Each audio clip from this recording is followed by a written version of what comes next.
the #1 seed, the champion of the arena. The fans adore me because I've never lost. Yet you are afraid. Afraid that you will lose everything.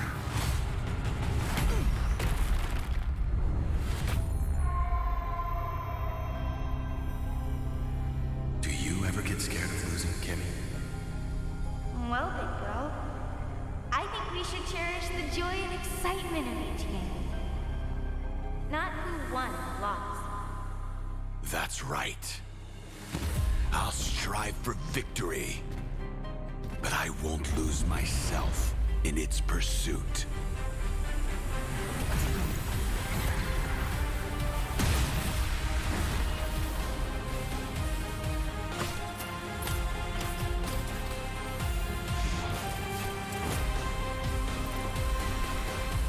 World Championship.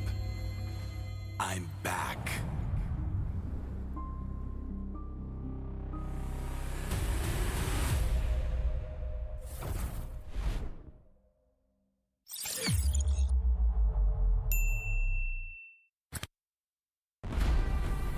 We are here at Gamers 8 to show that we are walking the walk. We have had amazing reactions, major IP owners, and a lot of potential partners and stakeholders coming in here and taking a peek. Gidea's Cube over here has been the nexus of this zone. What I saw it from the outside is very mysterious. You want to know what's happening inside. Felt like, this is an MMORPG, but R is not role-playing, it's real world.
Grab only, savings ang dami, your wallet sings tonight. Laki ng bawi, pag nag-grab only, save 244 alright. Bawing, bawing, bawing, bawing, bawing, bawing, bawing, bawing, bawing, bawing, bawing, bawing, bawing, bawing, bawing, bawing.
камбэк.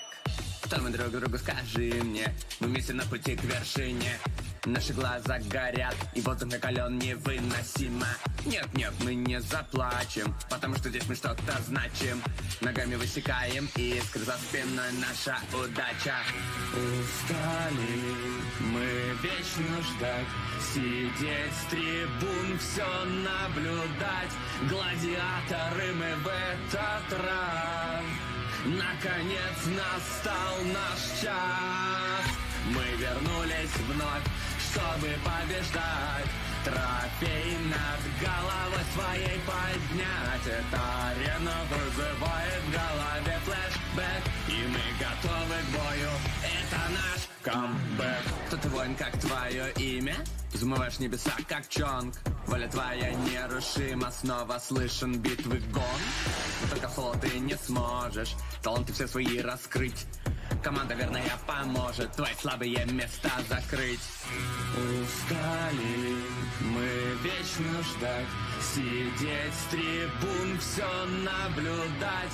Гладиаторы мы в этот раз. Наконец настал наш час. Много раз ощутить боль падения, вновь находим мы силы воспрять. Снова на языке вкус сражения, снова сможем себе доказать. Давайте, ребята, Руслан, это победа!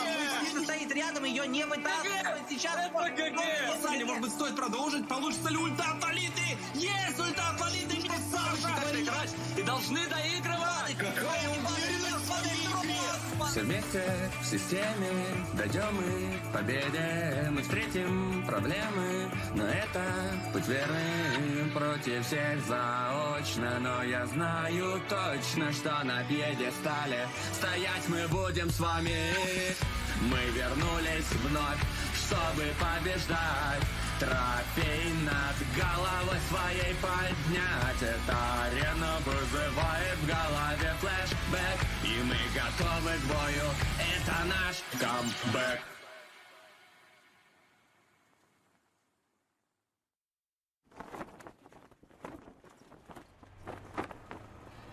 North America! Kingdom is born.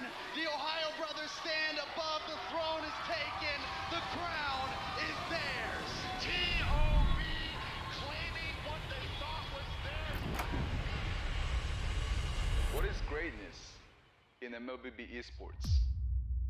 All right in the backside. Lots of damage. Basic immediately deleted. Ay, Whole world will be tell the them next that on the block. nobody's safe. Top down. Gotta Double put food kill on the for plates. Hoover.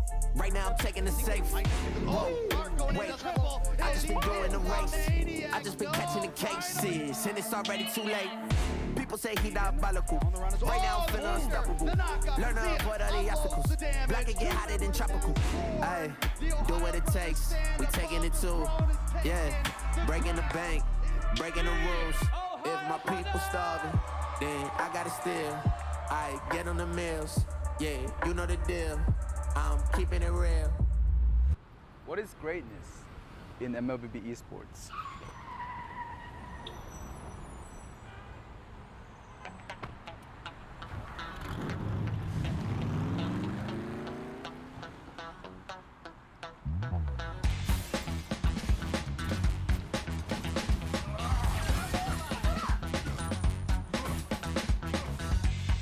You have been slain.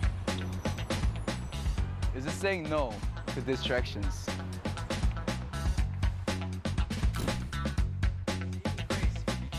Very close call. T.O.B. officially named the first grand finalist, taking down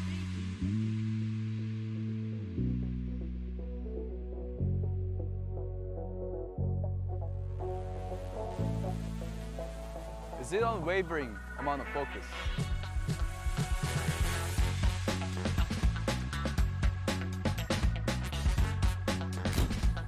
Let's do this. Promise. Gonna get locked in. Elo. Final flash once again in Cold World Basic.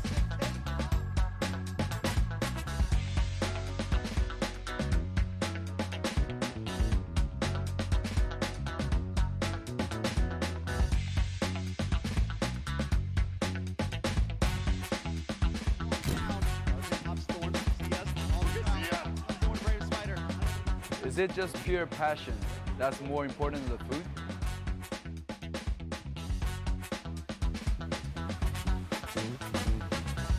How about hard work and no sleep gaming? Hey, give me more 5 combos. Yes, Captain.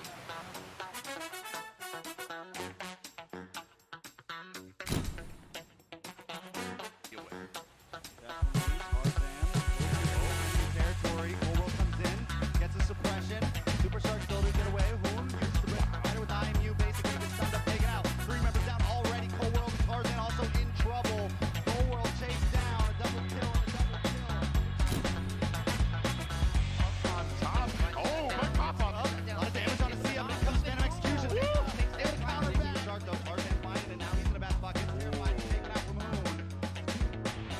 Hoon. Or is it just old school discipline and determination?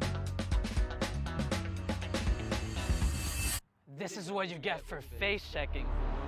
We know every one of us is great, but only together we're better than great. Okay, let's go, guys. We have a plane to catch. Boys, it's time for M5.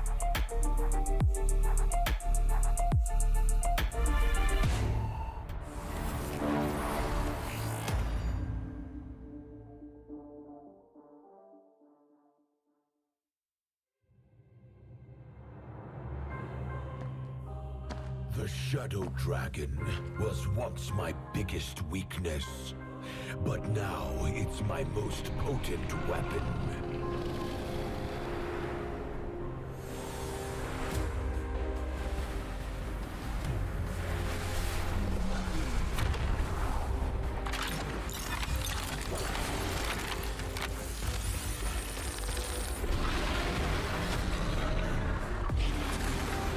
Cosmic Dragon, rise and soar! Dragon Stomp! Dragon Scales! Dragon Rush! Rise beyond greatness and seize your own destiny.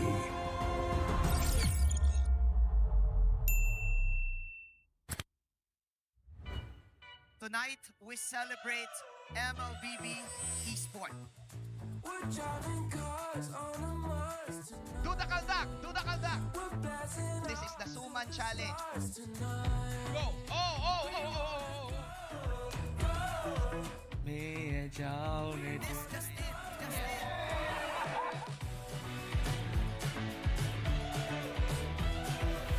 Welcome to M5 Gala.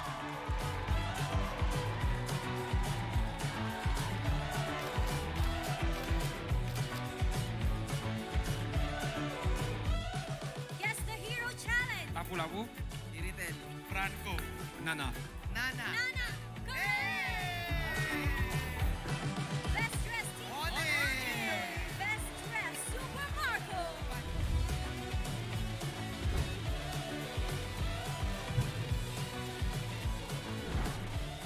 Thank you so much for joining us at the M5 Gala, and we'll see you at the M5 World Championship.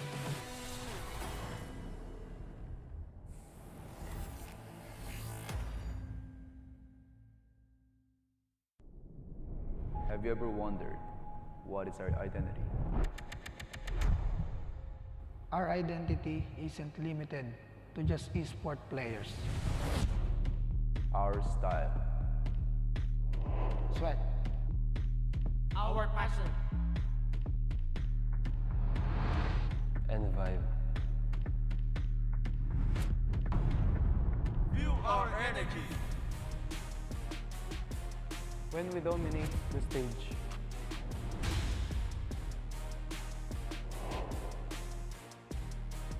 The hours of sacrifice. Shape who we are. So, what is our identity? We are legendary.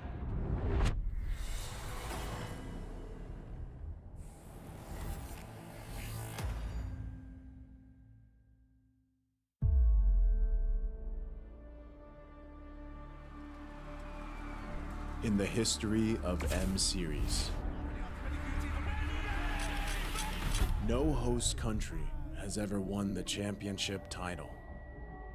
No other region has ever claimed the throne. No team has ever secured the championship twice. In this thrilling showdown, 16 teams across the world have gathered once more to seize the trophy. Which teams will prove themselves in their epic rivalry rematch? Will a new region unveil their strength and climb to the top? And who will leave an unforgettable mark with their skills? Behold, the old guards, seasoned titans returning to reclaim glory. Aku jalan.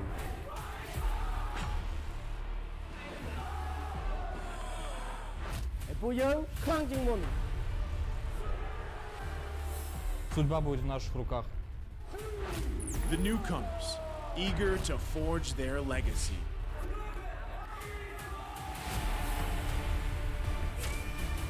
Kita di sini untuk lawan yang terbaik. Kami nggak takut tantangan apapun.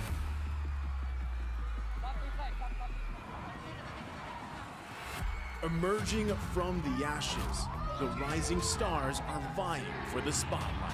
Kita orang dah tunggu lama untuk momen ni. This is our time. It's now or never.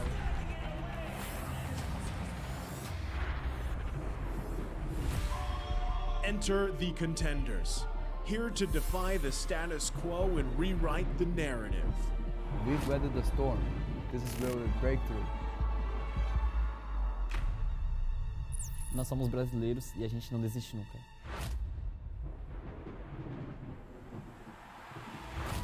The Kings, legends in their own right, descend to defend their crown. Kita sudah merasai kemenangan. Ini saatnya kita menguasai dunia. Naitaas na namin ang kampyonato at itataas ulit namin ngayon. Babawiin namin ang korona para sa aming hari at reyna. Get ready as the stage is set for the most dynamic championship of the year. It all begins here. It's time to see who will be better than great.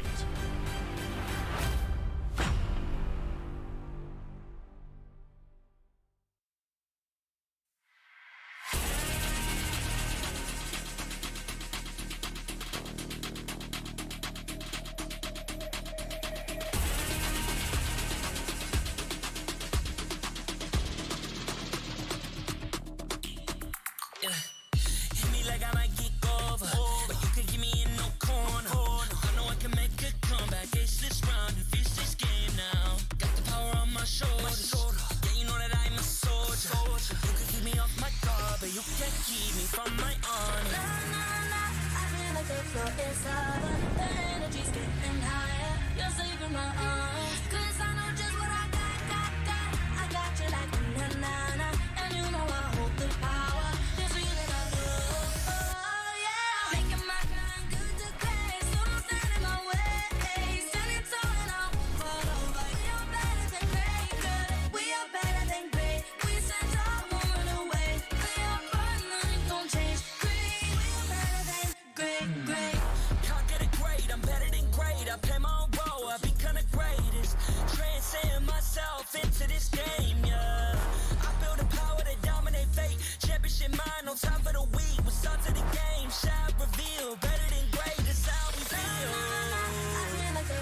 #1 seed, the champion of the arena. The fans adore me because I've never lost. Yet you are afraid. Afraid that you will lose everything.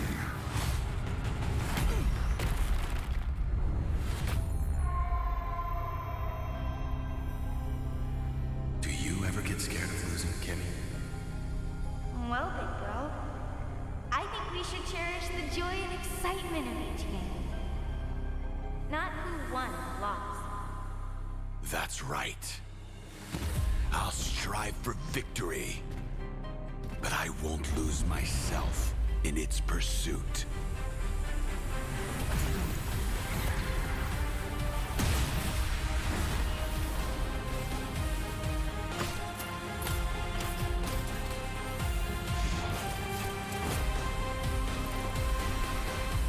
World Championship. I'm back.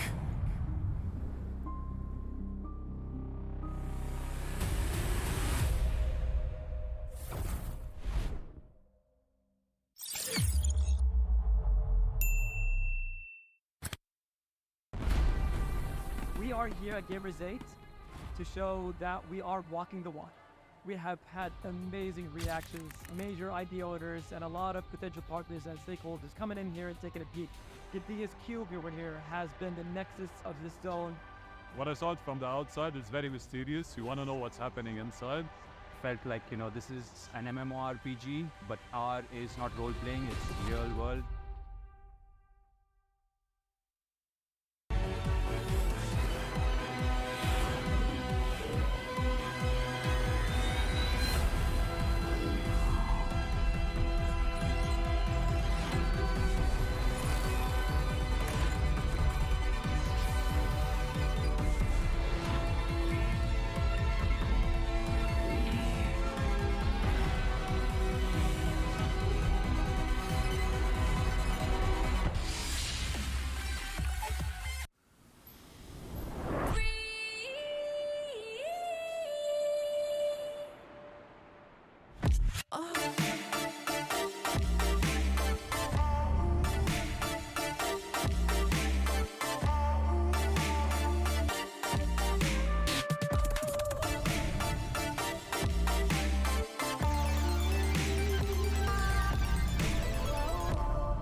Grab only.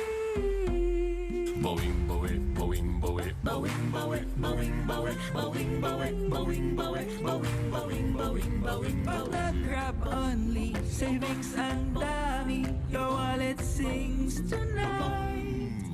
Laki ng bawi. Pag nag-grab only, save 244 alright. Boing, boing, boing, boing, boing, boing, boing, boing, boing, boing, boing, boing, boing, boing, boing, boing.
камбэк. Что мы друг другу скажи мне, мы вместе на пути к вершине. Наши глаза горят, и воздух накален невыносимо. Нет, нет, мы не заплачем, потому что здесь мы что-то значим. Ногами высекаем искры, за спиной наша удача. Устали мы вечно ждать, сидеть с трибун, все наблюдать. Гладиаторы мы в этот раз. Наконец настал наш час. Мы вернулись вновь, чтобы побеждать. Трофей над головой своей поднять. Эта арена вызывает в голове флешбэк, и мы готовы к бою. Это наш камбэк. Кто ты, воин, как твое имя? Взмываешь небеса, как Чонг. Воля твоя нерушима, снова слышен битвы гон. Но только в соло ты не сможешь таланты все свои раскрыть. Команда верная поможет твои слабые места закрыть. Устали мы вечно ждать, сидеть с трибун, все наблюдать. Гладиаторы мы в этот раз. Наконец настал наш час. Много раз ощутить боль падения, вновь находим мы силы воспрять. Снова на языке вкус сражения, снова сможем себе доказать. Давайте, ребята, Руслан, это победа! Мужчина стоит рядом, ее не вытаскивает. Сейчас Саня, может быть, стоит продолжить? Получится ли ульта от Лолиты? Есть ульта от Лолиты! Красавчик! Играть и должны доигрывать! Какая уверенность в этой игре! Все вместе в системе дойдем мы к победе. Мы встретим проблемы, но это путь верный. Против всех заочно, но я знаю точно, что на пьедестале стоять мы будем с вами. Мы вернулись вновь, чтобы побеждать.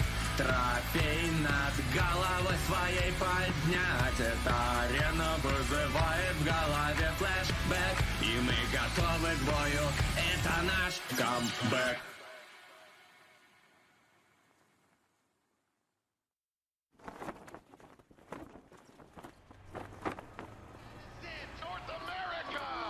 Kingdom is born. The Ohio brothers stand above. The throne is taken. The crown is theirs. T.O.B. claiming what they thought was theirs. What is greatness in MLBB esports? All right in the backside. Lots of damage. Basic immediately deleted. Cold World will be tell the them next that on the block. nobody's safe. Down. Gotta put food on the plates. Right now I'm taking the safe. Whoa, wait, I just been doing the race.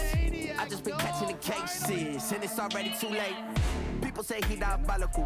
Right now I'm feeling unstoppable. Learn to avoid all the obstacles. Black can get hotter than tropical. Ay, do what it takes. We taking it too. Yeah, breaking the bank, breaking the rules. If my people starving, then I gotta steal. I get on the meals. Yeah, you know the deal. I'm keeping it real. What is greatness in MLBB esports?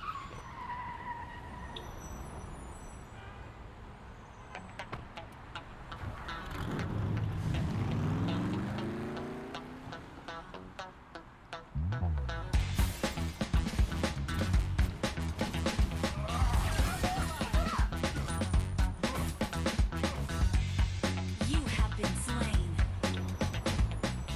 Is it saying no to distractions?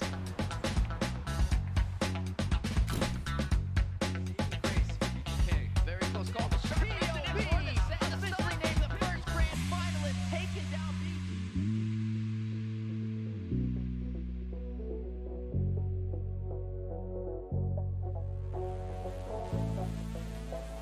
Is it unwavering amount of focus?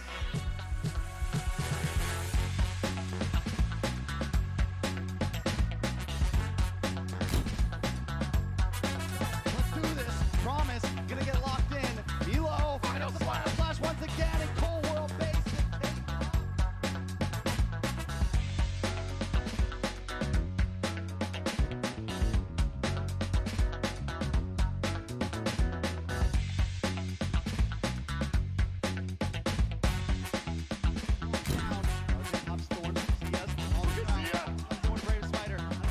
Is it just pure passion that's more important than the food?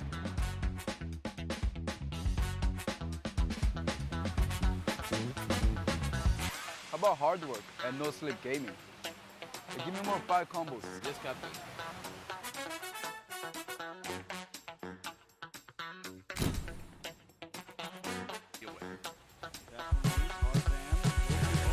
Territory. Coldwell comes in, gets a suppression.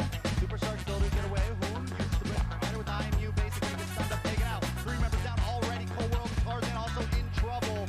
Coldwell chased down, a double kill and a double kill. Up on top. Oh, my pop up. A lot of damage on the CM, but it comes Phantom Execution. Takes the counter back. Superstar though, Tarzan finding it, now he's in the best bucket. Terrified, taken out from Hoon. Or is it just old school discipline and determination? This is what you get for face checking. We know every one of us is great, but only together we are better than great. Okay, let's go, guys. We have a plane to catch. Boys, it's time for M5.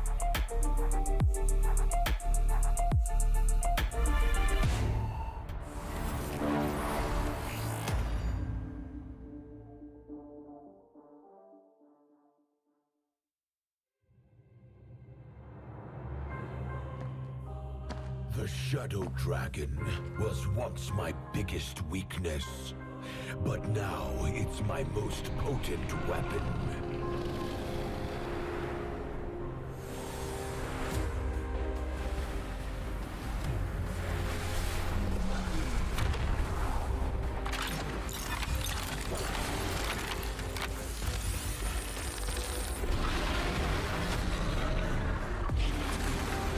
Cosmic Dragon, rise and soar!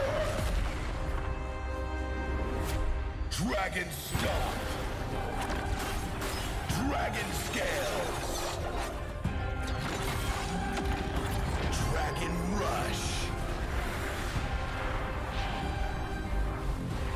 Rise beyond greatness and seize your own destiny.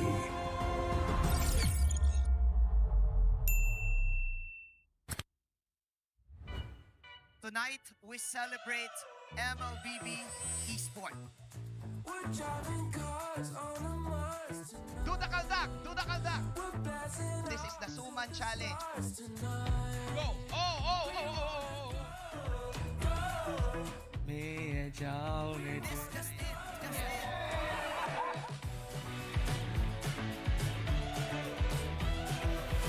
Welcome to M5 Gala!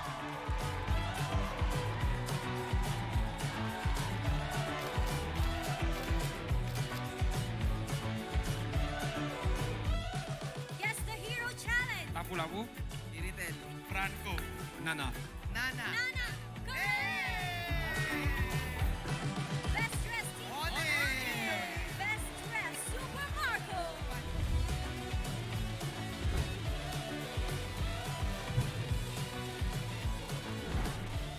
Thank you so much for joining us at the M5 Gala, and we'll see you at the M5 World Championship.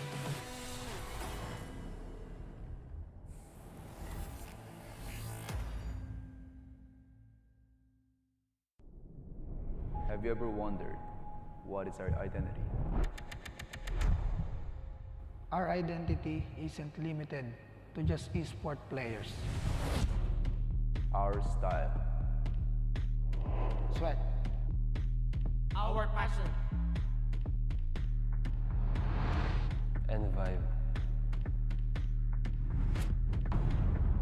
Feel our energy. When we dominate the stage.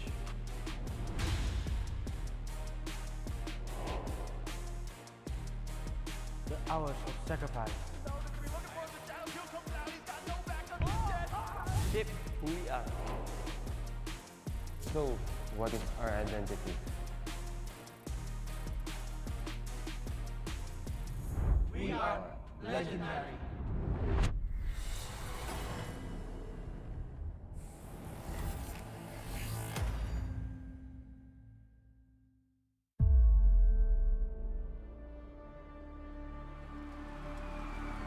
in the history of M Series. No host country has ever won the championship title. No other region has ever claimed the throne. No team has ever secured the championship twice. In this thrilling showdown, 16 teams across the world have gathered once more to seize the trophy. Which teams will prove themselves in their epic rivalry rematch? Will a new region unveil their strength and climb to the top? And who will leave an unforgettable mark with their skills? Behold, the old guards, seasoned titans returning to reclaim glory.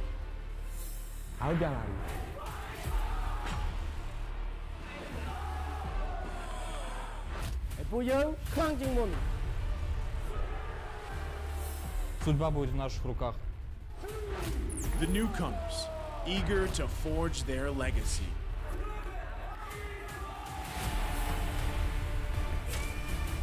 Kita di sini untuk lawan yang terbaik. Kami nggak takut tantangan apapun.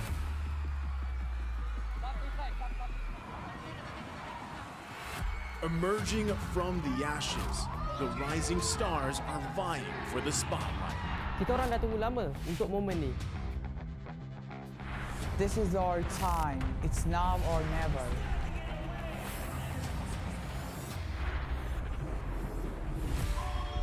Enter the contenders, here to defy the status quo and rewrite the narrative. We've weathered the storm. This is where we break through. Nós somos brasileiros e a gente não desiste nunca.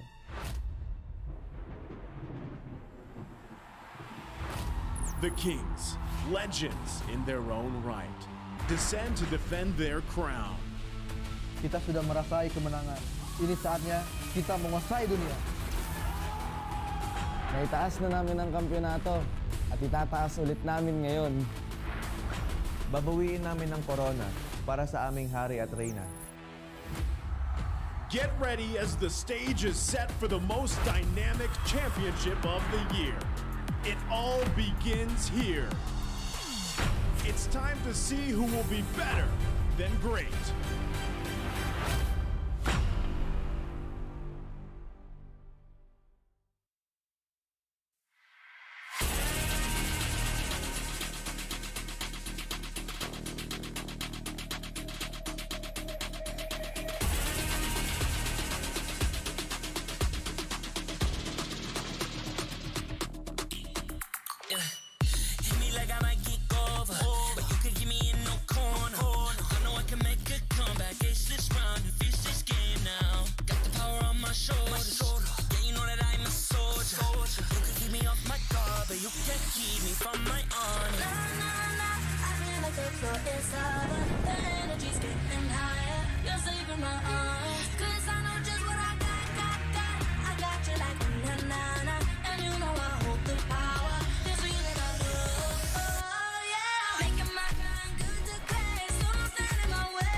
If we stand tall and believe.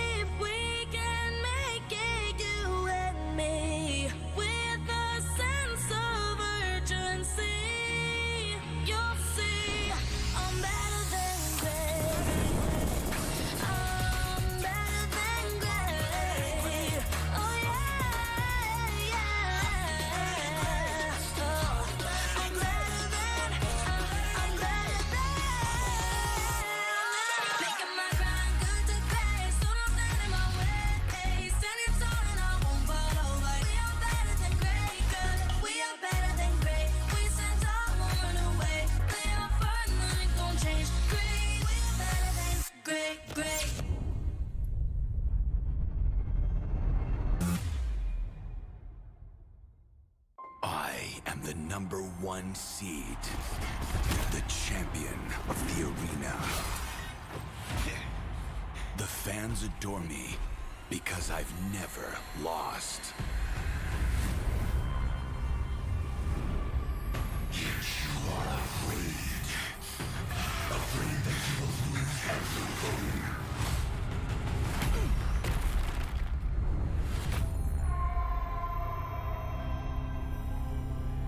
Do you ever get scared of losing, Kimmy? Well, big bro, I think we should cherish the joy and excitement of each game. Not who won or lost. That's right. I'll strive for victory, but I won't lose myself in its pursuit.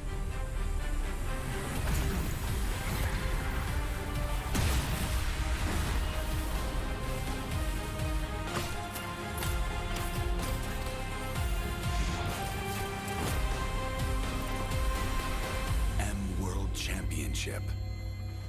I'm back.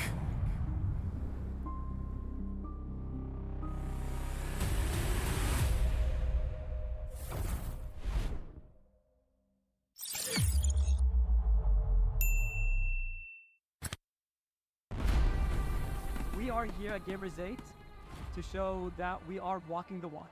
We have had amazing reactions, major idea owners, and a lot of potential partners and stakeholders coming in here and taking a peek. The biggest cube over here has been the nexus of this zone. What I saw from the outside is very mysterious. You want to know what's happening inside. Felt like, you know, this is an MMORPG, but R is not role-playing, it's real world.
Grab only, savings ang dami, your wallet sings tonight. Laki ng bawi, pag nag-grab only, save 2 4 4 alright. Bawing, bawing, bawing, bawing, bawing, bawing, bawing, bawing, bawing, bawing, bawing, bawing, bawing, bawing, bawing, bawing.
energy's getting higher. You're saving my arms. 'Cause I know just what I got. I got you like na-na-na. And you know I hold the power. This feeling I love. Oh, yeah. Making my grind good to great. So don't stand in my way.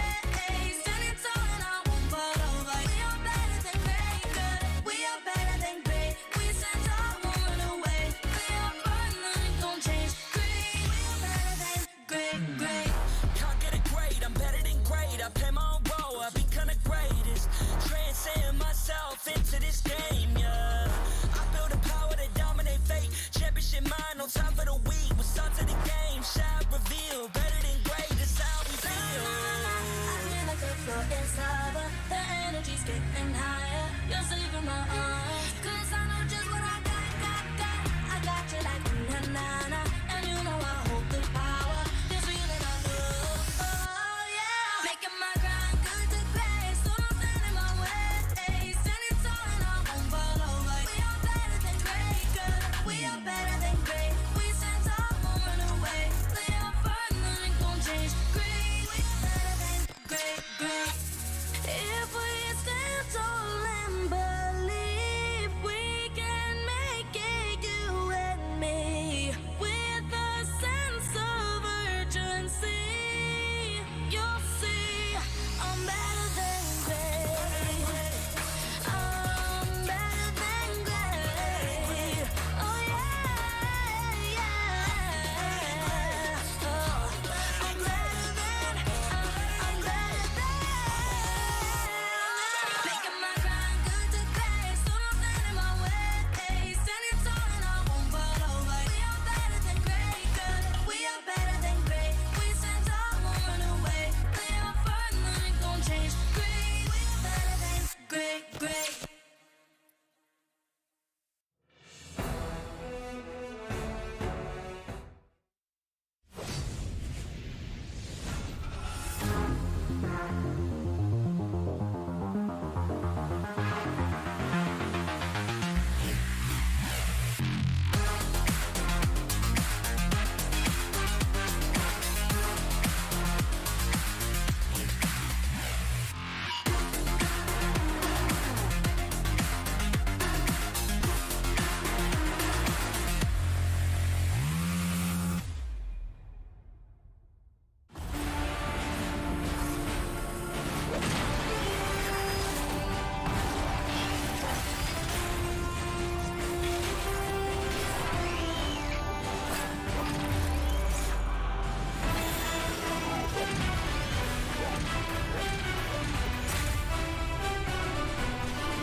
Pilipinas! And to everyone watching around the world, welcome back to the group stage of the Mobile Legends Bang Bang M5 World Championship!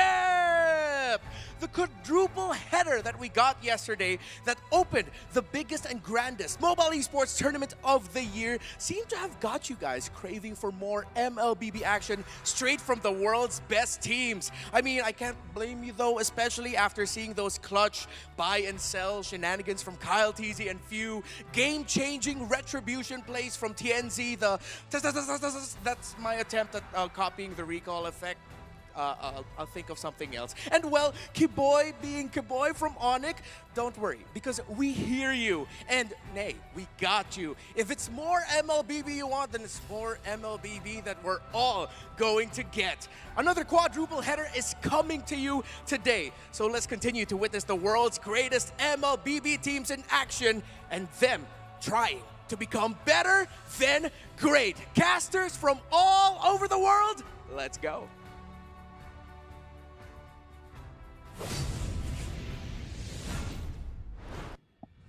Thank you, Reptar. A clash of Western MLBB play styles will open the second day of the M5 World Championship Group Stage. Greetings everyone, Gideon here, joined by LaFell and as well as Yasu to bring you the best of 3 series between EECA's Deuce Vault and North America's The Ohio Brothers. And I gotta say, there's a lot of MLBB action, and it's all because the M5 World Championship is powered by Moonton, presented by Kadia, and supported by ROG, our official gaming phone, Grab, the official Super App partner, and Secret Lab, our official gaming chair partner. Thanks! And also thank you to our lovely sponsors. M5 wouldn't be possible without your support. Special shout-outs as well to our global presenting partner, Kadia, because Kadia is a giga project, a city that is being built in Saudi Arabia. It is the future capital of entertainment, sports, and culture. Well, for you guys who don't know, Kadia aims to change the world of gaming and esports. Do not forget to follow at Kadia Gaming on Instagram, Twitter, and TikTok. Stay tuned to their social media pages to find out more about the giveaway. Now, boys, have you guys been checking out MLBB recently? Because the M5 Pass is now live. Unlock Yu Zong's M5 exclusive Dragon Shade skin and Prime Cosmic Dragon skin when you buy the M5 Pass. Hey, you know what? All you guys at home, make sure you guys accomplish all activity tasks to reach level 75 for free. And let me just say, I've already hit level 52. What? Wow. So all of y'all got a lot of catching up to do. I say too that, much. I'm pretty sure someone's already hit 75. I'm pretty sure somebody has already maxed out the pass at this point. Oh, but yeah. hey, you know, for most of us out there, we got to be making sure that we are keeping up to date with everything that has been going on MLBB related. Because yesterday, we had insane games to start off. Like, I can't, like, the fact that we saw so many people purchase and sell items that many times, the fact that we saw some good reviews between teams, I think it's time we need a daily recap.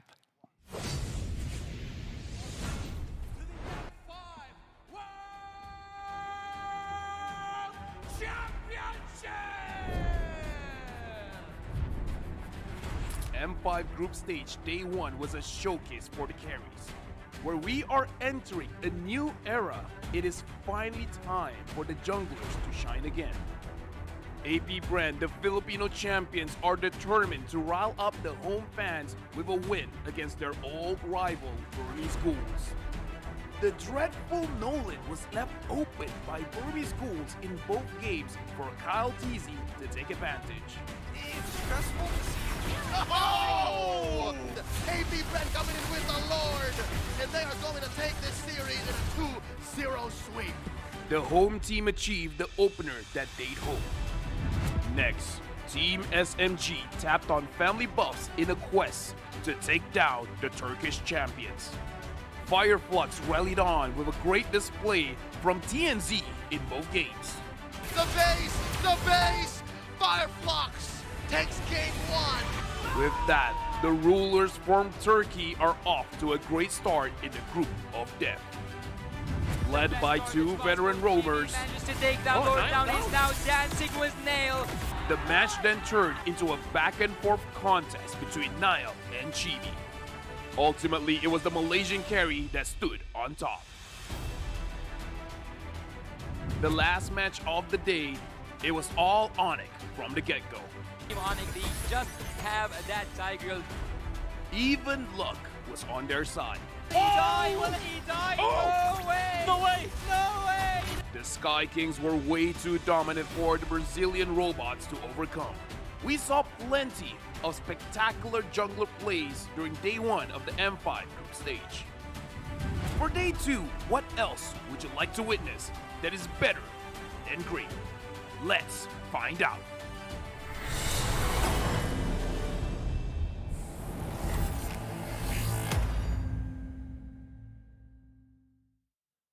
Presented by Kadia, let's check out the play of the day of the group stage, day number 1.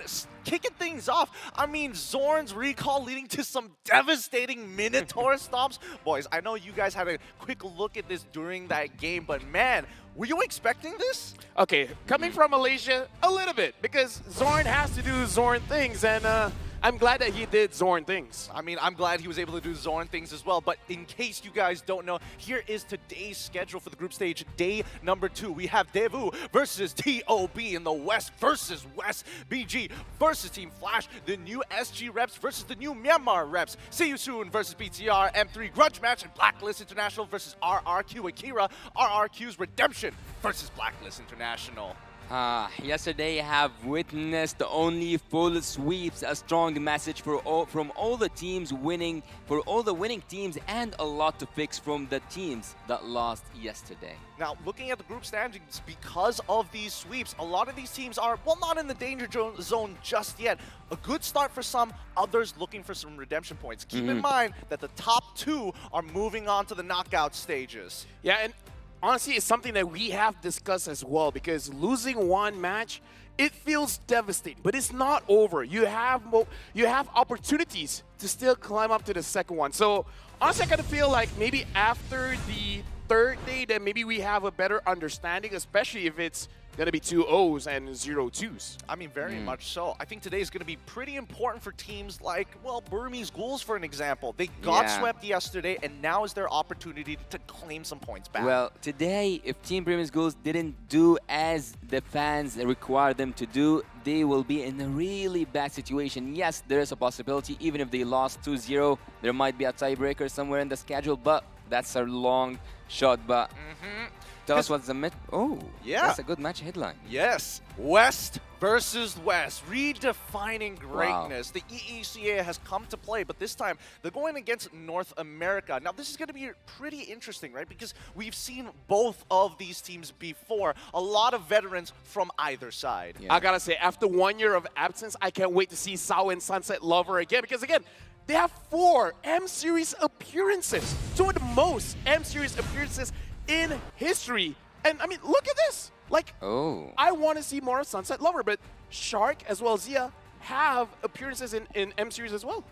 I mean, for the unfortunate events of M4, we didn't get to see this squad once more, and that's where we got to start falling in love with the North American squad. Some of these names that have been rising up amongst the community members in America itself and now have built their way up here. We're hoping for good performances from either side, but the veterancy is going to redefine the next level of MLBB in the West. And actually, some of these players have been against each other at some point, and Shark and Zia, speaking of them, because they had a lot, now we can see, again, that's the thing I was going to point out, Shark and Zia versus Sunset Lover and Sao, and you know what, the history doesn't go for the favorite team, Devo, because the ones who won that battle before were Shark and Zia. Yes, that is true. EECA's representatives played under Na'Vi during that time, losing to BTK during M3, and now back in their own organizations. This is going to be an interesting one. I don't know about you, LaFell, but I mean, Shark and Zia versus Sunset Lover as well as Sao, match made in heaven. I gotta say, watching wildcards, we see what the EECA has in store for us. So I really want to see them representing, because I gotta say, the World Championship this time, it does seem like most of the developing regions have stepped up tremendously. And it's gonna be interesting to see the Ohio brothers perform, where this time Momozen is not in the mix. Yes, that's true. A big staple of North America, well, a large part of it not going to be there this time around, but hopefully the rest of TOB can actually make up for that, because the last time it was difficult for them to get out of groups. We're hoping that they make it to the knockout stage. Well, I think that there's a lot on the shoulders of Team 2, the Ohio brothers, because right now they kind of have to reach up that bar that BTK have put a 3rd spot at the M3. With that being said, it looks like the matches are going to be starting in a little bit. But to make sure to officiate the M5 World Championship, we have our marshals making their way onto their stage. They are here to ensure the fairness and integrity of our game. Thank you so much to Rain, Wilbur, Shun, and Ivan for making sure you are keeping competitive integrity. Now, after a year of hiatus, 2 of the most staple names in the M-Series history returns to lead a pack of young bloods to the World Championship stage. Representing the emerging region of EECA, give it up for Deuce Bolt! And again, like I said, I want to see Sunset Lover, how he performs on stage against whom? Going up against them is a team hailing from the other side of the world. Since their region's historic campaign at the M3 World Championship, they have always been revered as a mighty contender. Let me hear you scream for the Ohio Brothers! The Ohio Brothers are here to prove that they can be better than great. To guide the teams to victory, we have the head coaches and analysts of both Devu and as well as TOB. Coach Fly Solo, analyst Warono WM, and Coach Pika Div to make sure that they are arming their players with the best heroes possible for this upcoming match. And they really need it, because if anything has taught me throughout this world stage, it is a mental game where we see the coach battling it out on the drafts. Because I've seen personally games ended before the game even started. Yeah, it has been really difficult to watch some of those matchups, and we're hoping that at least for Neo's Fall, especially when we're doing our roll call here with Carvey, Magister, Kibomba, Sunset Lover, as well as Sawo are going to actually have a good matchup against TOB.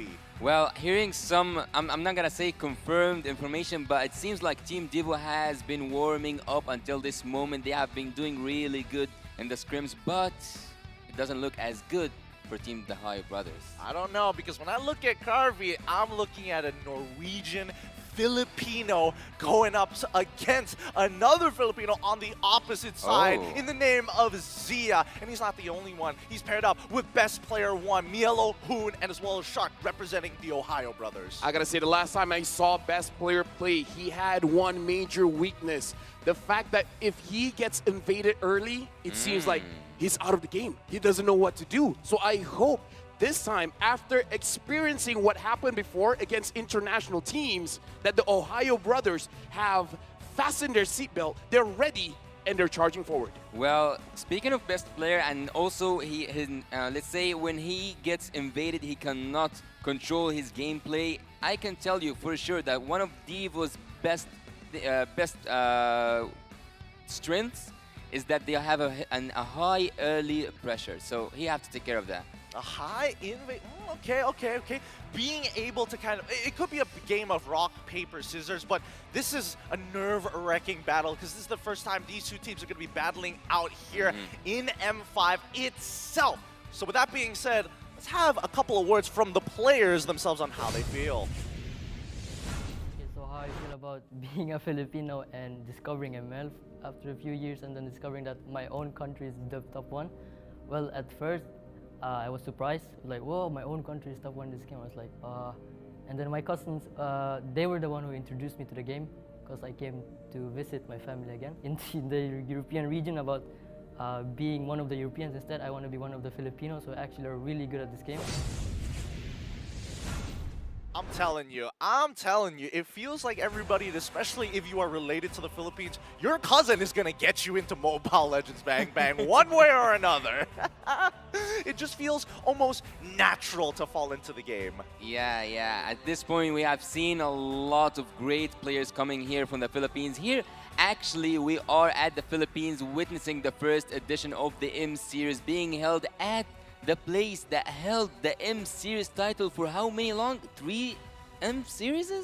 For way too long. Way too long. And we're hoping that might actually change. But looking at our own talent predictions, I'm seeing that you guys are leaning in towards the Ohio Brothers. I myself, Deus Vault. Honestly, for me, I just rolled the dice. You rolled the dice? I mean, based on my experience, does it really matter what I think? Nah, keluarga. Nah, fam. Don't even start with that. Don't even start with that right now. I can't wait for the knockout stage where it's only going to matter. Now, let's look at the audience prediction here because I think even the rest of the world is going to be a little bit more split. Some going to be favoring towards TOB because, again, these are, let's not forget, Hoon, pretty big streamer overall in North America, and most people know his name. With such a handsome face like that, it's hard not to bat an eye. Well, speaking of handsome, we also had one of the most handsome players yesterday, Kyrie, on the stage. But let's go back a little bit to the prediction point. I actually predicted Team Homeboys to win 2-1, and that was actually a close match for me because both of these teams have kind of the same early game kind of aggression. So it's so hard, and I kind of rolled the dice as well as LaFell did and I said like 2-1 because it's a close match. I mean, all the matches yesterday were close, and we're hoping maybe today it could be a little different, or it could just be the same. Because remember, communication is key, and it's so important because we have seen teams falter because of the lack of or miscommunication. Yeah, Dev is the only EECA team, just to specify, in EECA, is that everyone speaks in English. And there's an incentive to be like, okay, guys, everyone has to work on their English, making sure that everyone understands what's going on so that there's no mishaps happening in the game. And again, we saw even yesterday, like, nerves get the best of you on the stage. So I really hope that for both these teams that they do well, because I don't know, man, even as a Malaysian seeing SMG play yesterday, it was not Totally not. It was painful. It was very painful. And we're hoping that at least for the representatives, because remember, some countries have multiple representatives, especially after the wild cards. Others may not necessarily. And I think that especially for North American representatives, they are very excited. I mean, of course, Mr. Mao himself is going to be excited about his own team, but even from the EECA, I've been keeping a close eye on what this team has been providing, and considering that we did see their second place contenders in the wildcards, you get a rough idea of what the environment is like. Hyper aggressive, very lane focused. And actually also the finals of the EECA witnessed the full best of 7. It was a really close match between Team Umbrella Squad and Team Dios Volt, and coming up here in this moment proves that they kinda, I would say that the Ohio Brothers had an easier route because they didn't face a huge challenge in the NACT. But on the other hand, I would say that Team Dios Volt have faced a lot of trouble. Well, I mean, I feel that that's only because it becomes difficult when you are not seeing those big names. I mean, let's not forget that they have to face off against BTK as well as Avalon in one of the bigger upsets later on when they got through the upper brackets. And that's the beauty of the upper brackets as we start moving into the drafting phase, hoping that these two teams will be making it into the knockout stage as we go into game number 1. Welcome to the draft. And right now we can see that the bans have happened for TOB. They banned out the Arlet, the Valentina, and for Days Volt, they've already banned out the Guinevere as well as the Angela. Banning out the Valentina here is very interesting. It means that the first pick, whatever pick is going to be, is vulnerable of having the ult getting stolen. So I'm looking like a fair miss, because so far, based on yesterday, Nolan, Joy is definite first picks. Yeah. But having the difference in the ban here, I'm not so sure.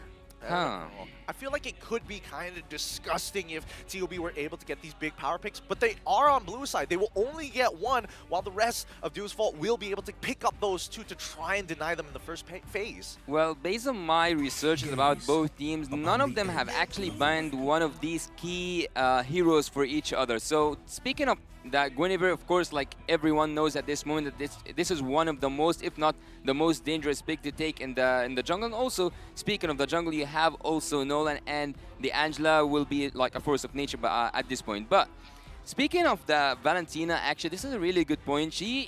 Her existence anywhere, either it was on the side of TOP or even Divo or any team other than that, is kinda restricting in terms of the ult. You cannot play freely when you have a Valentina in front of you. I mean, it really hurt. Well, maybe not necessarily in the game, but in the drafting phases, you're kind of working around it rather than going through it. Some teams have opted to go for overloading the Valentina, while others deny the Valentina. But interestingly enough, I was expecting a Farmer's pick, but they went straight for the Boxia here for the side of the Ohio Brothers. And so far, most banned number 1-1. I see what you did there. 1-1 is the most banned hero at the M Series with 148 total bans. Woo! What a strong hero. But having the Boxia here, we have to assume is going to the jungle. And the thing is, it kind of puts you in a situation where you have to go aggressive, right? You have to invade. If not, you're kind of not using the strength of a Boxia.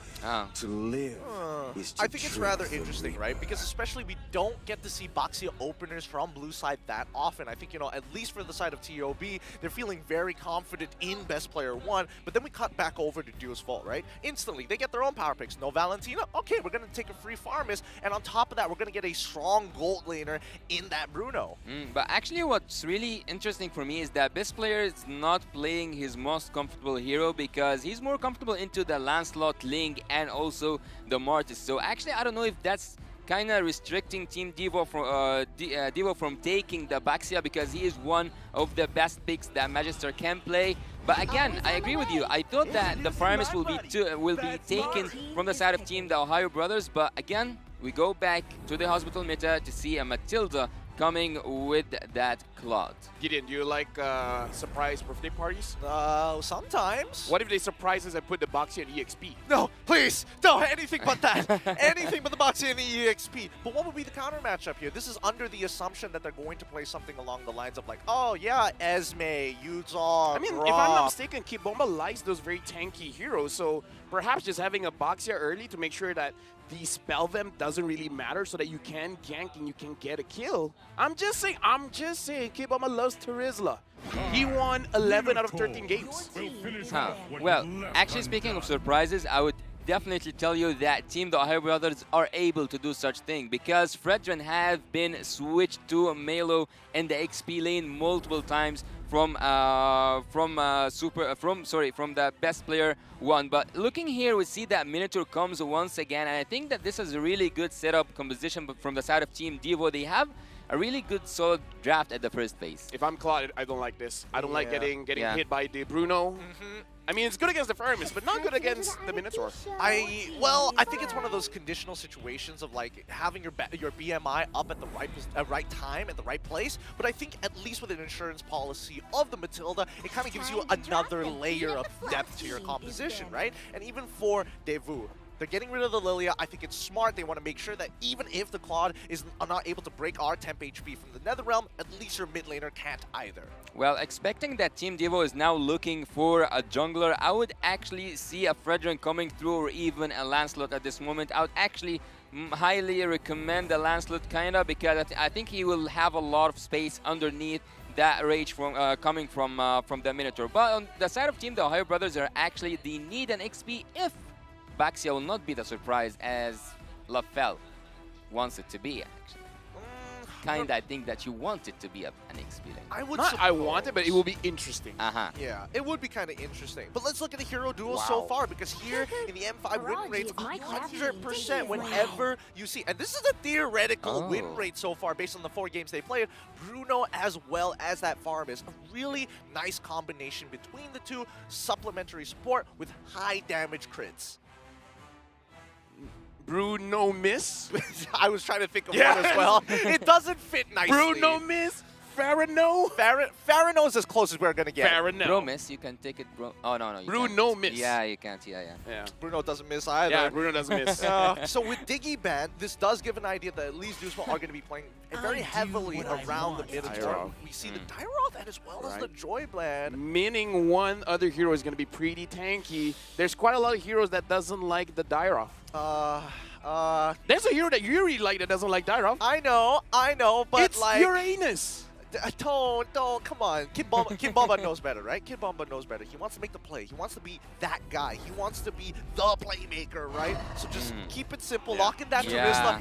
Thank God. I mean, he loves it, right? He loves it. He loves Absolutely. it. Yeah, and actually it is his best hero. So speaking of Kid Bomba, one of the best heroes that actually can go alongside with that composition that Team Devo is trying to pull out is that team fight composition, area crowd control, high reach, and also having that setup in terms of the team fight, having also Bruno to finish everything off. I think that you just need one touch, and I would highly recommend to have an assassin at this point. You have enough heroes to take damage. I don't know. I feel like, especially if you're coming from the Ohio Brothers position, like you're looking at this, you have the insurance policy of the Nether Realm, 2 huge tanks to actually sneak through, on top of the fact that, well, at the end of the day, we still don't know who the mid laner is going to be, right? So we're hoping that something vulnerable shows up for Devu as TOB, lock in the Edith as well as the Novaria. I'm kind of liking this comp so far from North America. I'm just thinking because they need to scale. The Claude needs 3 items. The Novaria can do well early, but I don't know. They need a little bit of items before they can really get online, which doesn't gel well with the Baxia. We do see the Lancelot pick up here for the side of Devu. This is going to be an interesting matchup here because, again, we have easy ways to play, and we know that Devu likes to play through that mid lane. I think it's probably going to lean into either side with dominant laners on both ends. I'm curious. Let's break down this composition as we start moving in towards the Land of Dawn. Well, I would say that Team Devo did a really good job having all that space for the Lancelot just to run around, do his dashes, do whatever he needs, do whatever he wants, and also having Corey to finish everything off. I think that Team Devo, for me, at least, they did a really good job on the draft. I would lean towards Team Devo in terms of the draft. I would agree. I will not say no to numbers, and the numbers did say that Devu had the better draft. We have to see, can the Ohio brothers stall out the game till they have enough items, or will Devu end the game and win game number 1? Welcome everybody to our first best of 3, day number 2 here at the M5 World Championship group stage. It's going to be the Ohio brothers on the blue side up against Devu on the red side. Now, as we start things off, right, I'm expecting, at least for Devu, they can play either on the top side of the map or the bottom side of the map. It's really kind of up to them. But what about the Ohio brothers, right? What is the general game plan? Is it about smothering the opponent in the earlier stages, or is it just purely, we're going to scale, we're going to have to wait 15 minutes? Well, I think for Team the Ohio brothers, they kind of can do an aggressive gameplay at the early game, especially because they have that Matilda to engage and also to disengage, and also you have Milo with that edit. He can deal a lot of crowd control. He can make a lot of crowd control happen, but seems like both roamers are annoying each other. So far, so good. I mean, when we're looking at the emblems, I'm seeing that at least for the mid laner, it's going to be agility and as well as wilderness wrestling. Kind of interesting that he opted to go for the lethal ignition on a Farmus as well. So I'm guessing he's hoping not to die for the rest of the match. He should keep his life for the longest time as possible. But look at Claude from the early game. He's starting off with having some defense just to deal with that damage coming from that Bruno. And also, I would tell you that the rotation will be so fast for Team the Ohio brothers because they have the Baxia. Sao is now in a really bad position. And right now, Sao going up against Tree, not looking very good. Is this going to be first blood for Super Shark? Ooh, that was nice. A very nice counter rotation from the side of the Ohio brothers, right? He starts off on his orange buff, goes to purple, immediately takes Little Wanderer, and then quickly runs over to steal a small camp on the purple side, and then looks for the rotational kill. Might even get a second one. Yeah, good flicker coming in, but Magister is here. It looks like he wants to get a little bit of trade in, but he's the one losing the trade, has to get out of there. Yeah, a lot of HP lost there, and I think that Magister will not be able to contest that turtle with full potential, and not having that flicker on Kid Bomba will be just as will even make the mission even harder. Yep, right now Milo looks like he's trying to zone everyone away. Super Shark has to use the flicker just to survive, and best player 1 secures the turtle without really much of a problem. Yeah, with no issues whatsoever here, right? I mean, at the end of the day, it's all about just taking your time with this, right? The Ohio brothers don't necessarily need to be aggressive. If they can punish Deucefall on the rotation when the mid lane starts moving, by all means, do so, but they don't need to be the aggressors. They want to scale. They need to take a little bit of time. When they get that lead, that's when they're going to pull the trigger. We have seen such thing yesterday, having Wolf with us on the desk, seeing the Claude also with the Novaria, but I think yesterday there was also one more scaling hero. I cannot actually remember the hero right now, but they need the late game so badly, and having the Baxia and also having the Edith will give them a little bit of space, a little bit of room, so that they can breathe through the early game. So the Ohio brothers are actually kind of dealing with that risk, but I don't know, will they be able to finish it off? I don't know, for me, I feel like this Vol, they've made quite a few mistakes, trading a little bit too much HP before contesting a major objective. I kind of feel like with the draft that you have, you don't have to force things out. I agree. I think they should have waited for those level 4s to start coming by and then start playing around those neutral objectives, right? At the end of the day, you're hoping that your laners make those individual advantages to force the Ohio brothers into that rotation, but so far, so good for TOB. Oh, Kim Boba there already uses all very, very defensively. And now, Kim Boba looks like he's going to get targeted just a little bit. The Ohio brothers, they're just chipping off the HP, looking like they're preparing for the turtle here.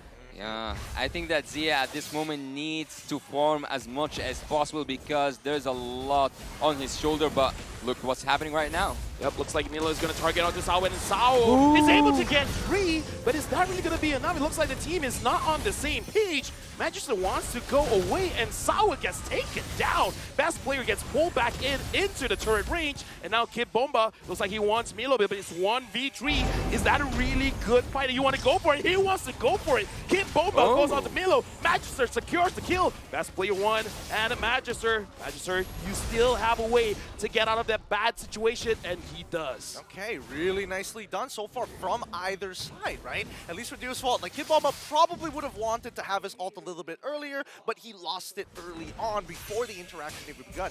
Now, with his neutral objective, it's a little dangerous for Deo's fault to actually sit on top of it. They don't have a majority of their big ticket ults. Yeah, and actually losing your life multiple times in the early game is kinda also dangerous. And look at Sao, he already died 2 times out of 2. So, having that said, I think that Sao at some point will be squishy as it's so hard for him to absorb any damage at this point. Even his flicker is being popped off so easily. I'm also curious that Sunset Lover actually pick up the Clock of Destiny, but we've seen that a lot of players have been moving away from it. Yeah, I think that's also an interesting observation as well, because some might even go for, you know, I'm going to force Lightning Truncheon first. I want to be able to get that movement speed on top of the extra damage, and then start leaning into more cost-efficient items.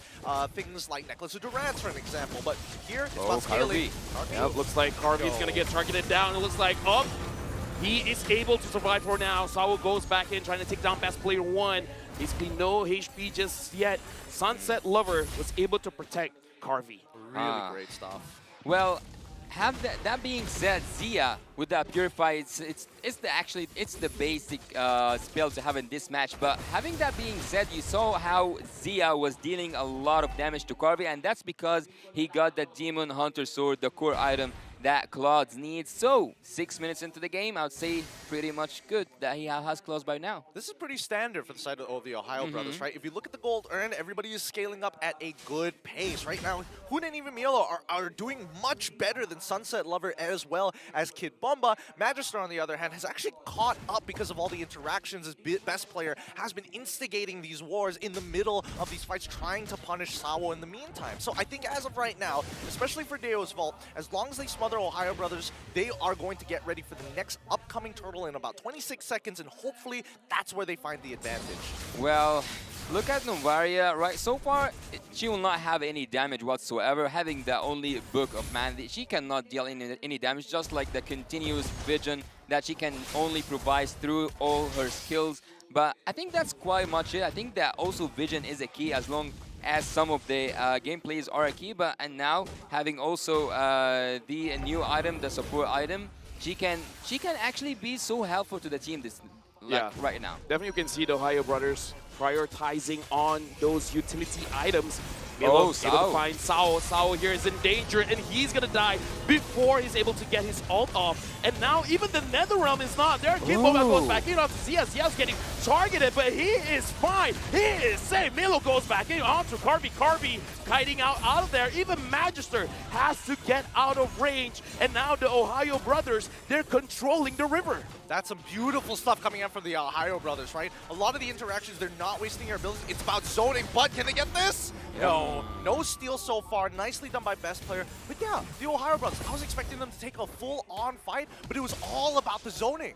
Yeah, and that's actually what we have said before the draft even begins. It's gonna be a really close match. So far, no turrets have been taken from any side, neither the Ohio brothers nor the Deo's Vault, and having 1k gold lead isn't actually that dangerous. And now Zia doing quite a lot of damage onto Sunset Lover, and again, this build is outdated, I would say. It will take a little bit of time to run because the interaction between Lightning Truncheon and Clock of Destiny is not the same as before. Yep, it's not the same as before. Last time with Clock of Destiny, I mean, well, not in Clock of Destiny, but Lightning Truncheon, it kind of scales off of your mana. Now it doesn't anymore. But in the meantime, Super Shark playing with fire as TOB continues to invade. They are engaging. Yep, Kid Bomba taking a little bit too much damage, and they already forced out the Netherrealm. Carvy is there, but that's all they wanted. They just want some ults, and then they're out. No need to be here any longer. This is what we call being proactive, right? The Ohio brothers don't necessarily need to start fights, but as long as they're starving out their opponents, they're just going to scale that much faster. Yeah, and actually Matilda is so far serving her own purpose, being the engage and the disengage hero, having best player to have the best moments of his life, going inside the jungle and going out, getting outside of it without breaking a sweat. Yep, Magister dealing a little bit damage onto Zia, but at this point Zia doesn't really care that much. Even though Magister does quite a lot of damage, but still, you gotta lock down Zia somehow. I think for now, as of yet, Doomsfall, it feels like they're a little, I wouldn't say uncoordinated, but it's being smothered pretty well by the Ohio brothers, right? It feels like they are the more proactive team. They understand that the advantage is more than enough. They can start breaking down turrets like it's nothing. And look at these invades. Yep, Magister is still able to secure it. Milo has to get out of there. And again, this is what they're doing. They're just trying to bait it out. Like, keep using your ults for nothing. Yeah, and actually what's really good that Corby so far is maintaining his life, maintaining his gold, and also having that Has Claws alongside with the Berserk Fury early on stage. So I think that at one moment, Team of the Ohio brothers will pay the price for leaving Corby to farm that easily. Right now, the Lord has started. Kid Bomba manages to get 2, but look at Magister. He's able to secure the Lord, and now best player has to get out, but Super Strong gets taken out. Zia comes back in, shooting everyone out, and Kid Bomba is going to get targeted by Zia, and Kid Bomba goes down. Zia, your HP is so low, and he's taken out. Sunset Lover gets the double kill. Oh, that was understandable from Zia. Even if you try to take your BMI out of there, there's pretty much no way that you're going to survive 2 auto attacks from Carvey without having to forcefully use your winsome nature. I think so far, it's pretty unlucky for the Ohio brothers. After making so many good moves across the map, finally, Doomsfall finds the neutral objective fight that we were talking about earlier. Wow, just wow. It was a really good fight, full of potential for both teams to take out of it. And also I would say that Team Deals Bolt at this moment, they do have that Lord, and with that Lord they can take so much of the game. Actually, a lot of turrets will fall down, and this is the moment where Team the Ohio brothers need to find the solution, whether it was team-wise or either outplayed by single players, and they will take a lot of damage. And best player looks like it is in a very bad position. Sao secures the kill, and now this Bolt, they're not stopping the net around, making sure that no one goes down. Killing spree for Sunset Lover. They're just taking whatever they want at this point. Oh, I think that was kind of a bad decision from the side of the Ohio brothers. Either you sacrifice that turret, or if you're going to commit towards something like a lane clear, you need to figure out how you're going to do it effectively. Best player, no way he's going to be able to clear that wave effectively. Milo is probably the only one to do so because Hoon's overall skill shots just get body blocked by the rest of the members of Dew's Fault. Small interactions like this could cost them the game, but in the meantime, notice that despite everything that has happened, despite best player invading the jungle with his entire team, despite having a good early game, we're seeing that Magister has already hit 15 before best player. And that's actually so strange because best player was having a lot of fun invading the jungle of Team Devo, but as you said, Magister has hit his level 14, even 1 level ahead, almost full 1 level ahead from best player, which is really weird to say, but that's how it is. Team Deals Vault have used one mistake by Team the Ohio brothers. 1 Lord was all it takes. Something to mention as well, Magister has 2 damage items, so you cannot look down at the damage coming in from this Lancelot because it's not a tanky build. He has the War Axe as well as the Endless Battle.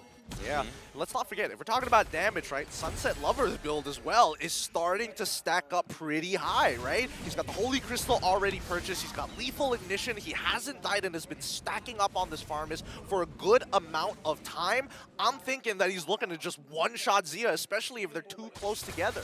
Well, with that setup, and also with me leaning towards Team Devo's draft, again, look here, you have the flickers ready, you have the ultimates ready, you have the penalty zone, you have everything to set up a decent fight. One more fight for Team Deos Volt will be actually more than able to finish this game. And right now looks like they're going for the Lord. Something that the Ohio brothers have to understand is that Farmus damage will actually ramp up the more everyone is collected together. Yeah. So if they want to contest this Lord, they got to make sure that it's not autopilot. They know what they're doing.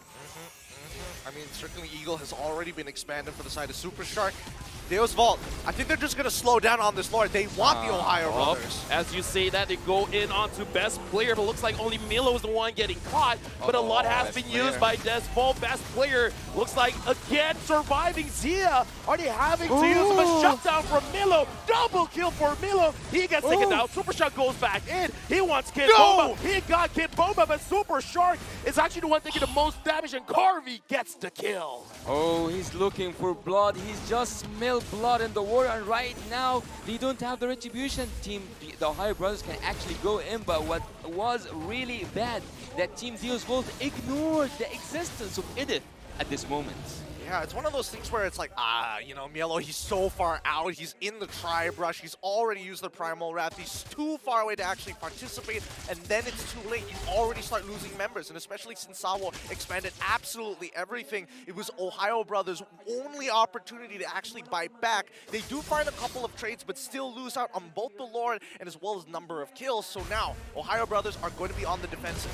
Yeah, being the price of the early game mistake. One mistake actually made Team Deus Vault in control right now. They are in the driver's seat. They can do so much with their ultimates. All of it already. Everything is set up. Team Deus Vault might finish the game. Yeah, right now Deus Vault, they're looking at the eyes of the Ohio brothers. The war charged in. Right now, Kid Bomba, I can see in his eyes, is waiting for that one moment to use the penalty zone to grab everyone together. So hard, so hard, so hard. They need all these waves synchronized together. They might just make the base wide open. Actually, I think they only need 2 of these waves. Yeah, there we go. Bomba goes in. Milo taking quite a bit of damage, but looks like this Volt, they just want the inhibitor. Exactly. Once they got it, you know what? No need to stay here any longer. The best player goes back in. They want this fight. Sawo just kites. Zia trying to fight back, but best player gets pulled back into the fray. And now Magister goes on to Zia. Looks like Sao's gonna get targeted down. Milo already using the Primal Wrath, not being able to do much. The Netherrealm expanded for Deus Vault. A lot of nothing fights is going on. Both teams are testing each other's patience. Yeah, they really are. It's really a test of discipline, honestly, because Deus Vault just bites down on it. They're expanding way too many resources for almost nothing, with no way to actually look for a conversion, especially since the second Lord-empowered waves have already been taken down. I think especially for the Ohio brothers, right, they have to recognize that Deus Vault wants them to actually funnel in together. Places that are dangerous to fight in the map so far. Number 1, in the jungle. It's too narrow for them, especially when they are pushing out towards Lord side. If they can go and play through that mid lane, they might have an opportunity. Well, going through to the late game phase, we see that everyone now have their own items.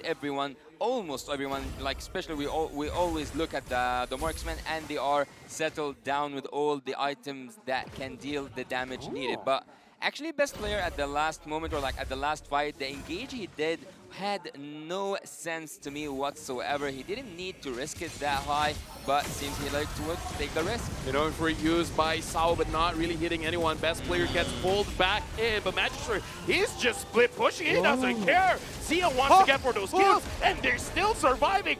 No one is stopping Magister. Best player finally recalls, but at that point, Magister's like, all right, you're coming back to defend. I'm getting out of here. Yeah, this is so worth it for Deus Vault. What the Ohio's brothers did in the early game, just playing for these small objectives, Deus Vault is doing the exact same thing, except they're getting major wins. Inhibitors, buffs, lords. It's now starting to really heavily favor Deus Vault.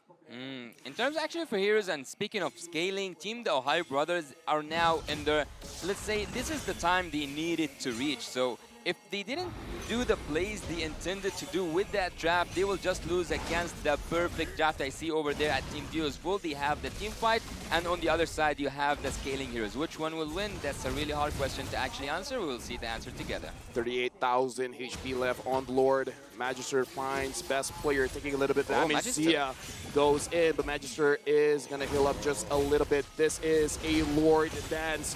Whoever makes the first mistake will get punished. Yeah, this is not looking good because the Ohio brothers are still missing 2 inhibitors. Deus Vault don't have to do anything. They just have to wait for those waves to start crashing in towards that crystal side to pull away members away from this Lord dance. Oh, but Zia looks like he's going to get targeted down, and Kid Bomba as well finds Zia. Minu and Fury connecting, and Zia is gonna get focused now. He's still surviving. I spoke too soon.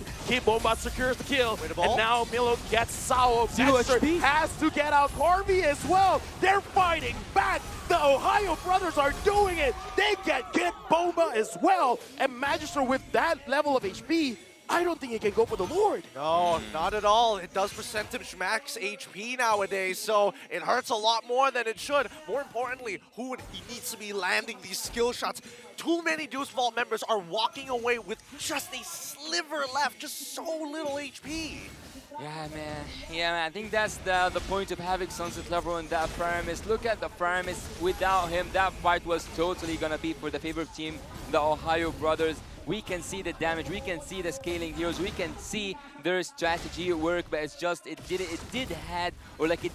need enough time to work. 19 minutes, I think that's the time to work, and this is the time to see who's gonna secure that Lord. Right now, the Ohio brothers, are they using this Lord for a big? Halo goes in, he finds Carvey, and Carvey, he's trying to get away, but he goes down. Best player secures the kill. Sao as well, double kill for best player. Magister survived because of Sunset Lover. The immortality popped, and best player secures the Lord.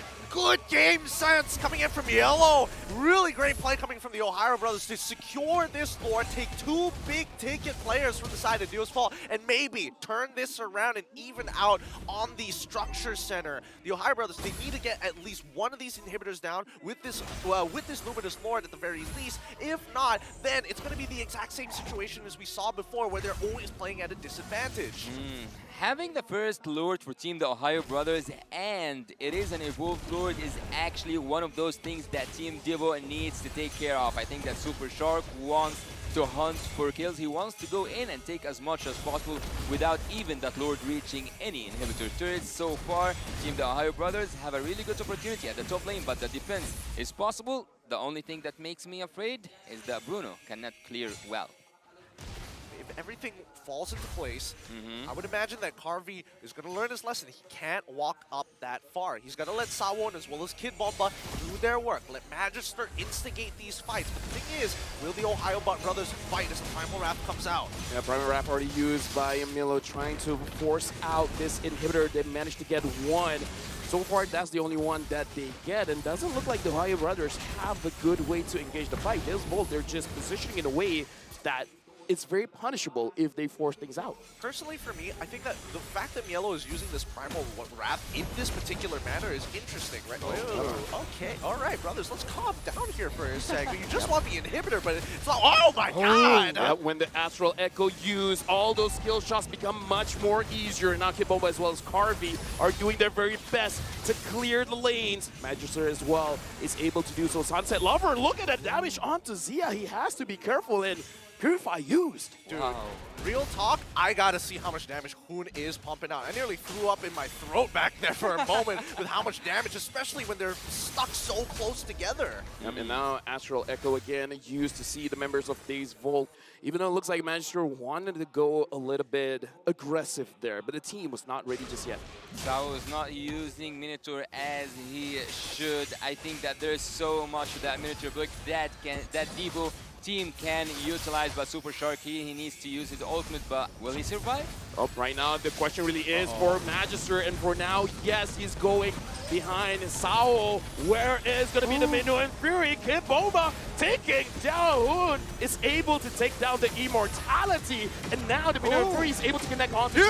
Magister goes back in, Zia goes down, Sunset Lover secures the kill. Best player in the front lines, Carvey gets another one. Best player gets a killing spree, and now Super Shark has to go away. Only 2 members of the Ohio brothers surviving, but now the Lord is up.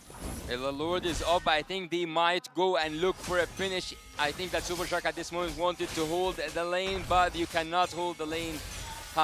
Is it the finish? Is it the end? It's a hard question. I mean, they're going for it, right? As long as they buy time, it's more than enough, and it looks like the death timers are way too long, and they heard you, Yasu. Sawo was like, what'd you say about my Minotaur? I'll hold it to the very end. I'll hold my ult.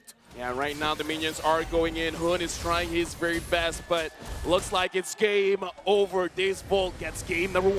Man, what a big outplay there coming in from Sawo, right? Holding on to the very last moment, coming in and clipping Zia at the edge of his ult. Really nicely done coming from this squad from the EECA, taking game number 1, moving them into match point. Adaptations need to be made, but at the same time, right, if you really just compare both of the players as well as the drafts, it was pretty even. It was just moment by moment. Yeah, a lot of risky decisions have been made by Team TOP at this moment, and every single risky decision wasn't on point. Neither the one that was on the Lord and the enhanced Lord, neither also the one at the end with the Super Shark trying to annoy the Lancelot. It was more suitable to go back and defend that base. I would say, yeah, decision making is the huge thing, and by both teams. Yeah, both teams made certain mistakes that the others is like, all right, you made a mistake, we're gonna punish you guys. And I gotta say, I feel like there's more to be said when they finish their draft. There's certain strengths to it. Not all the time we see them playing towards their strength. Yeah, no, that's the beauty of it all. That's high-level gameplay, when you have a direct game plan but still are able to adjust on the fly to actually play defensively, which was kind of odd from the side of Daewoo. But still, we have to look at our MVP of the game, brought to you by the Republic of Gamers. Let's ring up the council here. Who have they chosen from the side of Duo's Fall? And of course, the man who plays Farmist like none other. Give it up for Sunset Lover. Sunset Lover. Yeah. Dude, his build is old school, but it is reliable. Like, the fact he is making an active choice. Lethal Ignition, stack me up real big damage, you walk up, I kill you. Yeah, actually having that look on the build, and actually at some point you spoke a little bit about Hoon's damage on that Novaria, but I would also know the damage on the Sunset Lover's Paramis. Looking here at the top lane, these were the moments where the Ohio brothers were having their best moments, but again and again, the damage output wasn't enough to take Team Devo down. Team Devo at a certain point, as I told you, they didn't use Sao as best as they should, but again, he did really good on cancelling that blazing duet coming from Zia over and over again, waiting not to just use his ultimate but also the first skill to take to knock up Zia and also to cancel his blazing duet. One time after another, as I told you, they didn't find the suitable setup. And at this moment, this was the actual mistake that Devo team did, and that was ignoring that Milo is using his ultimate. I think personally, most people, I mean, even for me, I would have ignored Miolo. He's Primal Wrathing, he's so far away. I don't need to worry about that, but he gets back into the fight. Personally, for me, I think Sawo on this Minotaur, it's not that he didn't utilize it to its fullest. He played it effectively, but it's also just the nature of Minotaur. You're very much a sacrificial lamb as soon as you've utilized all of your battle spells as well as your ult. There's very little that you can do, but this moment right here, this definitely was miscommunication, or at least somebody didn't let Zia know that he still had his ultimate. No, actually, that's the key, because he is waiting for Zia. And like I said, if I'm playing Claude, this is not the kind of draft that I want to play against, because he was like, Sao was like, I can take the damage. I just need one crucial knockup to make sure that this Claude doesn't get to do what the Claude wants to do. And I kind of feel like that's why we don't see him forcing it out, because he knows, all right, Kid Bomba, you the one that goes in. I can't wait. I will buy my time, and I will stop Zia from damaging us. Let's not forget, it's not just him. It's Magister as well, right? It's that push and pull sort of mechanic, looking to pull aggression towards you. And if you have that opportunity, especially with a mobile assassin like Lancelot, you can get right back in. Well, Team Devo at certain points, I don't know if anyone noticed, but there was poor management on that wave from the side of Team the Ohio Brothers. They could have actually made a split push possible and not go for all this time and waste it on taking Lords and protecting high ground. Devo at a certain point could have just finished the game itself. 23 minutes, 28 seconds into the game, and numbers in terms of the gold wouldn't matter because everyone is now have completed the items. Carvey actually in an early stage of the game had his own House Claws and also the Berserk Fury, so he could have actually stood up against 2-1 with that HP steal and also with the critical damage. The thing that I want to talk about actually, because I saw the turtles, all the turtles went to the Ohio Brothers, but it didn't look like they had mid-game domination. Yeah, I mean, that's the thing. Magister was able to do so much. Like, gold per minute is 755. I would like to see EXP per minute, like how quickly he achieved level 15, because he did it so much faster and he was at least a level ahead of Best Player 1 despite the early game. And when I look at the carry, and it's who once again with that damage dealt, I felt it once more. I was about to barf in my mouth. That's so nasty the way he is hitting these shots. But unfortunately, Farm is saving a good majority of the members. And then once they're 1 HP, all right, guys, just dodge it. Just don't get hit. And it's one of those things like, yeah, you get the initial hit, but where's the kill? Right? It's like you get the initial burst damage, but the follow-up really isn't there. So it kind of looks like the draft didn't really work that well together. Yeah. Well, the Nether Realm and also the ultimate from that Minotaur were the point that the Ohio Brothers wanted to trigger before even going into a team fight. Sometimes they were successful and sometimes they weren't, but that's the case here. You have a great team fight composition from the side of Team Devo, so you can not only take the Faramis ult out or the Terizla or even the Minotaur. You need to take all of them out just to set up a good team fight for Zia to go in using that Claude. And also, Best Player at some points was not doing the best moves possible. He was risking a lot than he can risk. He even risked his life and he lost it multiple times. Well, I think this is one of those situations where both teams were playing footsies with each other, right? It's all about measuring the distances, trying to actually wait for a big whiff so that you can punish it at the end of the day. So coming in towards game 2, the adaptations are going to be very clear. I think the Ohio Brothers are probably going to start moving in towards red side rather than stick on blue. I mean, honestly, the only question that I have was the Baxia first pick okay? Right? Because they first picked the Baxia when the Faramis was open. They could have taken the Faramis for themselves, right? Like, a lot of things have to be talked about during the draft later. Yeah, I haven't seen Baxia actually being took as a first pick yesterday also. It could be one of those situations. You know what? You know what? I think that maybe they were just worried that Sunset Lover would have gotten Novara. He was our MVP, but let's have an interview up on stage. Reptar, what are you doing? Well, casters, I'm here with a very special guest, the man, the myth, the legend. It's Gosu General! Welcome to the Philippines. I've got to ask you, is this your first time here? Yes, for Philippines, yes, first time. How has it been so far? So far, I heard a lot of viewers, my fans, that Philippine servers is actually toxic, but they are so polite. And then the food is so great. And then I really like the Philippine cultures right now. The Philippine what? Culture and the culture and everything. All right, I'm really glad that you're enjoying that. But I want you to look at this camera, General, and explain to our viewers all around the world, who is Gosu General and why is it when we hear of NAMLBB, your name is one of the first ones to come up? All right. So, hi, welcome. Let's Ghost time. I'm Ghost General. I'm a NA. I can say I'm a father of NA. The building the MLBB. I'm so. Wait, so father, not yet the grandfather of NAMLBB. Maybe grandfather. Maybe already? Okay. Grandfather.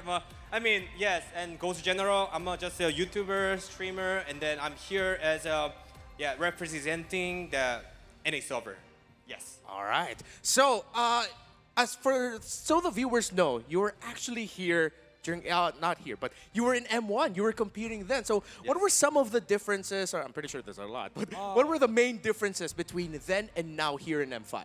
Okay, so the M1 is like a funneling meta, like helping the one people, one core to helping to get a lot of farms and carry late game, middle game, everything. But nowadays it's like just team fight, like more teamwork and team farming, team rotation, something like that. More communication than M1.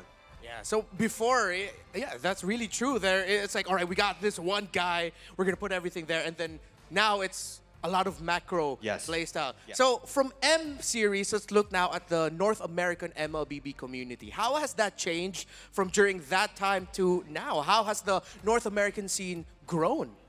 Yes, after M1, that like everyone got shocked because most of NA players are like NA is actually strong, but at the time like we actually couldn't pass the group stage, and then they got inspired, and then yes, we can try like a more competitive, and then yes, nowadays NA is actually trying really harder than before, a lot.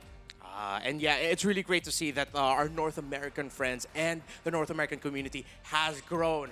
General, the boys, the brothers, They lost game 1. What are you going to do? Or what is your message for them to inspire them to take back game 2 and to force that game 3? Okay, I think Zia is nervous right now. So, yeah, doing well, like just do comfortable and then do you guys your job. I know you guys are pretty strong in team fight, everything, but just, I feel like just nervous. So maybe next game, they're gonna win. I'm sure TOB right now. All right. So let's help out General to cheer for the Ohio brothers. On the count of 3, let's all shout out, let's go Ohio brothers, all right? 1, 2, 3, let's go Ohio brothers! Casters, back to you.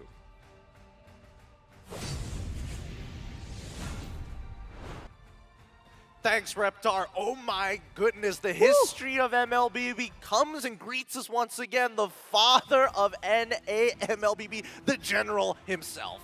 Yeah, I would say the marksman master himself, the one who I actually learned a lot from watching him, and also, as he said, the father of MLBB at NA, and he was the first leader to represent the NA teams in the M Series as Gusu. As he said, it's Gusu time. Yeah, and even though they didn't do well in M1, but it inspired an entire generation to keep pushing further. And that's what we want to see from the Ohio brothers, to push back. Because I actually believe what he said. Zia looked pretty nervous. And again, he knows what he's talking about when he's talking about gold laners. Exactly. I think it's one of those situations where like the team fights were actually looking good, and then Zia gets caught right at the very end when you're just about to cash out on that team fight, right? That's what we're hoping for in game number 2, that they're going to be able to pull themselves together, because again, this game, especially in game number 1, it was only a few bad decisions that really made the difference. And also having Claude for me is actually a message that, or like a hero that needs a proper setup. A proper setup at this match, was it there? For me, actually it wasn't. Because if you are speaking now of Claude, I would expect to see an area crowd control tank, or even on the XP lane, which I haven't seen I haven't seen from the side of Team the Ohio Brothers that much. I feel like I agree with you that yes, it does need setup, but based on what we've been seeing throughout the majority of the meta, and especially during Southeast Asia, the history of how Claudes usually work, at the very least, once your opponents run out of gas, Claude comes in and he cleans it up majority of the time because he leaves you in the dust. Most people don't have the resources to kind of keep up with him. But how many gas do you want to take from Team Devo? They already have the Nether Realm. They have the Paramis. They have the Minotaur also, the Trizla. You cannot engage if you will wait for all of that. Actually, if we look at the game, they actually did that, right? In the early game, in the mid game, so many ults was used, and it's like, okay, now the ults has been used. How are they gonna take advantage? They're like, okay, first plan, let them use all of the skills. All right, now that they've used all of it, now what? The gas is finished. There's no more gas. They can go in, but I don't know. I mean, it's one of the, you're hopeful, right? That's why we were hoping for that big cash out at the end. We didn't get to see it, but hopefully this time is where it all changes as we move into game number 2. It's match point for Deuceville on the blue side up against TOB on the red side. Angela, Joy, and as well as the Wan immediately banned out. And at this time, we'll see that they have switched places. So I'm actually so curious to see what does Team TOP have to show us as a second picker. So let's see if they will open the draft wide open just to take 2 picks, or will they make it so straightforward towards a certain lane. And so far, I don't think that this message is being sent anywhere across the draft. 2 bans from each side, 2 bans that doesn't indicate of targeting a certain person. I would say if they want to open the draft, they can ban the Faramis, because if you ban Nolan or you ban Guinevere, then it's an advantage for this vote. They get either one. Now that the Nolan has been banned, sure, they can ban out the Guinevere, but they're going to open up the Faramis or the Bruno. Yeah, and we saw 100% winner still. It is still 100% win rate. Winner still. I think that at the very least, you just don't touch the Valentina, right? There's just no need to do it at this point of time. Even if you do give the Valentina over to Devu, at the very least, you're able to pick up other things. The Guinevere, for an example. Now, the Ohio brothers. No one from the Ohio brothers starting lineup are actually from Ohio. Well, maybe they are brothers? Yeah, you know what? You know what? Let's make this lore. We're gonna make it canon now. Yes, they are all brothers. Clearly, Zia's from the Philippines, and therefore everybody else just probably from the Philippines at some point. They have a very big family tree. Yeah. Probably. So now banning it out, Guinevere is here, but looks like they're banning the Baxia, so they're leaving it open. That's actually quite interesting because they did take the Baxia at the first pick there, and they are so afraid that Team Devo takes it, and also they have Guinevere open. What was that? Well, maybe it's a matter of confidence, or like more so matchups they're more confident in taking care of, because I'm thinking Super Shark is going to pick up like Kufra at some point. There's a way to fight against the Guinevere, and that's everyone have a lot of dashes. Makes it difficult. So Guinevere is going to jump in, right? Right. But if everyone's dashing all over the place, like, okay, who am I going for? This is one of those situations where even a Fanny could be good. Ooh. A Fanny. You're right. Right? Let's the not forget. Baxia is not there, so probably not invading. Let's not forget that they are on the red side, so they can hold it right up to the very end to pick up something along the lines of Fanny. Valentina as well as Matilda, very good options here for the side of TOB to keep it flexible, but still quite mobile. A lot of dashes, yeah. A lot of dashes as well. A lot of dashes, but also we will see that Valentina again serves the same purpose. I'm not gonna repeat the same thing from last game. It serves the same purpose of preventing some picks from Team Devo, but having that 98% of pick and ban percentage for the Matilda sends a strong message that this hero should be neither banned or picked, but 102%. 100%? 102%. Man. Man, what's that? I mean, it's just breaking our numbers here. Yeah, you it's know? like, that's how strong Bruno is. Yeah, I mean, that's how brutal it is to deal with the Bruno. Now, more so, I'm also surprised that they decided to go for a Faramis when technically they could have abused the hitbox increase with a Novaria, for an example, right? 100%, man. 100%. You can't argue 100%. I mean, when I'm guessing that even their stats are like 101%, guys. There's no way you can dare the Fanny. Okay. Let's just count. This is the first Fanny game in the M5 series. I'm actually so excited to see what can best player 1 do, but what I'm also excited to see is the Valentina stealing the ult of Faramis. It's gonna be a zombie land at Team TOP. I'm genuinely nervous about this because I feel like the Fanny got picked up a little too early. There are still very good direct counters towards it. Both suppression heroes are still up in the air. Kufra can be also picked up for the side of Devu. There's just not enough bans to completely cover this Fanny. There is a certain level degree of, well, best player, even if they do get it, you gotta outplay him. I kind of feel like if Fanny is the pick now, it's either they understand that Devu will ban it out, number one, or they have a surprise pick for Zia. Because in this kind of situation, now that the Ixia has been banned out, which is a very good matchup against the Bruno, you could go a little bit out of the box and pick something up like a Harif, where we saw CW yesterday was not only able to deal with his own lane, but he can even deal with the jungler. And again, going up against Guinevere, Harif is one of those heroes you can take a Purify. And personally, you might not even need it, but you can take it.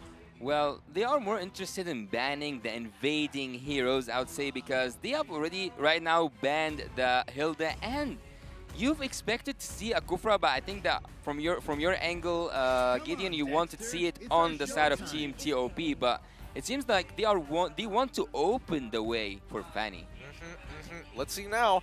Next pick going over for the side of TOB. They got rid of the Cloud. They also lock in the Turizla for themselves. A pretty stable laner thus far. Doesn't mean that Devu can look to prioritize their laners rather than the overall composition. Let's see what the options are, right? Because, I mean, Kid Bomba did a really good job in game number 1. Just give him a winning lane. Yeah, right now, honestly, like, even the Arlet has been bad. I'm not saying Arlet is a good pickup going up against the Turizla. At this point, if you want, perhaps you can go for the Uranus. Maybe stop it. Dude, like, he is a fan. He is a fan. As long as you're here, I'm not gonna stop. He's going. Look, Xborg, Khalid, they're both good options. He doesn't necessarily have to take the Uranus. Shut up. No, I swear to God. Okay, I'll tell you what, right here, right now, in 3 seconds, he's not gonna do it. Minotaur, please don't pick Uranus. There we go. Okay, for a moment there, I thought the voice line was about to mess with me. Woo! Did I curse myself? You might have. Well, isn't that the same draft, but just changing the Guinevere for Devo? I would say the Brody here is a little bit risky, because if you get caught by the Minuan's Fury, if Matilda is not there, then you're not gonna get saved. No. Well, it's not just Matilda that can give you that disengage. It's also, you should be afraid of popping into a Guinevere, seeing that Idiot around, or even watching that Minotaur do his rage. I mean, it's a lot of trust. I think Zia is trusting in his teammates a lot to close out this game, considering the early game. I'm looking at it like best player needs to do some good work here against Devu. I heard that hips don't lie, but numbers They don't don't. lie either. Devu, according to the numbers, have been winning the draft for 2 games now. What is that lineup rating? 9.9 to 4.5? Almost perfect? What? 9.9? I can't believe that. Either way, we're jumping into the game. Almost a perfect 10 score for the draft coming in from Devu. Can they clean this up? Can they get a 2-0? Or will the Ohio brothers win back the game and push us to game number 3? Let's find out as we're here in the land of Dawn. We have a switching of sides, a slight adjustment in the compositions. Devu on the blue side against TOB on the red side. Well, after hearing Goso General boosting Zia's spirit, I think that he got so much confidence to take that Brody and get it into the battle between Team the Ohio Brothers and Team Devo. So far, I think that I'm so interested in seeing Best Player 1 play that Fanny, because Fanny players are always annoying during the early game, and that's what Zia needs to secure some damage at the late game. I think that, especially for Zia, I've seen his streams, I've seen him actually play this Fanny. He's very competent on it, and he's able to get double digits in terms of kills, but closing out the game, it's not up to him. That's the problem with the Fanny, right? You get this big snowball, but you're still dependent on the rest of your teammates to kind of close out the game to help you get those structures. The real problem is whether or not Zia can actually survive against Carvey until the reinforcements show up. And also Fanny was that emblem. She can actually deal a lot. Oh, Magister. Yep, super short, taking quite a little bit of damage, and I gotta say, some respect coming in from best player. Usually we see a quick rotation to the opposing buff. Now Magister finds best player, and best player is just like, okay, I'm just gonna swoop here, gonna swoop there. Are you gonna run away? Yes, you are. I'm not gonna chase. And also, as I want to complete my point, Best Player 1 with that emblem, he can actually deal a lot of damage even after finishing his combo. We have got to use to see a Fanny player, or like Fanny players using 2 cables and then like the ultimate thing, but in international tournaments we will not see that happen. We'll see pro players play Fanny. So by hitting as much hits as he can to a target, he will deal a lot of damage after he walks away. A lot of this is going to be dependent on that purple buff, right? And I think especially for high-level games, when you see something like Fanny, a lot of the communication is, does Fanny, is Fanny, does she have the purple buff, right? Does she have enough energy? Are we slacking in lane? Because as soon as you overextend in lane, Fanny can easily just show up and take you out because of a simple mistake. So keep in mind, Fuse Fault, trying to keep it as tight as possible. I'm not a Fanny player, but my question is, does Sunset Lover have the Nether Realm? And he has right now. So the Fanny, if you want to get a kill, find out where Sunset Lover is. Don't go towards the sun. If you come close to the sun, you will get burned for sure. Good communication actually from the side of Team Deo's Volt in terms of the mid lane control, having that level 4 and also securing that first turtle, the Ohio brothers. And actually one of these pro players of Fanny told me Fanny is not that hero that will go and contest for turtles at the early game. It's rather for the kills and also to annoy. I would say it's a test of luck. Do I get it? Do I not? It's like you go in, you retreat, and then you go out. It's like, did I get it? No. All right. All right, next time. That's a fair point, but let's calm down here, Icarus, for a second, because so far... Best player finds Carvey. Carvey, can you run away from this situation? Looks like he cannot. First blood for Best Player 1, but he gets taken down by Magister, and now Super Shark has to run away, and he is able to do so. But down in the bottom lane, Milo has to retreat. He manages to get out of there. He's chunked out, but he still has to stick around for that wave. I don't think they have enough. Game Bomba has enough to take him out underneath his turret, especially since Mielo is running the Fire Emblem, so he should be able to get just enough spell vamp to keep himself alive. And actually, Valentina having that Minotaur ult, I think that's gonna be quite dangerous to expect the Flicker ultimate coming from that Valentina. And also, don't forget that Sunset Lover's ult is also as good as the Minotaur's one. So Team the Ohio brothers, and especially Hun, he have a lot to choose from, but having the Necklace of Durance on Valentina that early. Would you agree? It's I a more wouldn't actually. It's a cost-efficient wouldn't. item. It makes sure that Sawo isn't able to top up his teammates in time, especially since he is building up on his Rome Blessing as well. Let's not forget, best player, he's going to be going for Blade of Heptasy, so it's important that that burst damage is valuable rather than getting out-sustained. I would say as well, because early game you can build that Elegant Gem, so sustaining in lane really isn't a problem. You can basically stay and always be available for a fight. Yeah, I would actually prefer a little bit more damage. Yep, and now looks like Sawo finding Milo, Super Shark, finding Magister. Magister is gonna get saved. But right now, Magister is going to get taken down. Super Shark manages to get him there. And now Super Shark looks like he's controlling the situation. Sunset Lover goes in, but he does not have the damage just yet to take him down. Beautifully done coming in from the Ohio brothers. They should be able to secure this turtle, no problem whatsoever. But down by that bot side, Kid Bomba taking full advantage, looking to crack open the tier 1, and he successfully does so. Yeah, a wonderful trade, a wonderful trade. There's nothing more to say than a wonderful trade for Team Deus Bolt, even though they lost the fight on the other side, on the opposite side of the map. While we don't expect actually to see that it doing the split push, it was the pick to do so. So now I think we will have a switch lane between the side laners because some resources need to be utilized for Carvey. Yeah, it does need to be redistributed a little bit better, but I think at the end of the day, right, it comes down to when are they going to get strong. And Deus Vault have doubled down on, even if we don't get every single turtle of the game, it literally does not matter, right? Yeah. They're a composition that is looking to play for the mid stages, looking to play for the bigger objectives like the Lord and towers across the map. Yeah. I think that's a diff push. At some point, it felt like it's a diff push. Oh, Magister goes in, but he's 1 against 3, and looks like he's going to get taken down by Zia. And Milo is making sure that they want to continue the fight. Hoon, does he have enough damage to continue this? Looks like not really. Okay, they back up here.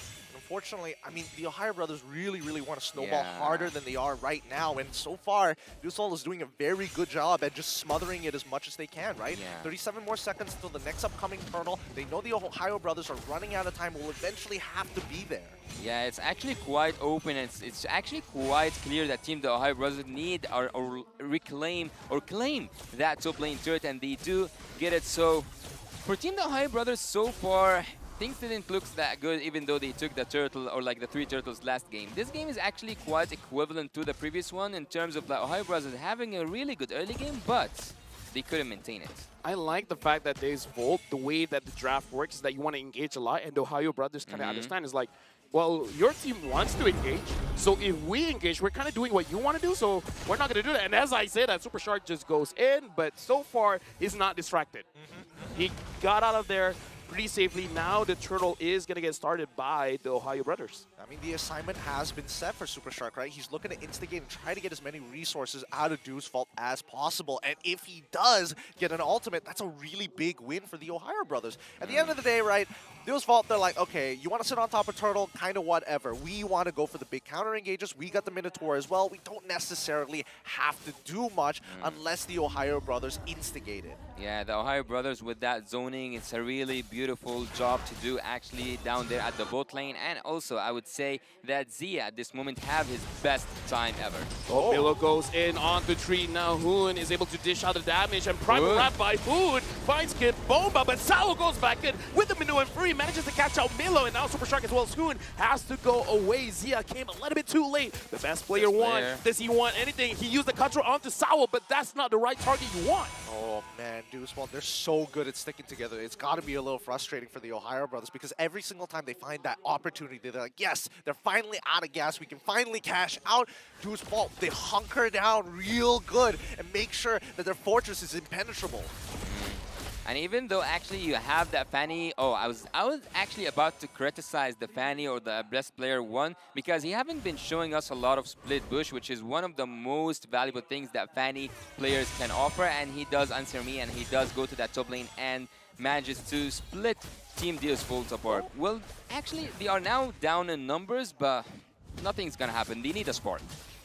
Right now as well, Magister goes in, finds one target. Is that going to be enough? Hoon already uses the NetherRealm trying to protect his team. And Carby is able to get out of that bad situation. Milo engages, but looks like not the target that he wants. Magister goes back in, but looks like Milo is too tanky for this situation. And Zia is just free hitting onto Sao. Sao is trying to survive, but Zia knocks him down.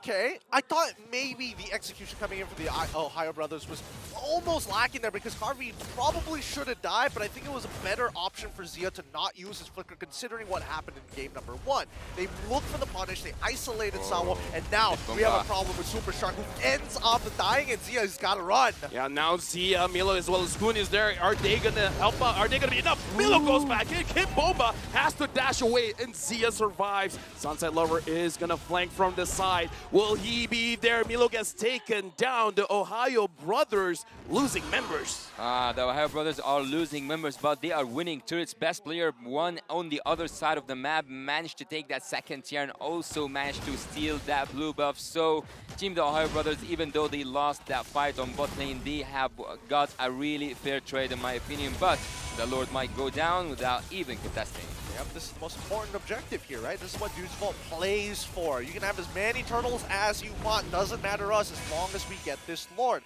Magister is able to secure it. Unfortunately for the Ohio Brothers, this is where it starts to get really difficult.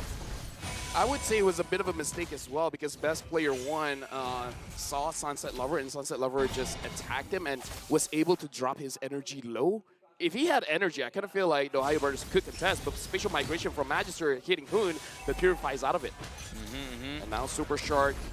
Looks like Kid Bomba isn't fast enough to catch him. Yeah, the Ohio Brothers are going to have to play defensive. So far, I mean, at the very least, we're not seeing that big snowball from the Ohio Brothers. It's dead even 4-4 with a 1.1k lead for the side of the Ohio Brothers. But at the end of the day, this is Deuce Volt's time. This is where they get strong. This is where they pull the trigger more often than not. Yeah, Sunset Lover as well going in front. Looks like they're just trying to zone everyone away. And actually, as I told you, Fanny will take a lot of that pressure off the shoulders of Team the Ohio Brothers with taking Kid Bomba back to the base, and also by recalling he can come back again and help his team to clear that load without facing a lot of casualties.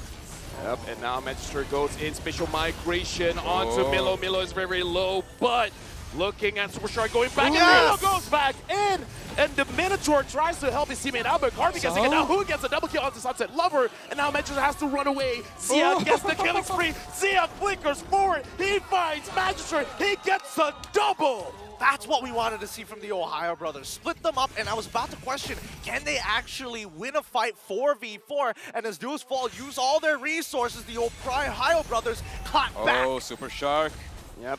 I feel like it's just trying to zone them away. The Ohio Brothers this game definitely looks more confident. Yeah, that's what I said about the constant pressure at the early game, and having that Fanny serves that purpose to its limits. We saw that Team the Ohio Brothers managed to split Team Deuce Vault apart, making them look all around the map, being afraid from best player, making one of those backdoor plays that takes the base down and have nothing to do on the other side. Look here at the itemization, the Blade of Heptases by the Brody, and also that Fanny will make the damage more than bearable. The first hit will always hurt Team Deuce Vault. I mean, as long as they chunk down their players below 40% HP, there's a very good chance the Ohio Brothers can clean up the bodies afterwards.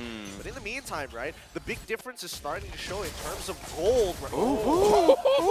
He's gonna take him out! Ah! Kid Bomba, are we gonna outplay this? Best player tries to get a kill onto Kid Bomba. Hey, yo. Hey, yo, right now, Kid Bomba goes. Hey, yo! Best player couldn't do it! He gets taken down! No! Why do they have to show the player cam? Even best player in you is like, I messed up! I messed up! Oh, no. It's a little unfortunate, but hey, maybe they can recover, right? 24 seconds. They just need to buy 24 seconds worth of time for this upcoming Luminous Lord. Pull it to your side, reset it, do whatever you gotta do. Sometimes it's too late just to pull back. Yep, and now Super Shark is able to avoid the engage coming in from this Volt. But look at Sao! Sao gets taken down by Super Shark, and now they're moving in. Hoon using the Nether Realm, making sure that they can re-engage. The Lord is still very low, and Best Player 1, he just respawned. But as of right now, Magister secures the Lord, and Milo looks like he wants to go for it. He wants Kid Bomba. Kid Bomba is going to get taken down by Melo, and now Best Player 1 gets Corby!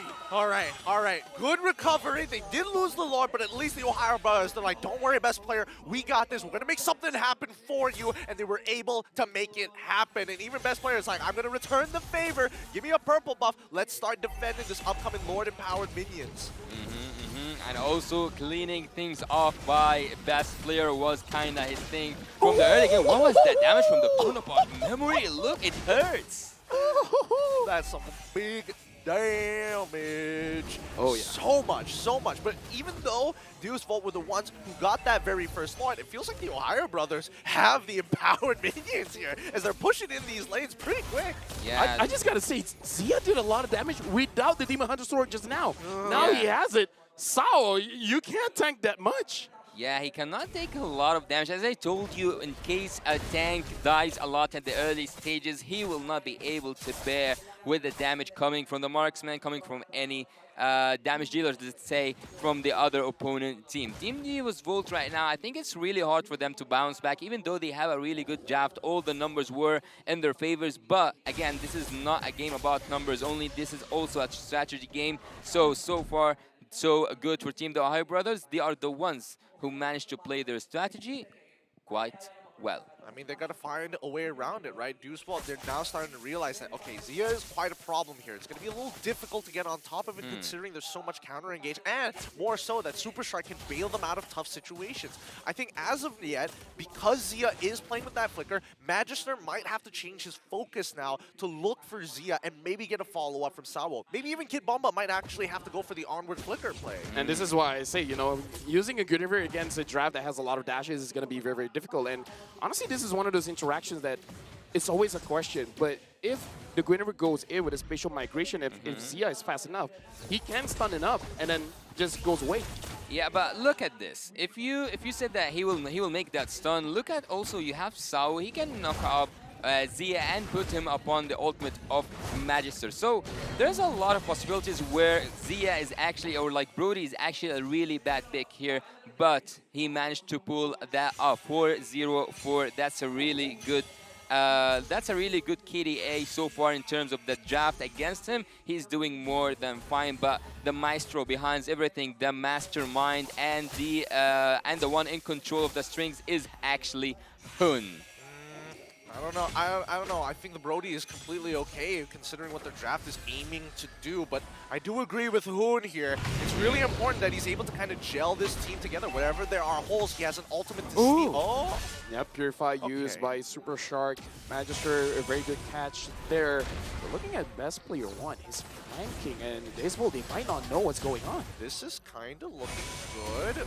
Mielo, I'm looking for the edge. Oh! Harvey gets taken. Oh, but look at Best Player. He goes from behind. And now there's no more Nether Realm from both sides of the team. Sao is going to get taken down. And Best Player tried to get a kill onto Harvey. Did not succeed. Killing spree for Hoon. And now Hoon has to go away. I don't know how Harvey has been surviving so many attempts by Best Player. I mean, his positioning is real nice, real sharp. He makes sure that he's not overextended, but more so he holds on to that slide tackle like his life depends on it in every type of situation. If you look at the damage dealt, Hoon, he's been able to get some good Terrafies, but not exactly onto Harvey just yet, and not in a way that can actually be converged upon. Zia is doing a great job with his positioning this time compared to game number 1, and now with the Lord in their grasps, I don't know whether the Ohio Brothers want to instigate a fight or just focus on securing the Lord. Yeah, I think they should just zone that Lord out and take that Lord down. Team The Ohio Brothers at this moment had to relocate, to reposition themselves, and also not just that.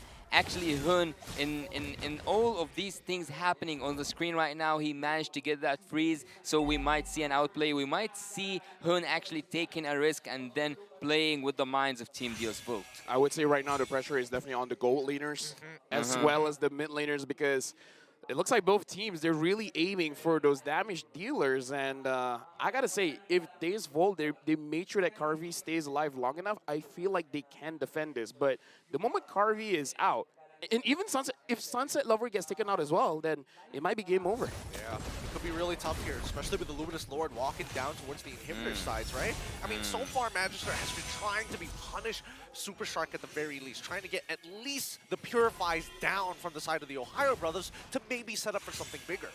Yeah, it might be so hard to defend this, to be honest. It might be so difficult for Devo.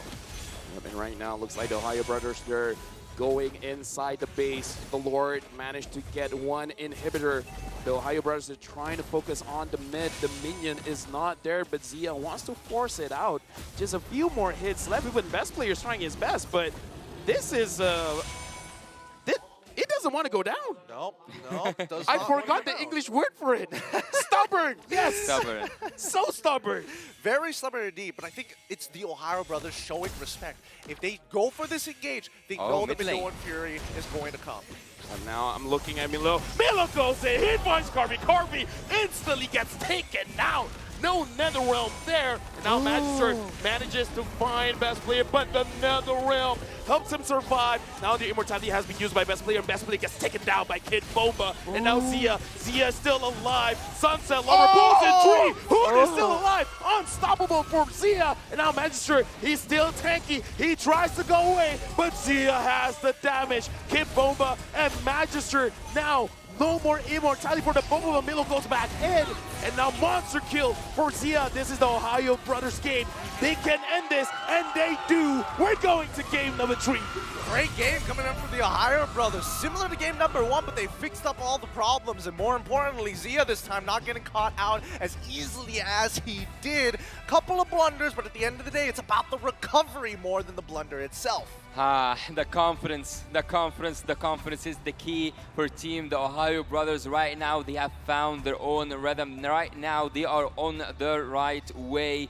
We saw how much beautiful that draft was executed and how much the numbers could actually be wrong in terms of the AI that we saw earlier on. We didn't see the draft win for Team Deals Volt. I would say a number that we cannot calculate is the confidence. And just like how Gosu General was saying, it looks like Zia, he was nervous, but this time, not so nervous. And I gotta give big shout out to Hoon, man, for 2 games in a row doing the most damage. I mean, maybe Zia took it back at the end of the push, but Hoon has been super consistent. Yeah. I think even Hoon and Sunset Lover both have been really consistent from either side. There was definitely moments where Sunset Lover could have maybe gotten like a good number of kills there at the end. His damage was really starting to make a difference, but that's only on the condition if you stick too close together. So I think it was really good adjustments coming in from the side of the Ohio brothers, and it's going to give something for Useful to actually think about for game number 3. Actually, one of those things is not to consider taking the Paramus Bruno again, because right now it broke. Oh my god. This is the first time though. There's first times for everything. It is a first time for everything, but with that being said, we gotta congratulate our MVP of the game, brought to you by the Republic of Gamers. Come on, give it up. Zoom in on the man himself. Give it up for Zia, coming up big time for the Ohio brothers, our MVP of the game. Yeah, the confidence that he needed to get that spectacular KDA 605, and also participating in 73% of the team fights, having all the items, or like having all the his items without the boots. That means that he aimed for the full damage and without even one defensive item. What a risky play, but trusting the team is also a message I can sense from that itemization. As we saw during the game itself, there was moments where Team Devo were actually, I'm not gonna say in the lead, but they were having a glimpse of how to being in the lead looks like. But on the other side, the Ohio brothers, over and over again, dealt a tremendous and also incredible and ridiculous amount of damage that Team Devo at a certain point couldn't handle. This was the moment where Zia had his items, where Zia had his confidence. Do we have to? I mean, it's a highlight. Show mercy. Oh, the poor man.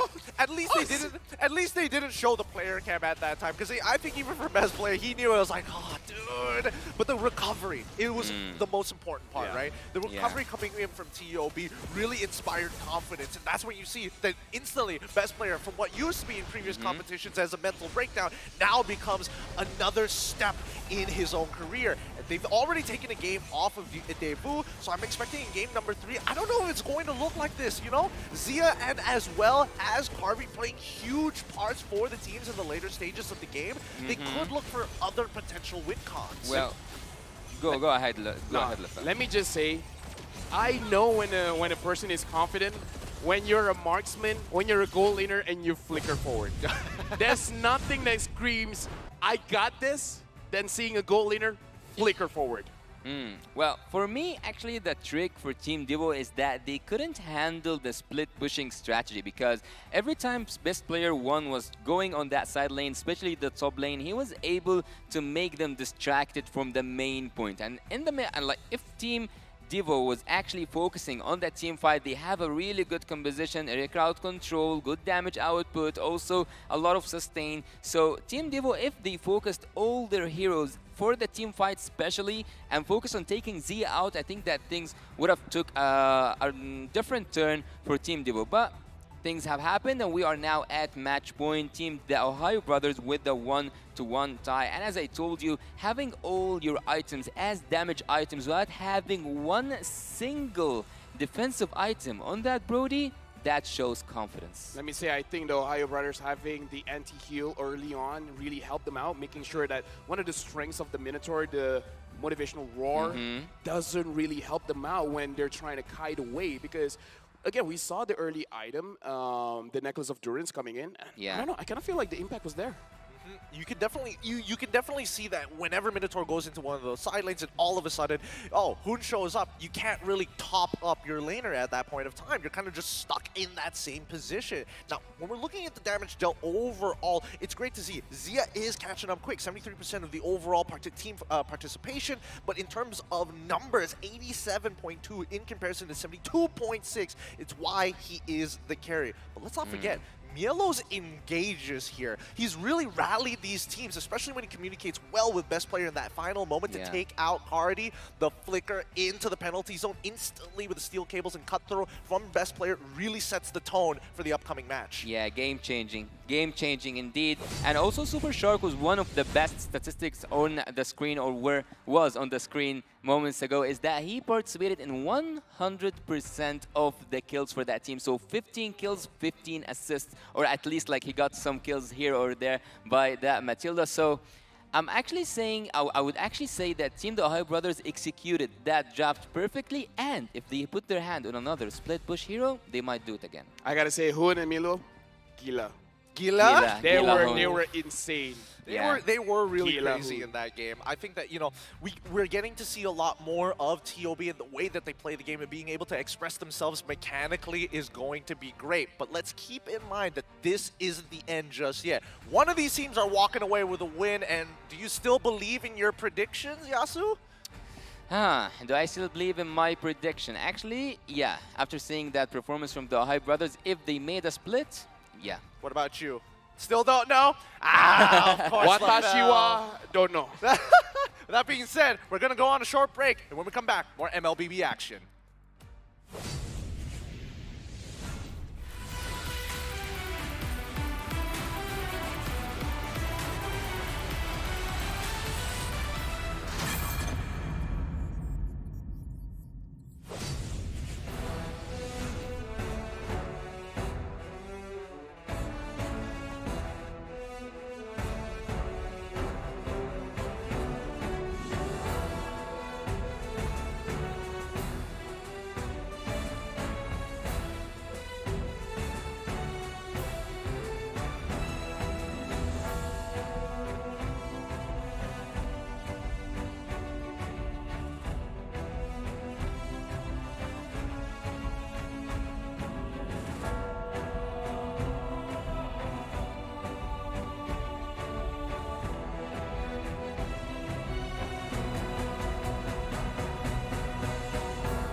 Welcome back, everybody, to the M5 World Championship. So far, we are looking for the conclusion of this Group D bout between the Ohio brothers and as well as Daewoo.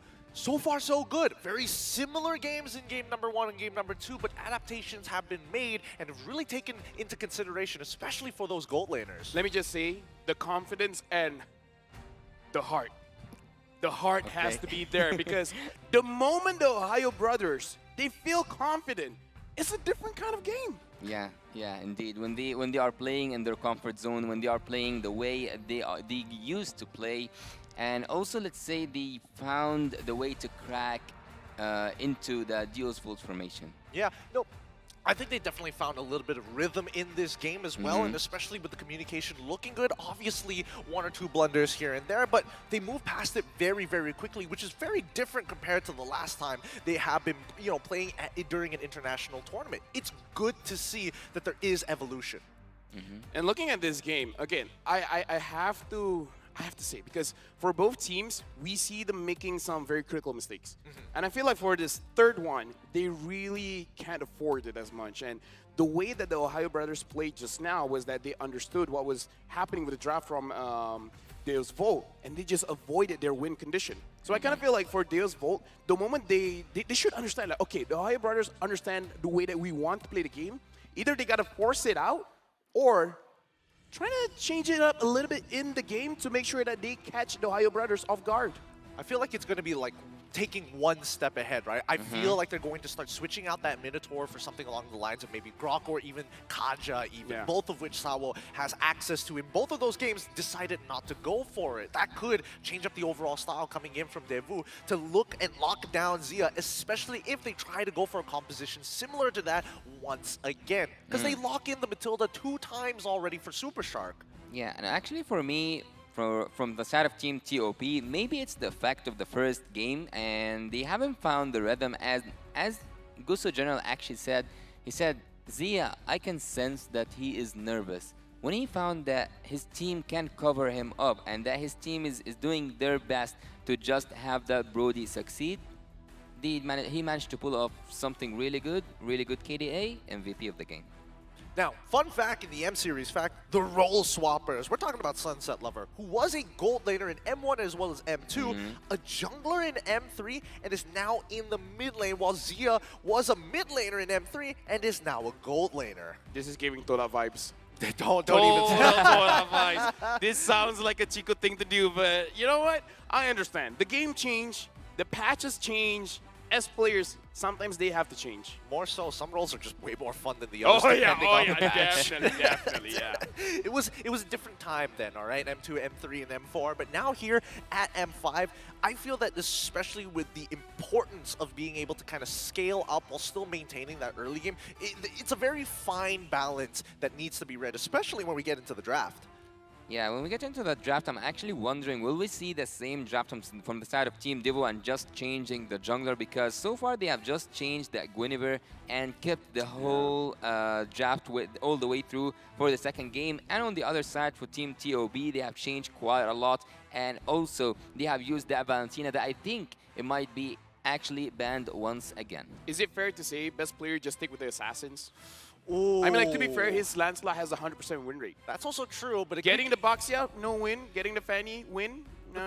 Question mark. My only problem is that I felt like if Daewoo really wanted to punish Best Player 1, they absolutely could have done it in the second phase of the game, right? They had access to all the heroes who could possibly do so, but they are thinking of the bigger picture as the overall draft rather than that person, I don't like him, I'm going to shut him down. And actually, after taking the Hilda down, if I'm remembering correctly, after taking the Hilda, the fourth ban, after securing the Fanny and also the Kufra, there was still a Kaja, there was still suppression heroes that can take Fanny down. Yeah, Franco even, that would have been nice to see. Tro, yeah, there's a number of options, but let's see what's going to change here in game number 3, right? I'm expecting, at least considering that the EECA has found some form of success on the red side, that they're going to take it back from TOB. Either way, the mid is super important because we definitely see that Sunset Lover as well as Hoon, they really feel like, in terms of chess, they're the king, they're just moving pieces around.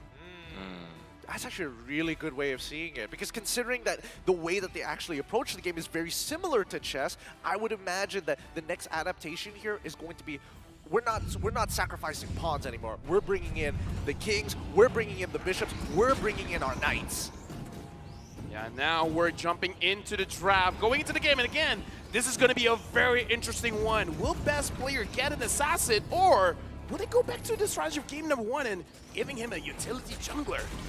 Having homeboys at the top of this group will actually now be quite dangerous for anyone to lose any points. So at this point, actually, I mean, still it is the group stage, and for both teams, it is the first match, but you are collecting points right now, and if you didn't make it past the group stage, you will not be able to use your cards or your wild cards in the, let's say, in the playoffs, because you will not get a ticket to the playoffs. So right now, they have to pull off their best.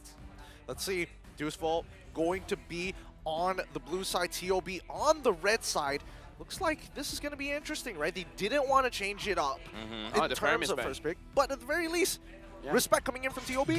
Yeah, now they're trying to force Sunset Lover on a pick that maybe I'm sure he's comfortable with it, but not as comfortable as the Firmus. Now the Nolan is out, and based on game number 2, perhaps Guinevere is not worth a ban? Yeah. Right? Yeah, I didn't see Guinevere doing that much of, let's say, not causing a lot of trouble for Team TOP, and also, I think they will actually ban the Baxia. They're going to be, I mean, they did do that for game number 2, but yeah, personally for me, even I'm like, I don't know, perhaps they need a damage dealer coming in from the jungle, because so far, that's the story of the M5 World Championship. All these assassins are back in the jungle. Yeah, I suppose, or they could start switching up some of the mid lane matchups. That's what I'm thinking with this final ban coming in from the side of TOB. Okay, I like the Bruno ban. I like the Bruno ban. You like the Bruno ban, so I therefore it's really going to narrow down on the hero pool in terms of the marksmen, right? Let's keep in mind, we saw an Ixia ban in the second phase after an early lock-in for Bruno. We'll see whether that's going to change, as Devu is going to get first pick on blue side. Huh. The first phase of banning is now over. Wait, 1-1 is open. Yeah, 1-1's still open, But and you can't also first the pick it. Matilda. But you can't first pick it just because the Phoveus is still there. I'm thinking like a Valentina opening, possibly, if they really want to like spice things up. It could be just another Farmist from the side of Deuceful. So far, Sunset Lover has been doing a good job. You can take Valentina. There's a lot of things, actually, that can be first picked here. Because I feel like Kip Bomba as well as Milo, they both did very well on that Terizla. It does seem like a big game changer. I suppose, but at the same time, I feel like it's a little too safe here, right? So they go for the Valentina opener, still very, very flexible. This gives the question over to the side of TOB. They've already banned out that Farmist, so this could be like a Novaria angle for the side of 1-1 potentially. 1-1 sounds like a good idea, but that gives Devu the opportunity to go for the counter picks. Yeah, actually taking the Phoveus at this point would be so lethal against the 1-1, even if Team TOP takes the Phoveus and also 1-1, they will struggle because Phoveus ult will be also stolen. Yeah, so now the 1-1 has been picked up. This is going to be a crucial question. Do you take that Phoveus, which may or may not synergize well with your team? Again, the Matilda is up, but... I'm born with Oh, Guinevere. Okay, this time they're taking a Guinevere. Okay, so they're taking the Guinevere this time around. Matilda is 80% still win rate, wide. still good. Yeah, Matilda is still wide open, and the same goes for Phoveus, right? This could be an opportunity for Deuceful, and I feel like, especially for the EXP laners, they are going to have the time of their lives if their opponent is going to be a Phoveus, right? Is this a question? Like, we know you have a mean Terizla. Do you know how to play a Phoveus? Yeah, it's an interesting dilemma to be in. Yeah, they made the Phoveus much more tempting, I would say, because they took two heroes that will dash a lot during the whole game. Team TOB are actually playing a really risky game here, but I can understand having two of the best picks so far in the M series, which is the 1-1 and also the Guinevere, by having the Baxia here. We will see for the first time Team Divo playing the hero that was once picked from them and the second time was banned. Interesting. Boxian as well as Brody. All right. So at least for the gold, they've secured their gold lane matchup. We know what's going to go into the jungle. Now for the side of TOB, right? This, we still don't know whether Guinevere is going to go in the jungle. It most likely is, considering their track record. But now that they've got the Terizla, now they pose another question on the opposite side of the map. Yeah, I kind of feel like because they saw the Brody as well as the Baxia, it's kind of showing signs that perhaps they don't want a Phoveus. At this point, if you want to be safe, you can ban it out, because why not, right? But I don't know, based on how Devo was drafting, it looks like they don't want the Phoveus. now they're also getting rid of some of the other counter picks against this 1-1, especially set tanks, right? Get rid of the Kufra, make sure it's out of the way. Devu, what are they looking to ban out? Well, Mages, I think. Mages, I think. Mages. Well, look, I would, if I'm in their shoes, I would actually might ban that Fanny, because I'm not feeling safe around that Guinevere pick. I think that maybe can be turned to a room, and then we will see a Fanny coming through, no crowd control whatsoever on the side of Team Devo. They might just pull it off, and I think Suppression Hero can be a good ban here. Kaja, I think. Kaja from the side of TOB. TOB, yeah. Taking 1-1. It's not too bad of an option at the very least. I think the Franco might be just a little bit better in this particular situation, only because at least you don't have to necessarily be up front to do so or have to expend a battle spell to make something happen, right? We see the Fulvius ban come up from the side of TOB as expected here as we jump back over to Deo's Vault. I'm guessing another mid lane ban here as well, really clamp down on it. I would say Lilia or Fanny are pretty good bans right now. I do agree the Fanny can still be picked up, having the Guinevere as roam, so good call. Either Fanny or Lilia I think is fine. It's just that Hoon has a very interesting pool of heroes as well. He did bring out the Chang'e. Doesn't really know if that's experimental or is that like one of his amazing heroes. And yeah, Lilia has been banned. Okay, this actually might just be a Chang'e game because this is one of the few situations where it's like you're contesting for mid-prio, and if you have to compare a Chang'e compared to a Valentina, more likely that the Chang'e is going to be able to push out that wave first. What are you going to do, best player 1? I'm waiting. I'm just waiting at this moment. See, I think so at this point, is this hard. a Gwyn jungle then? It's Gwyn jungle for sure. Yeah, I think right now it's set out to be a Gwyn jungle if there wasn't any surprises whatsoever. But Team Devo right now, what would I pick if I was Team Devo right now? We need a tank and we need an XP laner. Phoebus is out. Maybe a Minotaur, so hard. Maybe a Franco, as you said, Gideon. Possibly. I mean, no matter what, I'm thinking of all the set tanks, but there's too many ways for TOB to kind of get out or look for a big counter engage, right? So I'm guessing along the lines that if it comes down to, let's just force out lane prio, rotate faster than our opponents, this could be a grok angle for the side of Devu. To finish off the comp, that's what I'm curious about, right? They've already got the box here going into the jungle, and it looks like it's going to be the Edith. Oh, Diggy! Lock us down? Hell nah! Dude. Diggy and Brody on a lane against 1-1, it's not going to be a fun lane.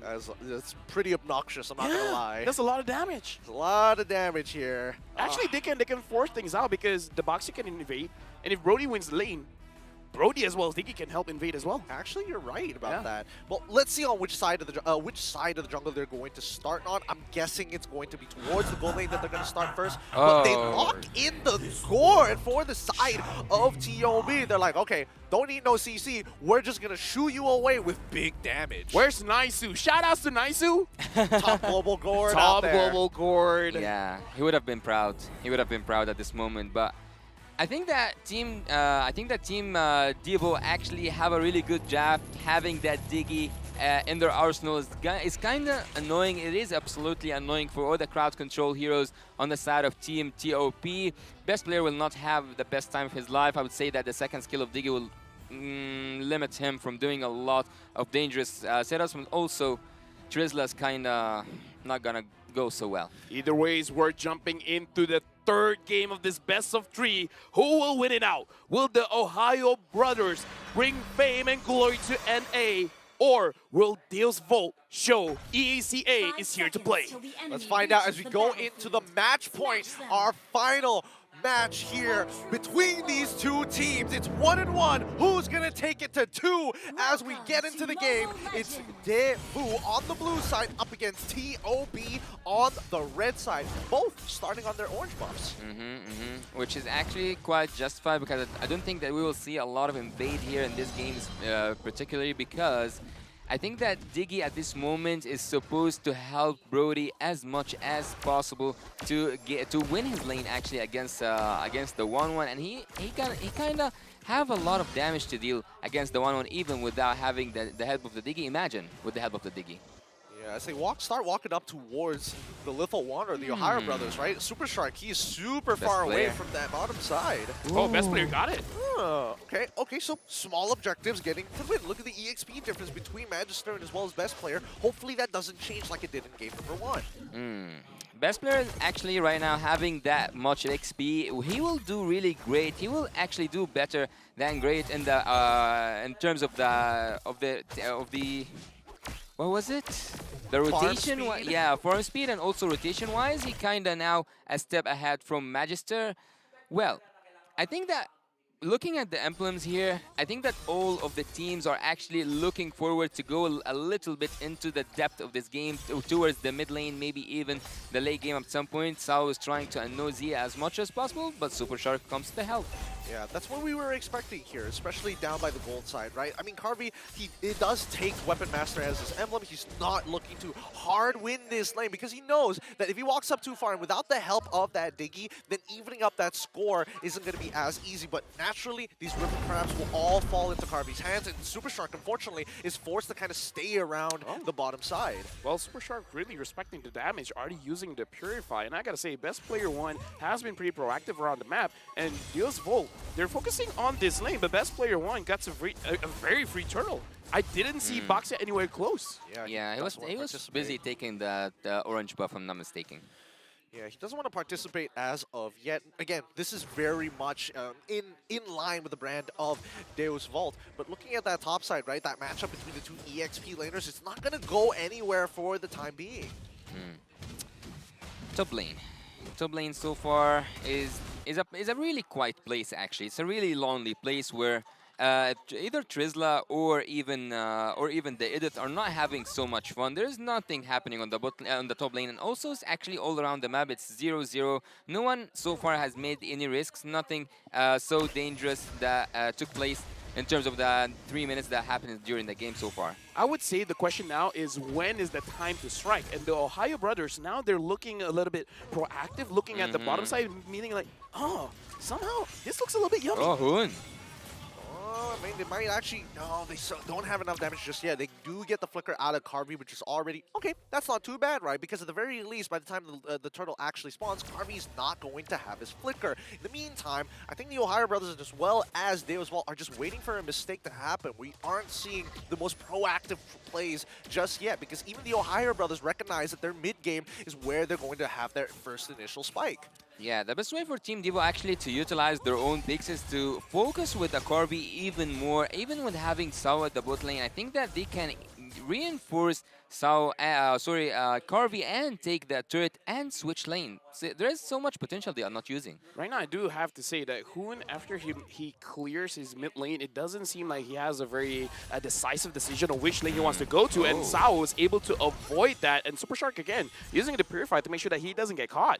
Yeah, he does not want to fall into the range of the torn apart memories, and I think it's a good decision that he does so. Now, we go up to the very first, the second turtle of the game, and this time, Devu, they actually want to contest. Oh, Best Player 1 goes in, but Sao is able to get out of the situation. But Super Shark, first blood, goes over to Sunset Lover, and just like that, looks like Deus Volt is going to secure. Yep, they secured the second turtle. That's what happens when you give up position. Wait, they're not going to get a second one, right? No. Yellow's out of there. Well, Sunset Lover was waiting up until this moment. He was waiting in the mid lane bush just to see who's gonna go back, who's gonna fall back and will fall to the ground. He took the first blood really fast, and also the turtle goes for the side of Team Deus Volt. This time there is a little bit of contest, but Team the Ohio brothers and also Deus Volt, they haven't found their own rhythm. I gotta say, the question right now is how does the Ohio brothers deal with Diggy's time journey? Like, who has to be the one to use their crowd control first, bait it out, and then who's going to be the real follow-up? Who's going to be the real engage? Super Shark is the best player. That's my best guess. I would say Hoon. You would say Hoon? Yeah. Interesting. First kill and then use your ultimate Diggy. Oh wait, we completely forgot about the EXP laners. We just left them in their own island once again. Mielo is actually supposed to be the one who's tanking the majority of this damage and actually initiating this fight so that Hoon can get clean combinations off. It's an interchanging role, and of course best player is going to be more highly valued here. But in the meantime, a very smart lane swap coming in from the Ohio brothers. They're willing to sacrifice the bot tier 1 just to make sure that they have enough members ready for this upcoming tournament, and maybe they can find a trade in the structure on the opposite end of the map. Oh man. Yeah, Milo taking a little bit too much damage, and Sunset Lover is there to make sure. Oh, what? He was supposed to make sure Milo goes down. Where's But Milo's like, not today, boy. Where's the health bar? You can hardly see it. You can see very minimal color there. Oh, Super Strike actually blocking Magisters. They want to take this tier 1 top side. Yep, Kid Bomba taking quite a lot of damage. Magister is there trying to help out, but it looks like the Ohio brothers are able to secure their first turret. But again, this will kind of got theirs a little while ago. I wasn't quite sure that they will make a trade, actually. After seeing the bot lane falling that easily from the side of Team TOP, I didn't think that they will do something on the top lane, but apparently they have something to do. Now they're going to be starting this turtle, and they're ready for this one. They're like, okay, we've already taken one away from the Ohio brothers, and if they want to contest this even more, better on us, right? Sawo has his ult up. Right now, the Ohio brothers, the way that they're positioning is not too wide. They're kind of moving together.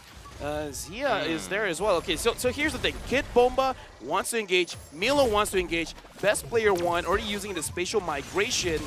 And who's going to start it off? Magister goes in, wants best player 1, but Milo goes back in, but no CC is able to do really anything, and Milo gets taken down by Carvey. Best player 1 has to exit as well. He goes back in, but Zia gets the kill, but Zia super low. Best player 1 gets Carvey, and now flying up, not really enough to get a kill, but enough to secure a turtle.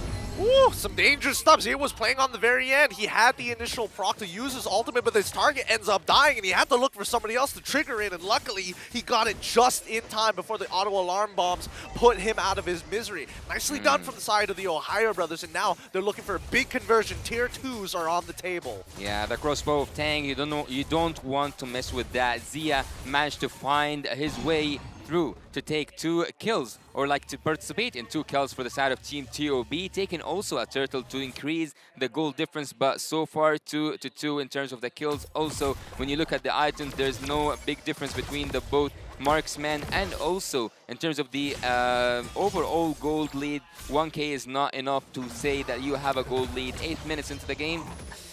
I mean, it's not one. A few hundred. A few hundred. Speaking of which, actually, Sunset Lover, I don't think it matters what mage he's playing. He is always going for the Clock of Destiny build. Yeah, he's not going for Lethal Ignition. He takes Impure Rage, but still opts to go for it. He's the OG, and he's going to show how the OG does it. It could be right here, right now. I mean, there's an opportunity. Nope. They're just going to back away. Like, if Duo's Vault, whenever they're in these types of positions, they start clumping together, right? I think that is the default mode that they go to, especially when there's nothing to actually fight for on the map in these next 40 seconds, right? If you look at the gold earned, Zia now shooting above and beyond Carvey. Initially, it was Carvey with that gold lead, but now Zia has enough items to have enough attack speed to keep himself on his toes all the time. It has never been, it will never be about the kills. Team TOB actually are taking a lot of turrets right now, and it might be so dangerous to just defend that top lane for Milo. Yeah, Milo goes in, he wants Carvey, but Sao is there to make sure that Carvey is able to survive. And Milo looks like the Tornado Memory is enough. He's going to get taken down. Best player dives in. Carvey, there's nowhere for you to go. And Zia gets the kill. Hoon from the backside is making sure that Best player has a way to get out of the bad situation. It looks like Best player, he's tanking quite a lot, but it doesn't look like he... No, he gets pulled back, but he survives. Kid Bomba flickers forward. Sunset Lover gets a kill. No, Hoon, I saw that, Hoon. I saw that killing spree for Zia. Hoon. Oh my goodness. Hoon. Okay, look. Get out! It was a show of force. It was a show of force. 3 dead, 2 for trade on the Ohio brothers side. They still take that trade really nicely from the side of the Ohio brothers, and they're even getting a convergence on it, right? The angle was good. The idea was there. Obviously a little bit of a blunder in some of the abilities, but hey, we moved past that. The gold lead has now developed to 2.2k. Yeah, actually for me what was actually really interesting was the shift from the side of best player, and also the save that Super Shark almost pulled off, but Zia triggering his crossbow of Tang and finishing everything off. That's when you... Oh, did he just take it on the way? Imagine... Was that on purpose? I think he was just walking. I was like, my bad, bro. My bad. I was just auto-attacking, man. Please, don't take this away from me. It's like, this is how a 1-1 walks. You basic attack as you go along. It's frustrating, but at the very least, we know that at least for the side of best player one, he's got to be careful, right? He got canceled twice off that spatial migration thanks to Sawo's time reversal. He's got to keep an eye on it, right? Got to make sure that the timers don't line up. It's actually really hard to decide who's gonna win this team fight. Both of them are not so far in lead in terms of the gold. Look at Team DOB. I don't think they have that team fight that takes it.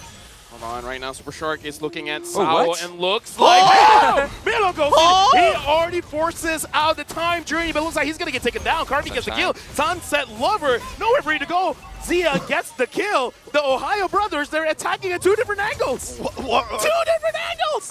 This is literally... Is this modern warfare or not? This is literally the Ohio brothers saying, hey, we're dropping a care package for you. Let's take out that front line. You were talking about chess? See, they're not using pawns now. They really aren't. Jumping with the kings. Yeah, man, right now, Kid Bomba taking a little bit of damage coming in from Zia, and Hoon is actually spacing out very, very well.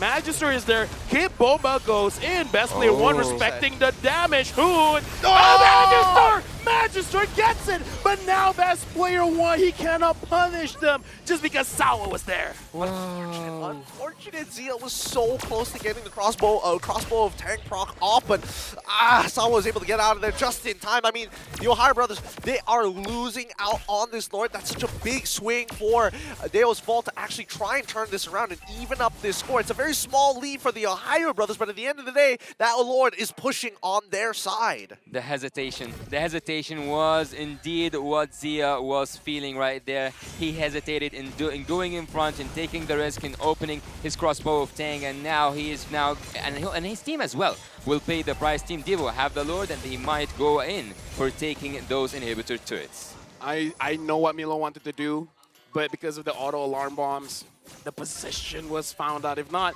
I kind of felt like the Ohio brothers were just waiting. Milo, you go in, we're all going to go in as well. It's a really creative idea. I'm not going to lie. I love the fact that Milo has the cojones to make a call like that, right? But now, they're on the defensive. They kind of have to be. They have to deal with the Lord Empowered Minions. They're going to lose their mid-tier 1, but they can't afford to lose their mid-tier 2 at the very least. Top side needs to get cleared up, and now we have 104 seconds until the next major objective spawns, and I think that TOB are starting to get a feel of what Deusval actually wants to do in this game. Yeah, continuous pressure indeed is the key from Team Deusval, because so far they have been pressuring at every possible angle, but Team TOP, every time they have that team fight, as you just said, Lafel, they enter from two different angles, and when they do so, sometimes it works, sometimes it just doesn't.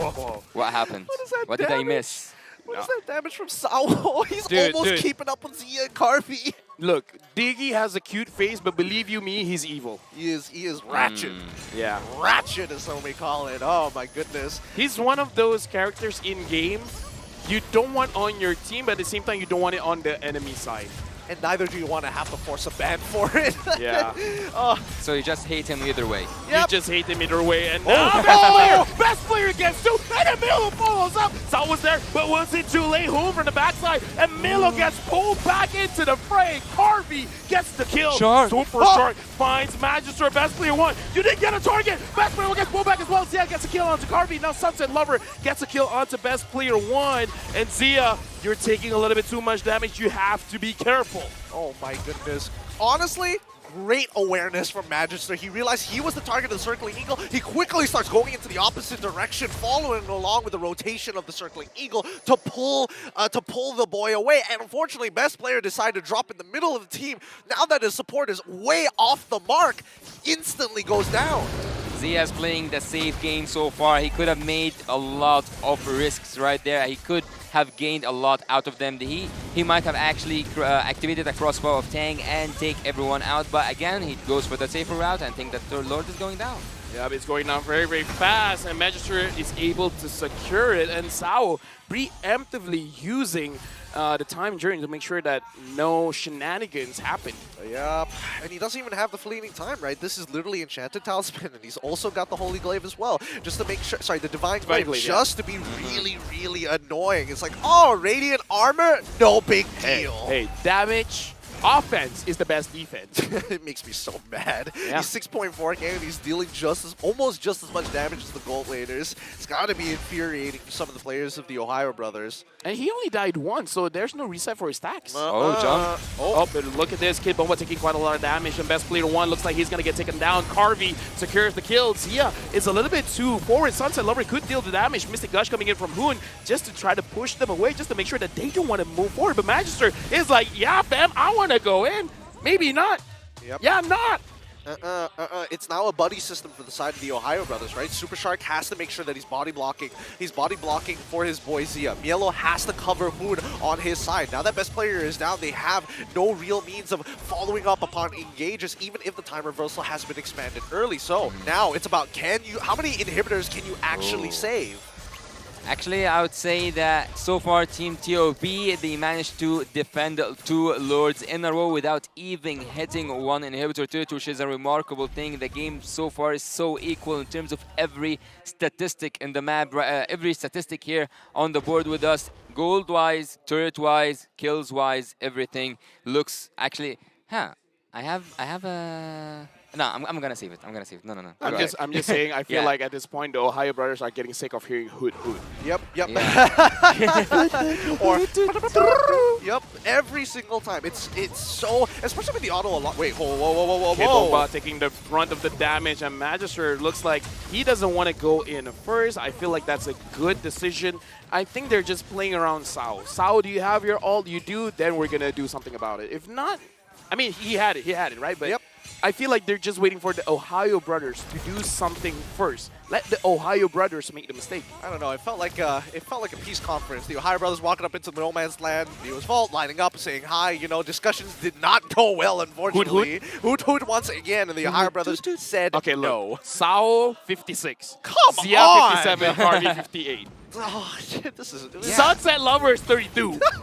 Hoon is 32. And imagine that Sao dealt that damage. Most of it was on the gold lane. So imagine being in a landmine actually at that gold lane. This is so frustrating to watch. I mean, Sao is just getting away with so much right now. Honestly, when you look and compare both teams, there's a lot of similarities between them. It's really great to see that these regions giving each other respect in the same manner, but also in terms of power level are actually very similar. I'm actually pretty nervous. I cannot imagine how does the players feel like right now. It's so close. Yep, Spatial Migration did not hit onto Magister. Magister is playing very patiently as a jungler here, and Hoon finds Sao. And that's good. That's amazing. He forced out the and now Sunset Lover, he's gonna get caught, and looks like Shark wants the kill. Sunset Lover is able to get out, and Kid Bomba is able to leave as well. What happened? No, they didn't want to keep on ego challenging it. They're like, we've already got them to use their battle spells, their big ults. This is a free lord unless Magister. You want to melt it down. Okay, Milo, you're taking a little bit too much damage. The lore hurts right now. Best player 1, Spatial Migration onto Magister, and Hoon is able to hit the Mystic Gush. Now the immortality is up. Hoon gets a kill, but King Bomba forces a damage onto Zia, and Corby shuts down Zia. Ouch. And Sunset Lover gets a kill onto Milo. This is a very big mistake. Best player 1, you gotta keep your health. You can't secure this Lord, but this fool, they can get the kill. They're trying to burn it. Corby!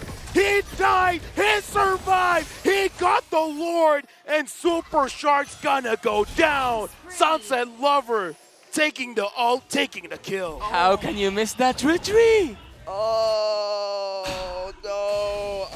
Oh, no. That's really unfortunate. I don't want to talk about it. Yeah, I don't want to talk about it either, man. Who's going to talk about it then? Come on, man. This is one of the situations that you don't want to be in, especially for the Ohio brothers, right? They were sitting underneath the Lord. During that Lord dance, they were making some good decisions, but with the recent changes, a lot of these members were getting chunked out bit by bit, and Fuse Vault got a full reset because they didn't rush down the Lord in time. 5v5. It came down to here. 5v5. Lord coming in, marching from the bot lane. Evolved Lord. It's not looking so good for TOB, to be honest. Oh, Hood all the way. Sao 0-1 and 10 doing a lot of work. The Ohio brothers can't find an angle to engage in a fight. This is, I guess, one of Grenadier's counters as well. It's like, you want to jump in, you know, go ahead.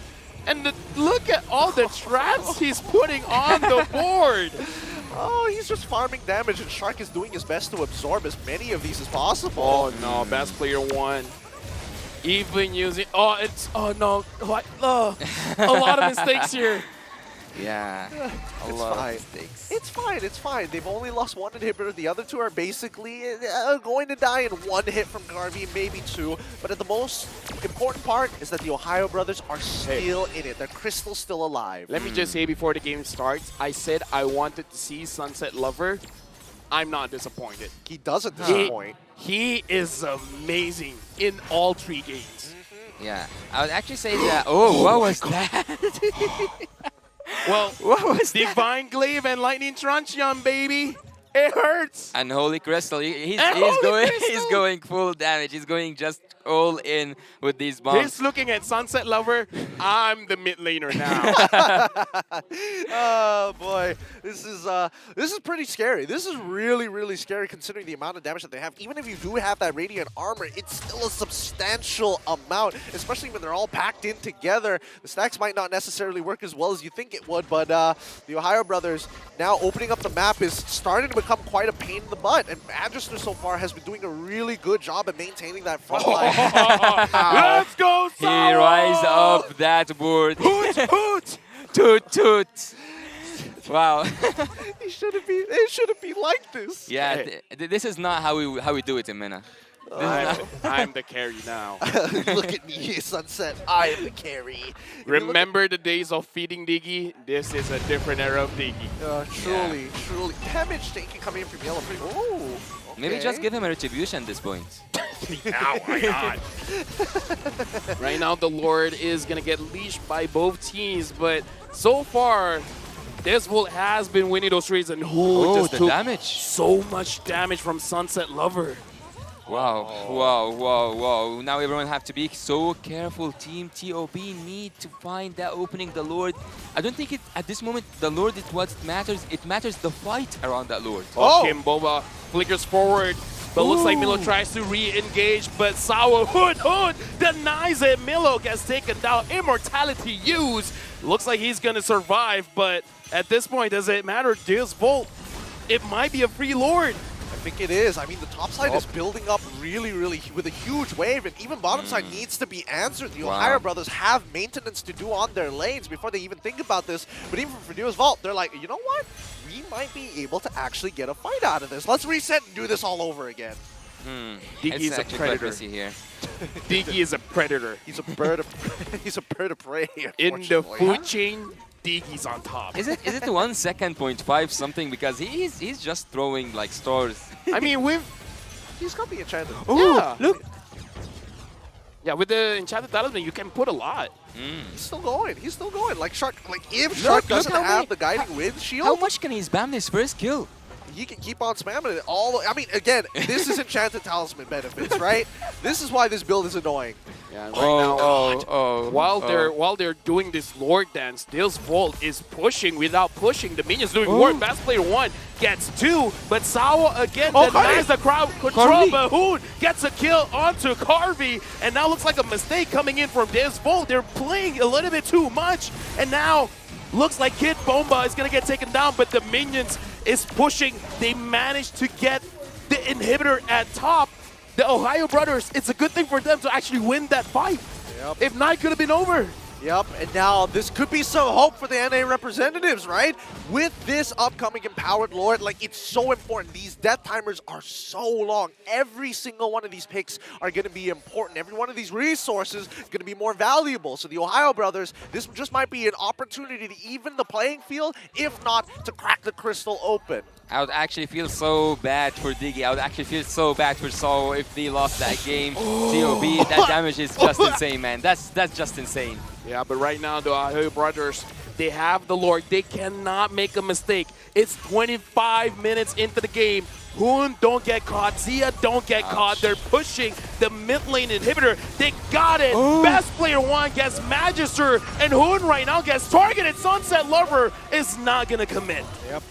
Also, Carby just came out of spawn, right? So again, the Ohio brothers, Mielo is going to look for a reset. Same goes for Super Shark. But at this point of time, right, they've gotten the big ults, but there's no way to converge on it. TOB, they're looking for an opportunity to actually go for a pick. Devu will not give it to them. Look how tight they are together. The Lord's untouched so far. So far, the Lord is safe. Yeah, but now Zia taking a lot of damage from Sunset Lover. Mila is moving forward, but the Lord is going to get taken down, unable to deal damage on the top inhibitor. 25 minutes. We're going for a 30? Yeah, I mean, with the amount of harassment coming out from Sawo, forcing people to actually go for recalls because of how much unnecessary damage people have been taking, there's not, look at this. Yeah, right? Like, this is frustrating to deal with. Walking up feels like you're pushing through thorns. Right. They cannot. Oh, they can. Super They wanna Shark, engage. you want to force this out. Milo is not using the penalty zone just yet, and Zia as well, Super Shark taking quite a lot of damage. Perhaps a missed call coming in from the Ohio brothers. I would actually choose a safer route. I would go back, freeze the lanes, and wait for the Lord if I'm TOP. I mean, there's nothing else you can really do about it, right? Bot side, there's a huge wave that's building up. The Ohio brothers could look to attack the top side at this point of time, or as you can see, best player, right? Just making sure his presence is felt, making sure that Dioswal have to fight for ground constantly despite continuously laying down traps in their own jungle. Dude, the wave clear from Dioswald is very good. The Ohio brothers, they gotta stack up way more minions to make a difference, and now Milo They got Magister. finds Magister, but it looks like they're not gonna commit. Oh, Diggy actually has a Genius 1 by now. Diggy is actually going for a full, Sao is going for a full damage build. And actually, he can do quite much damage, and he is already like doing quite a lot damage. But the Lord at minute 28 is going to be so hard to defend. But I think that, again, and I would say it again, look at his damage. 128, 30k away from Sunset Lover, his own mid 131. laner. Yeah, that's pretty annoying. Dude, he's trying to break records here. He's trying to be the MVP. Yeah, he's trying to farm stats at this point. I think that at least for the Ohio brothers, there might be some consideration to force and maybe try and burst down Sawo. He isn't going for the Purify anyway, so the initial CC might be useful to get that ult out as soon as possible. Well, best player finds Magister, but best player took a little bit too much damage, and now even though he has the immortality, he has to be careful. The Lord hurts now. True damage coming in, and Magister is still very, very healthy. The Lord has been resetted. Yeah, Sunset Lover is waiting there. Sunset Lover is waiting there, but bad management for that wave. Dios Volt have to go back to defense. They might just lose numbers against TOP. Super Shark's got to be careful, right? He can't keep sitting around this Lord. The Lord legitimately hurts 28 minutes into this game. Yeah, so does Sunset Lover. Look at the damage coming in. And I got to say, the Ohio brothers, best player one, he wants to engage, but it never looks good when he does. The damage that he receives is a little bit too much. Carvey and Sunset Lover as well as Sao. It's too much. It is too much. It's actually unbearable to a point. It's so annoying to a point, but this Lord is gonna be so risky to take. This Lord is gonna be so risky to take. Right, we gotta look at me. Oh, what was that? Oh my goodness! Oh, Pixel Brush. Show mercy, please. When does it stop? Sao, he's just tapping one button the whole way. Wait. Circling Eagle on Circling Eagle. We're just gonna dance in the air, and nothing's gonna happen. Now even Magister is able to freeze time for himself. He's not gonna be taking a lot of damage. So I feel like just Volt, they're setting up for a bait. Yeah, actually at this point, I think that everyone is watching Diggy play around with his bombs. He's just annoying TOP. He's not letting them go in, but the Lord is about to go half HP though. Yeah, right now the Ohio brothers, they're just seeing stars. They should.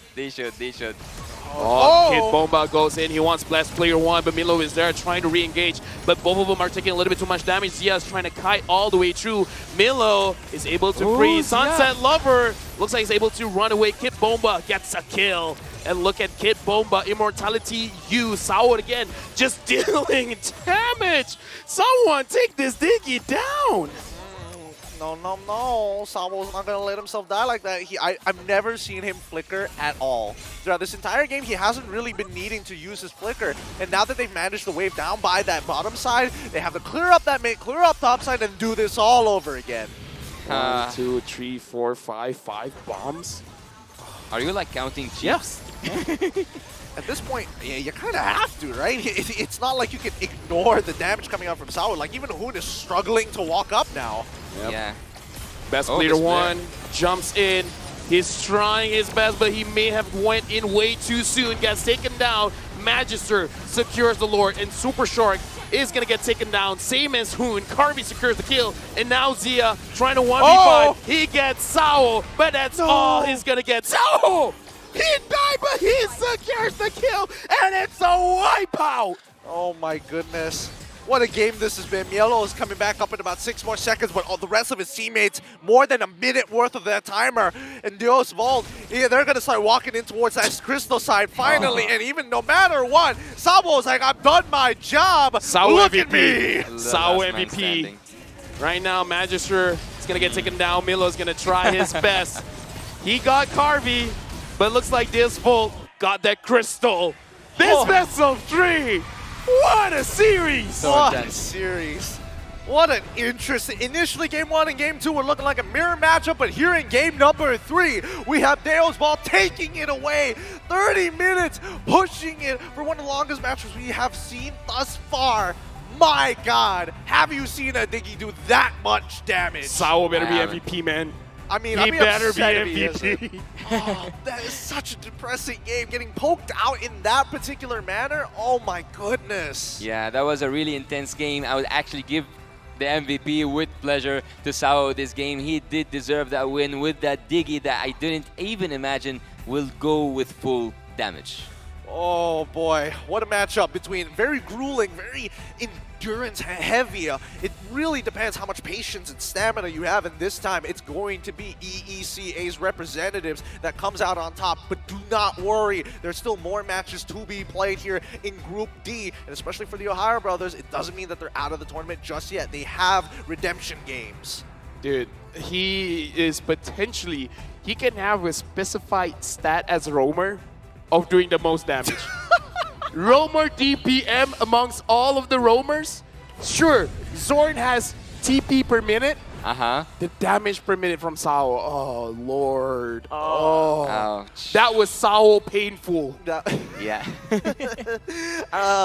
I'm not proud of that one, but you guys get what you get. I don't know. There's not much to really say about this game, especially once we got to the ultra late stages of it, right? Whoever makes that first move is definitely going to get punished for it, and unfortunately, the Ohio brothers cracked under the, I wouldn't even say immense amount of pressure, but just running out of patience to hold on. Well, seeing that, I think we have broke the limit for the highest time match, or like the longest match so far in the series. So I think it was more than 30, but what is it? It's supposed to be so. It's Sao. Give it to him. He's dropping the ball. It's like, yeah, feel the pain. Hoot, hoot. Oh my goodness. MVP of our game. Give it up for Sao with 94 kill participation. Low GPM. But my goodness, we need to have the damage per minute from this guy because he is topping the charts. We'll see it in the post game stats. But first, let's have a look at the highlights here. Highlights brought to you by Grab. But man, what a game this has been. It's gonna be actually so strange when you look at the highlights, and what you are looking for is Diggy. Basically, you kind of want to look for the marksman. You kind of want to look also for the mages. But here you are actually looking for Sao and his perfect gameplay with that Diggy. Carvey at this point actually was doing really good in terms of the damage, but he couldn't do quite enough to save his team, I would say, from an early game loss. But yeah, that was just the damage. When they went in the bush, they found a surprise. It was a party surprise by Sao, presented here by Team Dios Vault.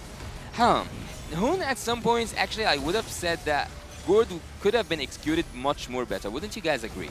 Yeah, I do agree. I just feel like he was really overthinking about his positioning, making sure that he doesn't get caught. But trying to position well, it worked in his favor. But I feel like he would have looked better if the engages actually went through. That time journey is a real difference maker. It's so obnoxious, and he gets it back up so quick as well. Like, what are you supposed to do? Yeah. Engage look, instantly. The engage is good, and Hoon was ready to deal the damage, but it was like, Hesitating, guys, yeah. No. It's like, okay, the engage was good, but the engage was cancelled. Hoon already used his Mystic Gush on the targets, but the targets are moving. The targets are not supposed to move.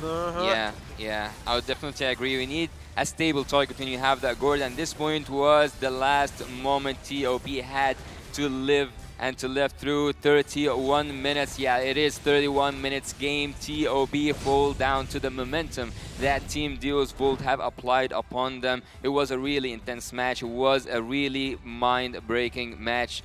31 minutes.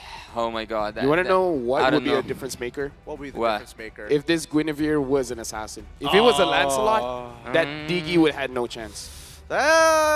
Right? Because the problem with a Diggy is, especially when you're building full damage, you don't have a lot of HP. I don't know, because then on the opposite side, then Magister would have kind of a free time kind of walking up at you. It's like, look at all that damage. The Diggy is the problem. The Diggy is the Diggy problem. is the problem. Yeah. You're right. With 31, if the game always drags out to 31 minutes, then maybe there should have been a consideration. But even so, I can't really blame the Ohio brothers, right? This is a really grueling match. Like, at the end of the day, it comes down to who has the resources left after the time journey, and can they make that heroic play. Zia was doing good, consistent damage, but when you needed him to go for an incredible crossbow of tank, he just could not find him. Devu would not let them have... Oh, man, he's the carry and the forgotten one.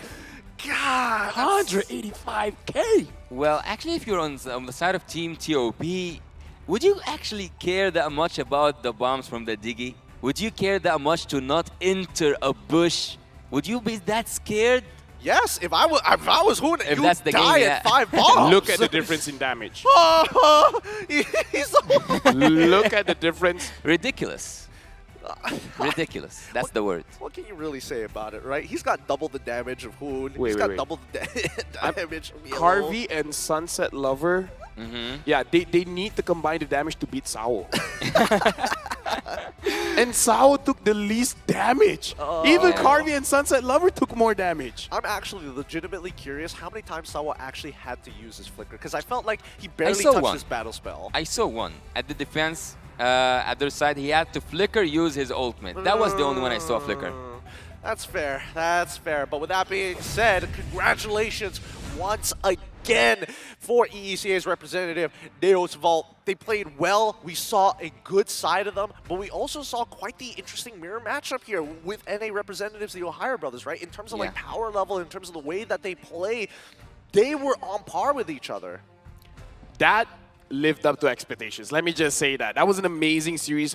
After the first one, it looked like, okay, maybe this might be a 2-0 because Zia didn't look all that confident, but game number 2 and game number 3, he was confident. He was able to do much, but game number 3, I'll just say, Dios Volt really won the draft. Would it be safe to say for you, Lafelle, at least, you were looking for Uranus earlier on. Would you look for a Diggy from now on? Wait, did I say the Ohio Brothers is going to win? The prediction? Yes, you did. Let's forget that. Yeah, I'm let's sorry. show. I'm sorry. Guys. Look, once Look, again.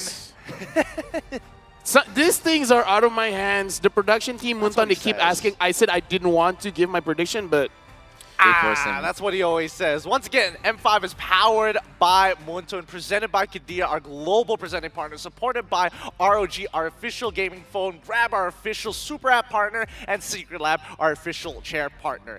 Up next is the best of 3 matchup featuring Myanmar's Burmese Ghouls and Singapore's Team Flash. Both of these competitors are looking for some points, especially for the Burmese Ghouls. So stay tuned. The M5 World Championship group stage will be right back.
floor is harder. The energy's getting higher. You're saving my arms. 'Cause I know just what I got.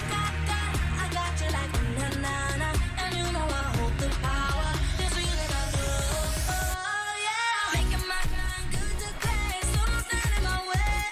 Standing tall and I won't fall over. We are better than great, girl. We are better than great. We stand tall, won't run away. We are fun, nothing gon' change. Great. We are better than great. Can't get it great, I'm better than great. I play my own role, I've been kinda greatest. Transcend myself into this game, yeah. I feel the power to dominate fate. Championship mind, no time for the weak. We'll start to the game, shout, reveal. Better than great, that's how we feel. I feel like the floor is harder. The energy's getting higher. You're saving my arms. 'Cause I know just what I got. I got you like na-na-na. And you know I hold the power. This feeling I do. Oh yeah. Making my grind good to great. So don't stand in my way. Standing tall and I won't fall over. We are better than great, girl. We are better than great. We stand tall, won't run away. Play our part, nothing gon' change. Great. We are better than great. If we stand tall and believe we can make it, you and me, with a sense of urgency, you'll see I'm better than great. I'm better than great. Oh yeah. Oh, I'm better than. Making my grind good to great. So don't stand in my way. Standing tall and I won't fall over. We are better than great, girl. We are better than great. We stand tall, won't run away. Play our part, nothing gon' change. Great. We are better than great.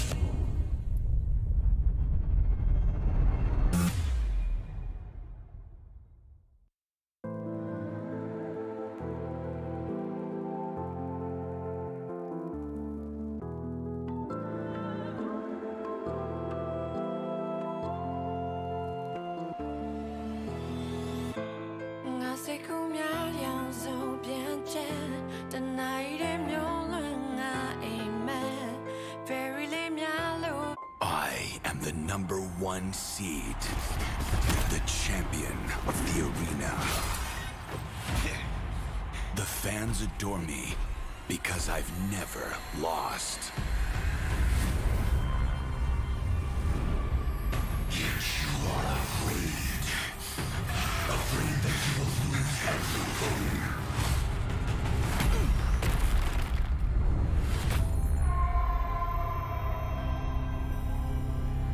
Do you ever get scared of losing, Kimmy? Well, big bro, I think we should cherish the joy and excitement of each game. Not who won or lost. That's right. I'll strive for victory, but I won't lose myself in its pursuit.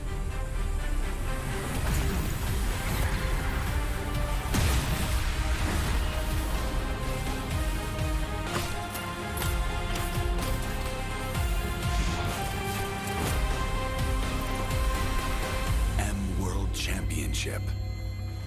I'm back.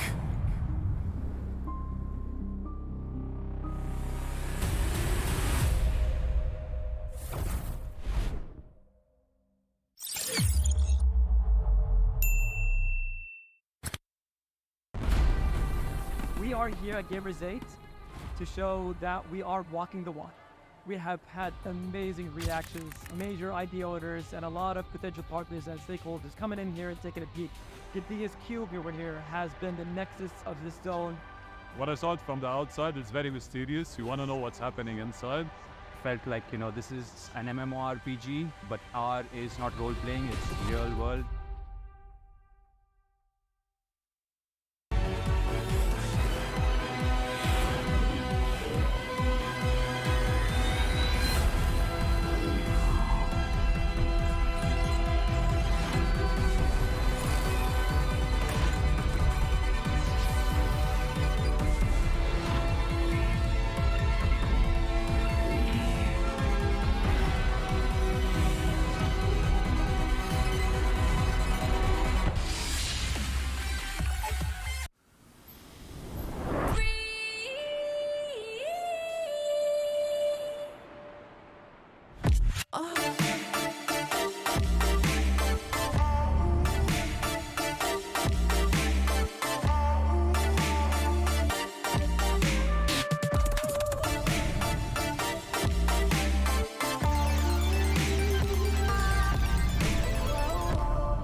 grab only.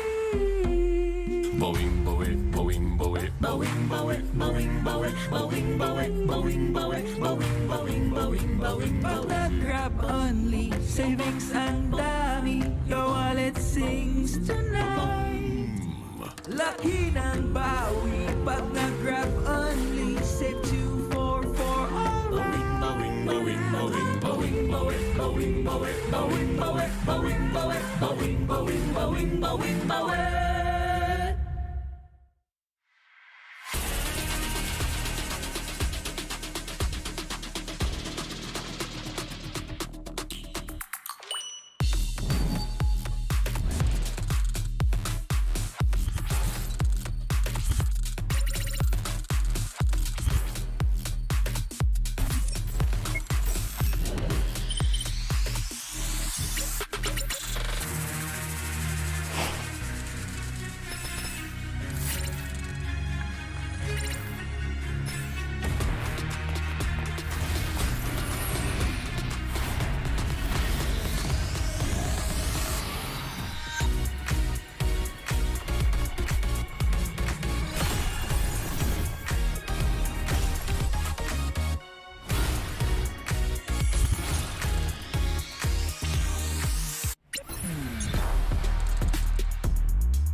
The Shadow Dragon was once my biggest weakness, but now it's my most potent weapon.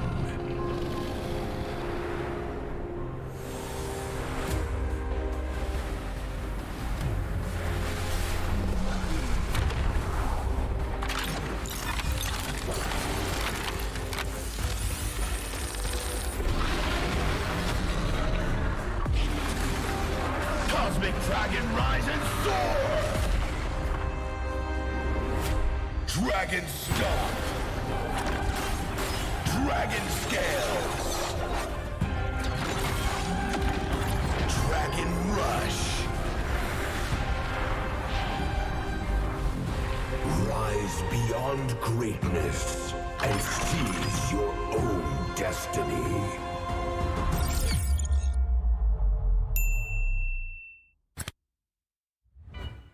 Tonight, we celebrate MLBB Esport.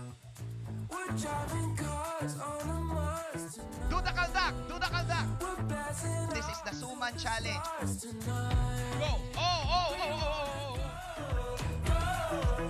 May jao ne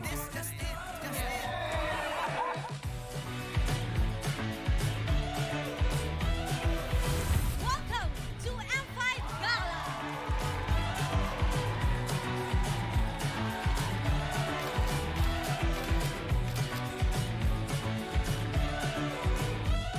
Guess the Hero Challenge! Lapu-lapu. Iritel. Franco. Nana. Nana. Nana! Best dressed team! Best dressed Super Marco!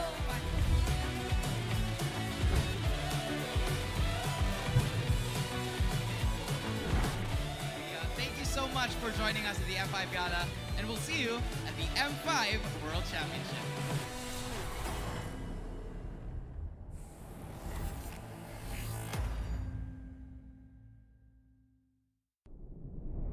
Have you ever wondered what is our identity?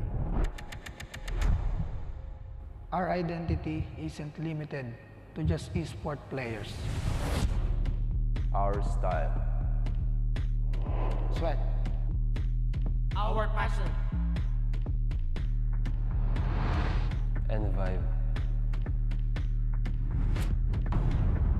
Feel our energy. When we dominate the stage,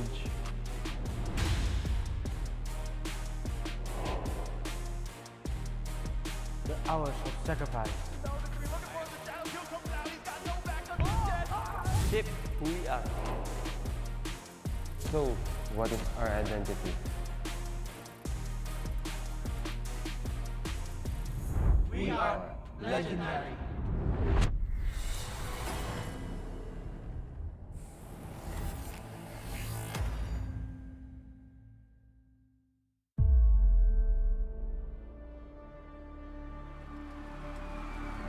In the history of M Series, no host country has ever won the championship title. No other region has ever claimed the throne. No team has ever secured the championship twice. In this thrilling showdown, 16 teams across the world have gathered once more to seize the trophy.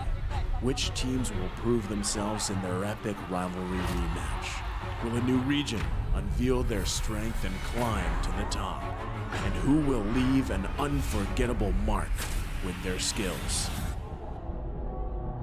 Behold, the old guards, seasoned titans returning to reclaim glory.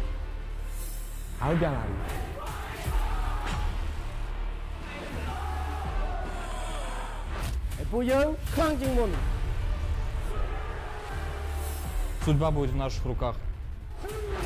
The newcomers, eager to forge their legacy.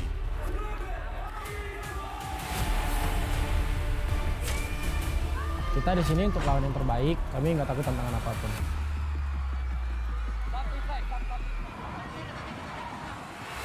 Emerging from the ashes, the rising stars are vying for the spotlight. Kita orang dah tunggu lama untuk momen ni. This is our time. It's now or never.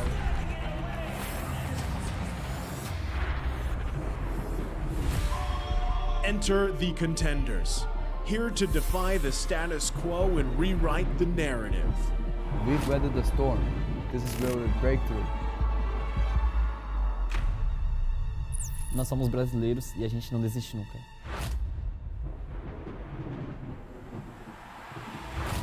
The Kings, legends in their own right, descend to defend their crown. Kita sudah merasai kemenangan. Ini saatnya kita menguasai dunia. Naitaas na namin ang kampyonato at itataas ulit namin ngayon.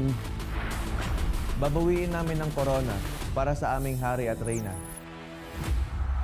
Get ready as the stage is set for the most dynamic championship of the year. It all begins here. It's time to see who will be better than great.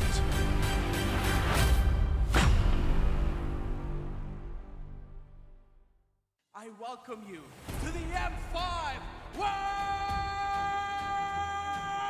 Championship! M5 Group Stage Day 1 was a showcase for the carries. Where we are entering a new era, it is finally time for the junglers to shine again.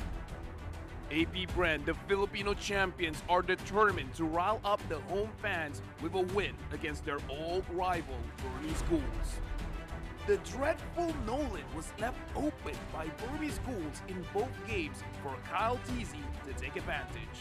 It's stressful to see. Oh! AP Brand coming in with the Lord, and they are going to take this series in a 2-0 sweep. The home team achieved the opener that they'd hoped. Next, Team SMG tapped on family buffs in a quest to take down the Turkish champions. Fireflux rallied on with a great display from TNZ in both games. The base the base. Fireflux takes game 1. With that, the rulers from Turkey are off to a great start in the group of death. Led by 2 veteran roamers, Manages to take that Lord down. He's now dancing with Nail. the match then turned into a back and forth contest between Nile and Chibi.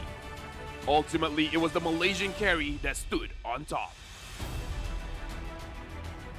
The last match of the day, it was all Onyx from the get-go. Onyx, they just have that Tiger. Even luck was on their side. He died! Will he die? Oh! No way! No way! No way! The Sky Kings were way too dominant for the Brazilian robots to overcome. We saw plenty of spectacular jungler plays during day 1 of the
the floor is lava. The energy's getting higher. You're saving my arms. 'Cause I know just what I got.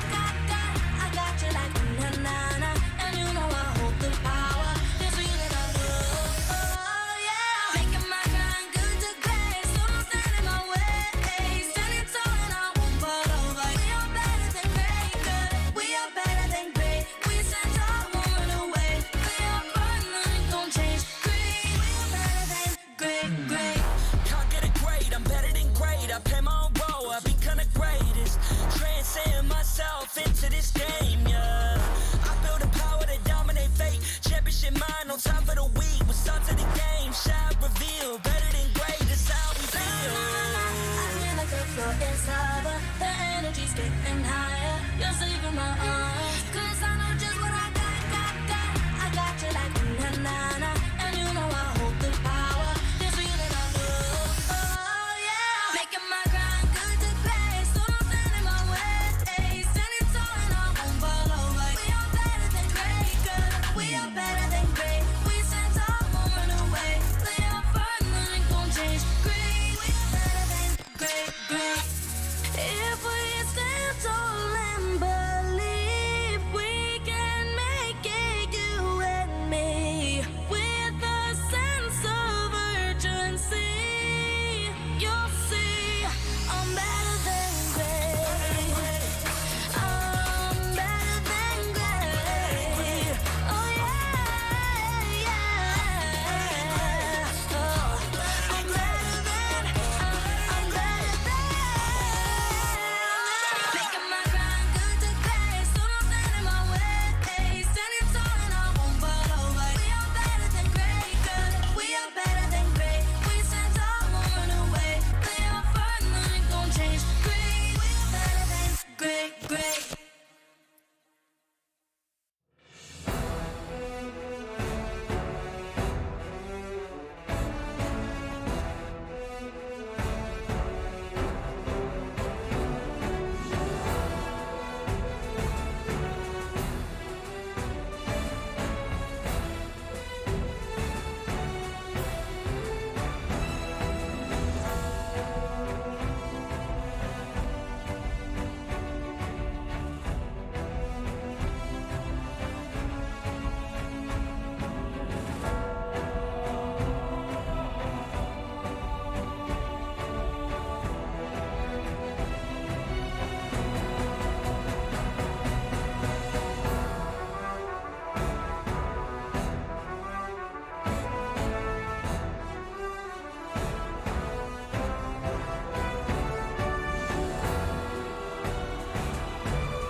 All hell is about to break loose as the god of the underworld takes on the undying ghouls. Welcome back to the Mobile Legends Bang Bang M5 World Championship Group Stage. Getting here, by the way, still joined by LaFell and as well as Yasu to bring you the clash between Myanmar's Burmese Ghouls and the champion of MPL Singapore, Team Flash. And again, we do want to say the M5 World Championship is powered by Moonton, presented by Kadia, supported by ROG, the official gaming phone, Grab, the official Super App partner, and Secret Lab. It's no secret, it's our official chair partner. So thank you to our lovely sponsors. M5 wouldn't be possible without your support. Now, boys, there's a lot of moments that even us as casters, we miss out, but you guys at home have been catching it no matter what, because you can find the best M5 content on TikTok. Just search hashtag MLBBM5, and maybe also remember to use that hashtag to share your content and stand a chance to win rewards, because so far, people have been catching every little moment these players have been making. Let me just say, I've been cheating. You've been cheating? I have been using TikTok just to get all of those ideas. It's like, I thought I captured everything on Cass, but then it's like, oh, they caught something that even I didn't notice. How? You guys are amazing. You guys are better than great. But with today's matchup, the headline is the Underworld Uprising. Can Hades tame the ghouls? This time, we're getting a new representative coming in from Singapore, and it's an exciting time. Even Malaysia had new representatives. Burmese ghouls had a bit of a change themselves, but is it going to be enough? Is this the big change that we've been waiting for from Singapore? Well, from Singapore, actually, they just had a full best of 7, so they are ready. Yeah, and I gotta say, Burmese ghouls as well. Even though yesterday, yes, they lost to AP Brand, but come on, they lost to AP Brand. Come on. Who's really judging them at this point? They put up a really good fight. Even Coach Ducky did give a couple of comments about them saying, honestly, they're really prepared for the draft, but can Hades tame the ghouls? Because Myanmar and Singapore M Series results kind of tell a bit of a different story. Consistently, it seems that Myanmar has been taking down Singapore more times than not over the span of 4 years. Okay, here's the thing. We're in Malaysia. We're right next to Singapore, so we don't want to dump on you, but the only time Myanmar is not placed higher than Singapore is when they didn't go there. Oh my God. Oh, that's a gut punch. I mean, like, we didn't do any better. We didn't do any better. So, you know, it's like, Surumpun. But honestly, M3 was a very good time for Singapore, right? Achieving 4th place, you know, the last time Malaysia got that was M1. M1. It was a long time ago, but Myanmar is consistent, and they always surprise the rest of the world. They're definitely somebody not to give up upon, because as we move into the dawning of a new age, I mean, I don't know about you guys' predictions, but I'm feeling that Team Flash, they've got something in store for us from maybe their draft, possibly? Even I don't know my prediction. Well, yeah, I cannot actually remember my prediction right now, but I would say that Team Burmese ghouls are warmed up. I mean, they're more than warmed up. They're ready, and they're hungry for the upcoming points. They might just be given unless MPL SG has something else to say to us. With that being said, to officiate the M5 World Championship, we have our marshals making their way onto the stage. They're here to ensure the fairness and integrity of our game. Thank you so much. These are our first responders, Rain, Wilbur, Shun, and as well as Ivan, to make sure that competitive integrity is kept at an all-time high. But with that being said, back from a fateful reunion against the familiar foe, the relentless ghouls return to prove that they have yet to give everything they've got. Rise for the Burmese ghouls! I don't know about you guys, but I trust Burmese ghouls. I feel like they got this. The relentlessness brought the dawn of a new age for Singaporeans' MLBB scene. Now they begin another journey en route to proving that they are better than great. Don't blink or you'll miss Team Flash! This season is a glow up for Team Flash. They just came from an intense full best of 7. Now, let's welcome their coaches. From the side of the Burmese ghouls, Coach Lin Danny, and as well as Analyst DJ. From Team Flash, Coach Reminiscent, and as well as Analyst KZP. These are all veterans in their own right as they arm their players for the upcoming battle here at M5. Hey, you know what? After the previous game, we saw a Diggy. I want to see more. I want to see surprises coming in from both teams. I told you, you were like trying to get Uranus inside the draft anyhow, but now I think you're gonna go for that Diggy. Oh yeah, I love that Diggy. I mean, it's a love-hate relationship. It is a love-hate relationship. But here is the roster. Time for roll call for the Burmese ghouls. It's Stitch, Nico, Carbon, Lena, and as well as BlinkX. I don't know if BlinkX is going to pick up the Diggy this time round. I'll be real with you. Hey, you know what? Inspiration comes in many different forms. Some might say the previous match. Yeah, some might. Yeah. Some might. I don't know, because I'm looking at people like Carbon. I'm looking at people like Stitch specifically to make the big difference for the side of the Burmese ghouls.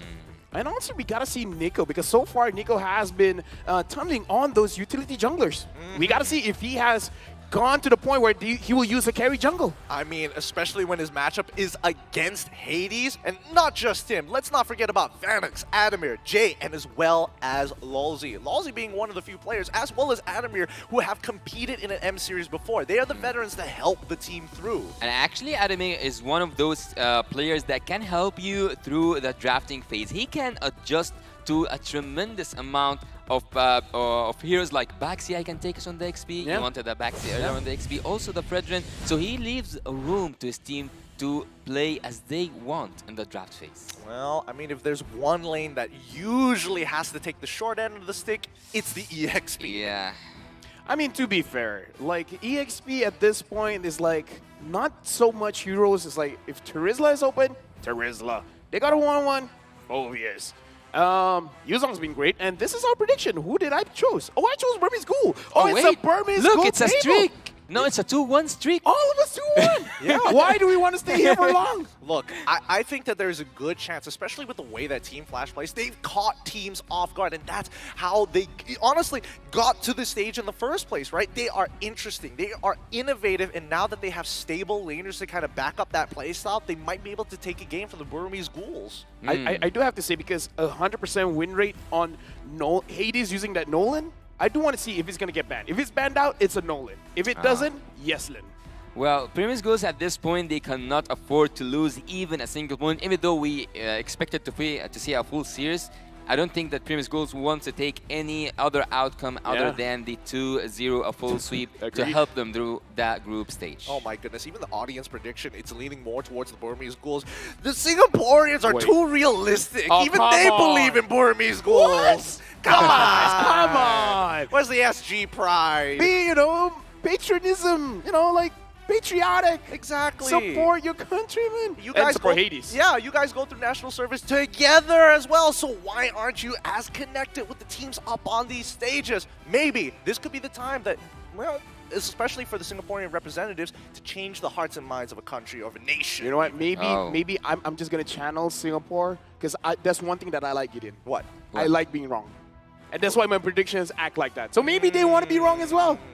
Maybe they believe in their own curse. So, if we trust our representatives, then maybe they can win. No. So wait. You like being wrong in terms of the predictions. Yeah. So when you predicted at the past that the Malaysian teams are winning. No. It's a learning experience. It takes some adjustments. I'm learning who I am as a person, right? And then channeling it in the right way. Yeah, let me just say, now that I'm married, I'm learning a whole lot about myself. It's a whole new world out there. It's a whole new world. Yeah. I mean, ever since M2, getting those predictions wrong, you were just a baby boy then. Okay, come on. You're bringing up all the way M2. Hey, man, you said it was a journey. 4 years? And learning, yes, 4 years. He knows your history, though. Of course I know his history. We room together as we get into the drafting phase here in our second best of 3. Now, let's keep in mind, Hades, he has a 100% win rate on that Nolan. And honestly, Nico has yet to play a mechanically demanding hero. Hopefully, we might get a bit of a taste of that here in their very first match in this best of 3 series between Burmese Ghouls on the blue side against Team Flash on the red side. Seeing Team Flash actually reminds me of the previous games, especially the game where we saw the Fanny gameplay, because Team Flash at Singapore are known for their split bush strategy. So I don't know, should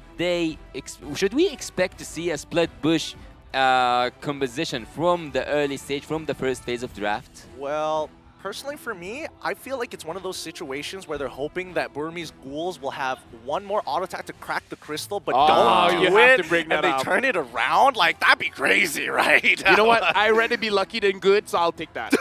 I'd rather be lucky than good. I'm being real with y'all. Oh, too real. It's too real that it hurts, the reality of it all. But so far, Joy and Boxia have been banned out, and I'm pretty sure that Team Flash don't want luck to be played in this. Oh, Phobia's ban, what does that say? Well, it says that they want to use a lot of mobility, and after seeing that from Team Grievous Gold, it was natural to see a 1-1 being banned after that. No hesitation. No hesitation at all. And making sure that they're getting rid of, the big hitters 1-1. I think, Team Flash still very much in the zone, right? They're adapting on the fly. I'm pretty sure that they have their own game plan coming into this draft. Okay, so it's very interesting. Perhaps they themselves want something like a Nolan Because again, the Phobius actually deals a lot with a lot of these heroes. So I think even looking at here, I feel like they're both discussing is like, this Phobius ban very early on is very sus. It is very sus. And I feel with Burmese Ghouls, especially since they are on the blue side, they might be able to snag it real quick. So it's kind of up to Team Flash right now, right? Are we going to see a Faramis? I kind of feel like we will see a Faramis or an Angela being banned right now, but so far Team Burmese Ghouls are focusing so much on those, like, let's say, leaning toward that shields, right? Yeah. If we look at the Joy shields, if we look at the previous shields, also the Matilda. So I think they are afraid of playing against those shields. Let me just say, I'm not a big fan of Guinevere at this moment. Really? Why? What changed? Oh, and speaking of which, it's banned. Yeah, we take her out for you. So why? Thanks. I appreciate it. Because every time I see her get picked up, I feel disappointed. Really? Well, I feel like a dad that my son/daughter got a B.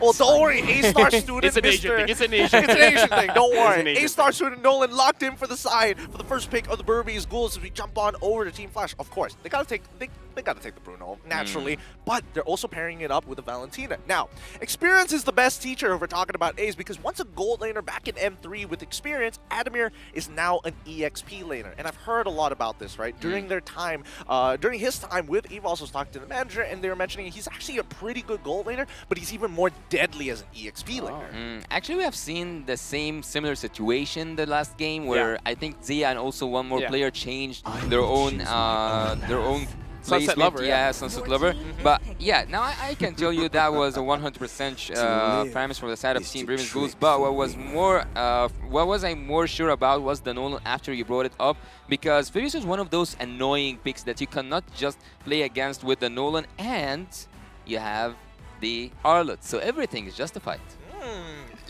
It makes a lot of sense, right? And I mean, these are very good ultimates for the Valentina to actually pick up later. Let's see whether Burmese Ghouls actually want to overload them as we look at the final pick of the first phase for the side of Team Flash. Any predictions on what it might be? Oh, never mind. They've already locked in the Fanny.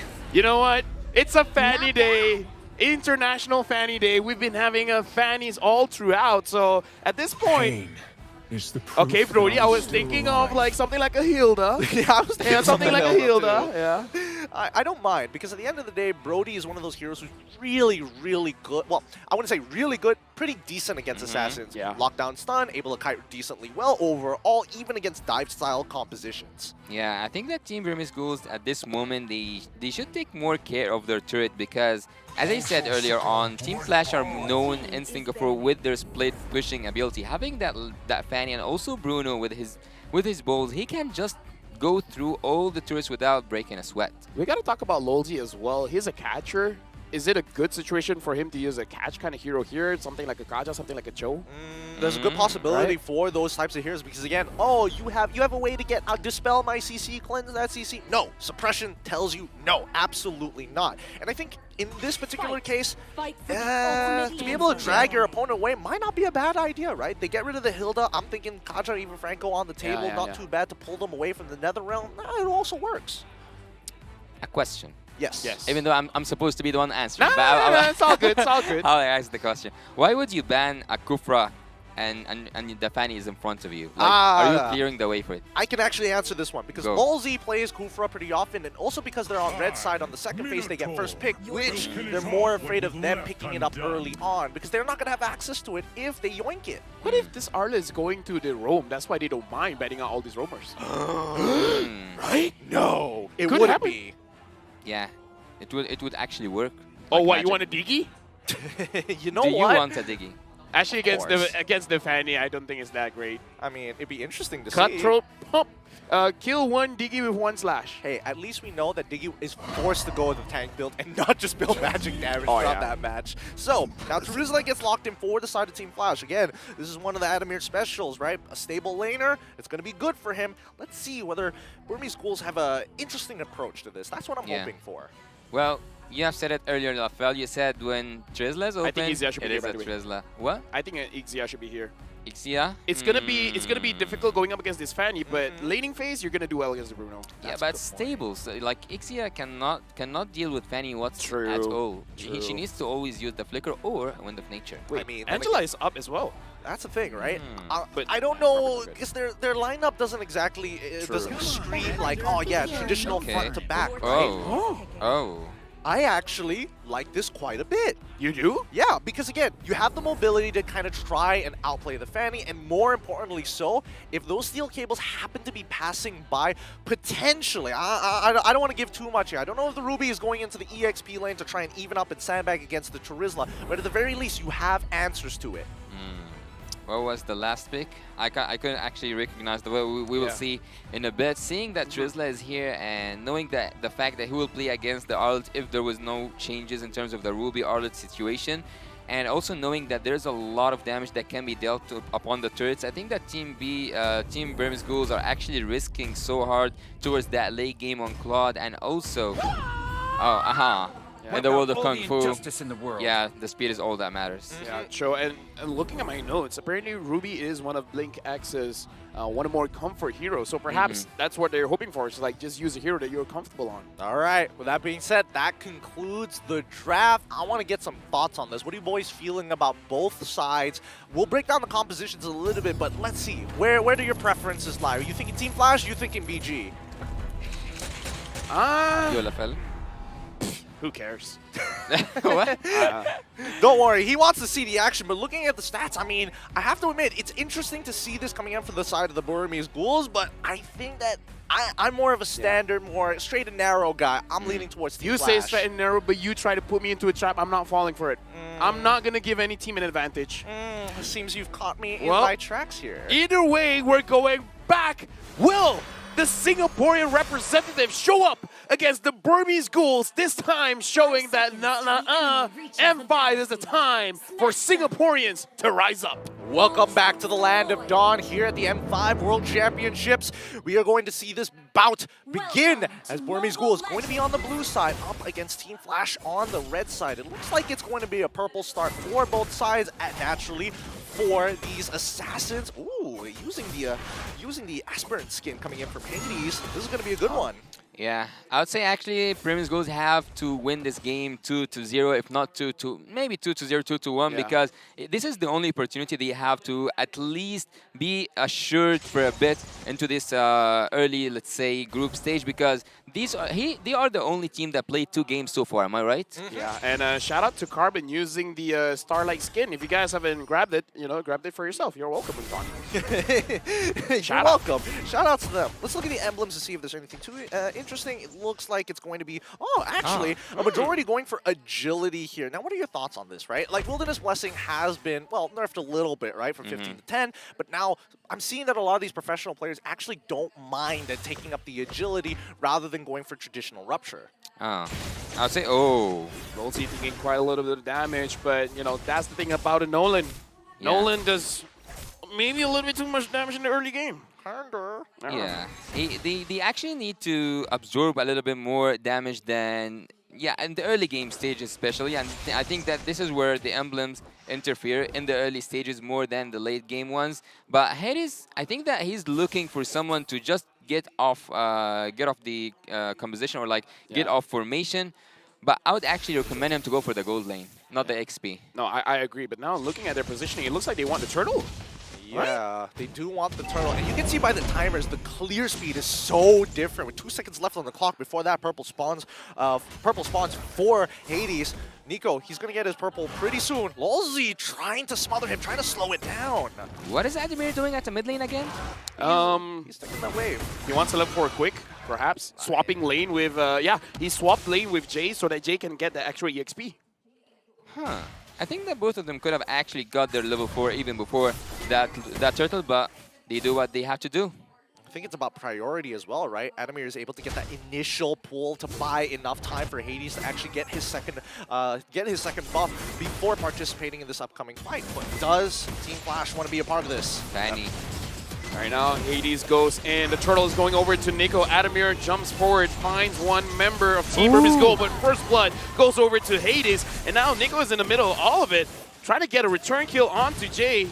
And looks like Jay is going to get taken down by Carbon. Yes, no, maybe, yes, no, what? Are you serious? He gets out of there! No! Hey, I'd rather be lucky than good. That's true. That's true. Carbon, unfortunately, couldn't wait for the Demon Mark any longer, having to use that Vengeance to close the distance. But the auto attacks, man, he was so very close. And even for Nico, don't get the kill. At the end of the day, they still got the turtle. Yeah, everything's actually right now quite settled between both teams because Grimace Ghouls got the turtle, Team Flash got the kill, but Hades can just like make the ties goes a little bit towards Team Flash because of his early game advantage. But let's go and look a little bit on the equipments here. So far, he didn't grab the blade of Heptaseed so far. So Fanny will not deal them the damage needed, but has Colossus secured for that Bruno. At least for Vanix, he knows that if Nico does show up, he can try to outplay the situation and buy just enough time for the rest of his team to actually protect him. Nico finishing that blade of the Heptaseed is going to be some big burst damage. Wait, hold on. Adamir. Adamir is an EXP, but you're taking way too much damage from Nico. And Nico with a fracture gets a kill. He is an EXP, but my goodness. Honestly, talk about bad timing. Like the blade of Heptaseed gets completed, Adamir out of position. Yeah, a young assassin, I would say. Nico, he has this like fast reflexes. If I'm not mistaken, he's the youngest in the MC. We were talking about how Nico was using those utility junglers. He just slipped my mind. Nico's using an assassin. He's not only using an assassin, he's also the youngest. Like, it's all the combinations are coming together, but now the fight! Hades gets caught. That was a bad engage, but a better attempt from Blinks. He was able to catch a mistake there. Now Lozy trying to slow them down, making sure that Jay survives, but Hades so far has not been getting any kind of kills. And looks like Burmese Ghouls, they're going to secure this turtle. Oh, he wants to take a risk. Oh, Hades goes in. Hades steals it away. Lena trying to help his teammate out, Carbon, but I don't think there's much that he can do. Nico gets a kill onto Hades, and Carbon dashing all the way through with the vengeance, and Lena gets a kill onto Vanis, and Carbon still survives. What's going on with this game? And Lozy, double kill for Lena. Finally to get a kill back. But my goodness, people are getting away with just a sliver of health. And honestly, Carbon played that so well. And the small synergies, the small interactions. Remember, those demon marks actually proc whenever someone lands CC. And BlinkX is just giving him these vengeance resets. Yeah, if you made me choose between having 3 kills or even more, four kills or taking the turtle, I would always choose those 4 kills, man. Look here at the items. Everyone got their first item, almost the first item, like a little bit far, no, not too far from the Terizla taking the anti-curse. But yeah, I would say that the core items are secured so far.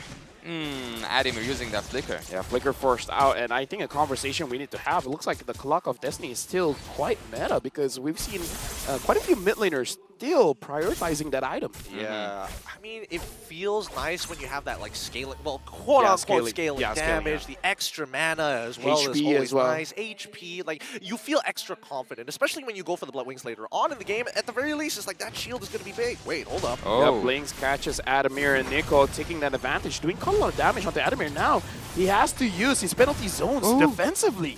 He's not even engaging. Body of the Smith, baby. He may be 3 levels down, but the damage, the DR, the damage reduction is always valuable. Yeah, I'm not used to see that penalty zone being used to escape without having that flicker. He just have to use it over and over and over again, not to engage, but to disengage. Burmese Ghouls are now ahead in terms of everything, not just the gold, even also we can say in terms of the rotation itself. It's working so well for them. They got all the items they need, and now they just need the execution. Oh, hey, this is not having a good game. BlinkX is using this Ruby cosplaying as a Kaja, stopping the Fanny in his tracks. Yeah, worse yet, I think Burmese have done some very good homework here. They've recognized some of the patterns that we've seen from the side of Team Flash, especially from Hades, because not everybody likes to sit in that particular bush on the top side next to the Beetle. But in the meantime, at least for Team Flash, despite the fact that they're giving away this turtle, they are able to crack a structure down on the bottom side.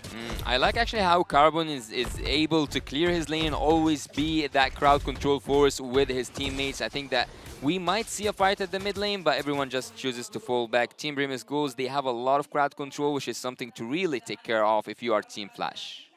At this point, does Hades have to stay away from the fight? Because maybe split pushing is the other option, but so far, whenever he's alone at the side lane, looks like he's getting punished. Yeah, he's getting punished pretty hard. Like, I think Burmese Ghouls are kind of conditioning it to a certain degree. Because, again, how often do you see BlinkX kind of walk through that lane, right? He doesn't do it too often. He's been going bush by bush to kind of get a rough idea and communicating specifically with Nico to kind of understand the path that most Fannies would take. Look at Arlott. Actually, if you got a chance to look at his item, this is actually one of the best items so far I've seen during the whole day, because it's taking half items, which is something an Arlott only will do during the game. And here we can see that the split push is working against Team Flash. And right now, Adamir doesn't feel like a Terizla again, using the penalty zone defensively, but he's gonna get pulled back by I'm Offended. And at this point, it's not fun playing a Terizla. Hey, yo, my guy, Adamir, what did you do? What did you say to Burmese Ghouls? It feels like they're specifically like, you. It seemed personal. Yeah, it feels personal. This is so many times that they've attacked him on the opposite side of the map. But how can you be losing that much in terms of the macro skills and yet you lose all the turrets down? Bruno was just feeding on the turrets, 1 on the bot lane, 2 on the top lane. He's just having fun.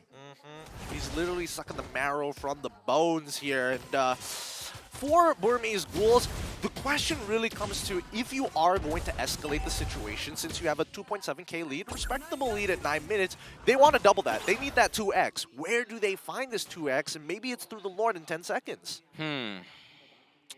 That's a really like good perspective to look from, but Stitch, I think that he didn't even participate in anything. There's 5 kills so far. Yeah, he haven't shown us the not the Hasclaws, the Demon Hunter Sword, also the Golden Staff, his damage. He didn't show us what a Cloth can do so far, and I think Team Flash don't want to see that even. Not gonna lie, I kind of feel like it's kind of the fault of the team. Every single time he wants to join a team fight, it's over by the time he's there. He blinks, it's gone. It blinks gone. Oh, whoa. Team Flash, they secured the lore, but Blink's X is there. It looks like Team Flash is trying to disengage.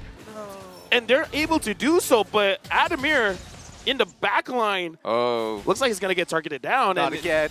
Blinks, Nico, Carbon, this trio. Adamir trying his very best. Can he actually do something with this? Stitch is here. Okay, now with Stitch, you shouldn't. Wait, no. Hold on. Let him live. Let him live. Let him cook.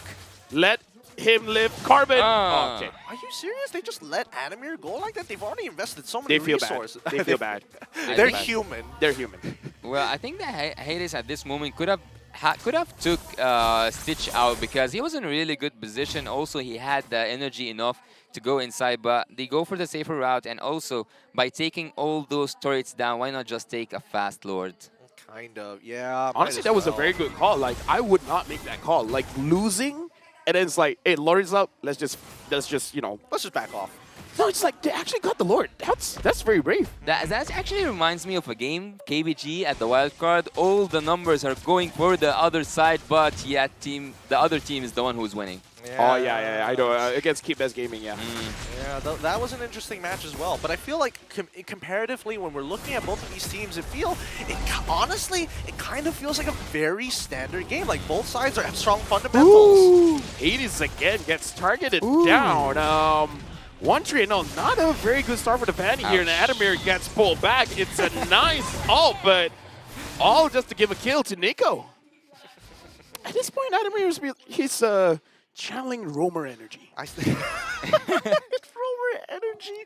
I don't know what he posted on social media, man. Like, why is he getting targeted so hard like this? It feels like, at least for the Burmese Ghouls, they've been kind of switching it up a little bit. Like, initially it's split pushing, and then now they're rotating together. Yep. Stitch got a kill. I was just looking at Lozi's like, what are you going to do? And now Vanix as well as Lozi trying to protect the mid, but it looks like it's going to be unprotected. Burmese Ghouls gets the mid lane turret. Burmese Ghouls actually, even though they are supposed to be the one in lead, if you look at the map right now, it's mirrored. You have two mid lanes, 2 mid lane turrets, and all the inhibitors. And on the other side, it's the same thing. Even though you are ahead in the gold, even though you are ahead in the kills, though you are like leading the game, you are not actually leading anything.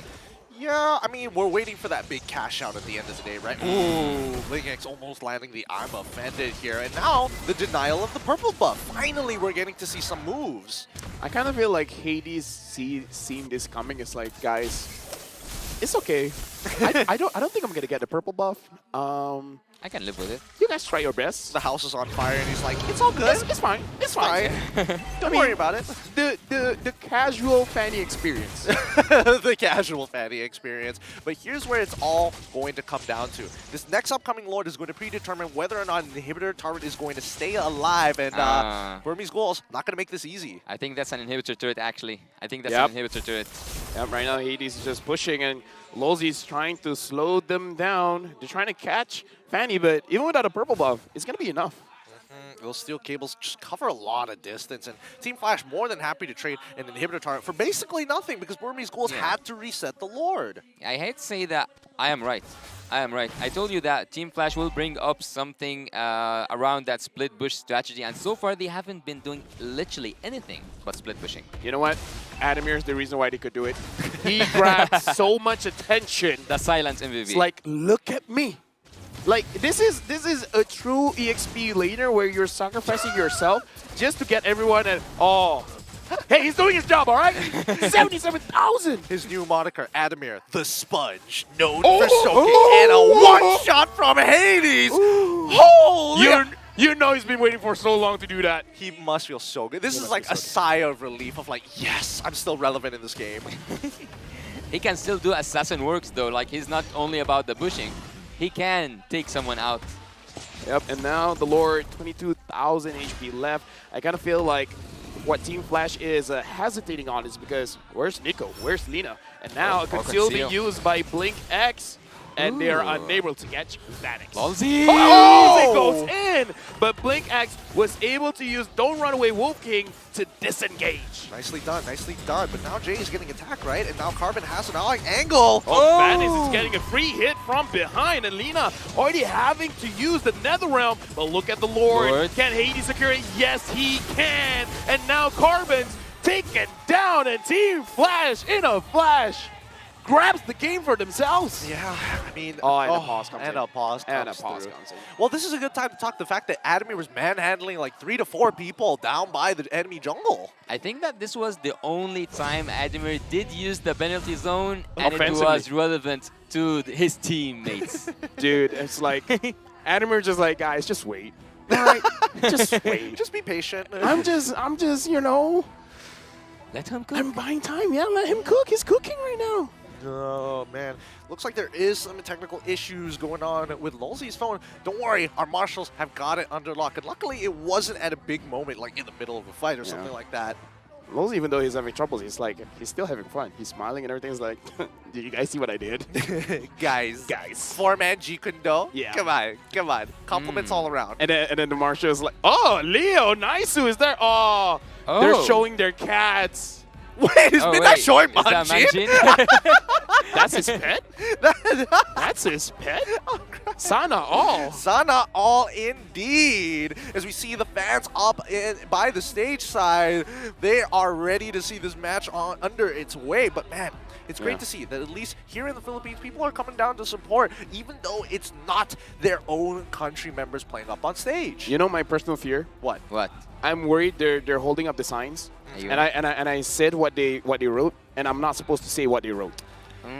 Well, actually, I was like letting that part for you guys because I know that I have an expert in translation, so I was kind of letting those signs for you. My life is a lie. I'm just pretending. You're still seeing shadows in your room? Like I said, I'd rather be lucky than good. All of those translations, inspiration by God, baby. Inspiration by God. Oh, yeah. All right, with 2 minutes left on the clock, let's see how much more inspiration is going to be coming to you. But I'm happy to see that at the very least, right, Team Flash having supporters up in that front row to make sure that they're motivated to win this game. Because again, most people have doubted, and even the audience prediction doubt that Team Flash might take this game. But considering how it's going, it's kind of looking good. It actually takes me off guard every time I see a family supporting a player. So seeing the front lane all they look like a family. I wish we can confirm that at some point, but I think it's Hades' family. Yeah, maybe, but yeah, it just shows me how much there is like communication within the families themselves. They appreciate every moment their son have. Yeah, it's good. I'm just wondering, do all of these like lovely families just don't buy milk? What? Why? Why? No, it's Why it's a joke. I'm not gonna explain it here. We're jumping into the game. Okay, maybe this is I mean, like you get beyond. it, right? Yeah, but maybe this is like beyond No, my. no. It's good that you don't know. The Yeah. fact that you don't know shows that that you're better than great. Yes. I'm better than great. You're okay. better than great. Okay, so do you know also what's better than great? Going What? back to the What? game, Yeah. is that whenever I saw Ruby actually being executing her second or ultimate, she doesn't only stops Hades, she also stops Lolsey from using any ultimates whatsoever. There's no way of the dragons. There's only one way, and that's the Blink's way. As we see, I mean, I think Blinks has been doing a really good job, but how far can they really go? Oh, one touch. One touch. See, and they've also got another inhibitor here. BG are looking to scramble, but right now, Team Flash are really patient with this. Yeah, and speaking of patience, Lolsey as well. He keeps saying, he's like, where's my opportunity? Where's my time to shine? But Hades is finding the light. He's like, okay, I've had enough. You guys have been having too much fun. Stop. Let me give you a bit of a cutthroat. And even Nico felt that's like, whoa, whoa, whoa, whoa, whoa. My friend, Habibi. This is just a video game. Let's calm down here for a moment. Oh, Ademir. Ademir gets caught. Nothing you can do. Lina gets the killing spree. Oh. Jose catches someone, but the NetherRealm is there to deny of the kill. And Vanix, he got caught. There's nowhere for him to go. But look at Hades. Hades trying to push. Can Hades really do anything? The Blink X is there. I don't really think so. Hades has to disengage, but double kill for Carbon, managing to get Jay. He is almost the last man standing, but he took that last inhibitor turret, and oh my god! Oh, I need new pets. It's just, he's gone, disappeared. Tier 2 is now going to fall with inhibitors on all sides already open. T-Flash, they just got to defend this. BG, they want an inhibitor back. Okay. Burmese Ghouls, they're trying to end this. Retribution. Hades tries to find an angle. Lolsey, a lot of knockups. He didn't get a catch, but he delayed it. He made sure that Burmese Ghouls couldn't end it. Yeah, which is good, because again, Team Flash are still in a pretty prime position. This is a relative low kill count for Team Flash itself, but if we're talking to like macro, in terms of structure as well, it seems that Team Flash really have a little bit more of that polish, but Burmese Ghouls, those team fights, the comms between them is immaculate. Yeah, it's actually remarkable that Team Flash knows their priorities, and their priorities is actually the best priority in the game, which is taking turrets and going to that base directly. I don't think that they will even care about that team fight. They might just keep split pushing, making them busy, preventing them from recall, and that's it. And right now the Lord is targeted down by the Burmese Ghoul. Hades is not going to join the fight. Nico secures the Lord. And looks like the NetherRealm has been used by Lina. Team Flash could not get there in time. No, they couldn't slow it down any more than they could. And you could see that the Burmese Ghouls, especially with Stitch, maxed out on his items, helping out, and max Art of Thievery as well, just melting the Lord. Oh, but Blake Sex is there. Lolsey still wants him. He got him. And now the immortality has been used. Blink X is going to get taken down. Killing spree by Hades. But Stitch goes in. He finds Lolsey. What a good penalty zone coming in from Ademir. Catches Nico. Catches Lina. And now Nico is down. Vanis in the back line going up against Carbon. Carbon, you're alone. There's nothing much that you can do. And looks like Team Flash is winning this raid. Lolsey goes back in final slash. Gets a kill over to Stitch. And now Stitch against it. Oh my god, Stitch gets a kill, but Ademir returns it. What a fight by both teams. Oh, the scramble was actually nuts there. Vanix was able to hold his ground just in time, but that means that Lina is the only one standing, and the Lord is pushing right in towards the Crystal. Team Flash have the numbers to hold back, but this buys just enough time to at least Burmese Ghouls ensure that they don't lose just yet.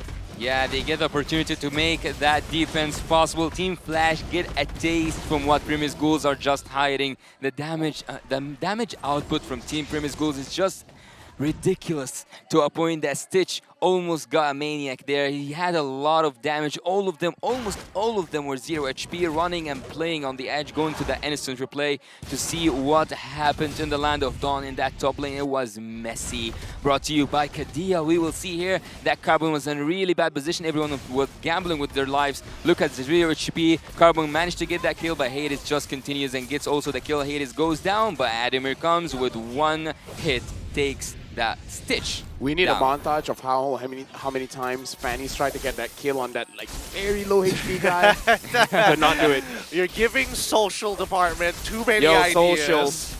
Way too many ideas. We'll see. We'll Fanny see how many montage. times. We'll see how many times that Fanny is going to get picked up into the rest of the tournament, right? Because I feel like as soon as we start getting into those knockout stages, it's going to get harder and harder, right? Now, Magic Sentry used on the top side, as we look at the items so far, the core items have already been built, and we're starting to get to the point where at the very least you need the economy to start juggling your items. Oh, Blix actually catches Vanix. Now a lot has been used. Adamir jumps in, and Jay is able to protect his team. Lina gets taken down by Lolzy, and Vanix, the important thing, he survived.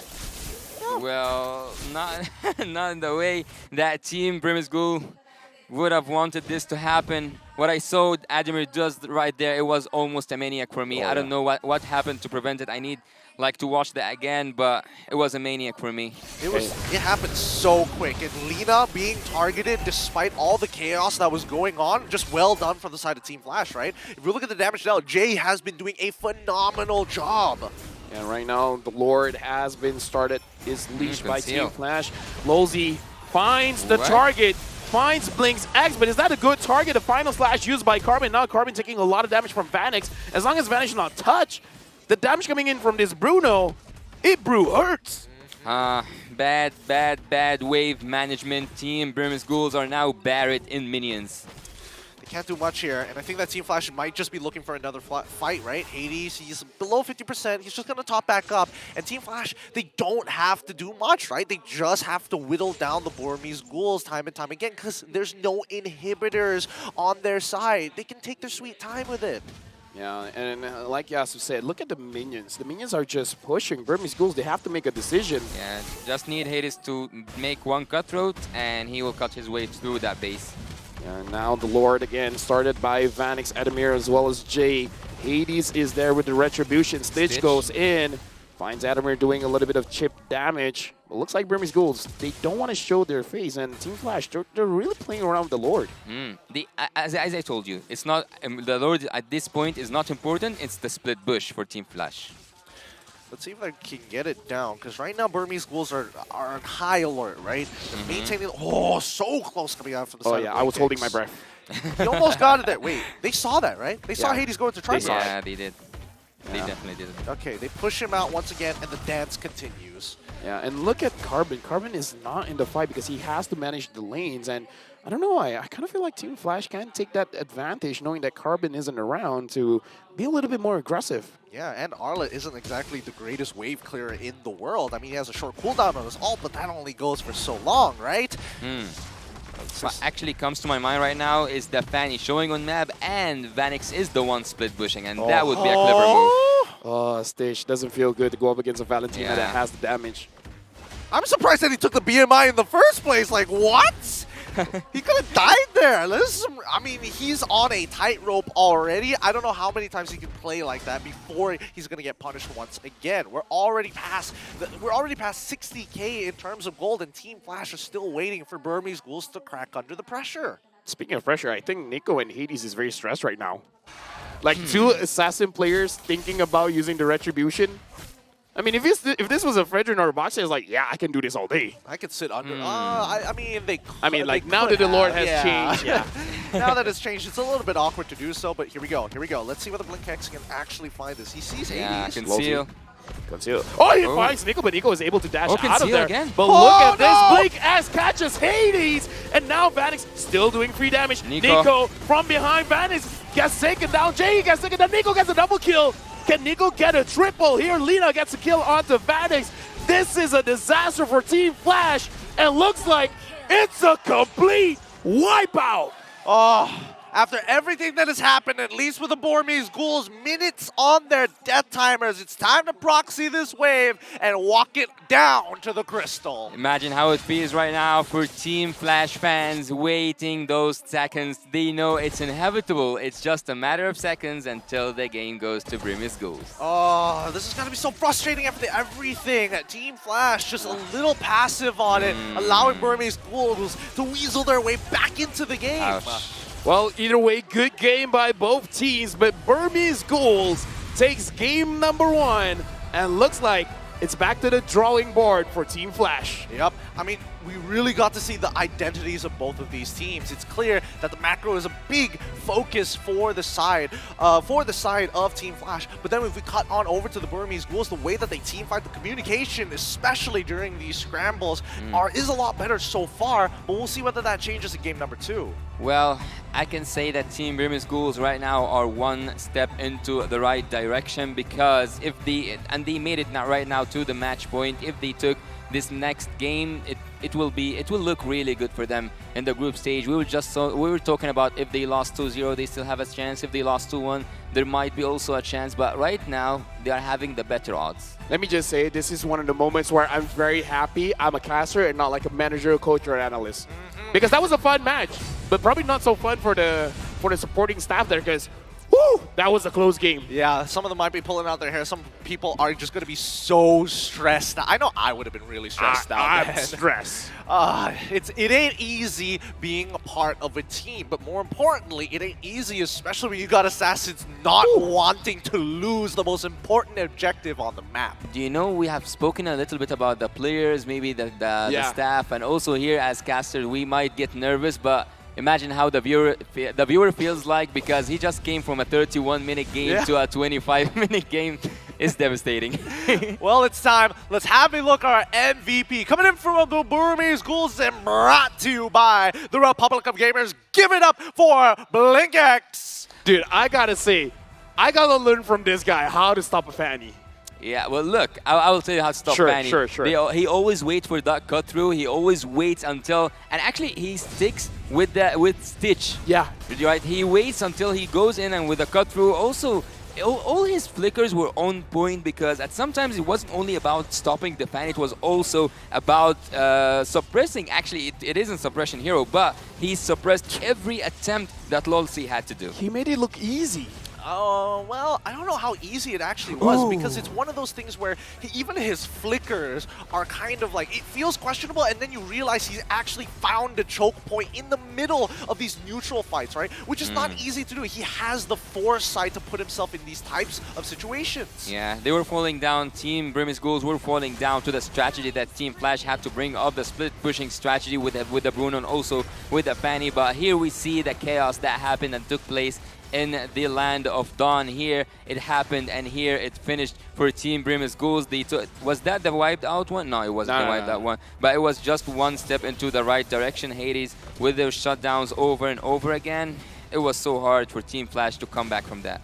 Yeah, I think that honestly, the good, strong points of Team Flash is their macro, right? Their decision-making is actually really good, but when it comes down to like a couple of these executions, once it gets real messy like this one, then it gets really, really hard. Like, Lolsi had a good idea. I'm going to kick BlinkX away, and then cut to BlinkX actually stopping Hades, slowing him down just enough so that the rest of the team can collapse and take out Hades, so they basically win the fight. And even if the fight extended, they've basically got the Lord. We got to talk about Nico as well, man. He's performing so well on this Nolan, and I got to say, if I'm Hades, I'm not feeling Daijobu right now. I'd be feeling pretty upset with the overall match, right? And it's not because of his teammates. It's more so the fact that the Burmese Ghouls are kind of brick-walling him in a lot of these situations. For me, actually, it was an equal match until the very end, and I think that Team Flash, in terms of the macro skills, have shown us that it doesn't matter how many kills you get in the early game. It's just about how good you get, how good can you use the best out of it. So, Team Flash, there's for me at least, there's nothing that they could have done better than they already did. Yeah. So, Team Burmese Ghouls were just, and that's the fact here, we're just better. Dude, the MVP BlinkX, a big issue. Yeah. When he says it's one of his comfort heroes, he proved it. He wasn't kidding. He wasn't messing around here as we look at these items, right? And again, we are seeing a big difference. Like, most people are going to believe that, hey, we look at Jay, that's supposed to be the build, the go-to build. It's cost efficient. It has everything that you want inside a mage. And then we cut back over to Lina, and it's like, wow, it feels old school. And at a certain point, Faramis actually sold his boots to go for a full damage setup. So, rich guy here, who's also the carry, who's also the most dangerous for me, was Stitch. But the forgotten one, of course, he wasn't forgotten at all. He was the MVP, and he was actually behind everything that the carry and the rich guy did. Stitch as I told you, it wasn't only about waiting for that fan, it was also about taking that show out of Stitch's way. Looking at the damage dealt so far, I mean, Stitch has been doing a really, really good job overall, but a close second is going to be Lina, who catched up pretty quick. I was expecting Nico to have a little bit more damage overall, but truly, he was giving respect, right? He doesn't want to necessarily find, engage onto Vanix in an open area. There's still a lot of ways for Vanix to outplay the situation, but more importantly, Lulzy can be a bit frustrating to deal with. It's gonna be so hard actually for Team Brim's Ghouls if they went up against a split pushing strategy again, because it seems like this is one of the strategies that one of the biggest teams, most of the biggest teams cannot play against until like you see a split pushing being because so far in the tournament we haven't seen a team that plays on a split pushing strategy that gets actually stopped from doing what they want. Let me just say, one thing is that Burmese Ghouls did not allow 2 players to play. They didn't allow Adamir to play. They didn't allow Lulzy to play. They made it feel like a 3v5. Oh, right? I feel the burn. Yikes. No, it's like, it's a good thing for them to make sure that Adamir and Lulzy was a non-factor. That was a big part of it. That is totally true, and I don't know. There's a lot of things that need to be adapted, but in the meantime, all these teams are going to discuss. Let's throw it up, down to Reptar. What are you doing? What's going on with you? Well, what's going on with me, Gideon, is I have a very special guest here with me, the host of MPL Singapore, Cheryl Yo! And, all right, I just need to adjust something real quick. There we go. All right, a little bit of leg strength from me. So, Cheryl, you were awarded, actually, the best talent of MPL Singapore Season 6. Can you let us know, how did that feel for you? It was something that I didn't anticipate, but of course, I could only get that title with the help of our fellow talents back in Singapore who are probably watching right now. They are the ones who actually coached me to learn more about the game and deliver better. Yeah, and I can actually feel my phone buzzing on me right now. I feel like they're all going nuts that, hey, Cheryl, oh my goodness, that she's here. And so, how has your experience in the Philippines been so far? When did you arrive? I arrived on 2nd December and I spent some time with the team. And fortunately for me, I've been to Philippines many times. I love the islands. Yeah, I've been to Boracay, I've been to Palawan, El Nido, Cebu, Malapascua, and of course Manila itself. My favorite is Tagaytay. Tagaytay, I yeah. got that correct? So you love the mountain vistas, all that? Yeah, I love the nature. And you guys got it all here. That's true. We have it all here in the Philippines, and you actually mentioned a lot of places I've never been to myself. So now you just gave me like a checklist of places I might want to go to. They're just absolutely beautiful. You should. Yeah, okay, I will. I'll take your word for it. So, how do you feel seeing your countrymen up on stage competing here in the M5 World Championship? I'm just incredibly proud because Singapore was so small, right? And oftentimes we have people overseas who are kind of doubting Singapore. So I feel that it's okay. It's okay to be the underdog, but we will show them on stage, what we can do. Yeah, and we saw glimpses of that in game number 1. And of course, the amazing performance of Team Flash when they won the championship over there in MPL Singapore. But for a moment, Cheryl, we will have to get back to you because we even have some more awesome special guests here with us. Cheryl, actually, would you care to do the honors to introduce everyone? Right. So honestly, guys, if you think that Hades doesn't have his blue buff earlier, it's okay because Hades does have his buff right here, and it is his family. So here, guys, I have Hades' family beside me right now. Amazing. Alright, magandang hapon po. Or gabi na, anong oras na nga ba? Magandang gabi po sa inyong lahat. Can you care to introduce yourself to our international audience? Ano po mga pangalan nyo at ano po relasyon nyo kay Hades? Ako nga po pala si Jason, kapatid po niya. Alright, that's Jason, sibling of Hades, his brother. May ate niya. Hello, ako naman po si Andy, ang kanyang papa. Okay. Ang mensahe ko sa anak ko, kahit anong mangyari sa laro ngayong gabing to, proud na proud ako sa iyo, Hades. Yeah, that's Papa Andy, and of course, sister May, correct? Ate, that's her, Hades' older sister. And my name is Dave, and I'm his cousin. You're a cousin of Hades, Damien. Yeah. All right. What about the people behind you guys, of course? Hi, I'm Rose Ann, cousin of J-Mark. A cousin. Oh, by the way, yes, that's Hades' real name. His name is J Mark. At ikaw ba? Ako si Jok, number 1 fan niya. A number 1 fan ni Hades. Alright. Siguro isa pong tanong para kay Papa. Ano po yung mga ginagawa nyo para suportahan si Hades? Of course, naging OFW siya eh. He's playing abroad now. Paano nyo siya sinuportahan? How did you support Hades while he was playing abroad? Lagi akong nanonood ng games niya. Kung wala man siyang laban, yung ibang team naman natin dito sa Pilipinas, sa ibang bansa, nanonood din nahilig na rin ako manood ng hindi lang ako, pati yung buong pamilya namin. Nakasuporta kay Boss Munton. Alright. Maraming salamat po. Hindi lang po sa pagsuporta nyo, of course, kay Hades, but for your support for Mobile Legends Bang Bang. He mentioned he became a big fan of Mobile Legends Bang Bang Esports because of Hades. Round of applause for Hades family here. Thank you so much for taking the time to join us here today. Cheryl, a message for the Singaporean fans. They're looking at you right now. She's a representative here in M5 along with Team Flash. What's your message for our Singaporean fans? Guys, things might be looking rough right now, but even though we're off home ground in the Philippines, don't forget, we have Hades, and this is Hades' home ground. So hopefully we'll rub off a little bit on that Philippine buff right here for Team Flash, so fingers crossed. All right, thank you so much, Cheryl. Okay, since you are a fellow host as well, could you care to take the honors of throwing it to our casters? All right. So as Queen Mara does it, casters, paso.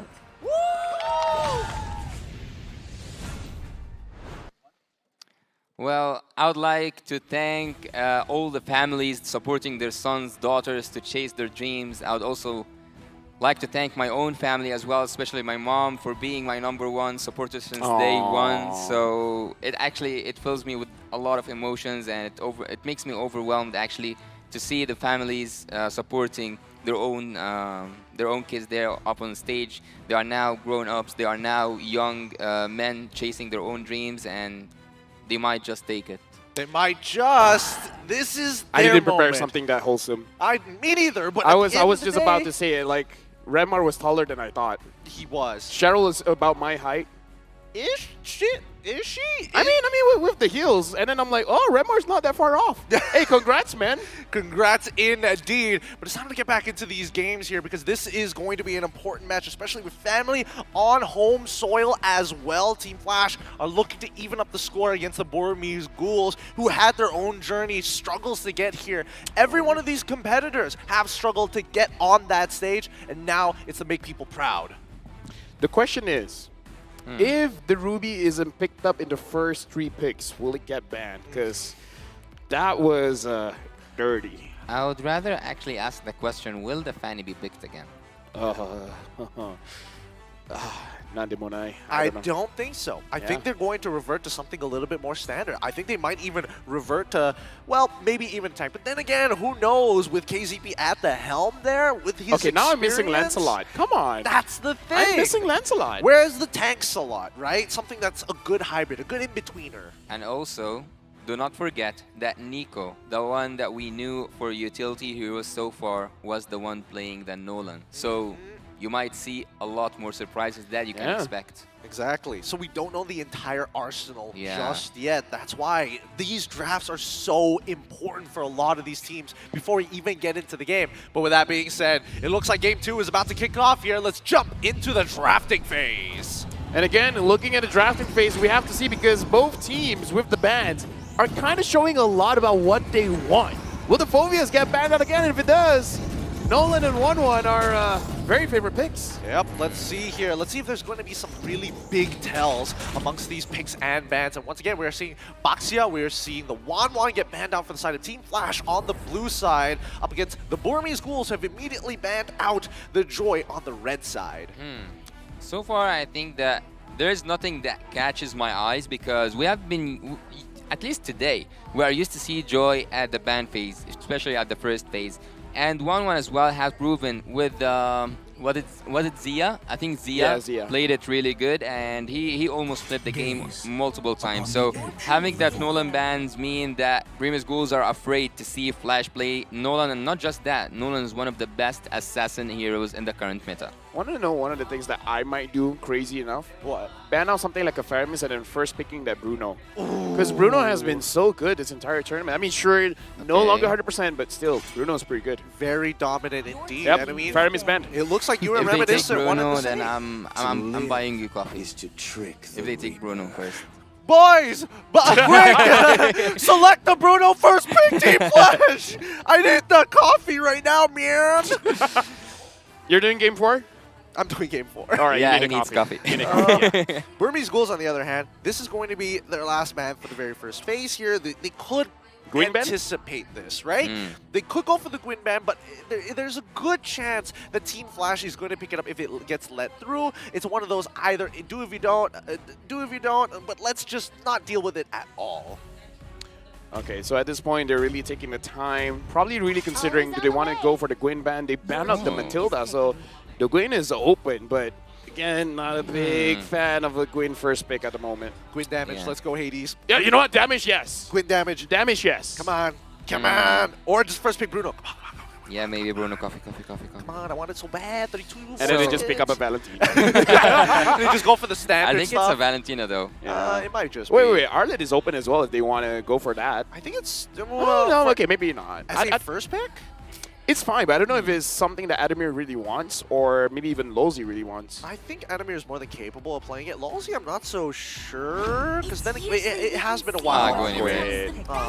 But Guniver have been stopped earlier today, right? Yeah. Like, I think they, somehow the teams saw enough Guniver that they know how to deal with it by now. Yeah. The spatial migration is that's the reason why people didn't pick it up, and then Munton changed it to make sure that when your spatial migration goes in, there's a mini stun. But now, even with the stun, it's like it's not enough. People can still avoid it. I think more people have adjusted towards it. It doesn't mean that it's bad, but in most cases, you're not going to build it a very damage-oriented style, right? Now, here we go. Bruno gets locked in from outside of Burmese Ghouls. I think that was, a no-brainer at the very least. Let's see what's going to be the second pick. I mean, Valentina is still... This guy. If this is a Gwyn jungle, Oh, it's gonna be Diggy Bruno is gonna hurt. Diggy Bruno. Diggy, I can't. Sao changed I feel bad. Sao I feel changed bad. me. Yeah, I would feel bad as well. Sao changed me. You guys are Sao pilled already, man. With Arla already locked in for the side of the Burmese Ghouls, we still have a good flex pick for them. Now, coming back to Team Flash, they need to kind of complete the first phase. And so far, I mean, for the majority of the time, at least for gold laners, right, most kind of struggle overall against this Bruno unless they get a little bit of help. Well, actually, I will say it that way, but I don't want you to actually take it from me that way. Look, you will understand once I say it. So, I would recommend Diggy for Team Burmese Ghouls, and not just because Sao made a really good play with it today, but because it is the pick that can annoy all the heroes in the current, let's say, setups that the teams are doing at the M5. The crowd control, depending on the crowd control, I think that the Diggy is kind of solution to almost everything by now. But I would say now is a good ban to ban out the Ixia to make sure that you win your lane. Exactly. Right. I think that at least for Team Flash, they took the safer route. They could have immediately locked in the Ixia and kind of given up on the mid lane altogether, right? But that's the thing. The mid lane is such a narrow hero pool that's viable for them. It's the center of everything. It is the center of everything, but you would have imagined that at least like the viable options would be bigger, right? Well, look, we are going now into the second phase of draft, and for the side of Team Burmese Ghouls, I think they will focus more on the gold lane. I would totally agree with you about that Ixia, because if Ixia on the side of Team Flash and they get an area crowd control, basically Ixia is out. But Team Burmese Ghouls, Team Flash on the other hand, they secured the mage, so they have to continue pressuring that mage. Something like a Novaria, Lilia, yeah. Hunt begin. The hunt begins. Yeah, okay, you're right. Forget what I said. That's the right ban. Yeah. That's the right ban. This one's good. This one's good. I think they're also going to pair it up with the Kufra ban as well, just to ensure that their dashes aren't going to get canceled out at the very least. Burmese Ghouls, on the other hand, they're looking for another ban. I mean, you might as well get rid of the Novari. No. It doesn't matter. Valentina's already been locked in. It's about supports and gold laners. I want to throw a pick here before it gets big. It will sound really good, but what about Phobius Smith for Team Brim's Gold? Come on, Dexter. It's our Phobius showtime. mid for, let's see. I think it's okay. About it. I think it's okay. I'm a little on the fence about this one. Yo, they heard us. They know. Yes. They know. They know. They saw the game. They're also sour pilled. This is. They saw. Don't disrespect the face of a Diggy. That's behind the cute exterior is a demonic interior. It's the glasses that's holding him back. Oh yeah. That's the truth. His best friend is Einstein. He goes way back. He goes even further back. That's actually lore accurate.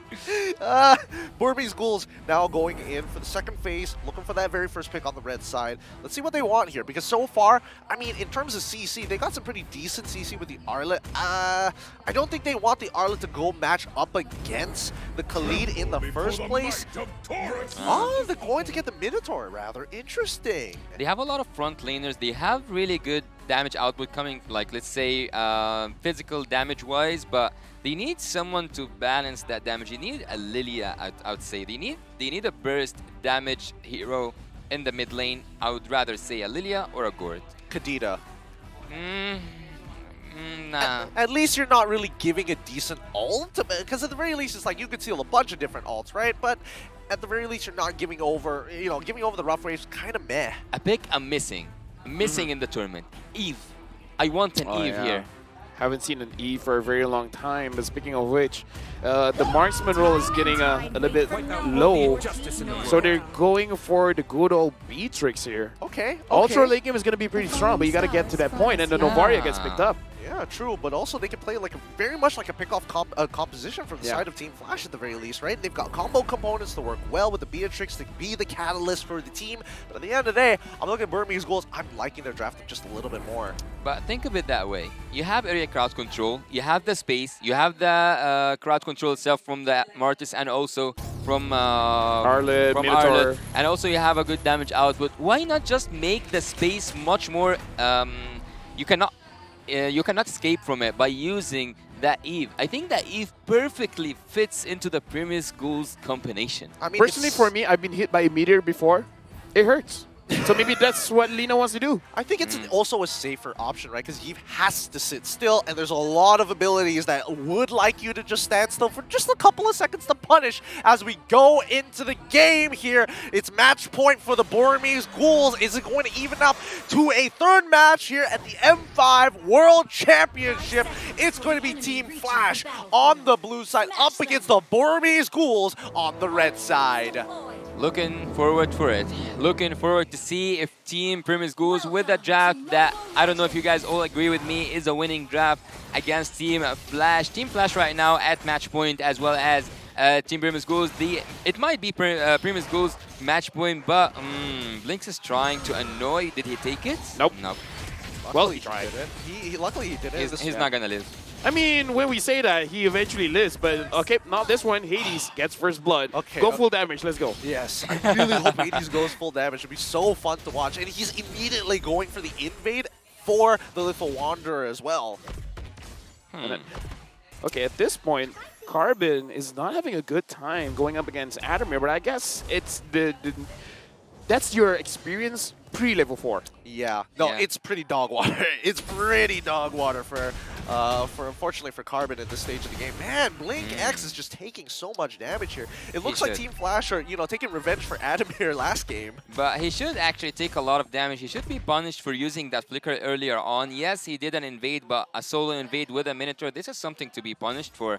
And he did lose his life once. I believe he should lose it twice before he gets that flicker once again. But looking at the items here, Beatrix is going for a little bit defensive way, going up against Stitch. but Stitch, on the other hand, he plays damage. I feel like Lolzy at that point is like, oh, if only I had level 4. If only I had level 4. It would be that would be the dream. But speaking of like early game items to play defensively, like Carbon, he skipped up on boots straight away, went for the steel leg plates. He's like, I'm gonna lose this lane. It's expected. I just gotta live. I cannot give any more gold over to Team Flash with my life. Yeah, you cannot do that much when you are dead. You cannot do that much. Team Flash are now zoning out the turtles. It seems pretty decent. They take the turtle safely. Yup, Blinks. Is there a Blink X? Is there a Nico? Hard. Goes towards it, but Hades still secures the turtle. Very good zoning coming in from Lolzy as well as Adamir. Yeah, very minimal interaction between both of these teams so far. Like, Burmese Ghouls recognize that they're going to need to wait until mid-game before something actually happens. And for Adamir, you need to feel his presence. He's winning out of this lane pretty hard already, so therefore, he needs to start pushing his influence into the river, up into enemy territory in their jungle. Well, Team Flash, actually, if you look at the draft of Team Flash, you recognize that they have a really good clearance at late game. If you look at the Beatrix, also I would say the same thing about Adamir on that Khalid. So yeah, I think that the late game is not looking so bad for Flash, but it's not.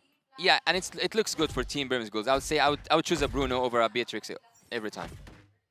Let's see whether they can find these combination pieces, right? Because Vanix, he still needs cycle. He's the linchpin of what makes this composition as deadly as it is. With one of those ults, here we go. Burmese Ghouls, nah. The wave gets cleared out. They can't initiate this dive. Yeah, Lolzy has the Way of the Dragon, but it's really about trying to find the correct targets, especially going up against a Martis and a Minotaur. It's going to be pretty difficult because they can cancel out your second portion of the Way of the Dragon. Yeah. Buying that like semi item or like a partial item from the cursed helmet, I think that Hades is actually going for a semi tank build because the third, let's say, item he's now trying to build is actually a damage output item. Oh, it'd be fun to see whether he goes for it, but I think okay, he shouldn't die here. Adamir still has his Quicksand Guard at the end of the day. He should be able to top himself up, but I think the worst part so far is the fact that, like, for the most part, Burmese Ghouls, nothing is really going for them, right? Especially when you are on this Martis, you're eventually going to start falling off. But when will the fun start? Honestly, looking at the situation, I'm a little bit surprised that Nico is not having a good time here. Hades goes in with his facial migration, and that was a lot of damage enough to take down Nico, and now Lina is the next target. Adamir drops Lina. Beautifully done by Adamir. Oh, and they're not done. Jay with the Minuan Fury, but Blink Axe showing the real Minuan Fury. Stitch gets a kill, but what was that final slash? Carbon gets them, but the follow-up was not there. Every battle spell from the side of Team Flash has been expanded, and this is just before the turtle as well. Hades has to wait 13 seconds before Retribution is back up, but man, what a play. Adamir? Adamir? Buddy. Just gotta get taken down, and Carbon really wants the damage. A good Terrify. Stitch, if he wasn't terrified, he would have gone for it. Nicely done. All the spells from the side of Team Flash were just used more than perfectly. The Flicker ultimate from Adamir, that was on point. Yep, Lolzy trying to find a space to go in. Hades as well. Oh, camera! Hades got it! Oh! Where were you? Camera! I mean, Stitch gets taken, but looks like he was able to purify out of it, but not gonna matter. Adamir secures the kill. Yep, so far. Oh, good shot!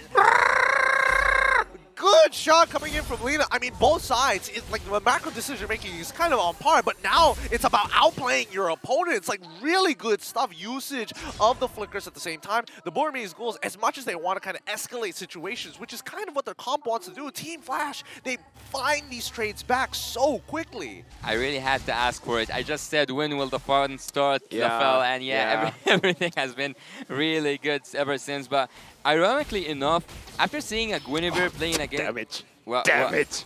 Genius one. Yeah, I told you love he's the going Genius for a one, semi. He's going for a semi build. Some defensive items. He will also go for a Genius one, so he's going that route. But I would tell you that, ironically enough, whenever I see a Guinevere going up against a Mortis, it always lands the second skill correctly, even though the Mortis have the immunity.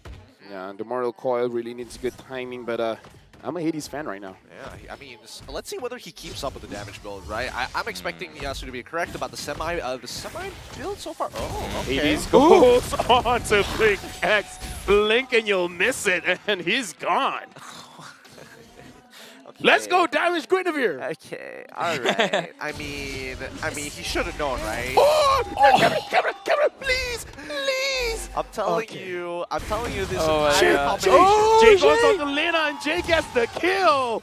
Woo. I'm sorry, Observer, but you got your work cut out for you. That's a lot of things happening all over the map. I'm sorry if I disrespected you. When someone takes a kill and runs out like so smooth, did you call it a smooth killer, or what was the term for it? A smooth criminal. A smooth criminal. I think that's the word that can describe Jay after taking that kill, using the ultimate of Minotaur, using also his own ult, using his own first, second skills, and also going out with the flicker. That was smooth.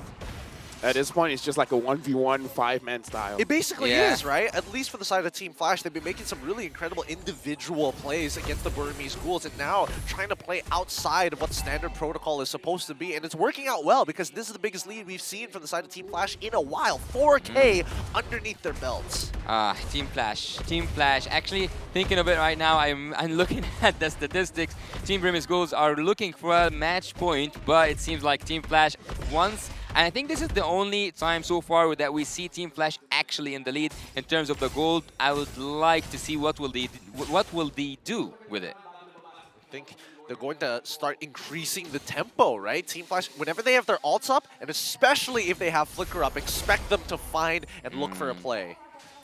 Lina kind of revealed the map, but I don't think that Burmese Ghouls can do anything right now. They need to just wait for the farm to come in, but freezing the lanes is it sounds just right for Team Flash, because by freezing those lanes, you will make Burmese Ghouls drain out. I think part of the reason why Burmese Ghouls couldn't do much is because I think even they didn't anticipate that much damage coming in from Hades, because it's like they're losing from the 3rd minute of the game.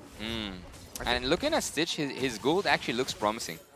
I think that it really boils down to just standard protocols, right? You're expecting it to be a tank, and then you all of a sudden realize, wait, it's Genius One. I'm actually taking way more damage than I'm supposed to be, and by then, it's already too late. So I don't know whether the adjustment has been made from the side of Burmese Ghouls.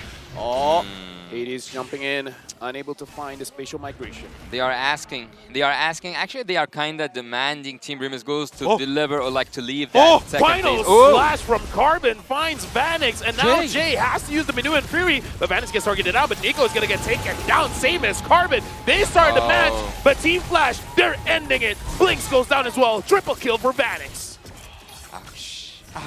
Ouch, triple kill. Dude, Jay is playing on fire, man. Carbon had no opportunity to actually flicker on out of there.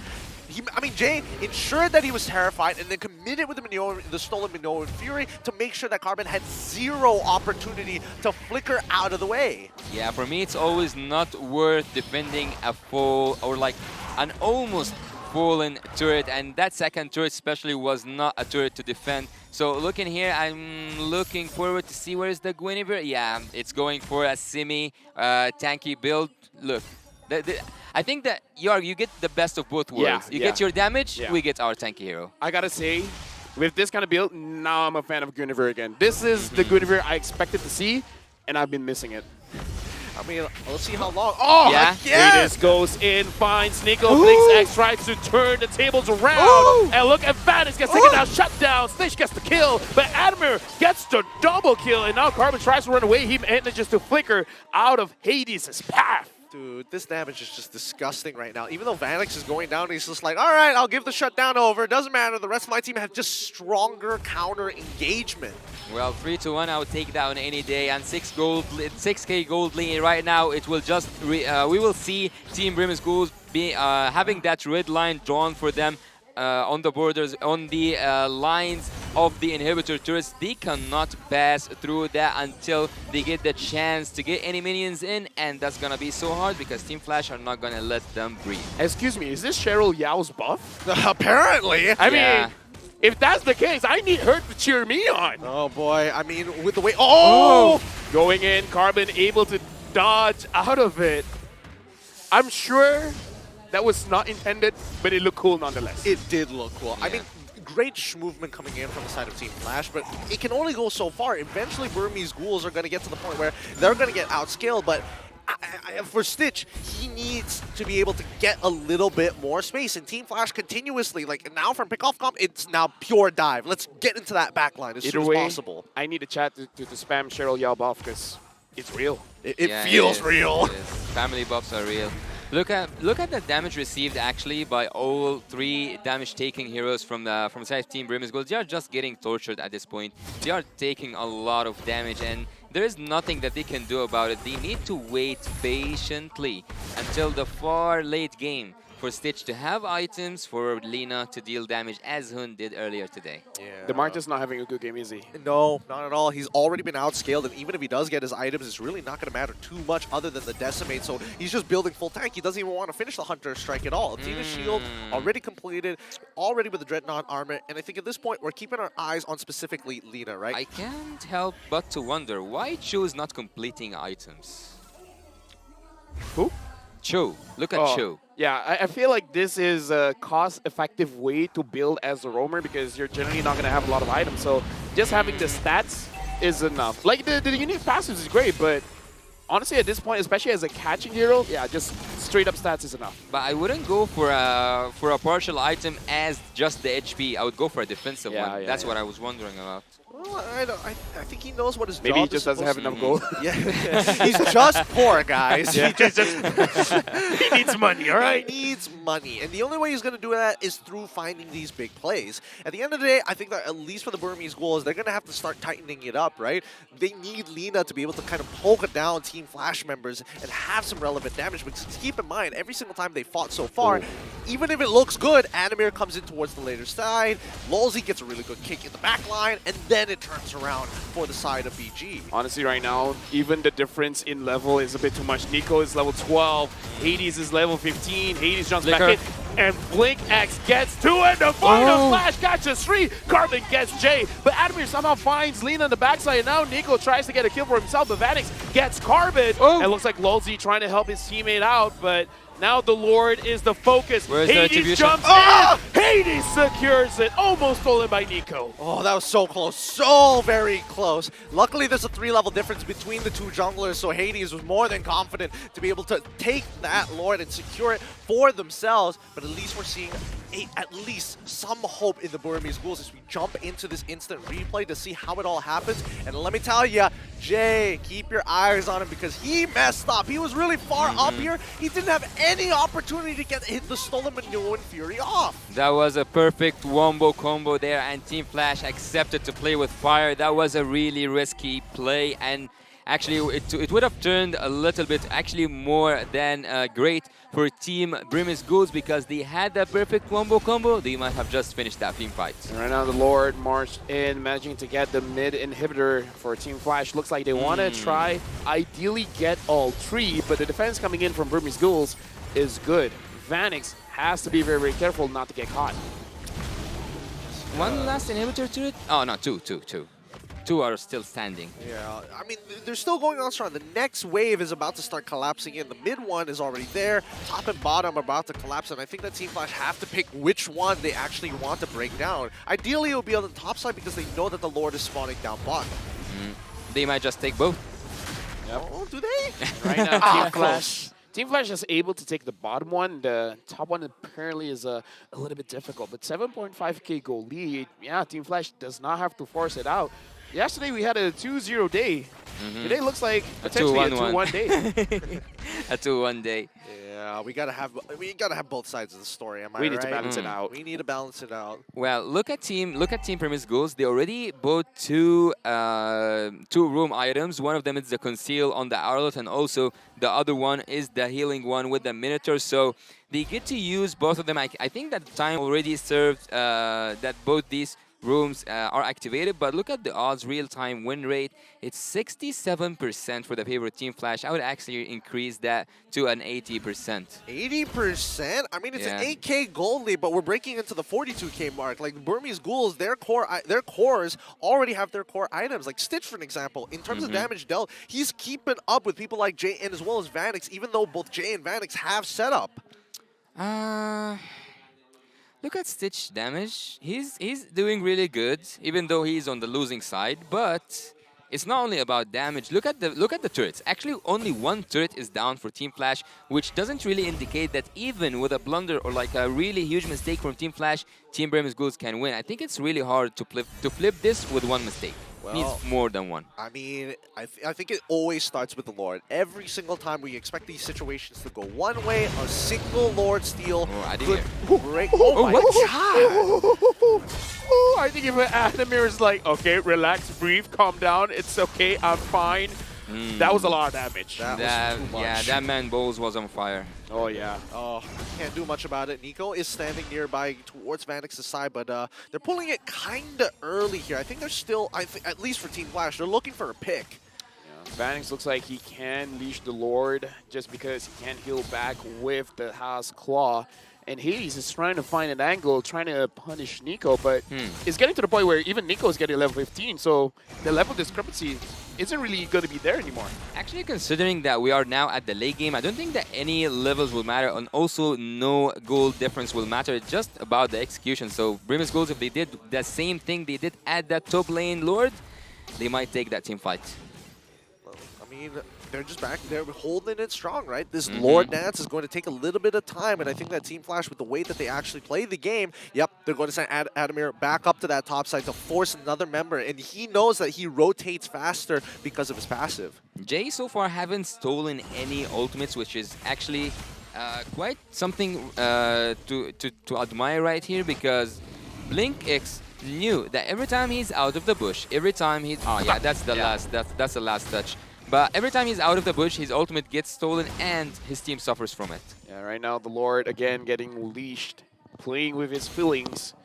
Brummies Ghouls right now, I'm pretty sure, like what Yasu said, Blink X wants to move forward, but Jay is there, like showing his face, sometimes being invisible, making it so that if you show your face, if you do your job, you're making a mistake. Yeah.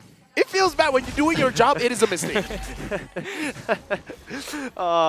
There's nothing much you can do about it, though. Like, look at Lolzy. He knows where Carbon is. He knows that he barely takes any damage. And Nico and Carbon put together still won't be able to take out Lolzy. So that's why you can see that Hades is confidently walking up to harass. And now Jay's got it. Yeah, actually, looking at the top lane, because I don't think... I think that this Lord dance will take a little more time than it should, actually. But look at the top lane. We see that Khalid is trying to split bush over and over again, and the only one defending that is Lina, which is not the best choice possible. But at least they've got the Khalid to kind of do the work on that top side. Like, really force Lina to stick back at their base. Because, look, even the mid-wave, like, 2 waves are being dealt with by Team Flash, right? Constantly posing a threat. And Burmese Ghouls, they're running out of patience. But at the same time, there's so little they can actually do about this because of the cooldowns coming up from this Novaria. It's not the most effective way to clear up these lanes. So they send Stitch up. Well, considering something here, taking something into account, Team Burmese Ghouls don't have that clearance at all whatsoever. So just single target for all of them. Lina can maybe do some damage, but that's not the damage you need to clear a wave. So Team Flash, actually, if they go in with a wave and just like ignore that team fight, maybe they can take the win. Actually, I know it's risky, but it's there. All right. Things to consider. Lord's already at 50% of its HP, and if we look at the damage received, I mean, Nico has just been taking shot after shot from the Super Magic. In the meantime, look at that. Burmese Ghouls wanting to take control of the mid. Stitches. He finds a target. Blinks X using the maneuver free, actually getting Vanix. Vanix now has to retreat from the fight, but Adamir is there getting a kill. Blink X is taken down, but Lolzy the same. Roamer for Roamer. Yeah, I wouldn't take that exchange. Adamir, look at Adamir. Yeah. He might take it. It's a secret. Oh, Nico found out. Oh, okay.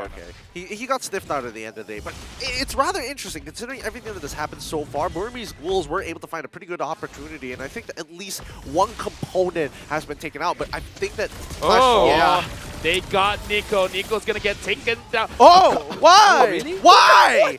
How? Stop! Lina gets taken down, and now Stage wants to do the damage onto Jay. The minions at the base, but let's look here around the Lord. Adamir is going up top, but since Stitch is coming there, probably not going to be ending the game just yet. Believe me when I'm telling you, there are a lot of opportunities for Team Flash to finish this game. The minions are coming from every direction, and if it was any pick but that Khalid, it was a Guinevere or a Beatrix.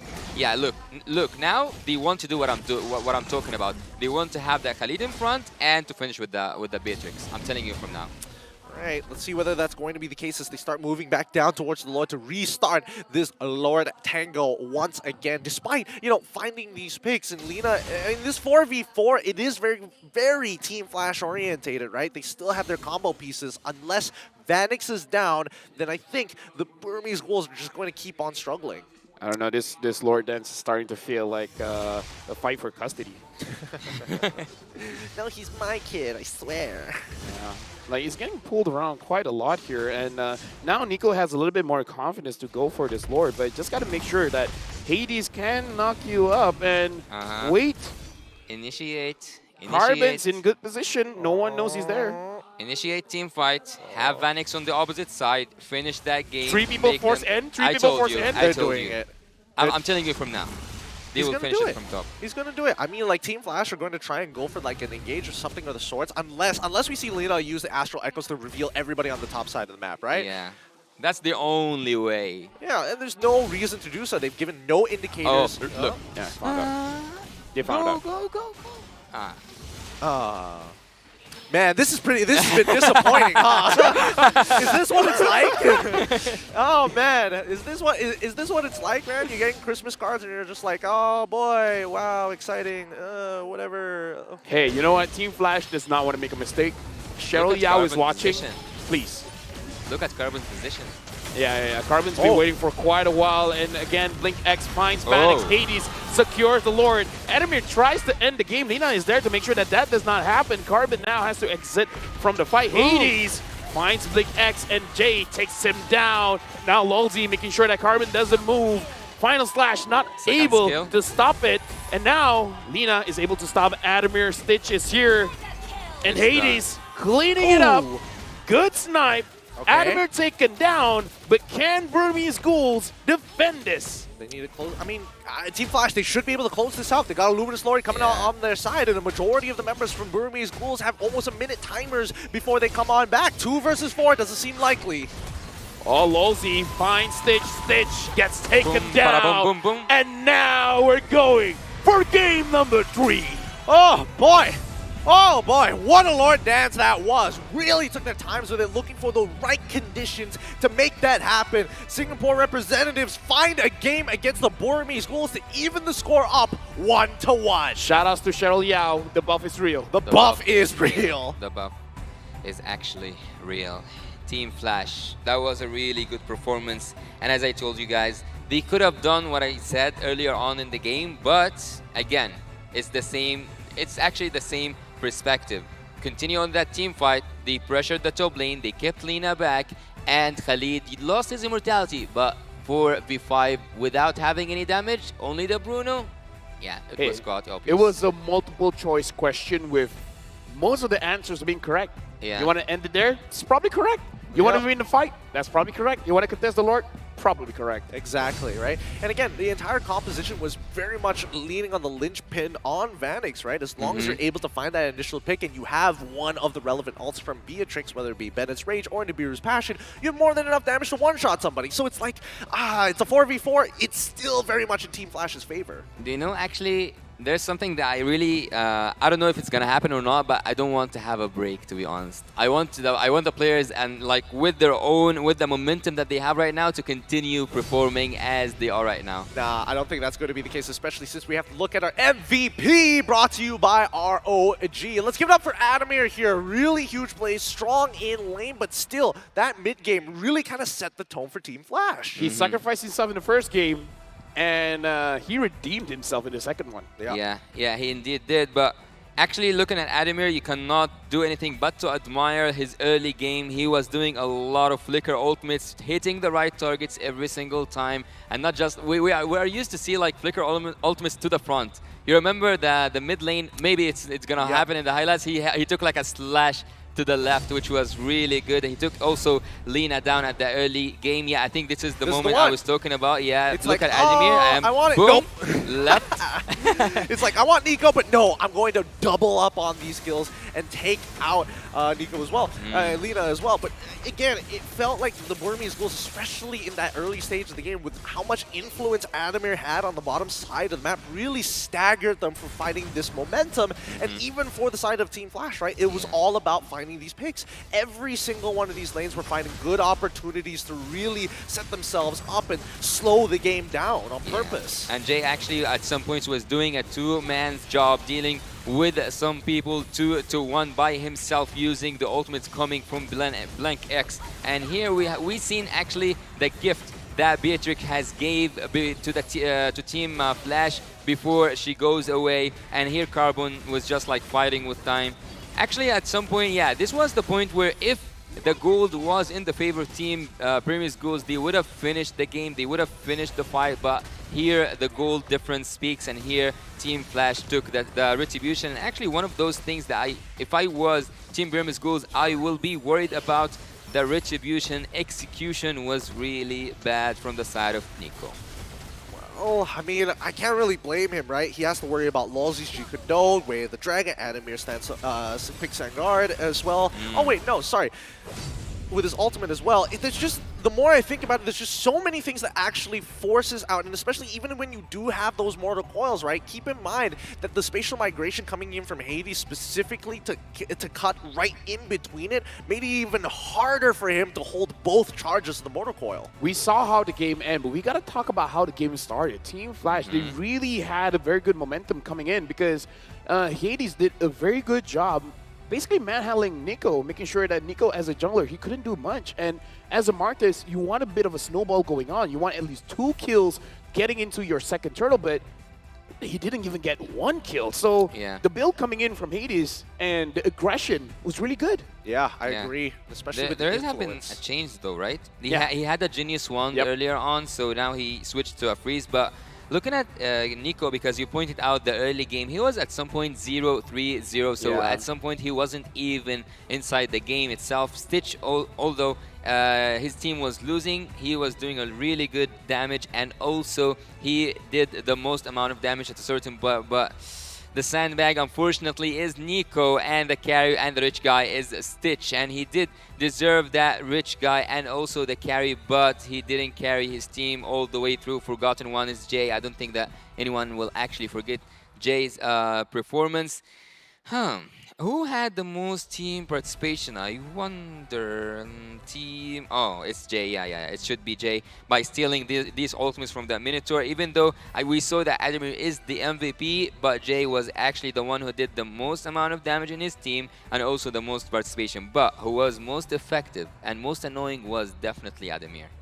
I mean, Adamir had plenty of damage. I mean, he went for a full damage build as well, right? So again, people like Stitch needs to be extremely careful when walking up to him and no turret damage at all. Yeah, they weren't able to get close, right? It's all minions. It's all minions. Unfortunate indeed. I think that Stitch definitely had an opportunity to try and turn things around for his team, but it's just the lack of space, right? Yeah. There's only so much play space that you actually have. You get caught, you're instantly going to die. You know what? Going to a 3-game series, it seems adamant. Like, the game has been very good, and I feel like the evolution in the draft as well, now you really have to respect the Guinevere, because like I said, so far it's like, oh, it's hard to hit the spatial migration, but Hades make it look easy. He really does, especially with anti-CC on that Martis. Like, he's making sure he gets his timings just right between the mortal coils. Well, man, I don't know about you guys, but any predictions for the upcoming Game 3? Nope. Team Flash, split bush, win. Wow, that was a split push Yes, it's win. fast. I mean, that's the only way that it seems to be. But for the side of Team Flash, I mean, this could be their moment to actually get some points. Burmese Ghouls, could this just be it for them? Or are they able to bring it back to make sure they're competitive in their group? With that being said, we're going to go on a short break. And when we come back, more MLBB action.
It's time to conclude the second best-of-3 series here today between Singapore's representative against Myanmar. It's going to be Team Flash once again at 1 point, looking for a second against the Burmese Ghouls, also at match point, currently tied. But man, these drafts have been adapting, and it feels like it's a continuation of the battle itself. What? I don't know, the games is masarap, you know? It is. It's delicious. It's delicious. Masarap. It's too good. It's too good for some of us even. But it's competitive at the very least. We did get to see a little bit more of Team Flash this time around, which I'm happy to see because, again, game number 1, we didn't get to see them express themselves as much. And Burmese Ghouls took advantage of it. Game number 2, the complete opposite, right? Where we see Team Flash winning out in the majority of their lanes, and Burmese Ghouls felt like they were kept in a box. Now, it's time to see which one of these teams are going to come on top. Allow me to disagree with the point when you said the first game we didn't see Flash style. The first game was the split pushing game. So we did see a style there, but it didn't work out. Yeah, that's for sure. It didn't work out as Flash wanted it to do. But going to game 3, I gave my prediction: Team Flash, split push, fast end. You escaped the question, Lafel. Yeah, he still thinks it's just masarap. It's just delicious. Well, I think that at the very least, as much as we want to believe, as much as I wanted to see Team Flash actually win out on that split push, at the very least we did see good responses from the side of Burmese Ghouls. Not so much in the second game, right? But now we go into the third, and maybe we might see one more evolution. I'm hoping that both of these teams instead just look, I mean, it's tough against Burmese Ghouls. If you're going for a team fight composition against the Ghouls, who are real good at team fighting, it can be quite the struggle. I would say the good thing about a best of 3 is that you get to see quite a lot from your opponent. So I feel like the pick and ban phase right now is going to be very, very targeted.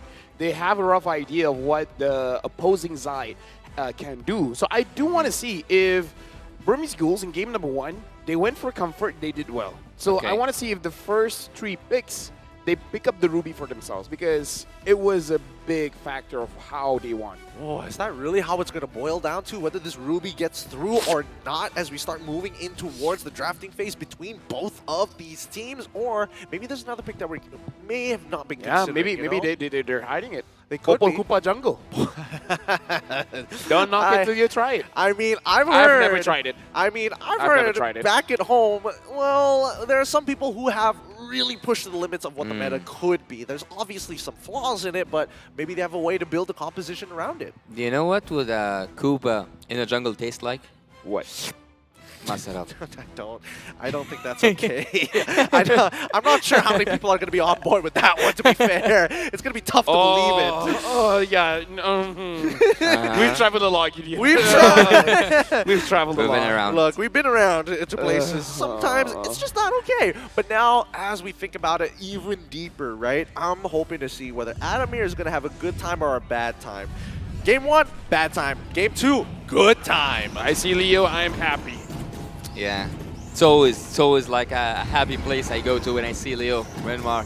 Everyone is here. Everybody's here as we get into the drafting phase to conclude this match between Team Flash as well as the Burmese Ghouls. Burmese Ghouls going to be on the blue side up against Team Flash on the red side. And it looks like a lot of the bands are looking pretty similar here. Baxia for the side of Team Flash, Joy, Matilda for the side of the Burmese Ghouls. Which one is the first pick again? Red or blue? Red.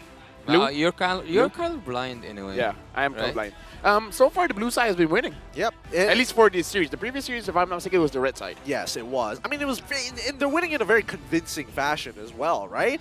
As we look on over, Wan gets banned out again, very similar to game number 1. Look, I was about to say an Arabic word actually, but look, Team Burmese Ghouls here. They can go for the Nolan. Smelling Nolan. I was about to talk a little bit about that Guinevere because she proved that she is effective, even like the semi-tanky one, but Team Burmese Ghouls seems to disagree with me on that. Nolan, okay, by banning the Phoebus, Nolan becomes a clear option. But where's the Paramis? Where's the Valentina that was so toxic earlier on? Where's the Outlet?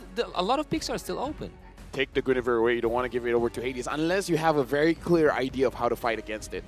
It could be, well, I mean, Diggy could be the answer, right? That's why we saw Team Flash ban it out in the second phase. Farmers gets picked up. I'm expecting Team Flash. I mean, You gotta give it to Jay. He played a good, solid Valentina. There's no reason not to give it to him. And I'm guessing it's gonna be Bruno Valentina, right? I mean, at this point, you may not have to pick up the Valentina first because you have to assume that this Fermis is going to the mid, right? Right, so you can delay it onto your third pick. Oh, that's also true. Right. That's also a good point. If that's the case, we'll see in about 25 Bruno seconds. Guinevere? Bruno Gwen. Ooh. Oh, that's a good one. That's I a like good one. that. That is a better adjustment. Here we go. It looks like it's going to be Bruno Okay. confirmed. Guinevere, you right on the dot. Nice. Nicely done, LaFell. As we jump on over to the Burmese Ghouls, let's see how they respond. Huh.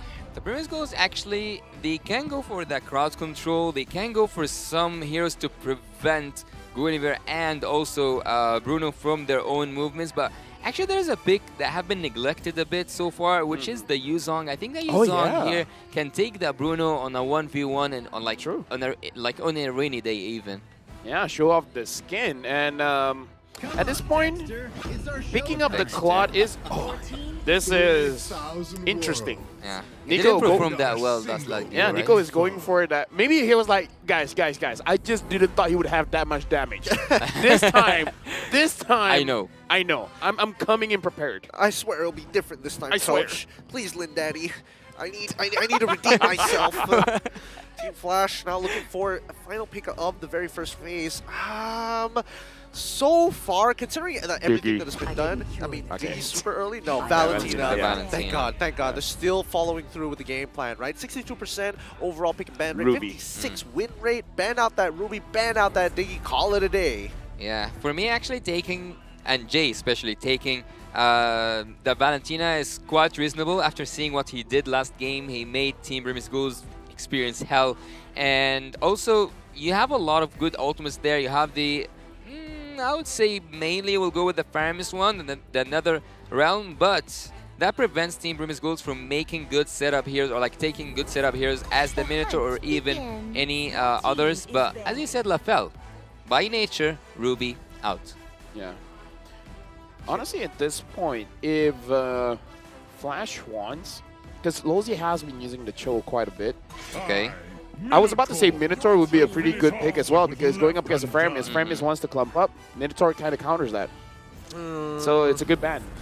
I think they're not going to touch the Cho just yet. I mean, there's a couple of arguments that can be made, right? They could say that, all right, maybe that Burmese Ghouls could lean into the sector where it's more for, let's go for the dive, right? We might as well go for a hard dive. And now that I'm noticing it, wait, hold on, let me just double check the bans real quick. It looks like the Arlet has not been touched just yet either. Nope. Yeah. Nope. But yet the Diggy is respected though. The Diggy is respected. One of the things that I didn't see throughout this whole series is where is Angela? Oh, actually, you're right, huh? Yeah, the Angela hasn't been touched throughout this entire series at all. And we see that Burmese Ghouls showing respect to Adamir this time. Hey, no Khalid this time, no Singaporean specials. Maybe this time Yuzong will come in, but yeah, Angela for the draft for Flash is actually not bad. It kind of gives more room for Hades to be a bit more aggressive, maybe having one additional damage item. Are we really going to put Lolzy on? That's true. Yeah, I think about what was I thinking? Yeah, I'm dumb. He's a set tank. He wants to be that guy who makes the play, the TikTok play even. Yeah, if he uses an Angela, he might use the Way of the Dragon. Wait, what? How? That's raw belief. He manifests it. Let me just say, TikTok has influenced me. Yeah. The TikToks have been very creative. You are catching up to all the MLPB, M5 content.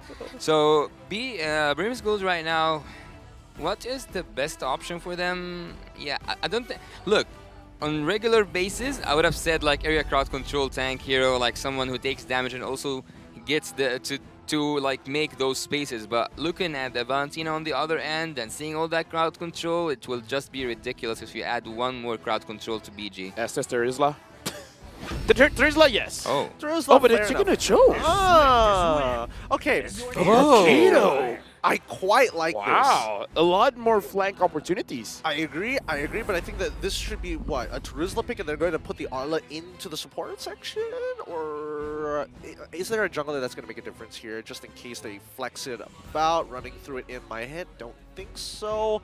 Yeah, okay. So there is an opportunity, right? I mean, Arla into the Paquito. Wow, I haven't seen that. If it does become that matchup, it's been a while. Yeah, don't bring a sword to a fist fight because Paquito is gonna punch you. Oh wait, is it? No, it's like it's more like a spear. Spear? It's more like a spear. Let me process it.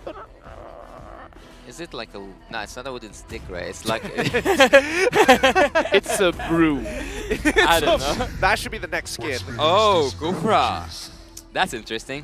We forgot that his Kufra was banned. Yeah. Okay, so now that he has the Kufra in hand, at least this is starting to look pretty good for both sides, right? It's going to be dependent on whether or not Burmese ghouls are able to win out on their lanes individually to create these advantages in comparison to Team Flash, who are looking for these big set plays. Yeah, speaking of the Kufra, actually, you guys are more experts about how does Lolzy executes that Kufra, but when it comes to me, I feel that it is the best fitting hero here because a lot of dashes can be prevented, whether you are talking about Stitch, Blink X, or even Carbon. You know what? This game, I'm looking at Hades. Can he replicate what he did in game number 2 and shut down Nico, making it a non-factor? Let's get into this game, whether that non-factor is going to be the extra +1 in the equation at the M5 World Championship group stage. Only one of these teams are going to be walking away with some extra points in their own individual standings. Let's find out as we come to the conclusion of our second best-of-3 series here between the Burmese Ghouls on the blue side up against the Singaporean representatives on the red side, Team Flash. Huh. It's a good skin. Yeah, it is. It is. It reminds me of Tarzan. What? Oh yeah, it does. Jane? Yeah. Is her name Jane? Yeah. That's a really good take there. Oh, is that a kill? Yep, Lolzy right now. He's dead. Not much ways for you to run away from this. He's not gonna. Yeah, well, he's wasting time as he should, but the first blood does go over to Carbon. I was just literally about to say, he's not going to flicker, right? Proceeds to flicker the opposite direction. Boy, what a way to start this. In less than a minute, we've already seen first blood. Well, look, we have seen a first blood, but you have to admit the fact that Grimace goes at this point, neglecting what's on your screen right now. Look at the bigger picture. They are in desperate need for this victory because if they didn't get that point, to support them in this group, they will face hell upon the upcoming game. So that being said, let's look here at the itemization. I think that Bruno is going for his Has Claws earlier on, but while it's not the same case on the other side, Clock of Destiny earlier on for Lina. I think that Clock of Destiny is something to take care of this season. I don't know, it's kind of weird because he does have like a leather jerkin at the same time, so it's like, are you going for the still leg plates or are you not? But here we go, gank on the top side, Adamir. Ooh, good game sense coming in from Burmese Ghouls. Yeah, Hades tried to engage a potential engage coming in from Burmese Ghouls, but yeah, they're taking this game step by step. They're not really trying to force things out, especially because the turtle is coming up. Oh, nice man, Lolzy, but yeah, he knows his range. He knows his range. He goes back. But if looking here at the given inputs, Team Burmese Ghouls can actually make a really good solid team fight. But on the other hand, Lolzy, if he finds that second skill, he can make it. Oh, speaking of which, Hades finds Blink X and Blink X gets taken down. Carbon goes in, but that's a low double kill for Jay. Jay showing up on the Valentina. Is he continuing?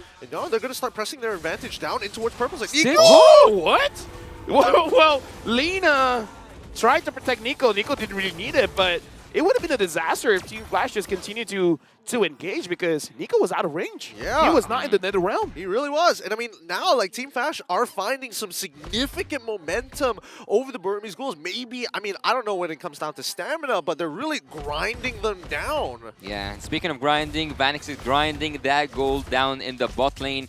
Every time I see a Bruno action, every time he gets that Has Claws earlier on, it's so dangerous, it's so heavy. Yeah, he already got it. It's minute 3, and he already have the Has Claws. Stitch will face fire. He'll face that balls of fire coming from Vanix. Hades look to engage, find Blink X, and it's gonna fully commit there. Blink X is not the target that he wanted, but Vanix gets what he wants. He wants some of that juicy HP on the turrets.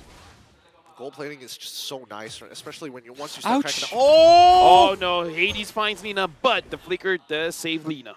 Ooh, I don't know. Do you just take the Shadow Stampede, hold on to your spatial Oh. migrate? Oh, whoa, whoa! Okay, fights are happening all around, and looks like Nico Oh, is it's a here kill. to save Stitch, and he grabs a kill for himself. A better performance in Game 3. Oh yeah, finally we see it, and now Adamir has to take this 1v1 against Carbon. This is not an easy matchup at all. Sure, do this when I'm the play-by-play. Adamir and Carbon duking it out, and then Blink is just like, hey guys, I'm a fighter too. Okay, thanks, bye. Yeah, the players coming back from the rooms, they choose violence. They choose violence everywhere, all around the map. But I would highly recommend for Vanix to go to that top lane, but let's see what's happening. BlinkX finds Hades. Hades was pulled in the range of the turret, and looks like BlinkX is going to secure the kill for the team. Jay having to use his Nether Realm very, very early on.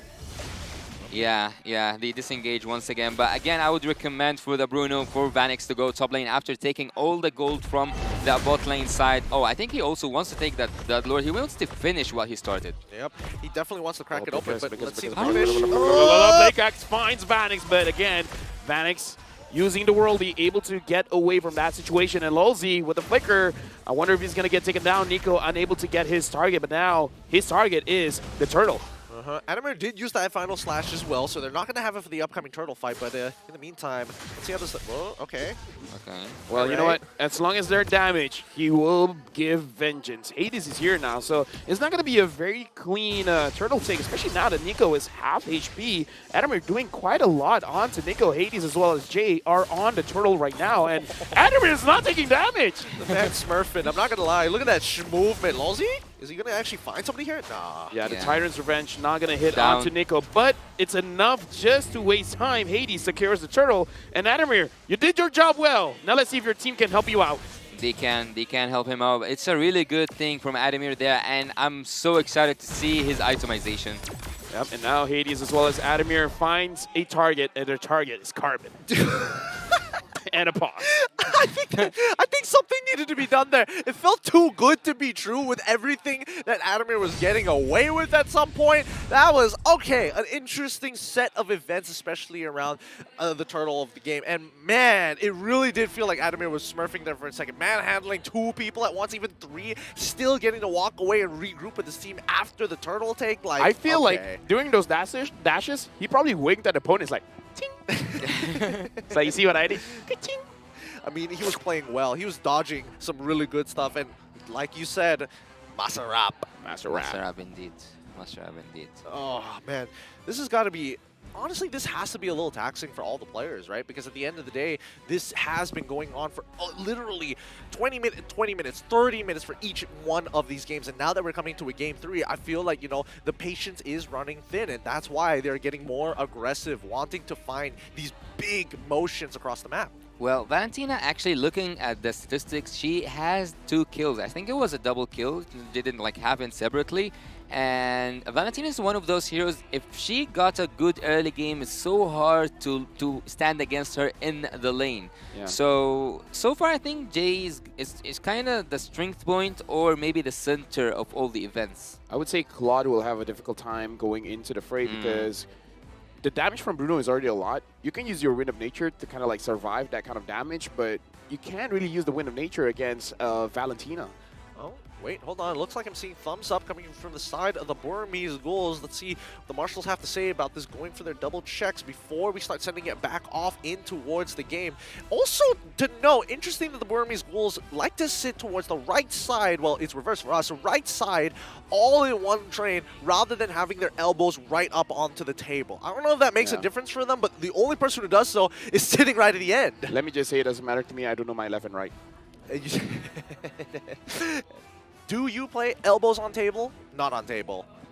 Yeah. Oh, do I? Something to think about, huh? Yeah. I don't know. I usually play when I'm lying down. When you're lying down? Wait, what about the times where we were at like the, what was it called again?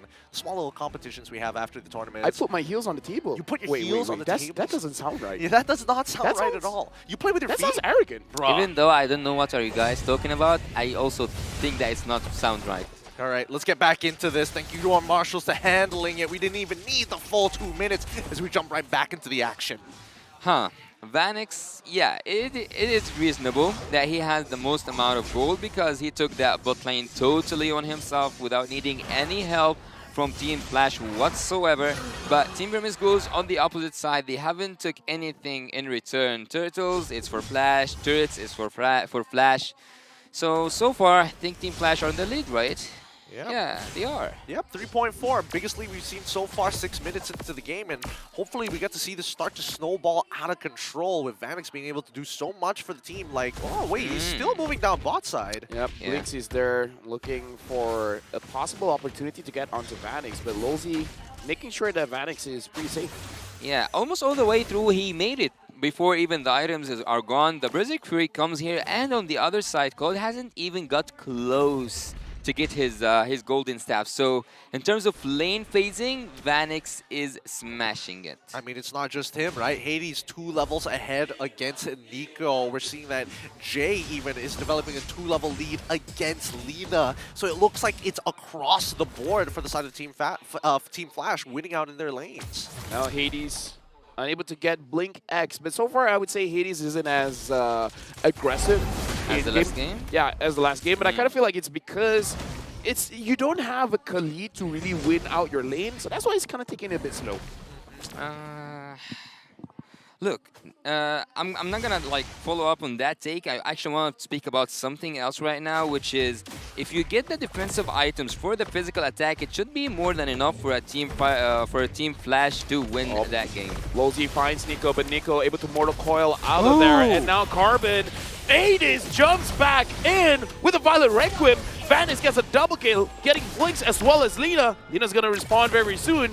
But looks like a good fight for Flash, and they got a turtle as well. Yep, just nice lockdown coming up for the side of Team Flash as they focus a majority of their burst onto Lina as well as Blink X, and they did it so quick that Lina had no opportunity to be able to channel down on the Netherrealm. So, instant punish, 5k lead for the side of Team Flash, the biggest lead we've seen so far. Yeah, and Hades right now is just so annoying that no one can actually deal damage to him. He took that blue buff of the that purple buff, sorry, for Mortis, and he went back to go for his own jungle. So far, Team Flash are in control of everything. This is a really high gold lead, 6k in 8 minutes. That's remarkable. Yeah, right now, Team Flash, they're staring in the eyes of Hermes Ghouls, and they're gonna take the mid lane turret. Carmen looks like he's trying to figure out how to play this macro-wise, trying to put a little bit of pressure on the top lane.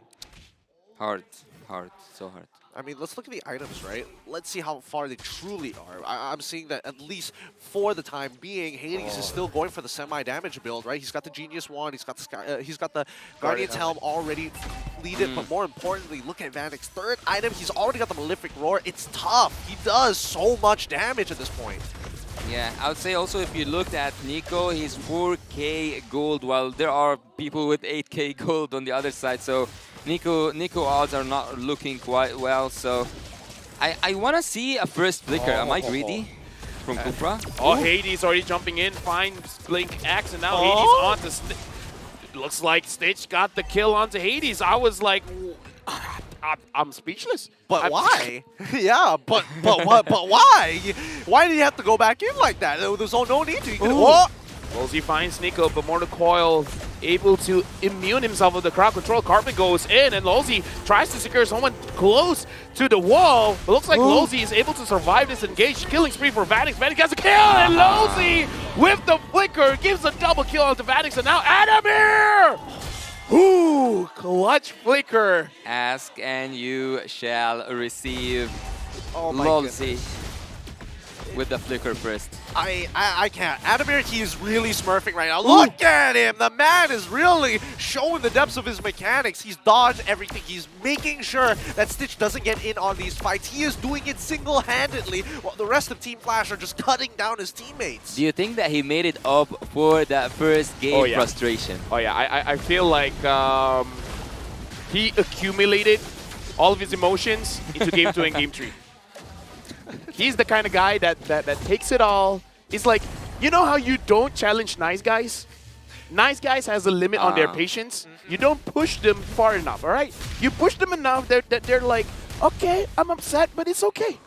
They push Adamir too far. He's just petty like that. No, yeah, he's just petty.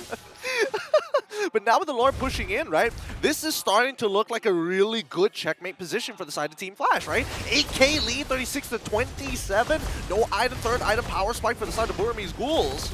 Wolsey now charging the Tyrant's Nico. Revenge, and Blink X coming from behind finds Hades, but no follow-up just yet. Blink X is almost getting taken down, but Lina was able to protect him, but at this point, I feel like the NetherRealm not being up is more of a big deal.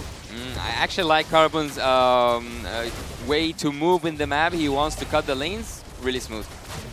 Yeah, now Wolsey almost making a mistake. Yeah. Yeah.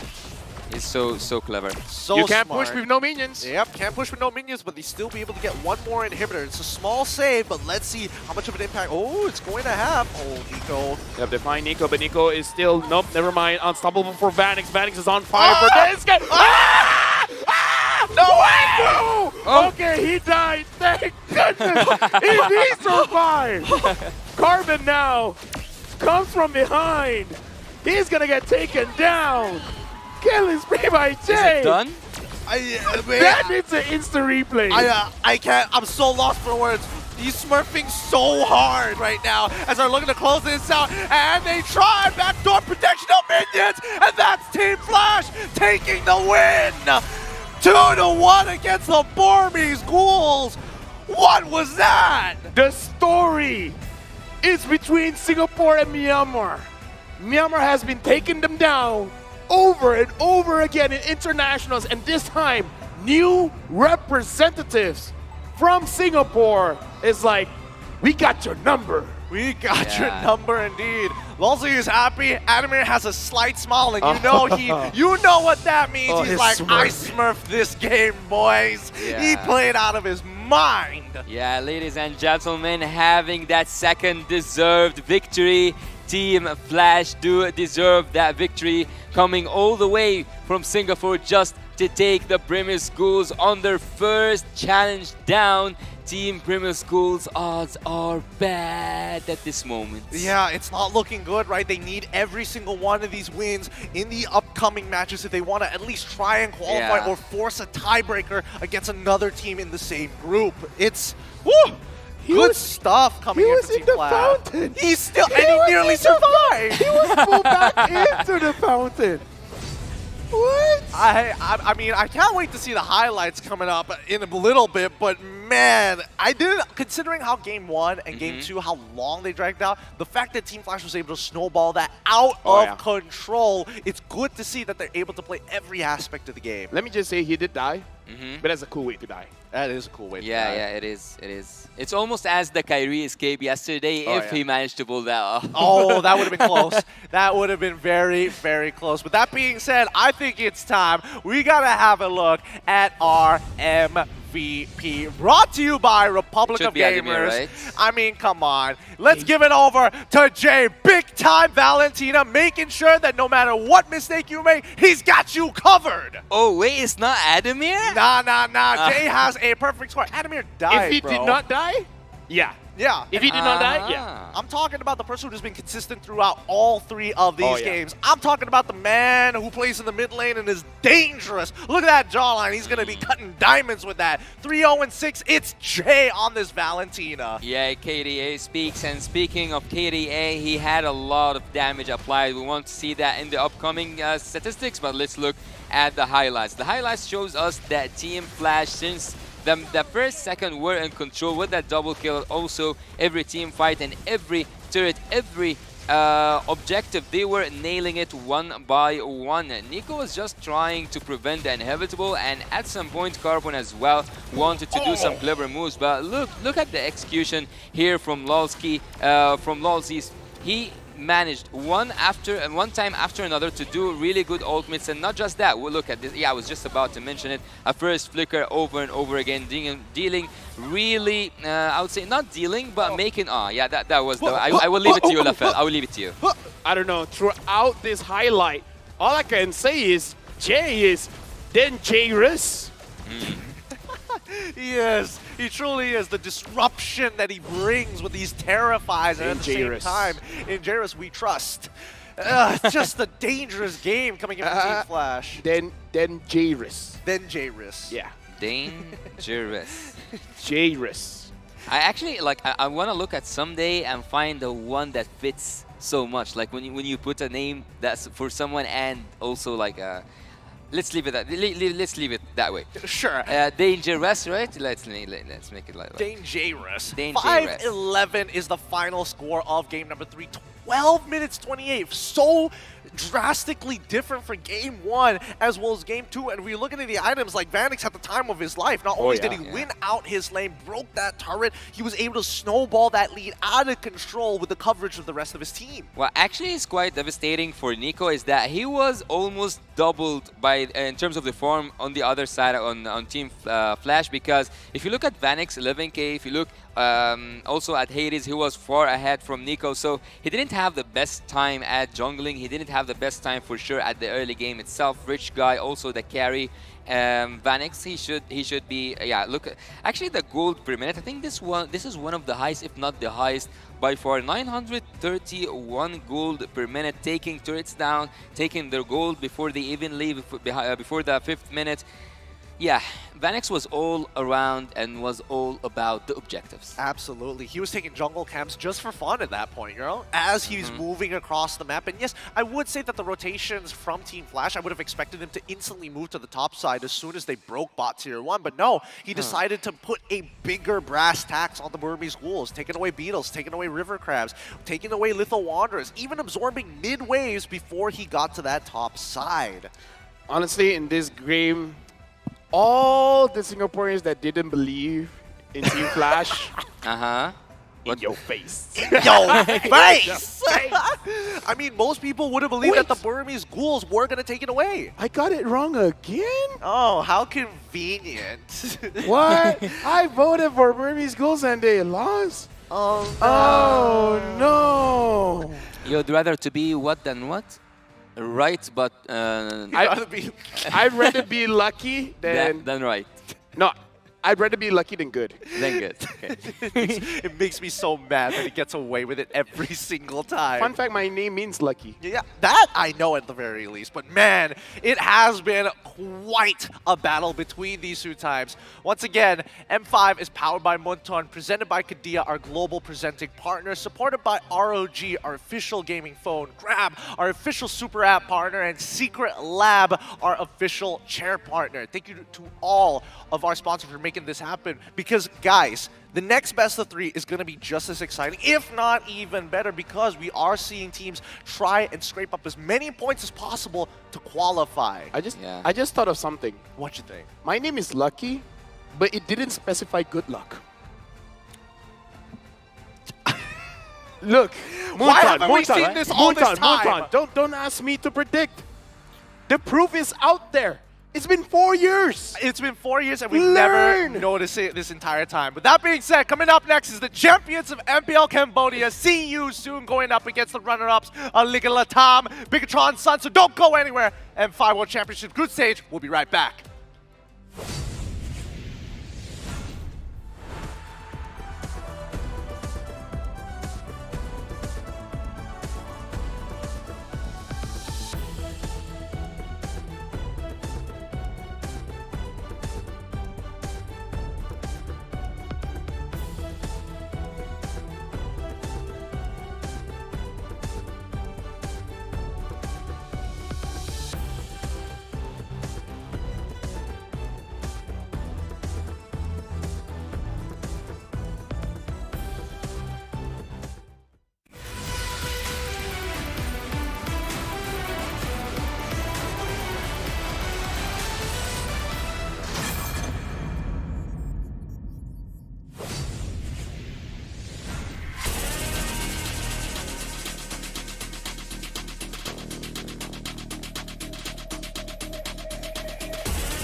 getting higher. You're saving my arms. 'Cause I know just what I got. I got you like na-na-na. And you know I hold the power. This feeling I know. Oh yeah. Making my grind good to great. So don't stand in my way. Standing tall and I won't fall over. We are better than great, girl. We are better than great. We stand tall, won't run away. Lay our firm, nothing gon' change. Great, we are better than great, great. If we stand tall and believe we can make it, you and me, with a sense of urgency, you'll see I'm better than great. I'm better than great. Oh yeah, yeah. Oh, I'm better than. Making my grind good to great, so don't stand in my way. Standing tall and I won't fall over. We are better than great, girl. We are better than great. We stand tall, won't run away. Lay our firm, nothing gon' change. Great, we are better than great, great.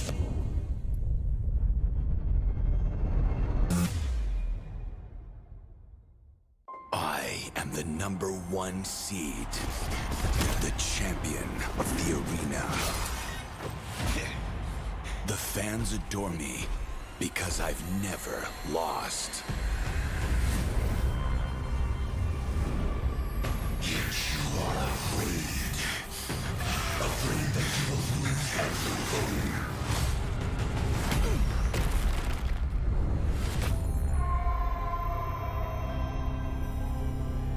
Do you ever get scared of losing, Kimmy? Well, big bro, I think we should cherish the joy and excitement of each game. Not who won or lost. That's right. I'll strive for victory, but I won't lose myself in its pursuit.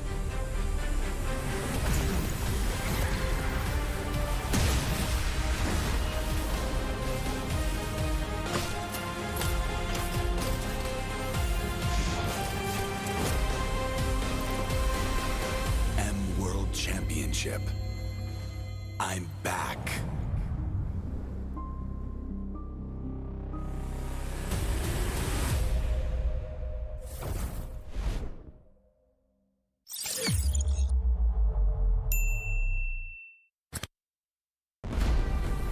We are here at Gamers 8 to show that we are walking the walk. We have had amazing reactions, major idea owners, and a lot of potential partners and stakeholders coming in here and taking a peek. Gidea's cube over here has been the nexus of this zone. What I saw from the outside is very mysterious. You want to know what's happening inside. Felt like, you know, this is an MMORPG, but R is not role-playing, it's real world.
Grab only, savings ang dami. Your wallet sings tonight.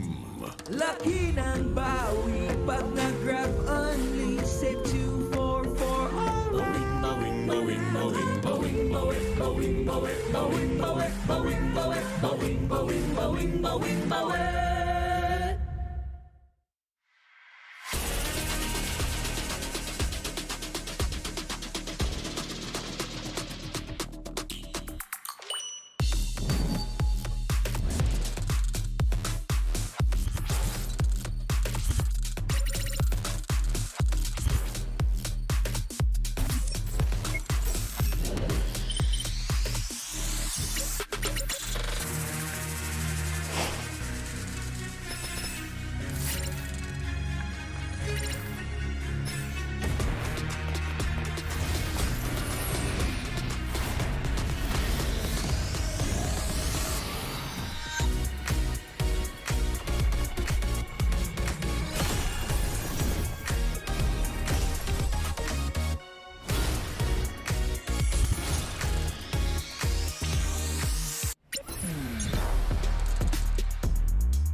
Hi, Monina. Alam kong nag-iisip ka ngayon if you're going to let go of your BPO work. You know what? Take the risk. Pumasok ka sa mundo ng esports and tanggapin mo yung hamon and opportunity na maging team manager. It's gonna be exciting and different.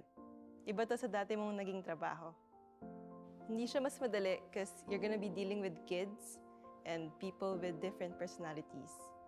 The workload is going to be overwhelming, kaya please, huwag mong akuin lahat. Madaming challenges, pero mas maraming taong nakapaligid sa'yo na tutulungan ka to overcome those challenges. Learn to delegate, work on your adaptability. Life is not a straight line. May magiging ups and downs talaga along the way. Don't be afraid to try and to speak up. Kung may mga ayaw makinig sa'yo, lakasan mo pa yung boses mo. As long as alam mong may sense yung sasabihin mo, go for it. More than a manager, be an ate. These kids would be going through a lot of emotional stress and disappointments. Do your best to be there for them and to comfort them kapag kailangan. Alam ko, masakit din para sa'yo kapag natatalo. Pero ang importante, nandyan ka para samahan ng mga players mo, mga batang kapatid mo. You will sacrifice a lot. Resources, time with family, and even relationships. It would be stressful, but every minute will be worth it. Especially when you see the joy in your players' eyes na makakasali pala kayo in the World Championships. I promise you, Monina, you will not regret leaving your corporate career because time will come that you will manage a world-class esports team.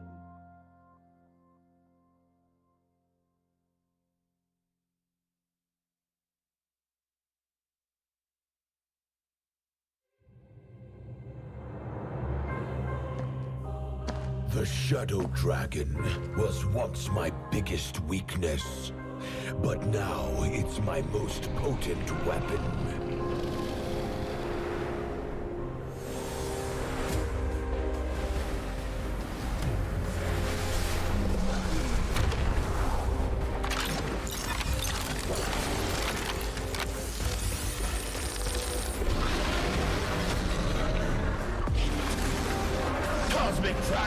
rise and soar! Dragon Stomp! Dragon Scales! Dragon Rush!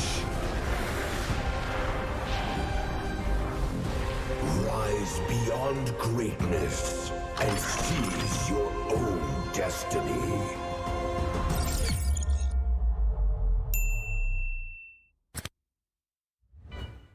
Tonight, we celebrate MLBB Esport.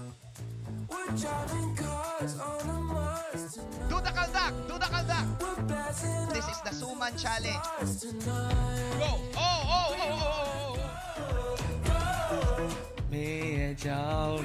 Just it.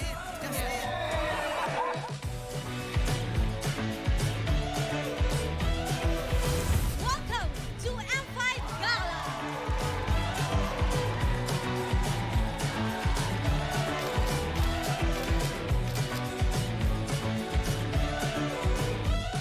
Guess the Hero Challenge. Lapu-lapu, Iritel, Franco, Nana. Nana. Best dressed team. Best dressed Super Marco.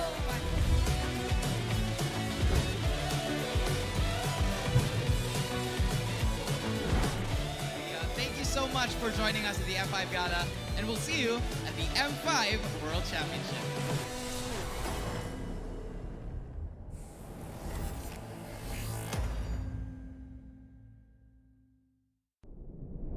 Have you ever wondered what is our identity? Our identity isn't limited to just esport players. Our style. Sweat. Our passion. And vibe. Feel our energy. When we dominate the stage.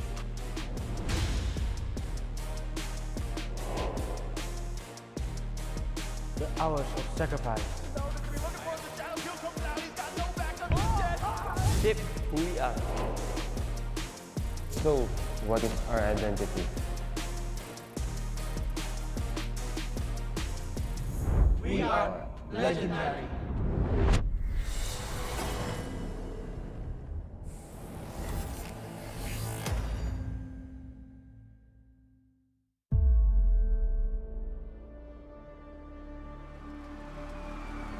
In the history of M Series, no host country has ever won the championship title. No other region has ever claimed the throne. No team has ever secured the championship twice. In this thrilling showdown, 16 teams across the world have gathered once more to seize the trophy. Which teams will prove themselves in their epic rivalry rematch? Will a new region unveil their strength and climb to the top? And who will leave an unforgettable mark with their skills? Behold, the old guards, seasoned titans returning to reclaim glory.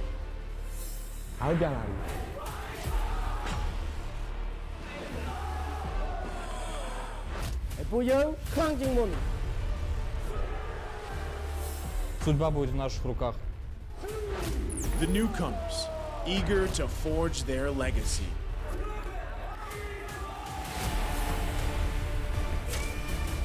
Kita di sini untuk lawan yang terbaik. Kami nggak takut tantangan apapun.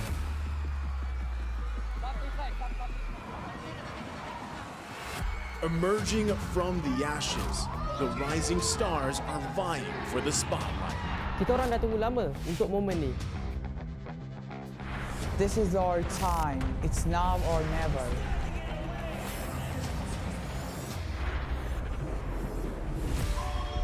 Enter the contenders, here to defy the status quo and rewrite the narrative. We've weathered the storm. This is where we break through. Nós somos brasileiros e a gente não desiste nunca.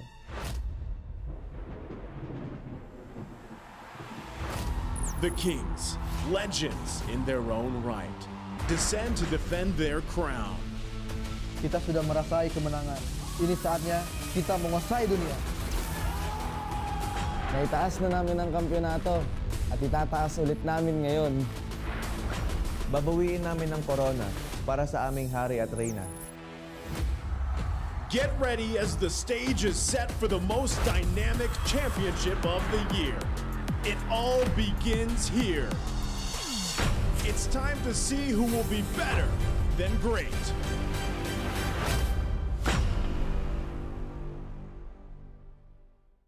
I welcome you to the M5 World Championship!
this round and finish this game now. Got the power on my shoulders. Yeah, you know that I'm a soldier.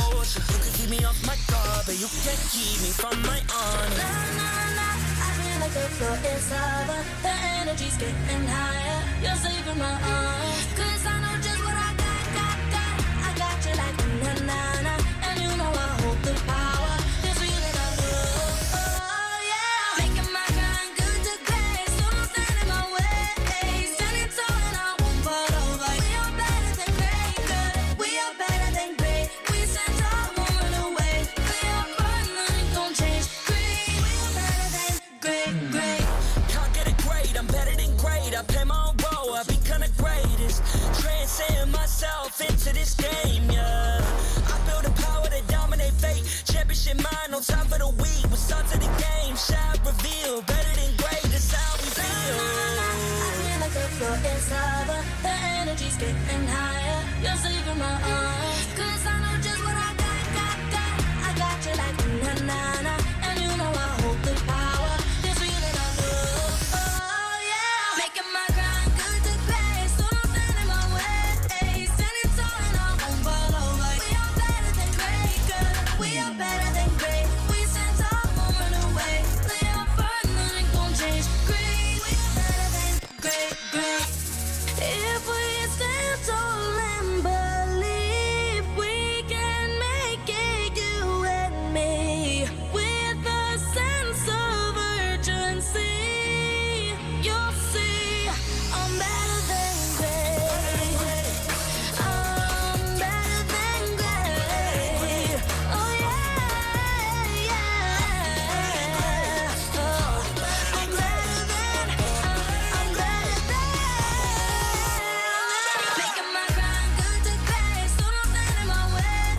Standing tall and I won't fall over. We are better than great. Good. We are better than great. We stand tall, won't run away.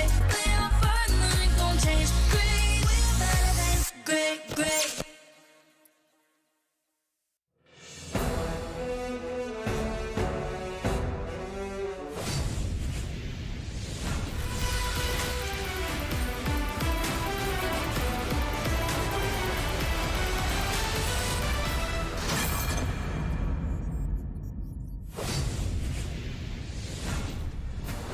From opposite ends of the earth, there's unfinished business between these two teams as they face off in the pursuit of becoming better than great. Welcome back to the MLBB M5 World Championships. At your service, my name is Leo, here with Naisu and LaFell as we bring you, unbelievably, today's third best of three. What time is it? It's time to see you soon go up against Bigatron Suns. Man, and before that, we also have to just give a quick shout out, of course, to our sponsors, because without them, this would not be possible. The M5 World Championship is powered by Moonton.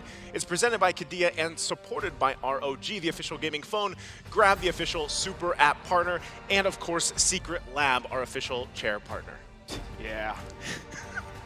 Thank you to our lovely sponsors, M5. Would it be possible without your support? And a special shout out to our global presenting partner, Kadea. Kadea is a giga project, a city that is being built in Saudi Arabia. It's the future capital of entertainment, sports, and culture. Kadea, they aim to change the world of gaming and esports. Don't forget to give them a follow on all social media, Instagram, Twitter, TikTok, at Kadea Gaming. Stay tuned for their social media. They have a ton of giveaways for you guys at home. That's right. Also, we don't stop at providing the best hero builds and combos. Get ahead of the competition and reach Mythic, Mythic Honor, Mythic Glory, Immortal via the help of our Secret Lab Titan Evo gaming chairs, outfitted with pro-grade ergonomic features engineered for maximum performance. Shop, match, win in comfort, and keep yourself at the top of your game now. Let's talk about this matchup, gentlemen. It's Cambodia's champion, See You Soon, going up against a representative from Brazil, reppin' Latam. It's Bigatron Suns. For those of you who don't know, the unfinished business I was referring to was an M3 matchup that's shared amongst 4 players from both sides. Yeah, not only that, but we're trying to recall it. I think it was a clean sweep, right? It was It was. 2-0 that they had. Yeah, and so That's one thing that's great so far about this. There's so many narratives happening here, right? And this is one of them. It's a grudge match in a way. Now, this time around, it's been a while, you know, since M3 and everything. So really, where did things fall into place? Obviously, you have some changes with the rosters, the teams in general, but, you know, obviously that rivalry is still there. Yeah, the rivalry is still there, but again, like you said, there's been some swaps because some of the players here, it is going to be their first time on the world stage. So we do have to see how do they adapt, how do they step up? Yeah, but the players that were around when they first met in Singapore in late 2021 for the M3 World Championships was Boxy and Felix, the Kamai, and of course the Brazilians, Upa and Luna. Here they are once more repping, respectively, See You Soon, and now this time around, Bigatron Sons. They were formerly with the Red Canids, and here's what their stats look like. I gotta say, looking at his stats as well, the only thing that really popped up for me is the heroes for Upa, because Clint and Farsa isn't really, I would say, the meta right now, especially the Farsa. The Clint, perhaps, in certain matchups, but other than that, Boxy, Matilda, still relevant now. Felix with the Lapu-Lapu as well as Xborg. Xborg maybe a little bit dependent on the draft if you're going up against a Terizla, against like a Fedrin, sure. And Luna as well, we saw yesterday, just because there's an Akai pick, it doesn't have to go to the jungle. That's right. He's known to have that hero as a favorite, which he pays homage to one of his best friends, if you know what I'm saying. So with that said, we also have to give a highlight to the players not in the picture right now, those who are attending their very first World Championships. I'm talking about Ra from See You Soon. I'm talking about Syndra.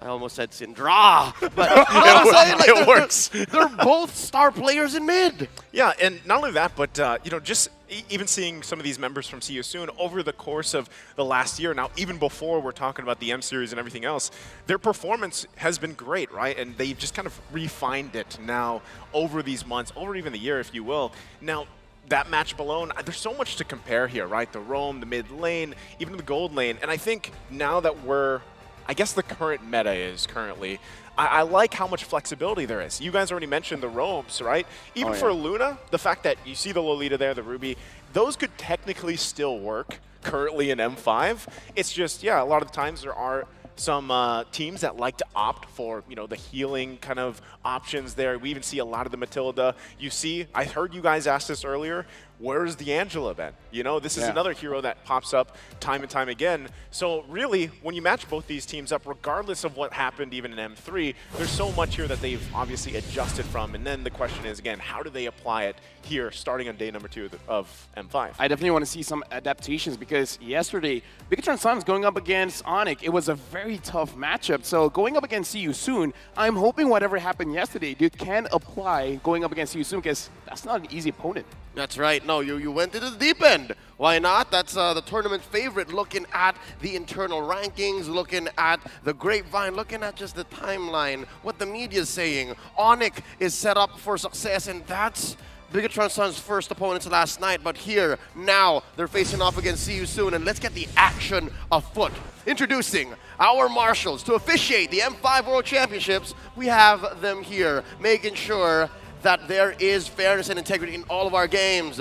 Let's acknowledge them here. 4 gentlemen working behind the scenes and with our players on stage to help them have the best battles, the best matches that they could. Now, let's welcome the Kamai making their way into the stage. It's the pride of Cambodia. After missing last year's culmination, they managed to return the soonest that they can. Don't let their names fool you because they're here and they're now. They are See You Soon.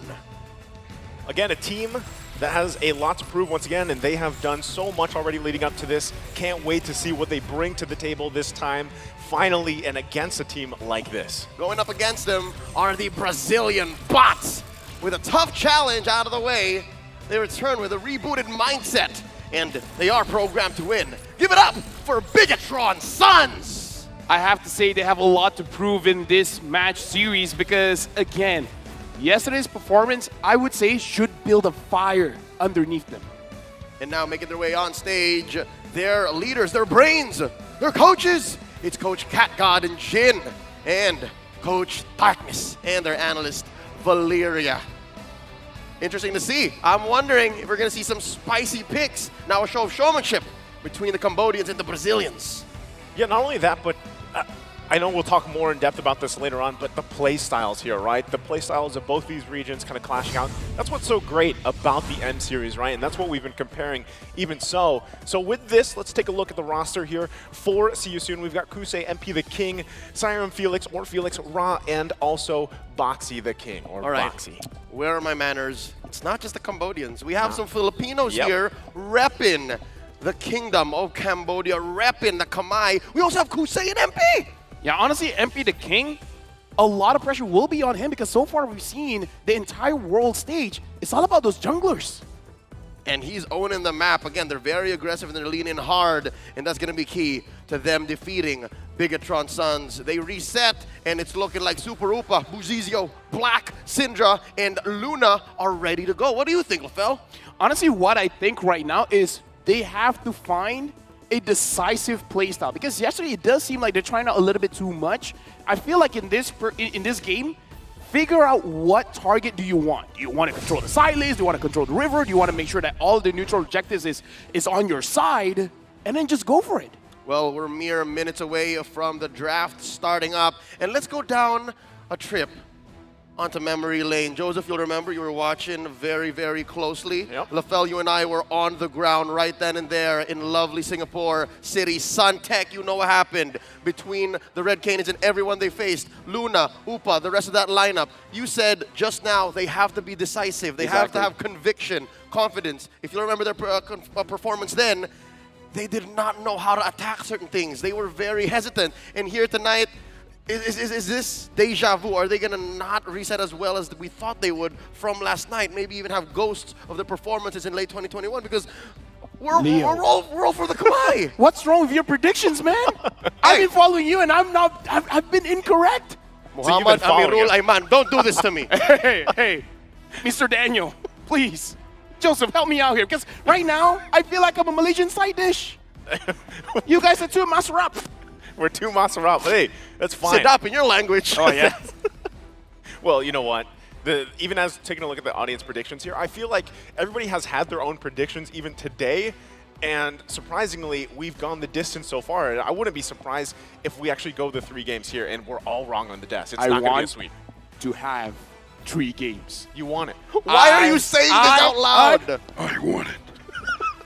It's at least, Saya mahukan. It's at least something to see that those from the West actually support Bigatron Sons, all right? Looking at NA, USA to be specific, are a majority for Bigatron Sons. So they know, they see something. I'm wondering if Mr. Herbert Wagner, Mr. Trex himself, watching, about to get on his flight very soon. Oh, what's that? Coming over to the M5 World Championships. All right. I'm guessing that's a tattoo. It's not very clear, not as intelligible. I'm but dyslexic. I could read.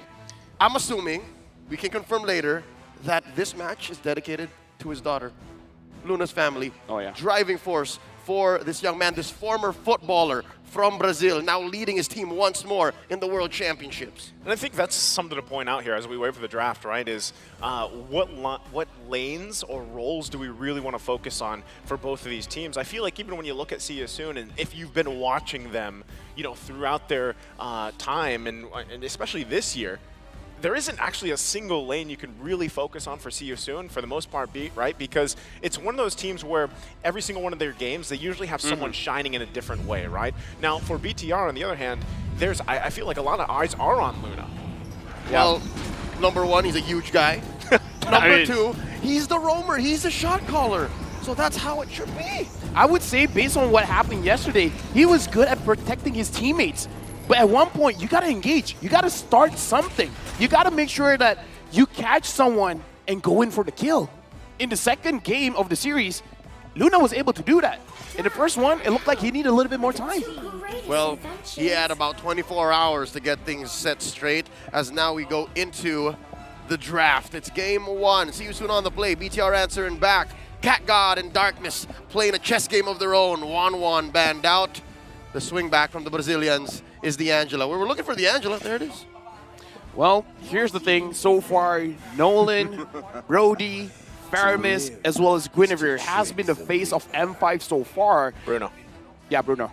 Did you say Bruno? You maybe did. You said Brody. He did say Bruno. Oh, he did? We don't talk about Bruno. Oh, okay. Okay, you know what? You know what? I feel like you guys are bullying me here. That's from Frozen, right? Excuse me, Joseph. I've been doing 3 games. That's true. Right? But you want 3 games. I'm older than you. And you asked for 3 more. Yes. Listen, man. Moonton, if you're listening, I love Mobile Legends Bang Bang. They are always listening. Oh yeah, they are. More diamonds, please. Thank you. Back to what you were saying.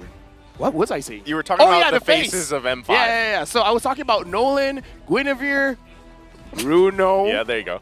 Bruno. All right. What was the other hero? Brody. No. I thought you mentioned Brody. Faramis. Faramis. There you go. There you go. Already. He's Faramis out. is out. Joy as well has been dancing here and there, but definitely all these 4 heroes.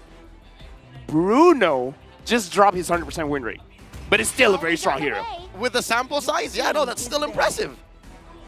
Can I just say, I want to see a Tigreal again. After seeing it yesterday. Debuted by Keyboy. Yeah. But we have to think about the situation, right?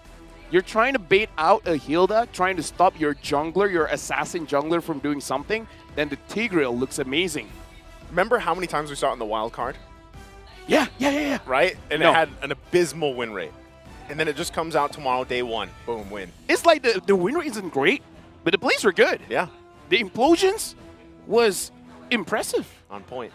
To be fair, it's a hero with a kit that's very specific. It's been a while since we've seen Tigreal in circulation. So, again, negative synergy, anti-positioning. We'll see if it comes into play this time around because, again, BTR have very fresh memories from last night. There goes the Bruno. Nolan and Guinevere are open. Could be in the play. Yeah, as well as a Valentina, if you want to play like that. I would say this is a very good thing coming in from BTR. They understand that both heroes are heavily contested, so just we'll see which one Seiyusun prefers. That's right. Big trades coming up. Also, be on the lookout for Upa, the Destroyer. He's known to just wreck turrets. So check out what he might pick here, but it's going to be hard to be a gold laner under Bigatron Suns because there's always a Nolan afoot. I'm wondering, you know, maybe you have a way to break this down, LaFell, because Maybe I like I to ask don't. this. I'm assuming you do. Nolan's in the play. Yes. How do you play against this pick alone? Phoveus. There it is. Phoveus is going to be a big impact play. It's going to shut down quite a lot, especially if the opposing side has too many dashes going around, because we've seen Phoveus getting banned time and time again just because not only do you just follow wherever the Nolan is going, if the Nolan wants to run away, he has to dash. He doesn't really have much of a choice. All right. Still no Phoveus afoot. I think they're just waiting for more dashes. Maybe an Arlot, because again, you can pick the Arlot. You can let the Arlot through to the other side and then get the Phoveus, because BTR Suns picking up the Guinevere and the Valentina. Again, very high contest picks already aforementioned in this draft. Looking to close up their first phase. See you soon. I'd say invest in the gold laner right here, right now. The question is what? Brody is good as well. I said it before. I meant it. I didn't misspoke. The Claude as well might be pretty good just because the Bruno isn't there. Yeah. Also, Claude is there right there. Wow. It's as if we understand what's going on. Oh my lord. And the Arlot. All right. Arlot. So here now, do we Phoveus? Phoveus or Terizla. Both is actually quite good against this kind of matchup because the Terizla can win the lane, the Phoveus can win the team fight. Man, Terizla's been, you know, for a while now, has been just a constant pickup. Almost 6 months now. Yeah, and I like that we've actually seen it flex as well. You know, it has In the gone mid. It has gone in the mid. 100% in the mid. 100% in the mid. Thanks, we have Rosa. seen it. We've also seen it in the Rome, right? I mean, I think Yes. the wild cards even. Yeah. We saw it in the Rome. So if they decide to go that now, the one Do you thing want we it in the did- jungle? I personally do not. Same. I don't want I that don't know as what well. that. I don't know what that speed We're is. local, but we're not that local. Don't try this at home, man. Of course, There there it it is. is. It's like we know the game. Sort of. It's like we do. Folks, don't try this at home. Do not send Terizla into the jungle. But yes, do pick up the Phoveus where it matters. And look at this, Coach Darkness. Their analyst Valeria just covering their bases. We got a lot of shields right now going, so protect them. Respect it, yes, even if Esmeralda is not in the meta. I think do you ban out the Diggy eventually as well? Like, we saw this earlier today and how much damage. Yeah, how much damage that can do, but That also was so much damage. I love it. So much damage. So damage. So much. So much So damage. much damage. Oh, it's funny because it sounds like so much damage. Yes. Wow. You're catching on. I love it. Going into the second phase, Darkness here on the last ban. Cat God going to be responding soon. Something to note, marksmen are what the Khmer are attacking. Do note, Upa has a 100% win rate over 5 games with the Iksha. We haven't really seen much Iksha. I would say the Iksha is really picked to go up against the Brody just because it has a winning matchup, and we don't see a lot of Yuzongs. It's kind of not great going up against Yuzong, against the Khalid. As long as those aren't in the picture, then you can go for the Ixia. So is this safe to say that this Arlot is going to the XP lane? If it does, then you're fine. Then most likely the Ixia can show through. Maybe save it for the last pick. Yeah. Honestly, Arlot can go on to Ixia, but just because you have the Phoveus, it's not that big of a problem. Not only that, but we've seen so many times where even if Ixia is, because like the downside of Ixia, right, is the fact that really defensively you have Flicker. That's mostly about it, you know? So you're a glass cannon for a reason. If the Arlot chases you, Nolan as well, that's also a concern. But if you can peel enough for your Ixia, then it works. Now, do they take it this pick? Not sure. Maybe it's better to save it for that last pick because you could still flex into something else. We have even seen, you know, other gold laners. We saw the Clint, you know, on the stats earlier, right? Yeah. Yeah, Super Upa can use the Clint, and in this kind of matchup is honestly pretty good. Having a lot of burst damage. If the Nolan finds you, you just use your first skill, and then you can just reveal him and then just shoot him down. Yeah. Now, in hindsight, there is a Nolan, so any non-mobile marksman is dangerous. Here we see Baksha roam Guinevere, I'm saying. Yeah, Luna on the Guinevere. All right. I'm all for it. Lunavere. Luna on Bota has hair with the Guinevere. Bota means ball, by the way. Om is uncle. Om is uncle. Luna is just Luna. Luna in some languages, mainly those of Spanish influence, is moon. Lunar is moon. Yeah. Well, yeah. So are we Spanish, like, is it a cryptic message? Listen, I understand all languages, but I wonder what hero they're going to pick up. Huh? See you soon? Yeah. Right? They still need a roamer unless the Arlot's going into the Novaria? Roman jungle. Novaria or mid. Emilia? You need a solid mid too. Oh, Kadita. There's the aforementioned Kadita. Ra has a solid, respectful run with this. Okay, XP lane Arlot. We've got the Kaja now in the roam. And, you know, so left fast. up. Yeah, they're left up to this. No matter what is thrown in the gold lane, Beatrix, you're going to have to protect this gold laner, man. There's so much burst potential. And it looked like, okay, it's an Irithyll. This is all right. I was risky. about to get real loco and just say, send the Phoveus to the gold. Go fight her sides. Go fight her sides. Hey, if you want to go that route, might as well just put in a Leomord. No. In your world. Not against it. But that's not the reality we live in. We have this draft right here, right now. We'll get one more look at it before we head into the Land of Dawn. LaFell, your thoughts? We're going to see the counter index as well. We're going to see what the lineup rating is like. Slightly favoring BTR, the numbers. I would say in terms of timing, BTR can go there a little bit faster because Super Upa needs 2 items and then you can go in. For See You Soon, you're looking at the Nolan because if you're hoping for the Claude, it's going to take a while. Claude always takes a while, I feel like, but Irithyll in a way too. Not as slow, but here's the thing.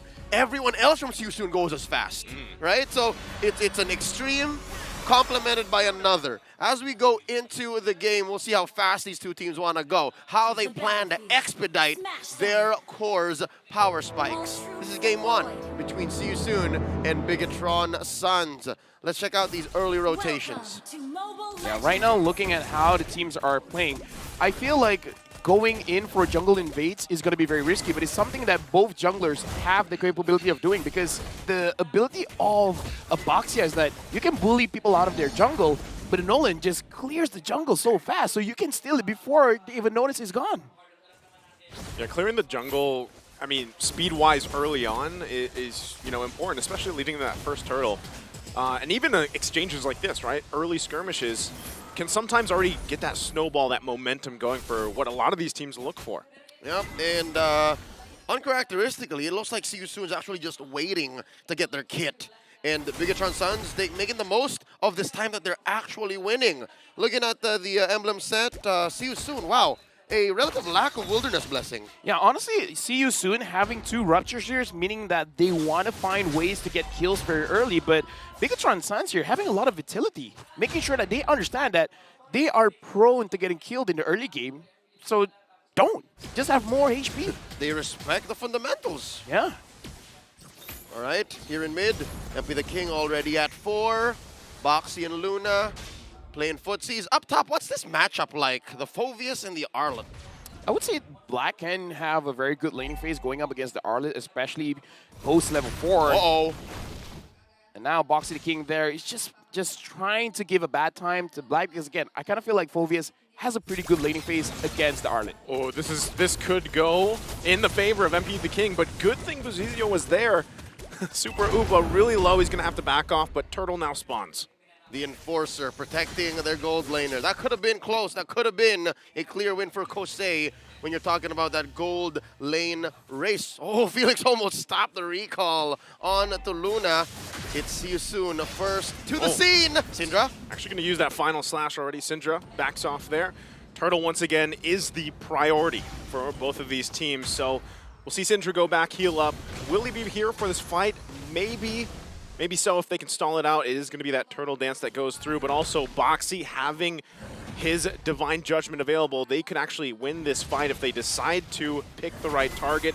Luna waiting as well for that level 4. Buzizio going to jump in. There's the response. MP the King's going to be able to grab the turtle. Now going to battle it out. Black could be in trouble. He's quite low. Demonic Force has the shields. He's got his target, but can't get the kill here. Now Buzizio has to pop the ultimate as well. Now MP the King with a response. Gets the first blood. Goes in the hands of See You Soon for Felix. And they're going to be happy about that because they got the turtle as well.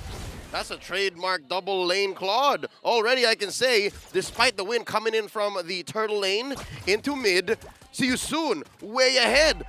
Kosei way ahead of even Super Upa, now 5-4. I would say the last trade just now, Bigatron Sans, they kind of understand that going up against the draft coming in from See You Soon, if they engage, they're going to get punished.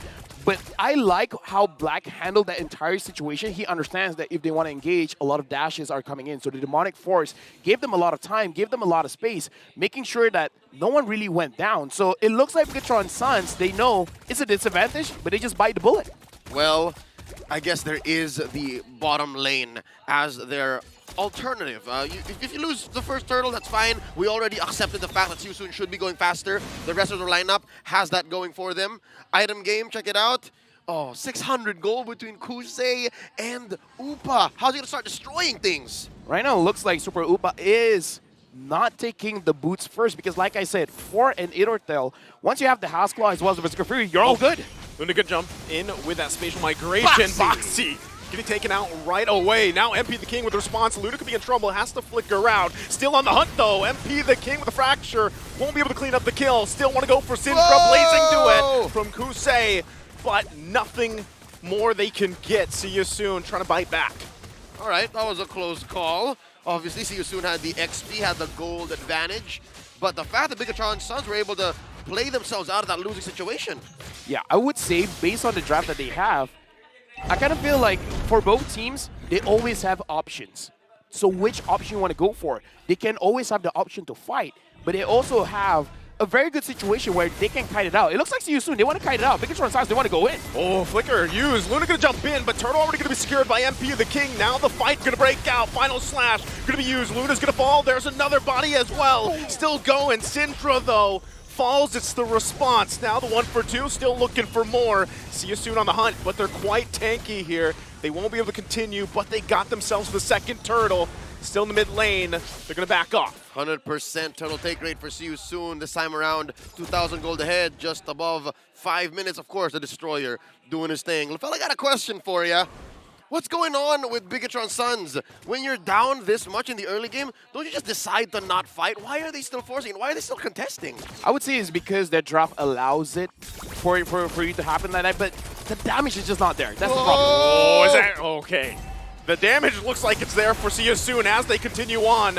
Black going to be in trouble this time, going in with a Demonic Force, but will fall. Boxy gets the kill. And as you were saying, LaFell, you know, it looks like they want to just kind of fight here. Yeah, the damage isn't there just yet. Syndra alone is not going to be enough unless See You Soon makes a critical mistake. Whoa! Oh, Kosei trying to get out. Has to use that Purify, but Buzizio wants this kill. Should be able to get it unless he stopped. He stopped! Oh. Can't get the kill that he was looking for. See You Soon again coming out with a minor win there. All right. A majority of See You Soon's lineup doesn't look like it's going to stop anytime soon. If anything, it's just going to get better and better, right? Bigatron Suns, when can they get their power spike? Because I'm looking at Syndra, right? I'm already thinking, what ult do I take? What's the best decision here over the past 2 or 3 team fights, especially since See You Soon are now starting to live in my jungle. Look at this. Conceal play from Boxy. Oh, he is going to pull him Divine Judgment and everything being thrown at Buzizio. He's supposed to be tanky. That was clean and dirty at the same time. Yeah. Because, okay, again, the reason why See You Soon they can start whatever they want is a good engage. Luna on bot for now has not been fighting those good engages. If he can, that's going to be the difference maker. All right, you know what? I think the best thing that Bigatron Suns can do right now is plan for a turn. That's it. Their lineup is so good on the turn, but wait, down bottom! Black. Bonk. Is he going to get just taken out here? He's trying to buy time, but it's MP the King, and he's on a killing spree now. Meanwhile, on the top side, Felix could be in trouble here, Luna and Upa, but Ra now here as well. Unless Syndra, once again, the question of what ultimate do you take? There's so many options here for him. Okay, Super Upa, do you have your second item? If you do, everyone play for him. Because if you want to turn, you need the damage. They have the setup, they have the crowd control, they need the damage, and Super Upa can give it. Felix going to jump in with that final slash again. The focus here, this mid turret, they want to fight it out. Luna going to jump in. There's the rough waves. Luna will fall, and no one can do anything but watch him die. All right, I agree with everything you said, LaFell. What's the turn without damage? It's basically having a lot of cardio, but no punching power. You're just going to stay in 12 rounds, not even a single hit. You'll lose a unanimous decision. So right now, that's what See You Soon are working with. They're looking for that knockout punch. Bigatron Suns, they're looking for the window. They're looking to counter punch. At what minute can we expect that? It's 8 minutes in now. I would say 9, because at any point, Super Upa will have the Berserker Fury. If Syndra can get the Divine Judgment, that's their go, buddy. Just get 1, 1, 1. You don't need to get... Oh! This is... I don't know if they're going to have time. Again, they're trying to save him, but he's going to go ahead and get bonked like that. Black going to be able to fall. Still, Super Upa making his way. He just got the Berserker's Fury, trying to turn the tide of the fight. He fires down, but they can't get a kill.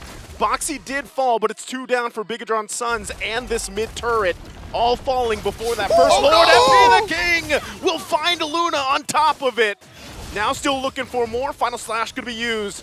But the sights might be set on these buffs. MP the King wants another kill. He'll go in and find Syndra. Now Super Upa in trouble. Ra gonna go in. They want more, and they get another kill against Bigatron Suns. The Sooners are relentless.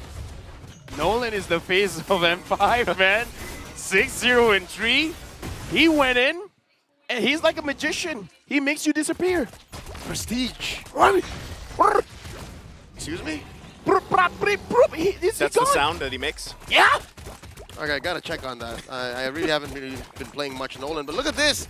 In our episode of Shenanigans, See You Soon's just went up and took the Lord right before our eyes, folks. They melted that major objective, now spawning in mid as they turn the map blue. MP the King has more gold than Kusei. He's talking to Kusei. He's like, dude, you gotta farm. Don't you know, minions give you gold? Come on, Clarence, you gotta catch up. Felix, I know, Michael, I'm catching up. Felix as well, though. Like, looking on the charts there, he's number 3 on this Kusei, R-Lock. come on. It's not that difficult. Just use your alt, clear the minions, and now conceal. What are they looking for? Gonna use that conceal, but again, the salt on the base here. MP the King going in towards the base. Gonna be just fine, though. Can work around it again. They should be able to make quick work of the Lord with the final slash. The Flicker in with the blazing duet. Super Upa gonna go down. Kusei finally goes back with the BMI. Now Felix there as well. Luna's gonna fall. That's 3 bodies down for Bigatron Suns. And this could already be the game. Game number 1. As much as they try, Bigatron Suns will fall to See You Soon in game 1. Textbook aggression, conviction, and a vision of how the game could end. Wow. See You Soon. What a dominant start. See You Soon, the moment they have all the cooldowns, They went for it. Is the Divine Judgment up? It is. Where Bigatron Suns is going down. This was a very pick-off-eccentric lineup that is meant for pure momentum. You know, they started off early on, and that was a very quick game because you saw it. Even Buzizio, who's on a Baksha, if everything is thrown at him and he gets picked off, he's gone in an instant. So you can't even contest these early turtles. We didn't get to see that. And just the power that you have in, let's get this target, take him out, that has such a, basically a powerful impact throughout the course of the game. Yeah, no. Constantly, as soon as we saw See You Soon, all puns intended, get a stranglehold onto the early game, they never really let go. As soon as a conceal was off of cooldown, let's go. As soon as a key ult was up, let's go. Let's not wait for Syndra to pick off a good ultimate off of us, which again was a question a majority of us were asking for the better half of that match. And speaking of the duration, is this the fastest game in M5 so far? I don't know, but that was so one-sided. Bigatron Suns, they're the Suns. See You Soon looks like the daddy. Yeah. They were disciplining. There it is. Disciplining them. Proud of you. Thank you very much, Daddy. No, it's true though. Like, this was He's a one-sided the game. He is.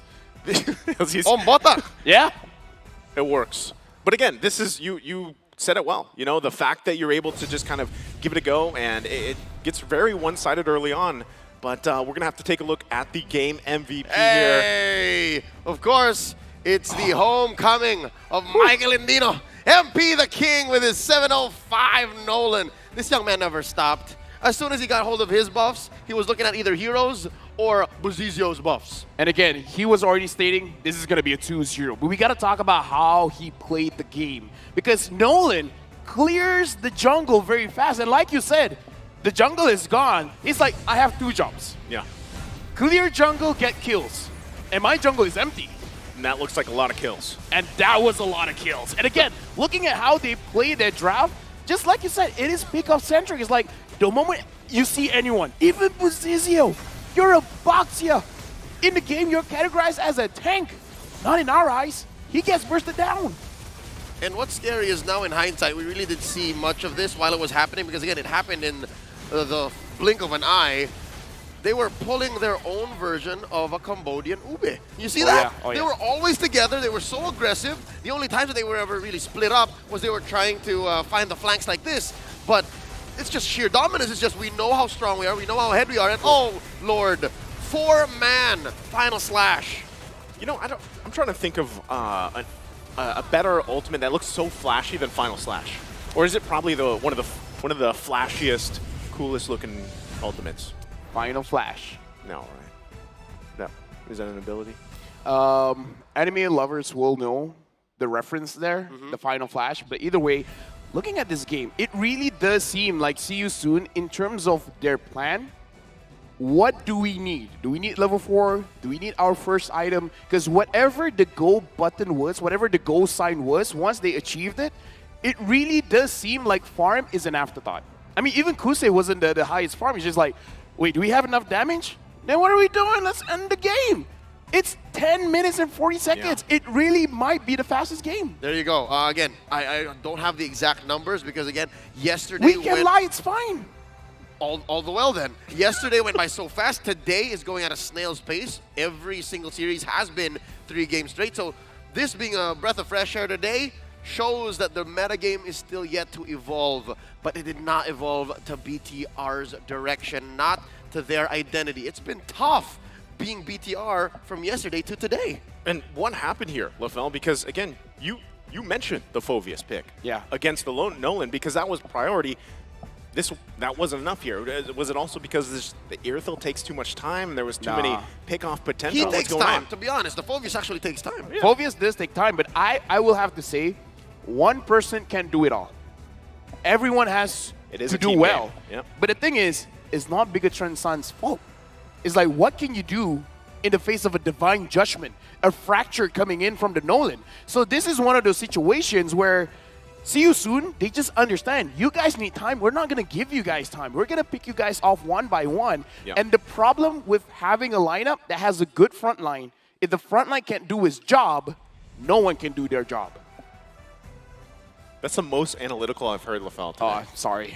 it just comes out. I'm sorry. There are episodes, there are bouts of it. Yeah.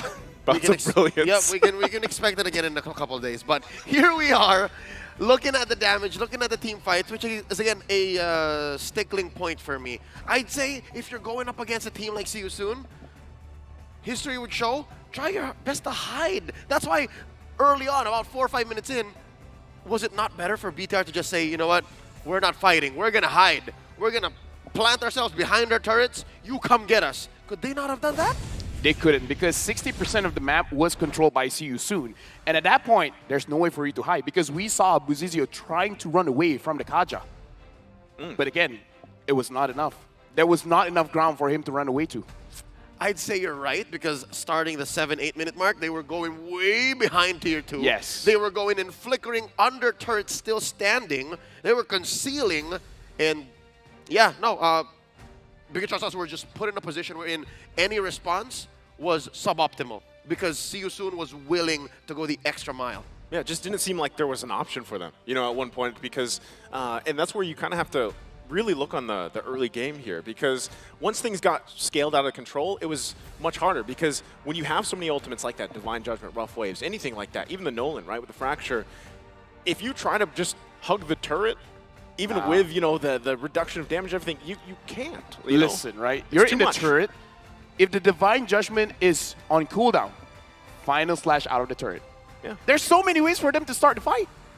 It's kind of unfair. And I kind of do feel like the Kadita was a nice cherry on top of this very nice cake, because the Kadita can go in alone and just kill anyone. You know what the cherry on top was for me personally? What? The Claude. Oh, yeah. Why? Again, it could have been any other gold laner in Super Upa's lane, and it wouldn't have made a difference. I agree. See You Soon would have still ended up with this same Could have been an Harith. direction. Could have been a Beatrix. Could have been a guard.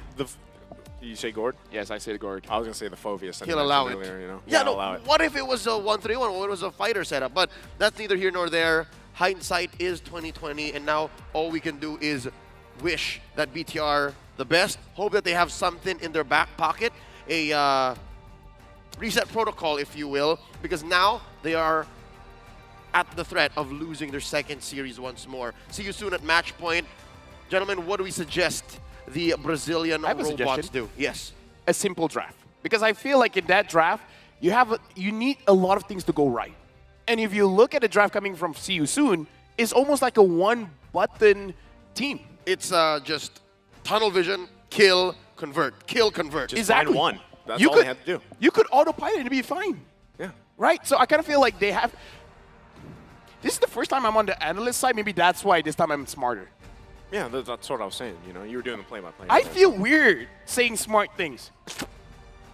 You should get that checked. But I agree. I concur 100%. I reckon that maybe what BTR should do is play more proactive.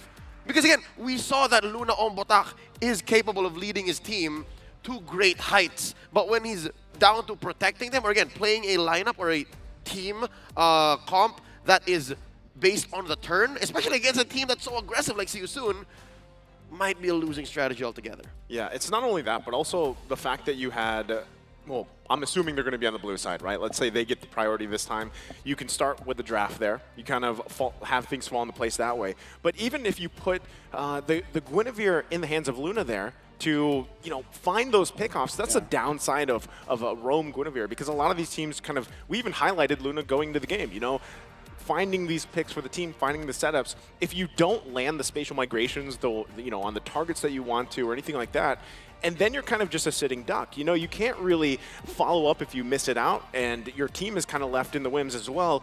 Unlike, again, when you're up against just a stacked team of buttons, if you will, ultimates that can turn the tides or initiate and even peel. Like, for example, the fact that you have a Divine Judgment to usually start fights, you can actually use it to peel as well, but then you have all these other options. Whereas again, I feel like, you know, for Bigatron Suns, they relied so much on that Guinevere to set those things up.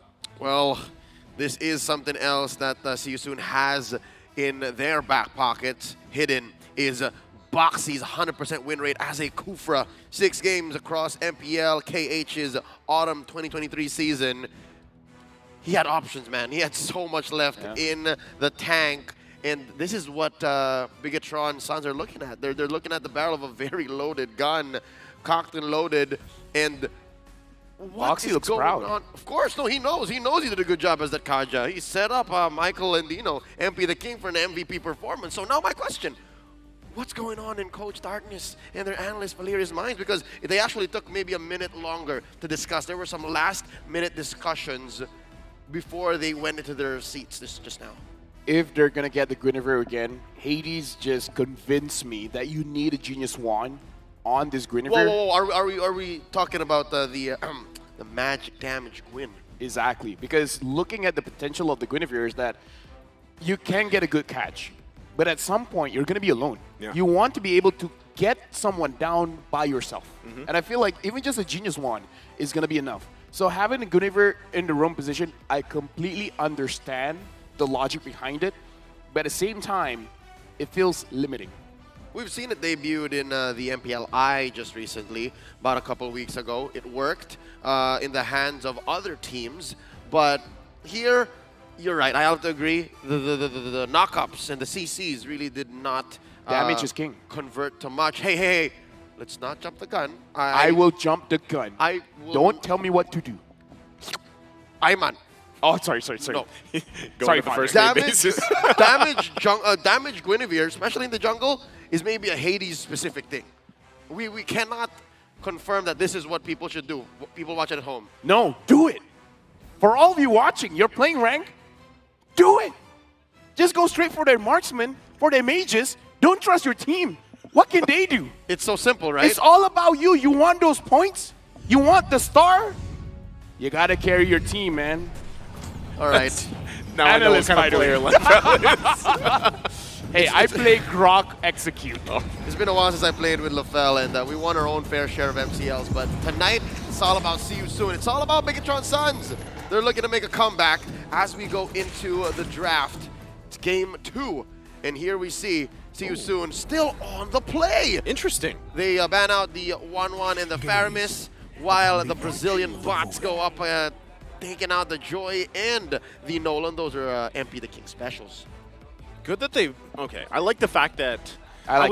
Thank you. I was kind of expecting BTR to be on the blue, right? But it's nice the fact that you take out the Nolan. At least you take that out of the picture. Maybe they want to go ahead and, for example, pick one of those heroes that See You Soon used the previous one. If it's the Kaja, if it's, the Arlon, something that gives them that initiation, that peel where, again, you don't have to completely rely on a Guinevere, for example. I would say this kind of shows a little bit of the character of the teams, because See You Soon, they're the aggressors. Yeah. They're the predators. They're the ones that want to start things off, while Bigatron Sons, they want to see what's going to happen, and they're going to respond. Again, it's going to be a very interesting tactic here, trying to respond to what See You Soon is doing, but I don't know, man. Essentially, the proactive versus the reactive types of competitors. Now closing it up, we have the Matilda and the Angela taken out as last picks. What's left open for See You Soon? Bruno, even a Guinevere if they want. And they do want it. So, but this means that Bigatron Sons, they can have the Bruno. We can win the race against time. There it is. probably the best option, at least, At this for now. point, I want a Dinky.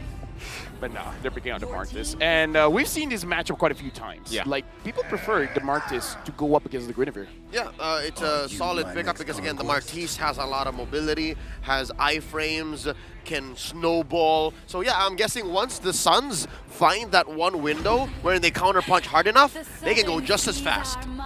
The Kaja? See, this is where I was worrying, man, because it's going back to everything we talked about, which went in favor for See You Soon, but this time they have the Guinevere, which just kind of adds Terizla to this, the Kaja and the Kadita. Honestly, now, even a Terizla mid, I wouldn't be upset, because what's not great about using a Kaja, if any option you pick up is bad. Because imagine me, Kaja. Imagine you, a Gord. I pull you, the Gord. But then the Terizla comes in with the penalty zone. I, as the Kaja, inside the penalty zone, I'd be like, ooh, I'm sad. Yeah, but I'm probably dead. No, you're not if you have friends. if you have friends, you will survive. And they pick up the Arlet, which same, different, but still same. So that's like a Trizla. Yeah, no. Okay, so I'm a Kaja, right? And you are the Bruno. And I pull you. And then the Arlet is like, you're not pulling him, I'm pulling you. So now he's pulling the Bruno towards his own team. Do you see what's going on? All right, technically speaking, Arlet does not have a pull. Arlet has a displacement effect. But I do understand what you're trying to say. I understand that potato, tomato, same, bread. same. Yeah, same. But different. Yeah, But still same. what's going on is the fact that at least now, the fact that we have this argument means BTR Suns are actually drafting much better. This is a better set lineup for them to actually maybe fight for Game 3. Yeah, this is already better than, I feel like the previous game, like you mentioned, Leo. But also, I still want to see how they're going to deal with the Conjure the Kadita burst damage because, like we saw, regardless of, this whole thing that LaFell walked us through, they're still going to have trouble if they're picked off. Again, just these 3 heroes alone from See You Soon are going to be troublesome. I'm not going to lie, I already forgot this scenario I put out. Exactly. Okay. It's all right. You just know you were sad. Yeah. Wait. Tigro might be okay. Wait. Which side? BTR Suns? Yeah. You think they can afford to mess around with a Tigreal right now? Okay. Fair point. Because I have to be Ruby! honest with you. Ruby? Okay, maybe Ruby's okay. Maybe right, Ruby's okay, yes. right. Because, folks, for all of those watching right now, especially if you're from Latam or if you're Brazilian, this is for you. It's not a good look for BTR right now. Yeah. If you owe two of your matches in the groups, that's a very high chance you're not making it to knockouts. So they need to play their best right here, right now. Coach Darkness is making sure that that is what happens, that they at least score 1 now so they can worry about Game 3 later.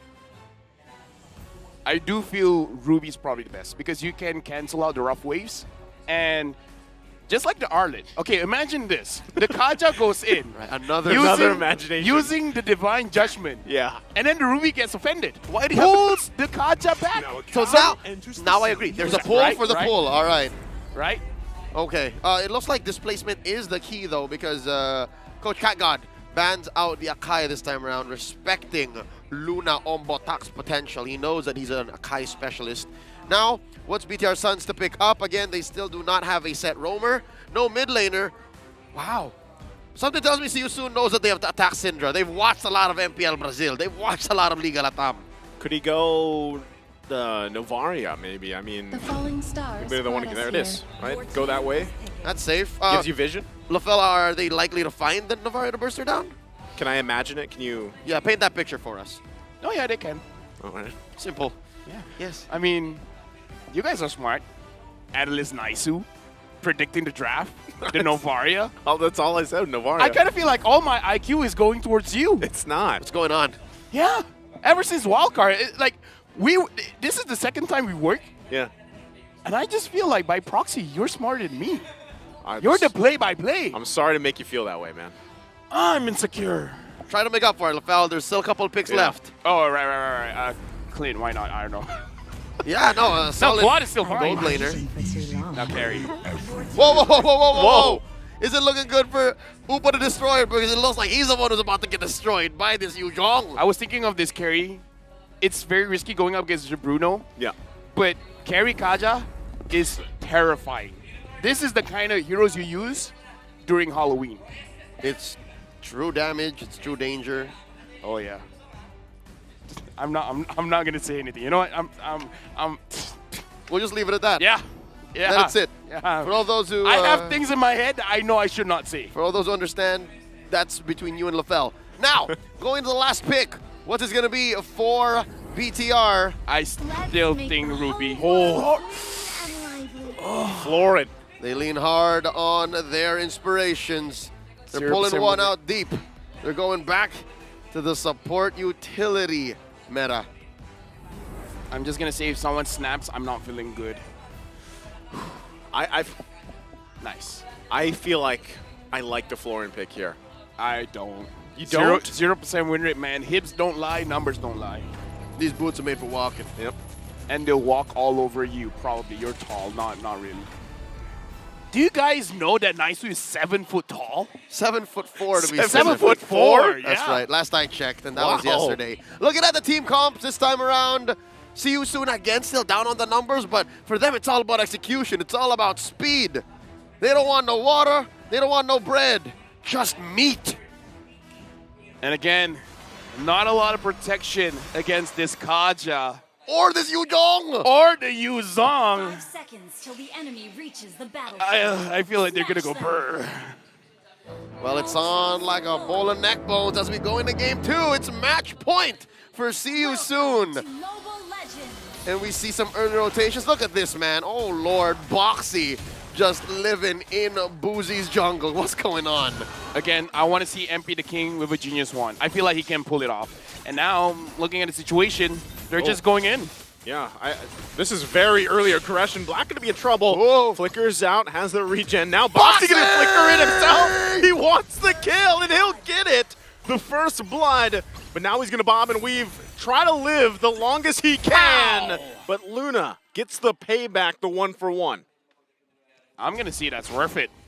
I'll do that 10 times over. I'll agree. Right? It's an explainer for a roamer. And the thing is, that's one cannon off. This is going to be a very big difference when it comes to the EXP. Got delayed. And already Bigatron Suns are off tempo. Oh, no. But the good news is See You Soon still need to capitalize. Super Upa! Okay, he's already going to flicker, but the rest of the members coming up on the top side. Buzizio there, trying to help him out. Does have the Desmond, will get the kill. Kusei going to fall. Still, again, a lot better here this time around for Bigatron Suns. All right, so maybe I should doubt them.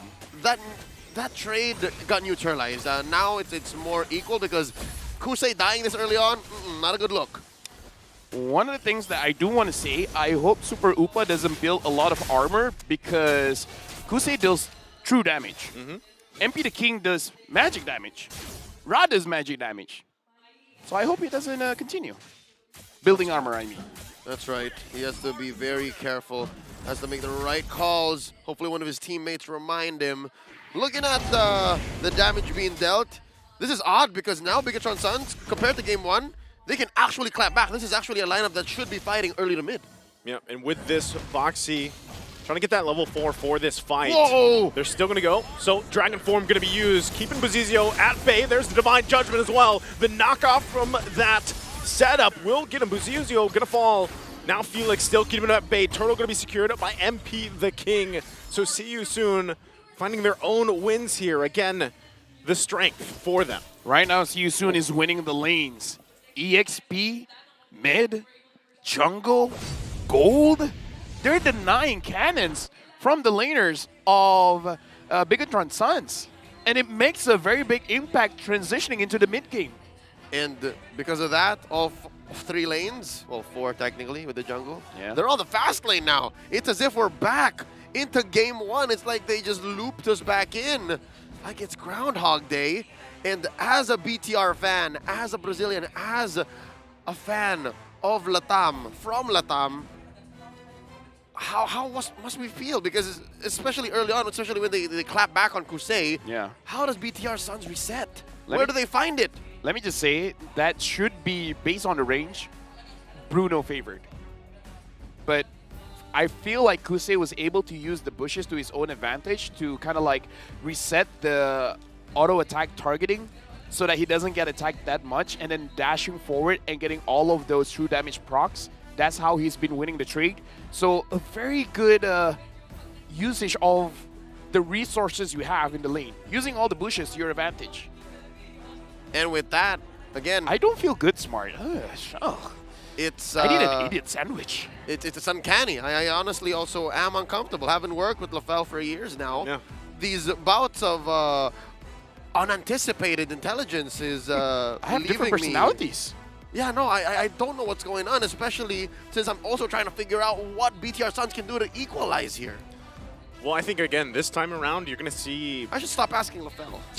I'll try to answer. Please do, All Joseph. right, analysts. Yeah, nice. Since some of that IQ rubbed off, but you know, like I think a big question mark here is how well is the Florin going to work throughout the course of the game as we jump back in? You know, because so far there was a point in time when the healer meta and the healer, options for these heroes proved to be a force to be reckoned with for a lot of these teams. So now that you see Florin pop up, yeah, she doesn't have that great of a win rate or anything, but it could end up working here once we get to that mid to late game.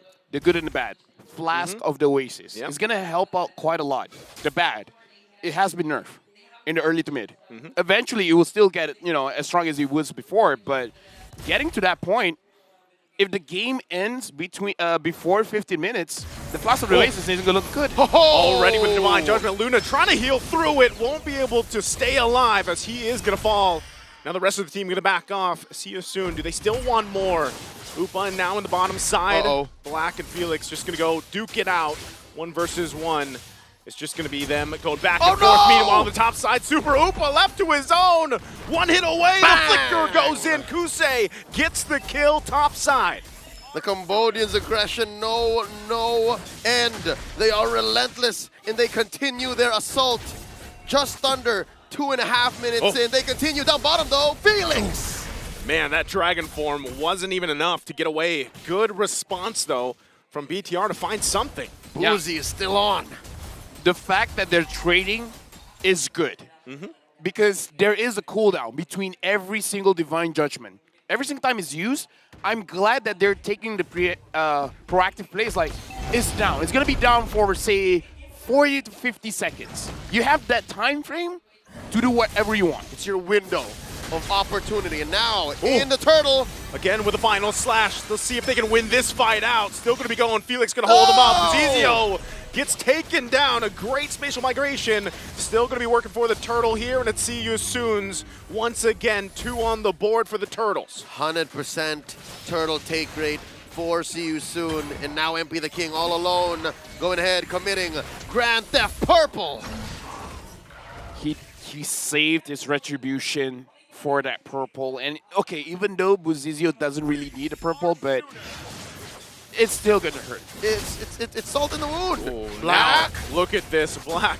4 members here. Foxy gonna keep him at bay. Not gonna use the Divine Judgment though. They just want to go ahead and focus down on what they can find. And notice how they're just rolling around, like you guys mentioned earlier. See You Soon in their own version of this ultimate bonding experience. It's a kill squad. It's a death ball.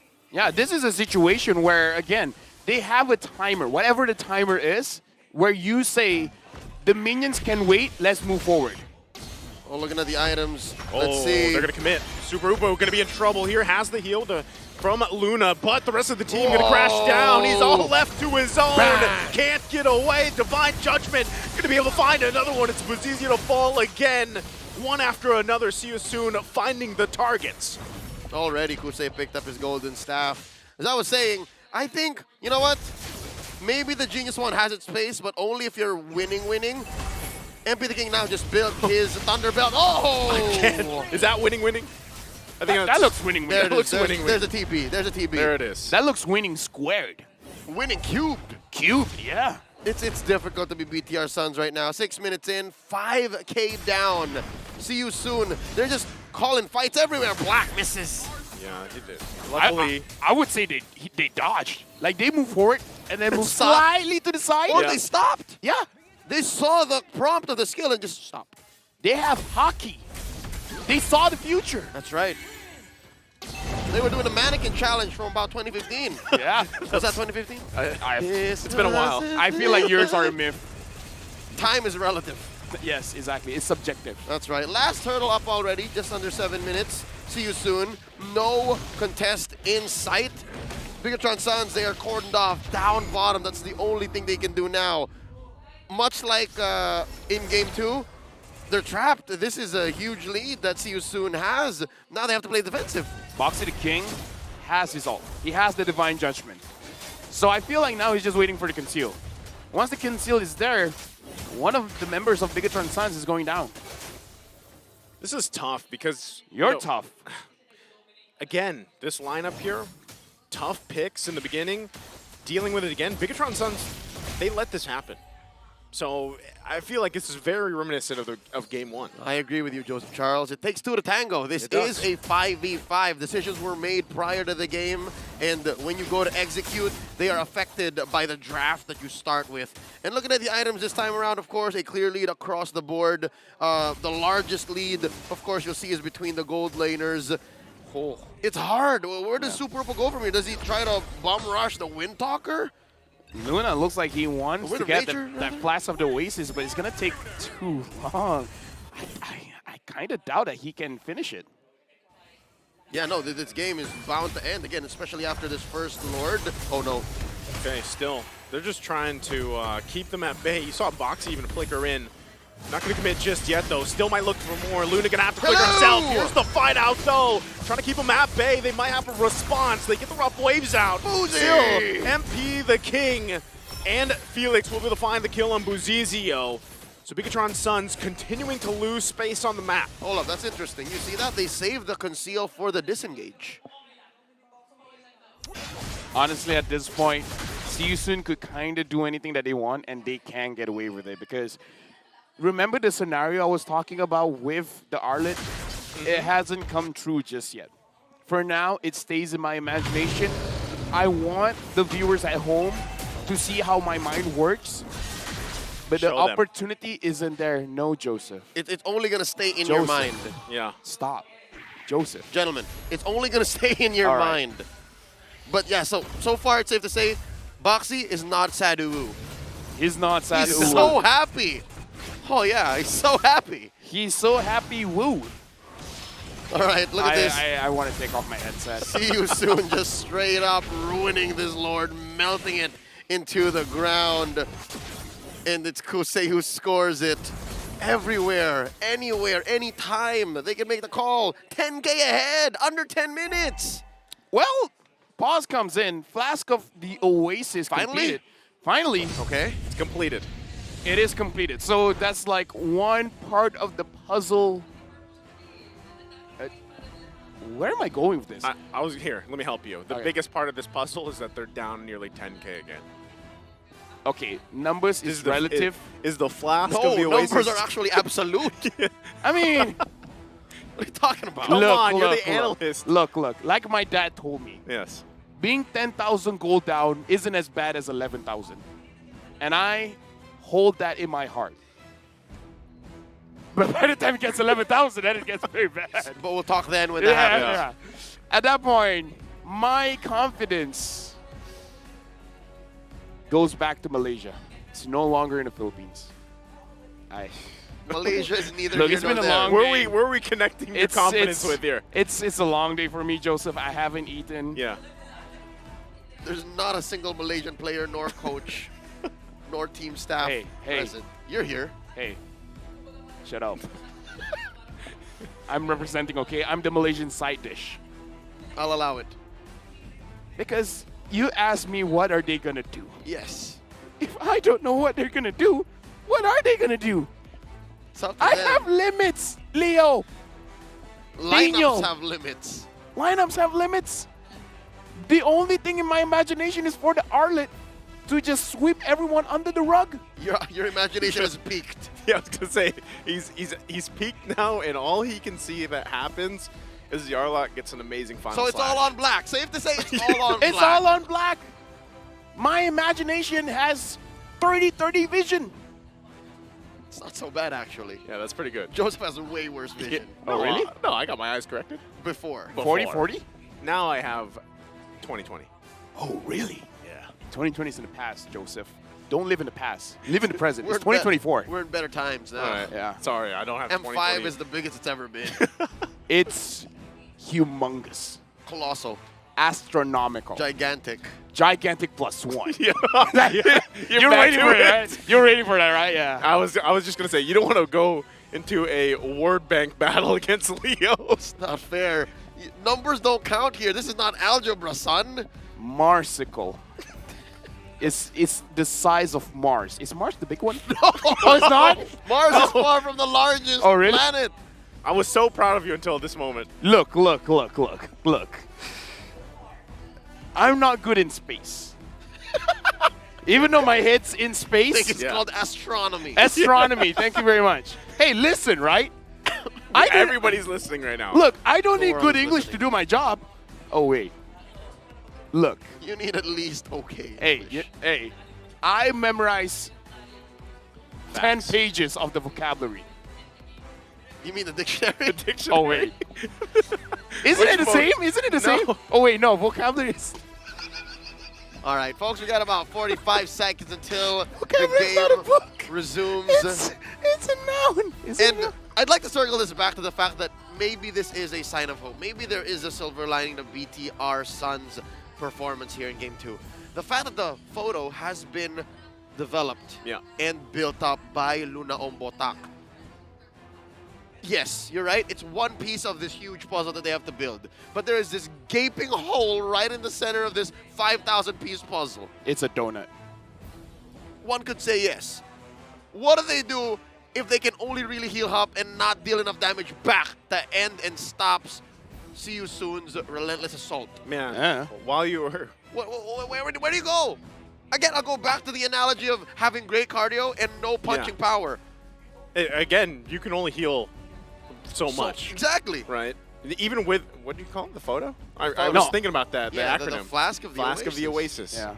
Honestly, the photo. Even if everyone on the team has Oracle, it might not be enough. Exactly. To maximize the heal, not enough. You're just going to make the team fight last 5-6 minutes long, still no kills.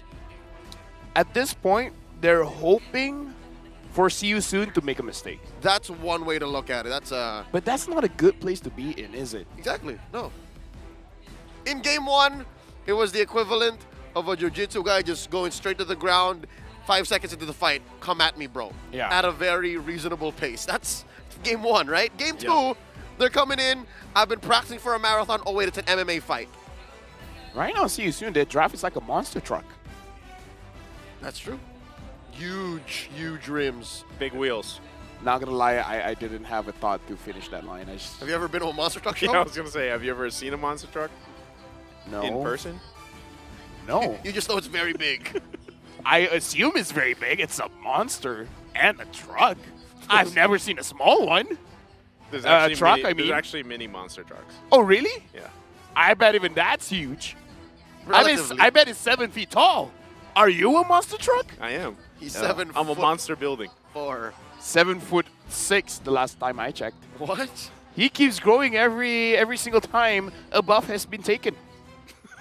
That's the lore. Naisu grows with every buff taken. It's a lot of buffs. Folks, we would like to call your attention to the troubleshooting timer. We have extended just a wee bit more just to make sure that See You Soon actually gets the best competitive experience. I'd like to think BTR Suns are ready to go.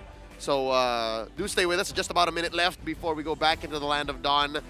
To be fair, the ball is in BTR's court. It's up to them to actually figure this situation out because See You Soon, they have no business switching up their tempo. They can just keep going. And the part of it, too, if you're really going to kind of theorize how BTR can turn this game around and get to a Game 3, right? Right now, at the current state of things, it kind of has to be a miracle. It has to be a big mistake as well from See You Soon. It's a twofold situation, yes. And that's kind of the reality here, A mistake and a miracle. Yes, both combined. By JC Rezabek. And that's Black a great tile. has to do what he needs to do. He has to do what's in your imagination. Get 5-man final slash. Okay, that's a little too much. 5-man final slash into a worldie and 5-man decimate. That's and then just to be safe, you heal. Exactly. No. They're about to die. And then you heal. And then you heal. The decimates. And then decimate. Okay, so we have a couple more minutes, by the way. After this the grocery list. Why do you guys not trust me? That can't happen. After this grocery list of actual things happening in-game, that's the only time BTR has to go, pop, pop, pop, we win, let's go to Game 3. It's not that hard. It's 4 or 5 things happening in consecutive unison. order, yes. If you put your mind to it, you can start the game. All right, here we go. Our Marshal, JC Sumandal, has put his hand down and said, you know what? Let's get back into the game. See You Soon once more. Real quick recap. Owning the map, it's all blue, folks. Top and mid are crashing in. Lord has spawned. They popped the Holy Shield in mid. And Bigatron Suns, we left them. We saw them, and this is the same spot they've been trapped inside their base. When I said 5-man final slash, I forgot there was a use on. That makes it a bit more difficult. It could still happen before he turns into the dragon. One more item, yes. He has to have used the ult already. Yeah. We'll see if they can pull it off. They got to defend here. Again, it is only that first Lord of the game, so we'll see if they can make it happen. But Felix already going to go in with the dragon form, keeping them at bay. They want to be able to get this turret top side as they do. Now Syed's on this mid. BTR, though, they're finally going to work through this Lord and hold it down. They got to wait, though, and expect an initiation from See You Soon if they want to with Boxy. Black, 5-man. You know what? 3. I'll take 3. Okay. 3. Okay, now we're just negotiating. Whoa! There it is. Boxy goes in, gets the Divine Judgment. Black taken out of the picture. Now MP the King keeping him at bay. Still, the double kill going to the hands of Kusei. Picks up the Malefic Roar, looking to cap out the game here in a sweep. They have a massive lead. Bigatron Suns down 2 members. Can they extend it further? Crystal going to be worked on. It looks like they can't even contest it. And that's going to be See You Soon to push it in. Oh. They still wait for the minions. MP will finally go down. But it's another kill in Kusei, and they're confident to end it. He takes the hit. They take the sweep against Bigatron Suns. Congratulations to See You Soon, because again, they have a plan and they don't stop. You got the Kaja, you got the Divine Judgment, you got the W. It's the same pace, the same sheer execution from game 1, and that's just the consistency that the Cambodian champions present here at the world stage. Our hearts go out to BTR Suns, who after last night's defeat at the hands of Onyx Indonesia, face once more an MPL champion's wrath. Show sportsmanship between these 2 teams, and it's up in the air what's going to be happening to the Brazilians. But here we're celebrating the Cambodians' success, an amazing performance, a collective 25 minutes underneath that between game 1 and 2 for See You Soon. It's very scary to kind of see what See You Soon brought to the table here today, you know? And I think there was a lot of people that kind of already had an idea of how strong and how competitive they would be. And this speaks volumes, right? Exactly what they were able to pull off. Again, very quick games here, very decisive in their strategy and how they wanted to play around that. So again, against a team like BTR, they honestly, they didn't have a chance to breathe against the lineup. And I think, you know, teams will take note of, especially the fact that the Kaja and the Kadira, you know, something that See You Soon wants to go with. Let me just say, they see the losing condition on Black. So they're like, take him out first. Yeah. As soon as you were saying that's what they needed to do, they took him out in an instant. They know a 5-man final slash could happen. 3-man. Well, we start negotiating lower, right? Yep. And again, that's just one step to have BTR come back, but it was quelled by See You Soon with this player at the lead. Our MVP for game number 2, the key to victory. Run the king. Forever sub, 0% win rate. Oh my goodness. Don't believe it. Don't believe it. This young man, he believed in the 2-0, and here he's looking at the victory. The Kaja, Boxy, the king, 1-1-9. Oh, you want to see how he puts on a showcase, a seminar, a workshop on playing a very aggressive Kaja? Watch game 2. Dude, he is the king, because we're going to look at the highlights, and it's all going to be on him because he starts the fight. Yep. And everyone else just ends it. And again, it's not that much different from game number 1. Find an opportunity, and again, that was a very good trade. Trading a roamer for an EXP, take that all day. And that draft here, you said it. All the teams should take note. It moves very fast. You don't need time to ramp up. You need level 4, and that's all you need. Yeah, again, even just looking at the highlights here, you can see the way that See You Soon likes to move around the map. Even with the picks they have, right? They like to sandwich their opponents in these situations where then, again, they're getting pick after pick after pick, and eventually it just turns into a one big snowball effect so far for See You Soon. And so, you know, teams have to take note of this because they execute this game plan so well. It's so, like, all the timings that they have on the ultimates, the overlaying of their even just the skills alone, aside from the ultimates, is what makes it so deadly, right? So the execution there, obviously, in favor of See You Soon this time around. And again, look at the game time, right? Just a minute, 2 minutes? Actually, a minute more. It was 10:40 the first game. I would say the playstyle, they're sharpshooters. Yeah. Because, okay, here's the thing.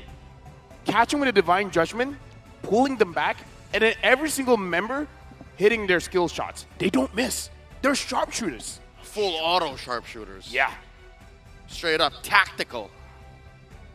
With conviction I see that. And they acquire targets, and they know that their mission has a time limit. Wow, they're playing underneath 12 minutes here. Looking at the gold lead, they ended at 12K up. I mean, honestly, it almost looked unfair. Like, this is one of those drafts that I feel like we would have seen in a few patches ago. But then everyone shifted to a different playstyle, but they're like, now we're keeping this. All right, something to note, folks. MP the King built Guinevere right. In my opinion, in my very limited and humble opinion, you still build Guinevere tank. My cocky opinion, build damage. I don't have opinion. If you're Hades. I'll let you guys have that one. I mean, tank, damage. I'll use Guinevere roam damage. First item BOD, why not?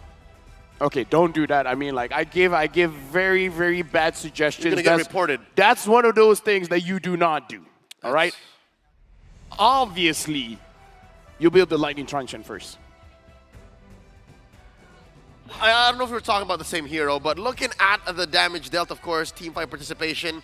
Early on, it looked like Bigatron's sons could actually trade. Early on, it looked like Boozy was getting on a straight-up streak because he was killing here and there, especially when Siusun was actually crossing the river a little too aggressive, but it was quelled almost immediately, especially with Boxy at the forefront. The Vanguard, 83% kill participation. Very few kills happen without him being a part of it. It makes me wonder, too, again, you know, Florin now has even a worse of a win rate currently. 0%. 0%. And, you know, it begs the question, like, where is the meta shifting now, right, for M5 and things falling into place? Again, so far, I feel like maybe Angela has been the most useful in multiple strategies, right, with what teams want to go, and that's why she's typically banned out. This time, again, you kind of, you're left to question. Minotaur. Minotaur, sorry. Heals Minotaur as well. He's got great heal. Gets banned very often, He gets though. banned, too. So a lot left up kind of to question. Now we are only on day number 2 of the group stages, so things could fall into place from there. Speaking of which, today's very first sweep has been served up, series number 3. We're about to go into the final series of the day, another best of 3. Before we get to that, any final thoughts, gentlemen? No. Understood. LaFell, JC? For me, that was a very quick series compared to what we had earlier today. So who knows what's left in our last series for the day. Let's get it. We're about to witness RRQ Akira go up against the hometown heroes of Blacklist International. That's happening in just a bit. Once again, M5 is powered by Moonton, presented by Kadia, our global presenting partner, supported by ROG, our official gaming phone, Grab, our official super app partner, and Secret Lab, our official chair partner. The final best of 3 of tonight's broadcast will be coming up once more. That's Blacks International going up against the Brazilian champions, RRQ Akira. They're undisputed and on our home court. That's right, the M5 World Championships will be right back. Be better than great.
Hit me like I might get over, but you can give me in no corner. I know I can make a comeback. Ace this round and finish this game now. Got the power on my shoulders. Yeah, you know that I'm a soldier. You can keep me off my guard, but you can't keep me from my honor. I feel like the floor is lava. The energy's getting higher. You're saving my arms. 'Cause I know just what I got. I got you like na-na-na. And you know I hold the power. This we that I do. Oh yeah. Making my grind good to crash. So don't stand in my way. Standing tall and I'll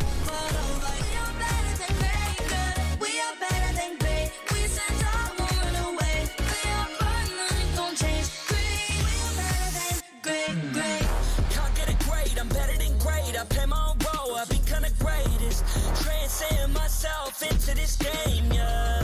I feel the power to dominate fate. Championship mind, no time for the weak. What's up to the game? Shot reveal, better than great. That's how we feel. I feel like the floor is lava. The energy's getting higher. You're saving my arms. 'Cause I know just what I got. I got you like na-na-na. And you know I hold the power. This feeling I love. Oh yeah. Making my grind good to great. So don't stand in my way. Standing tall and I won't fall over. We are better than great, girl. We are better than great. We stand tall, won't run away. Play our part, nothing gon' change. Great, we are better than great.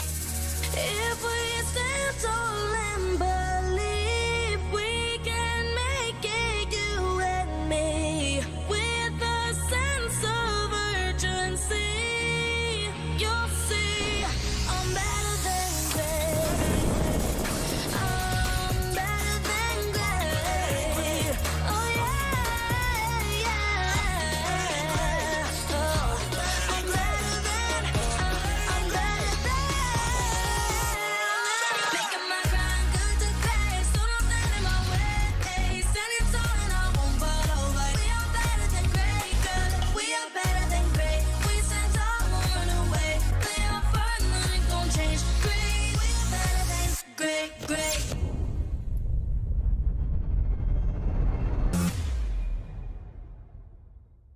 I am the #1 seed, the champion of the arena.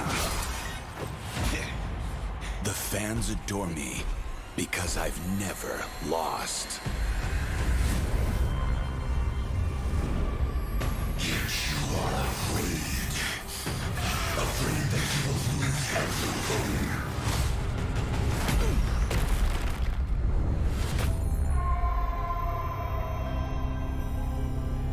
Do you ever get scared of losing, Kimmy? Well, big bro, I think we should cherish the joy and excitement of each game. Not who won or lost. That's right. I'll strive for victory, but I won't lose myself in its pursuit.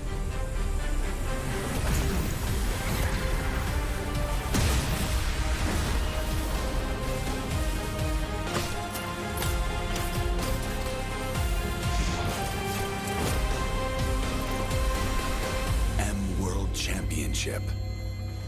I'm back.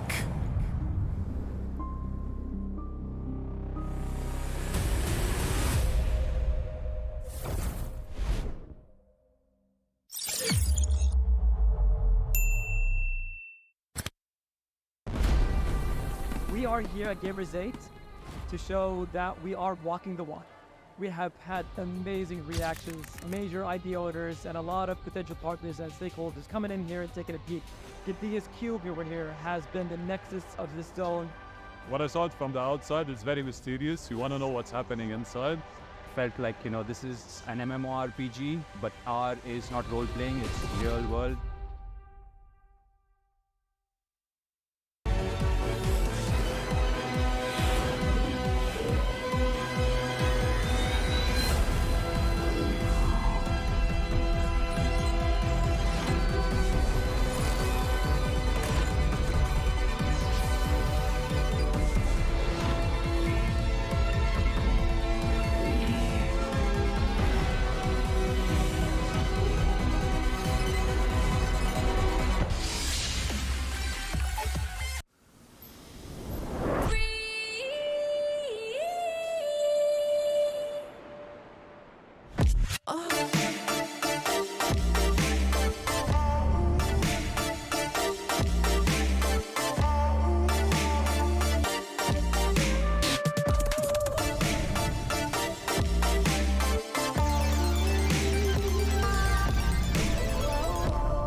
Pagka-grab only, savings ang dami, your wallet sings tonight.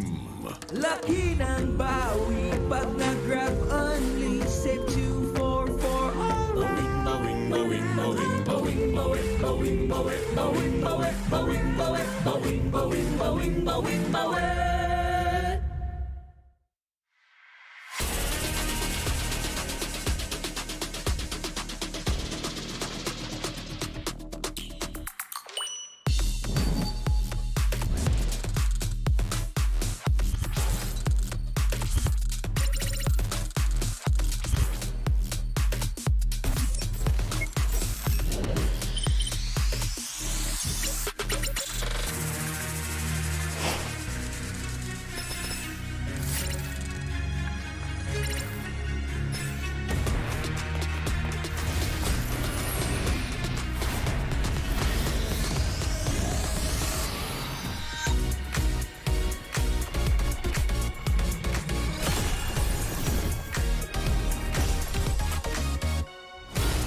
Hi, Monina.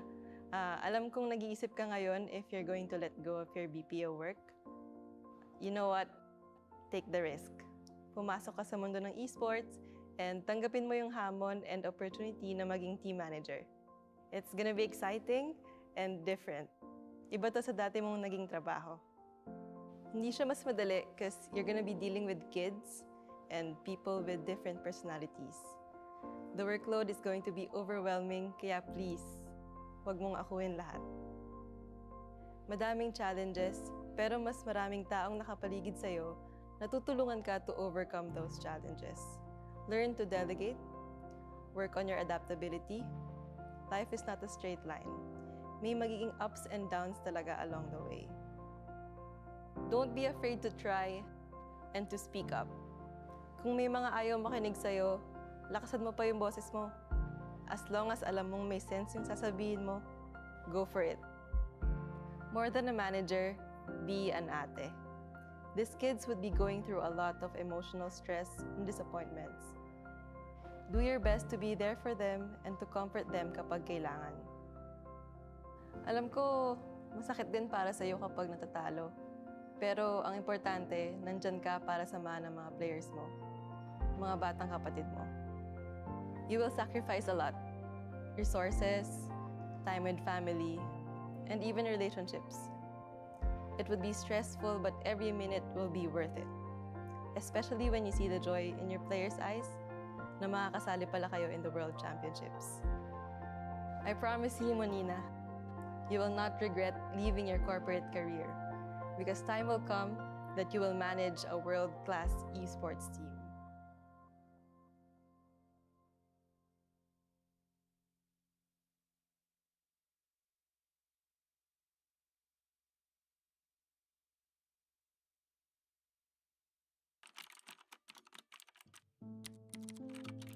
Hi Kel, alam ko tuwing tinatanong ka nila kung anong gusto mo maging, wala ka pang masabi kasi hindi mo pa naiisip yung mga ganun. Hindi mo pa alam kung anong pangarap mo. Pero huwag kang mag-alala kasi darating din yung laro na magbabago ng buhay mo. Matututo kang mag-Mobile Legends, gagaling kang mag-ML at magiging passion mo to. Darating yung time na tatakas ka sa Tarlac pa Manila para lang masunod ang gusto mo.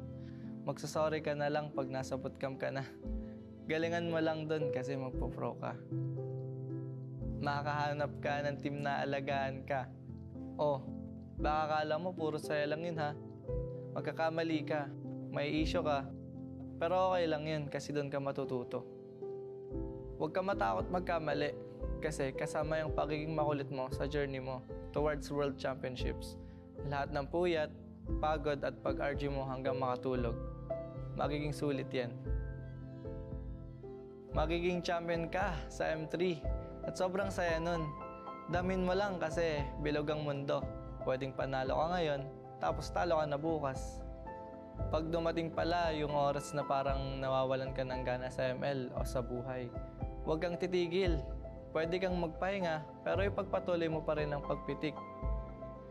Huwag mo hayaan na may dumang araw na hindi ka pipindot. Kasi malaking bagay yun. Hanggat kaya mo pa, huwag mo sayangin yung panahon. Isa pa, huwag mong kalimutan maging mabuting teammate kasi hindi lang talent ang puhunan sa esports, kundi teamwork at respeto sa isa't isa. Maniwala ka man o hindi, yung ikaw na walang pangarap noon, ginagawa ang lahat ngayon para matupad ang pangarap ng iba. Ng mga teammates mo na sabik at deserving na makapag-world champion.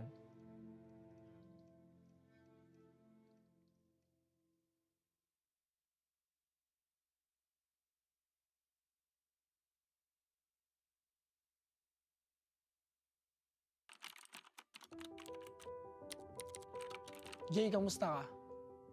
Kamusta yung pagbebenta mo sa palengke ng prutas tsaka pagtatrabaho mo sa babuyan para makapagpa-load ka at makalaro ka ng ML?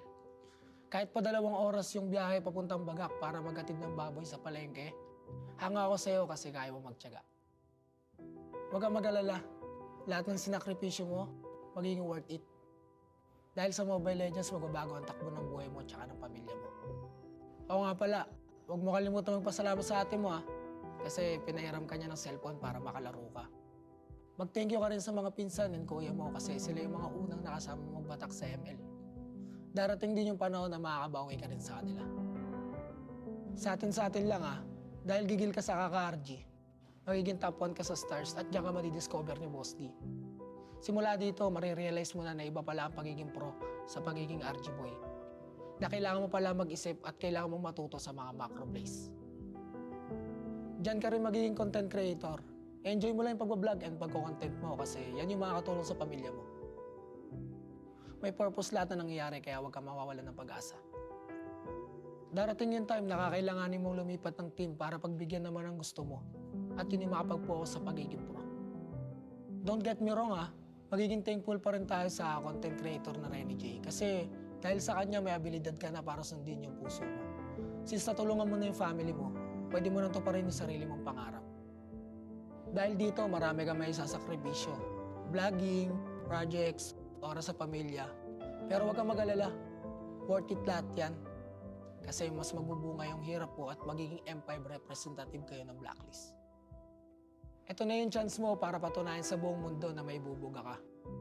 Yung respeto na hinahanap mo, makakamit mo yun. Dahil simula pa lang, alam mo na mas matimbang ang bagay na pinag-iirapan.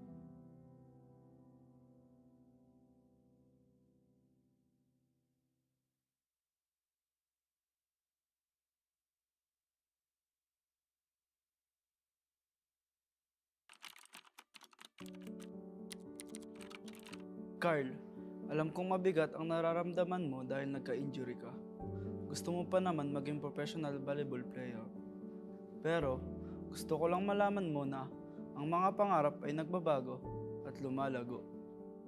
Hindi ka man nakapag-pro sa volleyball, magiging daan naman yan para mapadpad ka sa esports. Dahil sa support ni Mama at Lola, magiging player ka sa Mobile Legends. Mula rito, Huwag kang matakot mag-risk sa mga bagay talagang gusto mo. Kahit na mukhang malabo, subukan mo pa rin. Hindi mo malalaman ang mga kaya mong gawin hanggat hindi ka umaakbang. Balang araw, mabibigyan ka ng pagkakataon na maging kasama ng Blacklist International sa SEA Games. May intimidate ka sa una pero okay lang yan. Huwag mong baguhin kung sino ka. Oo, hindi ka man palaimik at madalas kang nabubuli dati dahil dito. Pero isang araw, makikita mo na ang pagiging soft-spoken mo pala yung kakailanganin ng magiging team mo. Huwag ka basta-basta sa suko.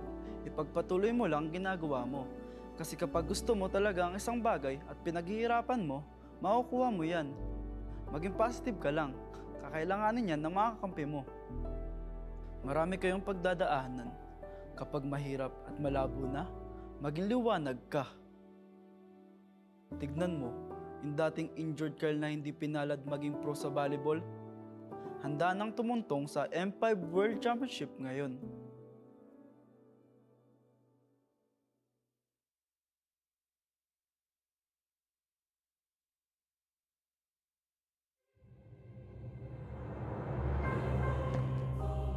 The Shadow Dragon was once my biggest weakness, but now it's my most potent weapon.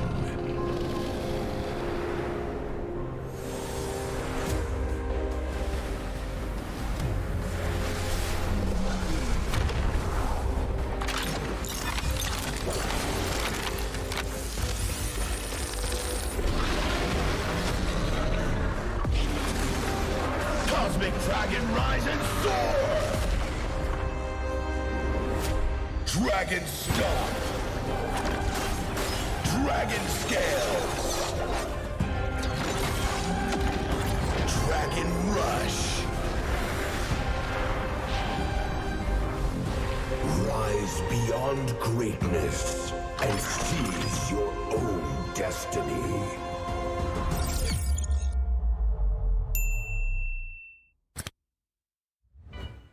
Tonight, we celebrate MLBB Esport. Do the kaldak! Do the kaldak! This is the Suman Challenge. Go! Oh, oh, oh, oh, oh, oh. May jao, may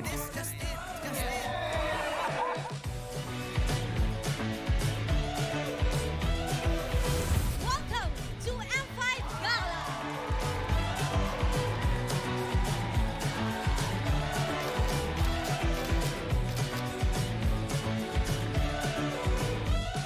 Guess the Hero Challenge! Lapu-Lapu, Iritel, Franco, Nana.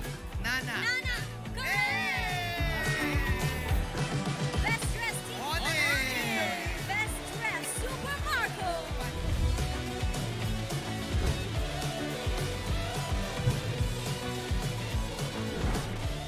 Thank you so much for joining us at the M5 Gala, and we'll see you at the M5 World Championship.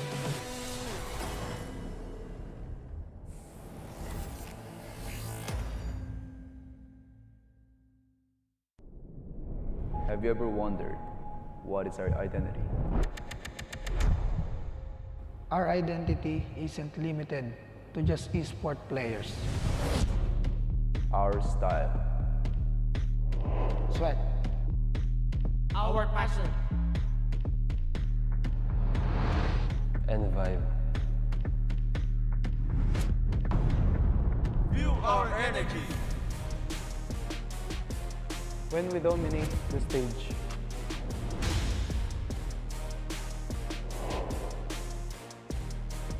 The hours of sacrifice. shape who we are. So, what is our identity? We are legendary.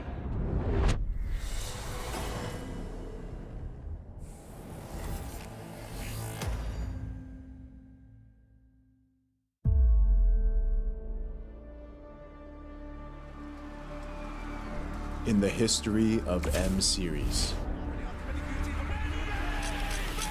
no host country has ever won the championship title. No other region has ever claimed the throne. No team has ever secured the championship twice. In this thrilling showdown, 16 teams across the world have gathered once more to seize the trophy. Which teams will prove themselves in their epic rivalry rematch? Will a new region unveil their strength and climb to the top? And who will leave an unforgettable mark with their skills? Behold, the old guards, seasoned titans returning to reclaim glory.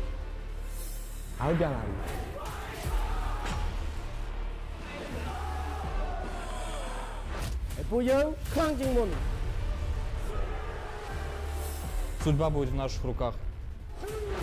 The newcomers, eager to forge their legacy.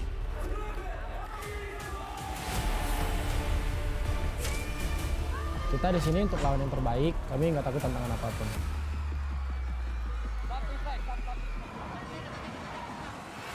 Emerging from the ashes, the rising stars are vying for the spotlight.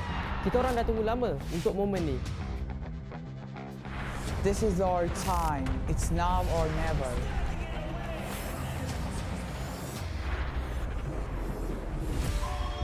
Enter the contenders, here to defy the status quo and rewrite the narrative. We've weathered the storm. This is where we break through. Nós somos brasileiros e a gente não desiste nunca.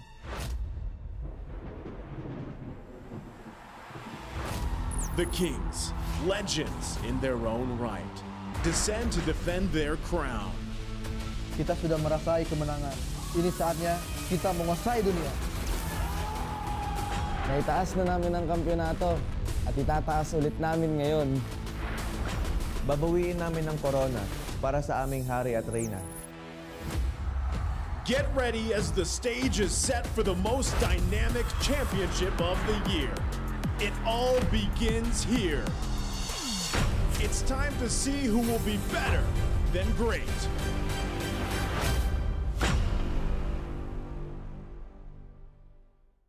I welcome you to the M5 World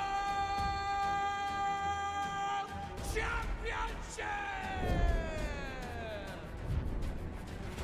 M5 group stage day 1 was a showcase for the carries. Where we are entering a new era, it is finally time for the junglers to shine again.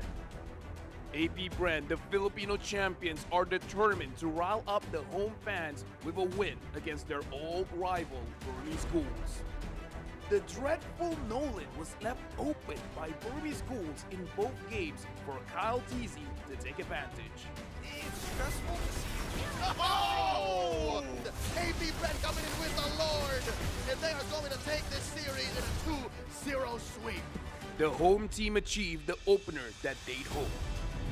Next, Team SMG tapped on family buffs in a quest to take down the Turkish champions. Fireflux rallied on with a great display from TNZ in both games.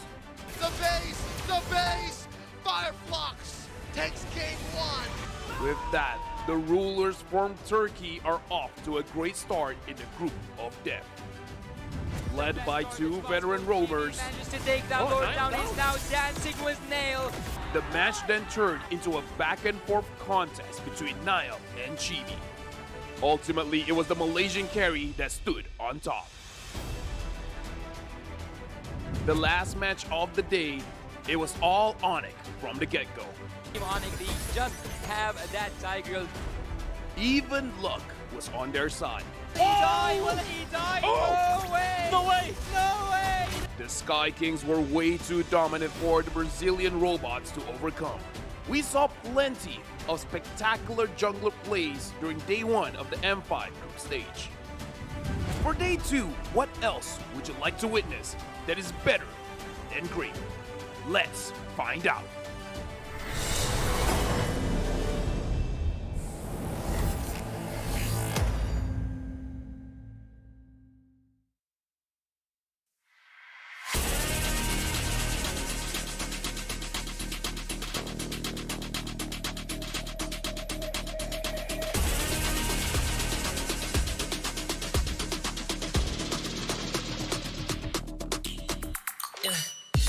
me like I might get over, but you could give me in no corner. I know I can make a comeback, ace this round and finish this game now. Got the power on my shoulders.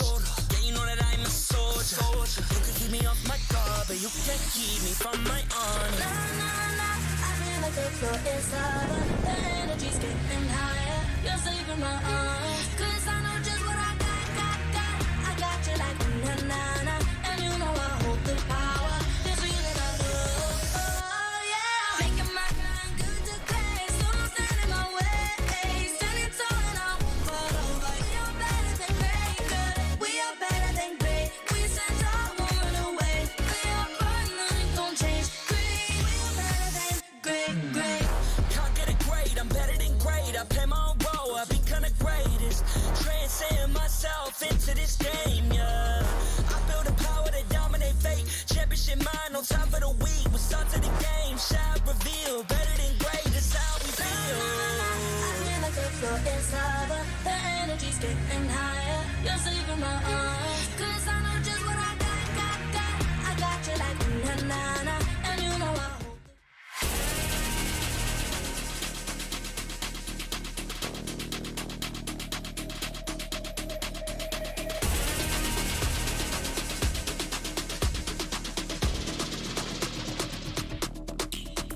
Yeah. Hit me like I might get over, but you could give me in no corner. I know I can make a comeback, ace this round and finish this game now. Got the power on my shoulders. Yeah, you know that I'm a soldier.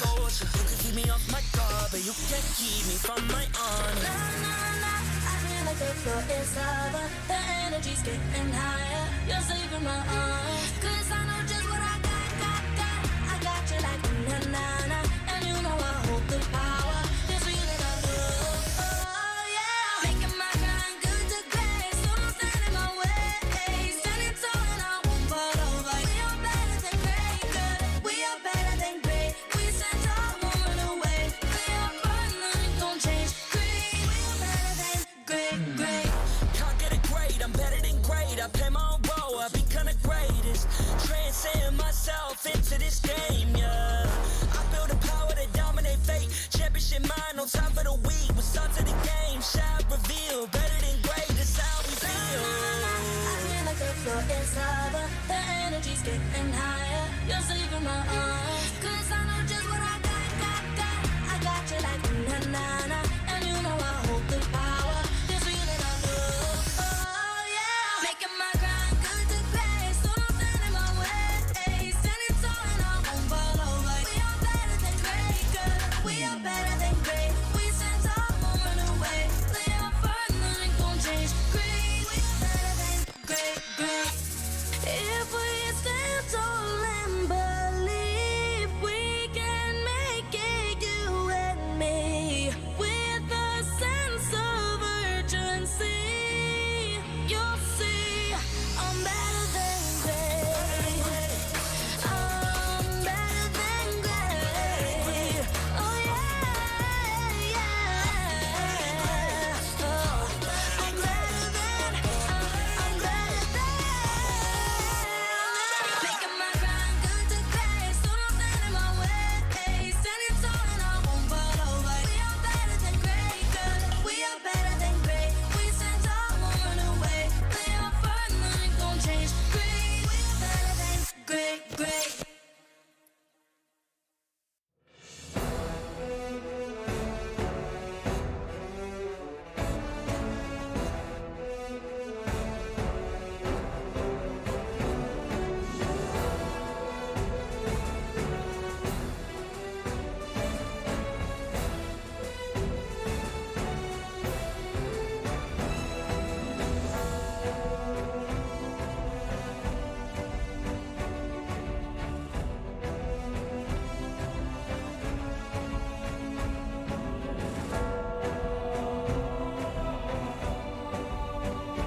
this has got to be fate. This has got to be destiny. Over and over again, across different years of the M Series, these teams, royalty in their own right, keep bumping to each other in the group stage, in the knockouts, and we're closing off tonight's broadcast with just that. Welcome back to the M5 World Championships. At your service, my name is Leo, here with Naisu and Gideon, and we're about to witness a best of three between Blacklist International, the hometown heroes, going up against the indomitable champions of Brazil, RRQ Akira. Now before that, we also have to thank our sponsors, of course. The M5 World Championship is powered by Moonton, presented by Kadia, and supported by ROG, the official gaming phone.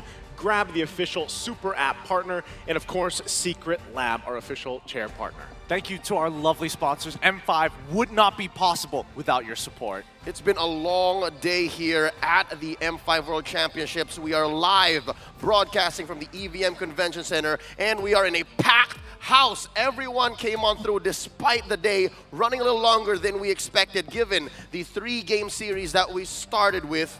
Yet, we're all still here. Thank you so much for making time in your day, in your weekend, to spend with us here to celebrate MLBB Esports at its highest level. Speaking of which, if you don't already know, the ROG Phone 6 is M5's official gaming phone, and it packs the game-winning power of the Snapdragon 8 Plus Gen 1 chipset with a class-leading Game Cool 6 thermal system that lets you break every limit.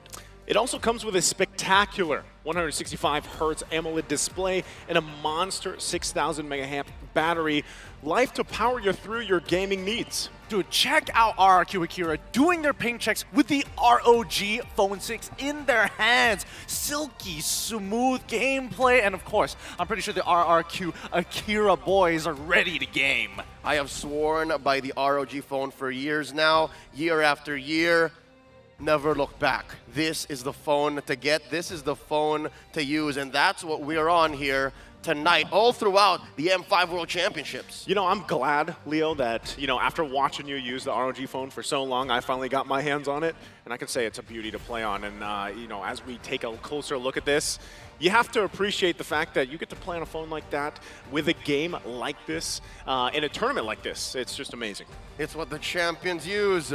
Folks, let's reel back into the action, the topic at hand. Once again, if you don't know, back to back to back now, Blacklist International keeps bumping into RRQ Akira. This same, in spirit, 5-man squad, even with their coach, Coach Cabral, seems to never catch a break. They always find a way to match up. Yep, I mean, these groups have always been tough, but especially this particular matchup, they never seem to leave away from it. Especially now that we are seeing a different iteration of Blacklist International compared to a couple previous years. The Hitman once again against Luis, the GOAT, coming in for South America. Yeah, I love that because that's where our eyes are going to be on. But really, any lane that you look, there's a story to tell there, right? But of course, even getting a chance to have, Luis on our podcast that we did back with Manjin, if you guys caught that, it was great to kind of hear from, his point of view, how things were going and everything like that, because again, this is a team that has been doing so great and dominating so much, and going against a familiar foe like Blacklist International, despite it being a different iteration here, who knows what's going to be in store for us? I have to be honest, it's actually bittersweet. I'm Filipino, I'm for Blacklist, but this team, RRQ Akira, Luis specifically, Tekash, very close to my heart. So to help us unravel and understand, digest this matchup, we have on the line a friend of ours from all the way in Brazil, analyst for MPL Brazil and Liga Latam. It's Enrique. Enrique! Hello! Hello! Mirmao, how are you? Hello, guys. You're fine? Listen to me? You got us. Ken, by the way, Enrique, Leo here. Yes! Hey, my bro, what's up? What's up? What's up? Here with Hi, Naisu guys. Big fan here. and Gideon. Naisu, you got a question for Enrique? Yeah, so Enrique, I got to ask you, man, because I know we don't have too much time here, but specifically these regions, and these teams, they've been going against each other. They have a history. How do you think this time it's different for M5? Is it going to be a different result? How do you think you guys over there in Brazil will fare here with RRQ Akira? So guys, well, different M4 to now M5 to RQ Akira is because now they have more Brazilians with them, so they do not feel so alone. And now they just got good food because that's some injuries of them. And I think now they are just okay, just fine, more, how can I say, chill. Oh, I mean, chill is one way to put it. Yeah. From analyst to analyst, I'm curious, Enrique. Tell me, what's the secret sauce of RRQ Akira? What's their style? What's their identity? I think it is synergy because they love to work together. And what we have about Big Tron Sons, what you all see, they are more like individuals, so it's different about that. All right, I guess it's about putting it together. And for years now, RRQ Akira have dominated their region. South America is never going to be the same. How is that like for your scene? Talk to me about what MPL Brazil is looking like, about Liga Latam. Is it always going to be RRQ Akira?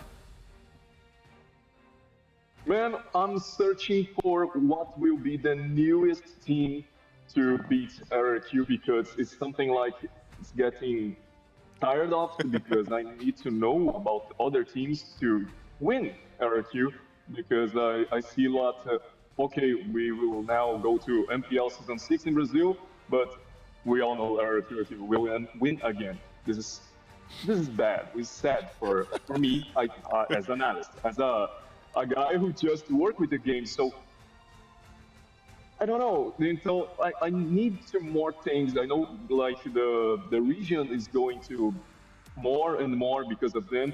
I appreciate all the work of these boys, but I need more exciting, be more excited about them. I agree. Again, flavor is the spice of life, and we put up a graphic that talks about what Brazilian MLBB is like. And do you agree? In the past year, 2023, you guys have picked up more Indonesian and Filipino gameplay styles. Is that something you've observed? Yes, because we know a lot about Cabral because he have a lineup conversation with RRQ. So I know that he just watch about a lot of games and know he chat a lot with have a lot of conversation with other region. So I think you know. All right. Before we wrap up, do you have a last message for all the fans watching here in EVM Convention Center, live in the studio? What's your message for all the for the fans here at M5? Really, I like to appreciate it all because I love too much work with all you guys. It's an honor to be here with you. Big fan here for all your castings, okay? Be good, have a good life, that's it. All right, Enrique, thank you so much. Mirmao, thank you, good night, and enjoy the match, all right? Good luck to both teams, RRQ Akira and Blacklist International. Hope to see you soon. Not the team, but like there, literally. I would love to go there. Yeah, hopefully maybe one of these big international tournaments happen somewhere in Brazil or in South America. Yeah, it would be a good time, honestly. Honestly, the more that I think about it, the more I look at the scene growing over there in South America, at least I know who's going to be taking my seat one day. Hey, it's still our chair. Henry loves the game so much, he's been working in the league for at least the past couple of years, and he's shared a good amount of insights, which helps us understand where RRQ Akira are coming from. It's no secret, everyone here in the studio, most people around the world, knows about Blacklist. So, is it safe to say this is a David versus Goliath matchup, or a Goliath versus Goliath matchup? Oh, I think it's Goliath versus Goliath. That's what I'll say, because both powerhouse organizations and teams here. All right. Gideon silence, I'll take as a yes. To which, it's up to you. Let's welcome our marshals officiating this matchup as we go into this best of three. We have them on stage. They're here to ensure the fairness and integrity of our games. Rain, Wilbert, Shun, and of course everyone else coming through. That guy who also puts his hand down when it's time to fight, you know what it is. Making their way, their third M-Series straight in attendance after securing their 5th straight Grand Finals appearance. The Code Breakers are locked and recoded. They are truly top tier Blacklist International! Man, oh man, you can hear the crowd here in support for them. But across from them is a formidable force against them. We'll see how they turn it out. With 6 championship titles under their belt, the Brazilian Kings of Kings look to break the code to open their campaign towards being better than great. Vamos, RRQ Akira! They've been adopted by a huge organization in Indonesia, but more so, they're undisputed champions in South America. Look at them in their eyes. They've done this matchup multiple times, yet some things never change. Expect to see greatness, a showcase from these athletes and leading them into the battlefield, their coaches and their analysts. For Blacklist, it's Coach Master the Basics and Dexstar, RRQ, Coach Cabral, assisted by Mariana in the back. Again, these teams here, we know so much about them already. But I feel like this is the stage. This is where we see possibly a different flavor of them. Exactly. This is one of those few rivalries that we're hoping is not just one-sided, that finally one day the South Americans are going to be able to reply back, and this might just be it, a small taste here in the group stage. This could be the start, and Blacklist are fielding their starting 5. It's the Filipino sniper Oheb, Sensui, Agent Zero, UN, the Hitman, Renegade. Oh man, I know how you're gonna feel about this matchup here, Leo. You know, no secret. yeah, it's gonna be tough, right? Because again, we have seen this form, this code, if you will, of Blacklist International really develop. You know, just in the recent months, and I gotta say, they've been phenomenal. You know, they had their own struggles, they've recalibrated, and now they have earned their spot here. We'll really see what they bring to the table this time around. They'll be going up against Gusto Lagusta, King, Astro Thunder, Tekash, Saigon, and the Brazilian GOAT, the Heartbreaker, Luis. I mean, this team has been growing over a good period of time. They've been maturing like fine wine. And we're hopefully, when we crack that bottle open, it's going to be glory, because this team has that chemistry that Henrique's been talking about. The question is, do they have that level of execution and polish that we've been looking for all this time? I'll tell y'all a story. I saw them at Gala Night, and they were at the steps, at the base of the staircase, and I tried to say hi to one of them, right? Yeah. All of them were there, all 5. They stick together even in non-game situations. That's how they're so well connected, right? That's what you want to see in a team of this caliber. And more importantly so, as we start moving in towards that draft, hopefully, especially, obviously, one of my favorite coaches, Coach Cabral, is going to be able to break that code. Unfortunately, not every team or not every coach can do just that. Not only that, gentlemen, but we have to talk about the fact, too, that, you know, I feel like this time around, the M-Series, as our talent predictions come up here, hey, RQ Akira flew to Indonesia, like a month before M5, I think, you know, and to prep. Now, a lot of teams did that. I feel like this time around, a lot of these teams here on the M5 stage had a ton of time to prepare for this, to prep for this. And, you know, now it's time to see exactly what that preparation was for. It's that month they spent to prepare that makes me think maybe 2-1 won't do this justice. Personally, for me, maybe it's more than that. That's the thing. That's why I'm leaning in towards it's either 2-0. And unfortunately, I can't have double the predictions, right? You can't 2-0-2-0. You can't 2-0-2-0 either ways. That's the thing. If I'm guessing that if RQ Akira are able to take game 1, the sweep is going to happen. If Blacklist take game number 1, the adjustments, there's just not enough time in a best of 3. Maybe in a BO5, but a best of 3, there's just not enough. All right, to be honest, Joseph here brought up the fact that there have been teams, coaches, who have figured out how to break the code, so to say, right? In recent history, it was Coach Ducky and Coach Ren right here in this very stage, in this very arena, where they beat Blacklist.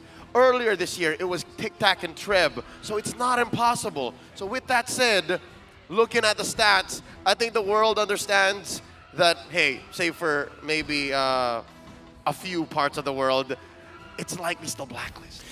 There's a lot of, you know, agents around the world. And rightfully so, because just looking at the history, right, of the organization speaks for itself. But even just looking at RRQ Akira, we heard what Enrique had to say about them. And even back, if we look back at the wild card, right, with Imperio representing League of Tem, there's a lot of potential growing in that region there, right? Yes, we've seen RRQ Akira so often, so much. We heard from Enrique himself. He would love to see some of these teams, you know, kind of contest that dominance. And I feel like it is happening. But with RRQ Akira here, I think this could be a big statement if they're able to take the series. You know who else I know would love to see these teams in action? RRQ Akira and Blacklist. All of the fans near EVM Convention Center. Folks, I'm talking to you, all of you who are nearby. I've gotten word that admission is free right now tonight, so we're trying to fill up the already jam-packed EVM Convention Center. You see just a few seats. So our producers here have given me word that, hey, maybe there's a few more seats in the back. I'm looking at a dozen more. Come on down. Just tell me you want to see tonight's marquee main event as we prep up going into the draft. Absolutely. I can't wait to see how this is going to be broken down from the side of RRQ Akira. They've made a lot of good attempts. And, you know, watching their leagues itself, you can see that they are clearly above and beyond everybody in South America. But once you come over to Southeast Asia, that's where the reality starts to hit you, right? That's where you see the level of polish that we've been talking about all this time and why we're so used to it. Look at that. We're seeing the Arlet, the Faramis, the Wanwan immediately banned out for Blacklist International playing on the blue side, and RRQ, Joy, Nolan, a lot of dashing assassins on the red side. Again, just to put things into perspective, it's a chess battle right now with these generals at the helm. Coach mastered the basics. Coach Dexter going up against Coach Cabral, former XP laner of the lineup that Luis once was part of. Going into the first picks, what's left open? I'm looking at a Matilda still out there. Angela, couple of key pickups. Guinevere, oh! It's all up. It really is all up. A lot of power picks often, but this varies amongst teams, right? So far, in terms of success rate, blue side, pretty good. And there it is, the Guinevere. Solid choice, first pick. Again, you know, this is still flexible, at least from what we've seen up to this point. Could even go in the roam, could obviously go in the jungle here. We saw so much, I would say, improvement from Sensui alone over the course of these months here. And also, the fact that, again, they didn't send this group, over to MPLI, right? Because the whole purpose of that was to expand their hero pool. That's kind of what they talked about. They really wanted to prepare for this. Now, begs the question, what's going to happen here with the draft? But on the flip side, RQ Akira already going to lock in the Claude here and that Baksha pick. I don't know, especially for RQ Akira. As much as I like to believe that Gusta Lagusta, he is a beast when he gets his hands on that Claude. I want him to have a more lane-dominant matchup. I was expecting something along the lines of maybe holding up that Bruno instead of banning it to pick it up for themselves. Well, in today's metagame, again, we're about 2 days straight into broadcast and the competition. Claude has seen some modicum of success, so it's all about execution, and with the Baksha by his side, they can own parts of the map. Blacklist claps back, putting the Brody into Ohem's hands and the Lilia in US. This doesn't confirm anything, though, where the Guinevere goes. Yeah, still up in the air, you know, and I think that's the strength here, the strength play. But these picks coming out really quickly, and, you know, I got to say, it's mostly just how confident they're going to work around showing these picks right now, flexing the Guinevere possibly, depending when we get to that second phase. Yeah, I think for now, at least hiding it is a very good idea to stay flexible. The Valentina gets locked in for the side of RRQ Akira, just to kind of agree with the same sentiment, right? If you're going to hide your picks, at the very least I know that I have escape mechanisms and tools to finish you off if you are below a certain percentage of health. But as we go into the second phase, right, this is where it gets dangerous. RRQ making sure that, Agent Zero might just get pinched here. Yeah, no, that's likely the angle. But just the same, is it worth it to attack Edward? Because Tekash also has no hero just yet. I mean, we don't know if that's going to be an XP Baksha, so to say. But at least they have first dibs. I get it. I see where Cabral's going. I don't know. It's a little scary to think of throwing this Baxia over into the EXP, because that begs the question, what's so important in the jungle that the EXP must take the bullet for the team? And I don't think there needs to be, it doesn't need to go into that red zone just yet. We see the next man going into the Yuzong, and even Blacklist has started to pick up on the idea of what the EXP lane's matchup is going to start looking like. Yeah, you want to play hardball? I'm game. So now Cabral has to step on the clutch. I think he's talking to Luis. Hey, man, is this a good idea? What else do we do? Do we choke it out? What's going to be left for the young Takash? I'm really hoping that Benedetta gets slipped through the fingers of both of these teams. Either side will be extremely exciting. They're both Benedetta specialists. Yeah, they are. Oh, I'm throwing back to Jakarta, and Takash, that was his breakout hero. Oh man, there's the, again, focusing on that XP lane, right? Focusing on that, I think that's the right play here, especially for game number 1. It is that best of 3, and you know they want to start the foot off right, because like you said, Gideon, whichever team here gets that momentum from game 1 is possibly going to bring them to a sweep if they can get there, right? Now, one thing too is we know how just impactful XP lane can be right now in the current meta and how it shapes out, especially with such a focus on objectives. Now, one thing we pointed out from the wild card when we were there is that teams, there it is, again, Terizla taken out. What is left for the XP lane? Oh, right away! We're in for a treat! Right away. The classics, they're whipping out the classics so quick. Honestly, when I was thinking of classics for this matchup, I'm like, come on. We got to see a Benedetta at some point. We also got to see a Beatrix at some point. But hey, you know, it's still a best of 3. There's plenty of games to be played. You know what? It's not impossible that we see a Cho from Renegade. Also, a Kaja from Luis. These are key pickups for either team and neither athlete. Both I very love so much on a very deep level, but instead, they pull the trigger. There's the Matilda. We were looking forward to start. And of course, the Edith. All right, you know what? I'm still confused. Nope. Never mind. I know where that Edith's going. Oh, yeah. Oh, yeah. It's looking real good here, at least for Blacklist International. To me, I think they're the more flexible team, right? It's all about execution at the end of the day and overall team play that really define Blacklist International. So far, I think a lot of weight is put on both OHEB and as well as UA to kind of not only create that space, but be very careful with their positioning. That Benedetta could be deadly, especially with a quick follow-up from a Kufra. Another. I would say like this is like a signature pick, right? You mentioned earlier what could go in the hands of Luis. This is perfect for the lineup that they're bringing here for game 1. That's the third in his trinity. The Kaja, the Cho, and the Kufra. Here we go. In just a bit, we're about to get the numbers and the lowdown on these two lineups between Blacklist International and RRQ Akira going into game 1. Gideon, how do you reckon? The quick breakdown is going to look like RRQ trying to slow down the overall snowball that could be developed by Blacklist International. Keep your eyes on Sensui because he's going to be the big linchpin for this team as they start moving into the mid-games. Those neutral objectives from third turtle onwards is going to be highly contested by RRQ Akira. Hopefully, that's going to be enough for Luis to find that pick. Here we go, game number 1. We're loading into the land of Dawn.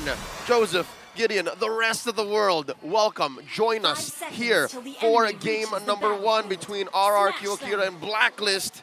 Let's notice the early rotations. Which of these teams actually might want to go fast? Well, personally for me, I think it's going to be Blacklist International. There's so much snowball potential with a hero like Guinevere as well as the Brody, both of which can be enablers to start hitting bigger structures rather than playing for neutral objectives. Because keep in mind, that mid lane, UA has to have a good lock on it, and maybe it could be a potential for Luis to punish, but in most situations, especially when you have Purify, it's going to be a little harder than it looks.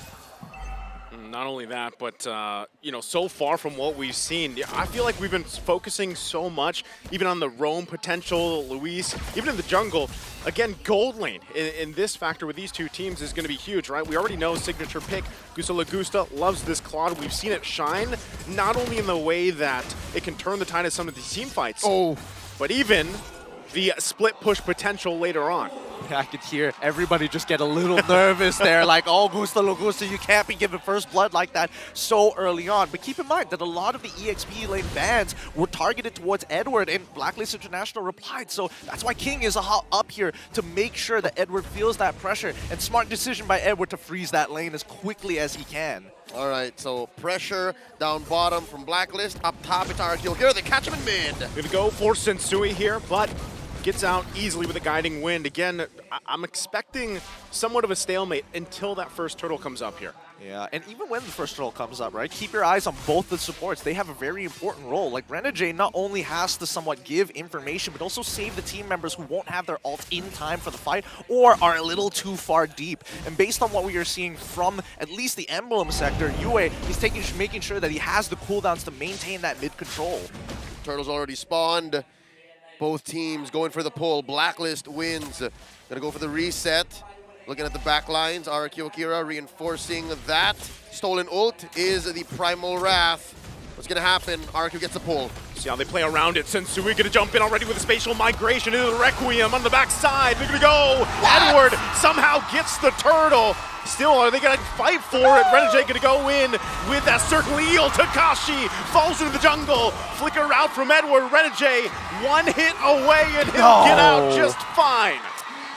That's a little upsetting. Everything that could have gone wrong went wrong. Our RQ Akira made all the right decisions, but we're unable to finish off the two low members of Renegade as well as Edward. And now Gusta Logusta is just taking damage as Oheb is having the time of his life down by gold lane. This was one of the few things that RQ Akira actually needed so they can start pressing advantages in the side lane. I hate to say it, but in the 3 minutes that have elapsed, it's clear Blacks International have a mechanical advantage. Every little inch, the little decisions that you make in the fraction of a second makes a difference. It adds up to about 1,000 gold ahead now, even in the gold lane. That's far isolated from what happened in the turtle pit. You can see that Oheb is giving Gusta Lagusta hell. Oh man, I mean, I think as long as Blacklist International kind of maintain this pace and not give RRQ Akira that initial burst, then it should be fine, right? Because Oheb's already doing a very good job. Oh, even there, once again, the focus in this gold lane.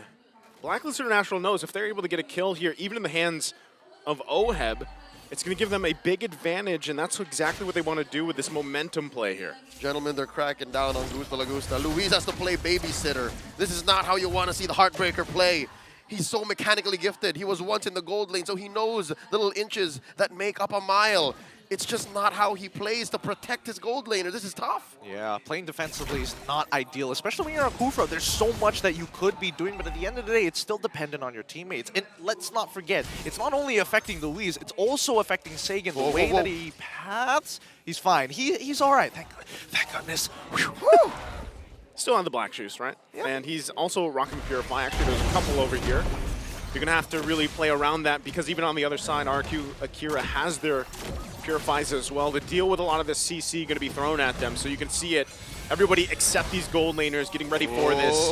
Renegade going to go ahead and use that Circle Eagle. Edward jumps in with a flicker. Right on Saigon, gets that black shoes out himself. There's a spatial migration. Takashi's going to fall again.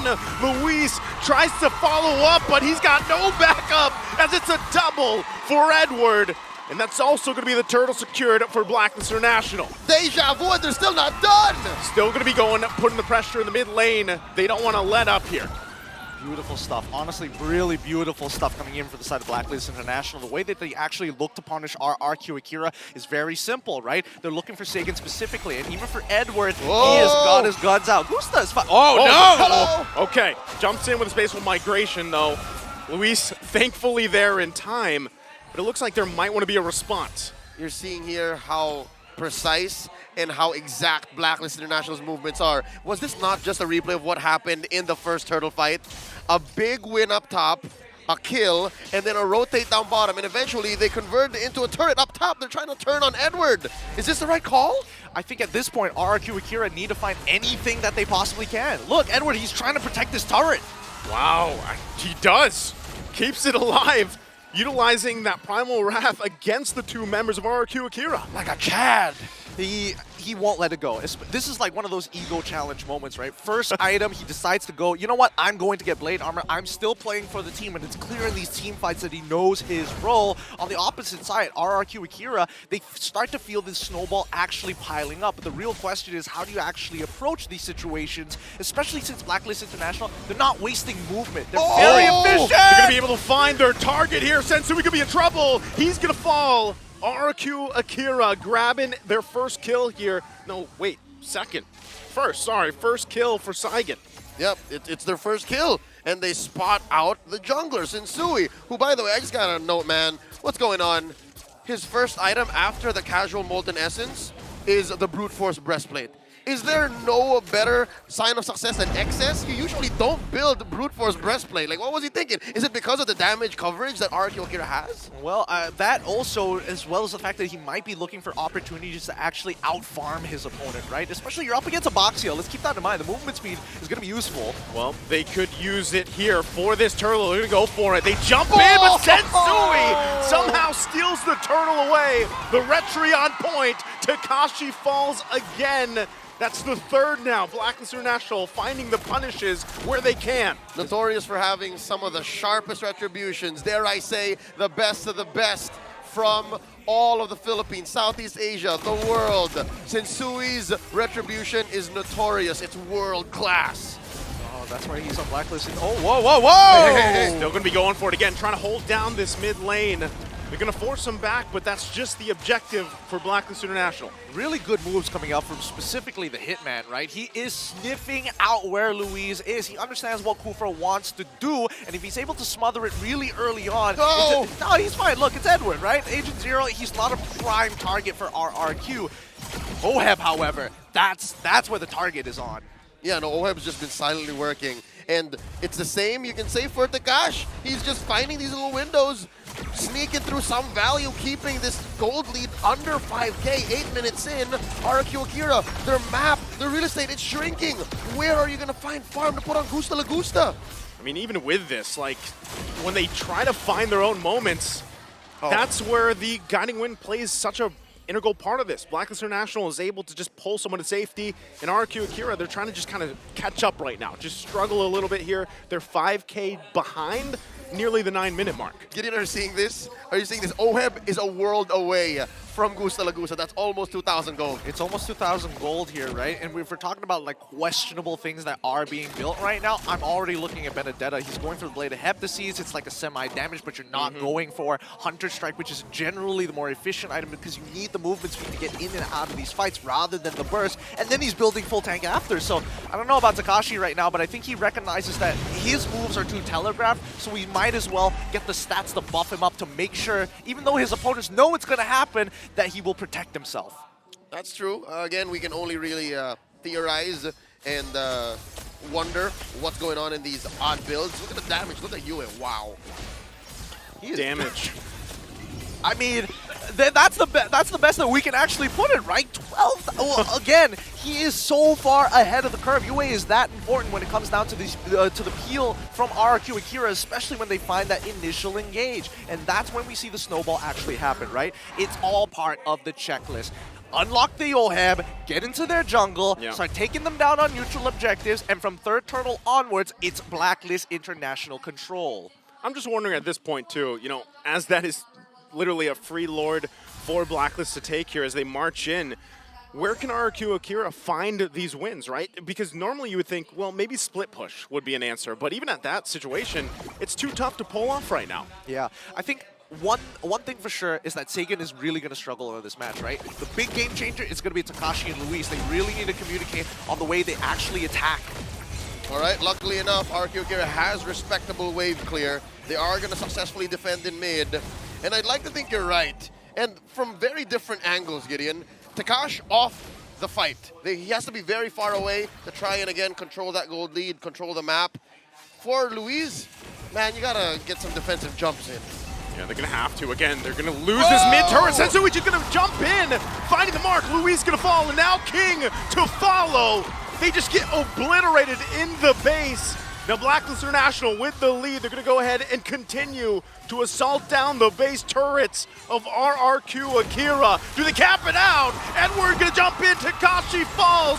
Gusta La Gusta trying to keep the game going, using the Blazing Duet, but it's not enough as Blacklist International decisively takes game one. Blacklist welcomes RRQ Akira into Manila with a dominant victory. Game one going over to Black. Whew. Blacklist International feeling comfortable in their own skin, man. This is why the new iteration of Blacklist International is so exciting to watch. They're efficient, they sometimes can be aggressive, but more importantly so, like the Hitman himself, he is precise. Not only with that, but again, if you look at just from start to finish of this game. The execution, every role, every lane, just played the part, right? If you really look at it, it started early on, even into that first hurdle. Things were at a stalemate, like we mentioned, into that first hurdle, and then very quickly, you know, this is kind of the risk that you take too when you lock in that Benedetta. We wanted to see it in the draft. We got that, but unfortunately for Takashi here and for RRQ Akira, it just did not perform the way that they wanted it to, right? And maybe, again, it was a little bit too much risk with the draft that they had here. We're going to have a moment here to break down exactly what happened in Game 1. We can start with the draft. How about that? It was looking good, actually, because there were some signature picks coming up from RRQ Akira, but Blacklist International, the way that they drafted, with Coach Master the Basics at the lead, he enabled each and every one of them and made them all more than just comfortable. He made all of them do more in the larger scale, in the big picture sense, that adds up to more than the sum of their parts. I agree. I think that, you know, at least for the side of Master of the Basics, he's going to arm his team with the best weapons possible that he deems worthy. But I think the players really went above and beyond. Like, for an example, we look at Edward. He is playing one of those heroes that is just known to sandbag. This Edith is, you can't do much against it, right? Look at him, MVP for a reason. He shouldn't be winning that lane. He shouldn't be protecting those turrets like that, and yet he does. Abun Jingjing scores a 503 KDA. Legend Zero, he's known responsible for about 100% of those kills in Game 1. He just knows whenever he comes in, whether by hook or by crook, his ult will deal damage, he will displace with his CCs, and he will win fights for Blacklist International. I mean, we can see these moments in the highlights itself, right? Right at the very beginning of it all, the overall composition just denies Sagan from getting any valuable ults. And when you look at these moments, the telegraphed motions coming in from Takashi specifically, it allows a template for Blacklist International to look for these big punishes. Because again, nobody's going to be taking care of Sagan in these moments. Gusta Lagusta is looking for opportunities to jump in, but it's only on condition that Sensui or even Renegade don't have their CC. And in most of these cases, it's too late. Why go in with a Blazing Duet when they've already lost 2 or 3 of their members? Oh, not only that, but as you're seeing here unfold, again, Edward, yes, MVP on that Edith performance, but even Sensui, there's just so many options for them to initiate these fights. And then again, you have this fallback with the Hitman, the Renegade here with that Matilda pick. A lot of the times, even early on, they were just baiting out kind of mistake aggression from RRQ Akira, able to pull them away with that guiding wind alone. I think for a lot of people, the easiest way to kind of explain this is feints, right? They're throwing out fake jabs. They don't know whether this is an actual engagement or not. And sometimes they catch RRQ Akira slacking because of it, because they're expecting one line of play, but there's multiple angles for Blacklist to initiate an attack. I think RRQ Akira's problem is everything felt a little too telegraphed, right? You go up to a turtle, what do you expect? I know for a fact that Takashi is going to come on in with the Electo final blow, and he, again, Blacklist communicates with everybody, we can punish this. Oheb just stun him immediately afterwards before he gets the eye for an eye, and we get a free kill. Yep, looking at the item builds, there is the aforementioned Blade of Heptases built on Takashi's Benedetta, and then eventually building Tank. Something to note as well, Sensui with the Brute Force Breastplate. So yeah, I'm guessing he's also playing a game of inches, right? You proc those stacks, you move a little faster, you get a little bit more tankiness, and that's what you need in the early game to expedite your finish 11 minutes in. Looking at the damage taken, of course, there's a good bunch of it on King, the sandbag. Yue, we're not really talking about Yue much. He put Saigon in such an odd position, which I want to talk about now. Saigon, in both mental, mechanical, and technical senses, was struggling. What's his Valentina to do? Well, there's nothing much he could do, right? And it's highly dependent on Louise specifically. So we can't just talk about like, oh, it's just the mid laners. No. It's a 2v2 in that mid lane, that this dance that's going on between Renegade as well as Yue, who are doing a phenomenal job. Because think about it this way, as Yue is clearing out these waves, what exactly is Renegade doing? He's not just moving to the opposite side of the map. He's clearing specific bushes that you expect Louise to be in to create the space necessary for Blacklist to have that over overwhelming push on the opposite side. And that's the role Renegade played in Game 1. He was the hitman and the wheelman. He was making sure that, all right, the coast is clear. All right, guys, we're getting on out of here. Guiding wind. I can imagine. Yep. Sunglasses, sends the signal, the squad rolls up. Baka Renegade to.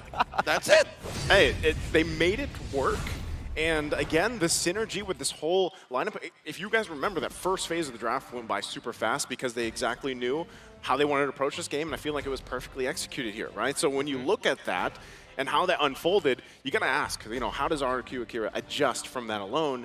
And obviously it starts in the draft, probably a flip of sides, but really, like, what is that priority? Because earlier, Gideon, you even said maybe they had let that Bruno go through and then they took it, right, for themselves or something like that, because again, Claude is great, Benedetta is great, but sometimes, too, you take a little bit too long to build up here with some of these hero picks. Well, actually, personally for me, I have a differing opinion because I think in terms of like overall draft, this is actually as good as it gets for the side of RRQ Akira. I think it was clear that they wanted to actually eventually start attacking the EXP lane, but you got to give it over to the heads, the brains coming in from Blacklist International. They kind of sniffed that out pretty quick to make sure, hey, Edward, you're going to get a sandbag hero, but it's most important that we're able to kind of punish our opponents in the same way for neutral fights. So you be ready, and you better have your ult ready in time to do so.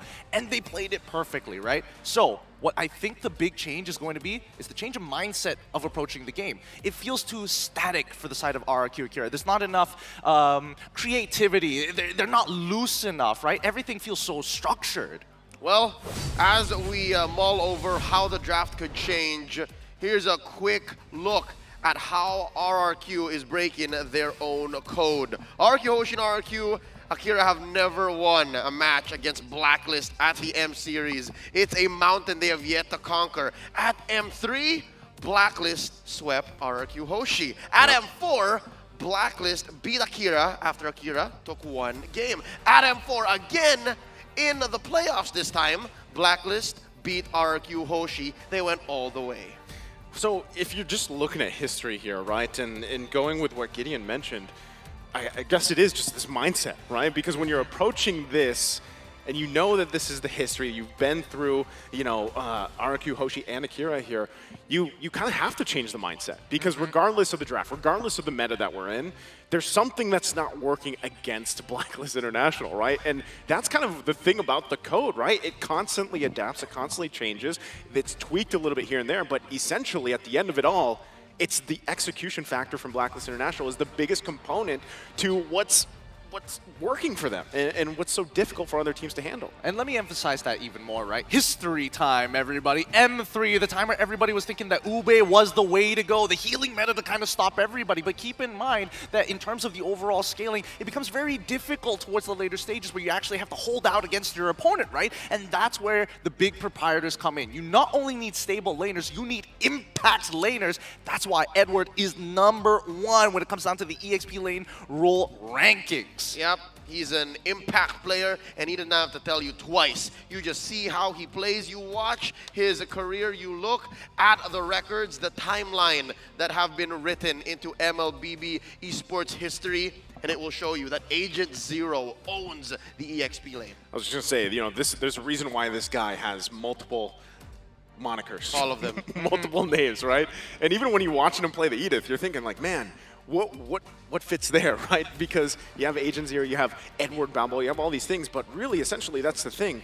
And even when we were talking about the draft, the XP lane itself, this is why I love the evolution of the XP lane, because for a while, it was kind of this stagnant lane, for the most part. And then eventually, something happened where XP lane just got a much more impactful role, right? You have these players, you have these heroes now that fit really well into the game, and they are actually able to change the course of even a losing game, right? We've seen XP laners do that before, and Edward there is one of them. So when you look at Takashi across from him, you know that he probably has a little bit of inspiration there, but of course, he's set his own standard, and now when I'm looking at game 2, that's where I'm looking, right? How does Takashi himself adjust with that mindset, with the draft that they lead into? And then how do they pull it off? Hey, Takashi's on the upper half. He's in the upper half of all XP laners within M5. So there has to be some respect there, and he is at least performing at a level wherein he's not starstruck when he plays up against Edward. Edward is a Hall of Famer, in case you didn't know. A multi-time MPL champion and a multi-time M Series competitor. And when you watch Game 1 alone, as we reel back into the discussion, Tekash did not show any signs of weakness. He held his own. That's why he has all of the monikers. Not only is he just Agent Zero, some people, well, it depends on how you look at it. Some might even say he's a sacrificial lamb sometimes that somehow has a holy hand grenade inbuilt into him for some reason. He is an absolute menace at times. But that's not all, right? That's just the EXP lane. As we start moving towards the rest of the team, the new additions even, I feel like Yue has really found his place with this Blacklist roster. And more importantly, so what makes me most nervous is the entire team smiling on stage. That doesn't feel like a normal thing based on the Blacklist International that I knew back in M3. They've changed. They've changed so much. That's what I was saying, before we went to this. I was like, hey, a couple months that we've seen this development of this iteration of Blacklist International. They are different, right? But essentially, I feel like what made them Blacklist International, like you mentioned, even the Ube has developed in its own way. They have multiple strategies they like to pull out because of the people behind them doing the draft, master the basics, and analyst Coach Dexter there. And that's what makes it work. So even when you look at that, again, really thinking RQ Akira, right? They have their own identity, strategy, and flavor to them. Again, this is a region that is very vibrant in their playstyle, their personalities, right? So when you're looking at them, and even what's across from them, right, and the history and all, again, where do you start to make these changes? Because we always talk about these check boxes you have to, you have to check off to get to where you need to do to get to a Game 3, to win a series. And, that's the thing is for RQ Akira, again, I think you can start simple, right? Have a good draft, and then compete against Sensui himself, because the jungle, man, the objectives alone. If we're talking about teams, even from what we saw in the wild card, Gideon, I said this over there too, over in Malaysia. Yep. These teams have to be able to win those turtle dances, the Lord dances later on, right? We can talk so much about these other lanes, but really, let's be honest. MLBB, objective, gameplay, team, team-oriented and everything else, but you can't just give up these turtles. You can't just give up these lords, and that's what I want to see here also from RQ Akira in adjustment-wise. It's a very fast game we played in Game 1, by the way. Not a single turtle 11 minutes? going over to RRQ Akira. So where can they start? Well, I think the way that they can start, one or the other, is either give up the turtle entirely, focus on the lanes, or disrespect them, have all the aggression. We'll find out how RQ Akira does just that. As we go onto the stage, let's hear from our host. They're talking to someone real quick. You're going to want to listen. EVM Convention Center, welcome members of the Blacklist organization. We've got Indo, Dom, and Kimpoy! Alright, mabilisan lang. Pa-intro niya nga ang sarili niyo para sa ating international viewers at saka ano ang posisyon na nilalaro niyo. Hi, ako si Kimpoy, roamer ng Blacklist International. Ako si Dom, explainer ng Blacklist. Hello, I'm Rindo, jungler of Blacklist International. Alright, so mabilisan lang guys kasi malapit na mag-umpisa ang draft. Rindo, ano ang pakiramdam na umabot ang Blacklist International dito sa world stage for the third straight time? Ano pakiramdam mo? Siyempre sobrang saya po kasi goal po namin talagang lahat makapagpasok ng M5 tas sana mag-champion ulit kami sa M Series. Dom, thank you Rindo. Dom, I'm sure nakita mo naman or narinig mo yung mga preparation ginagawa ng Blacklist International. Gaano kahirap magtrabaho ang Blacklist International para maghanda para sa M5? Pulidong mag-prep yung Blacklist kaya alam ko mananalo sila. Blacklist has been prepping hard, so he's confident they're going to win. And of course, Rindo said earlier that Blacklist International, of course, all of them are very happy because the goal has always been for the World Championship. Kimpoy, fearless forecast. Ano ang final placement ng Blacklist International pagkatapos ng M5? Siyempre, champion. There you have it. Rindo, Dom, and Kimpoy. Maraming salamat sa inyong tatlo. Okay, sabay-sabay natin. Blacklist! All right, let's go, casters.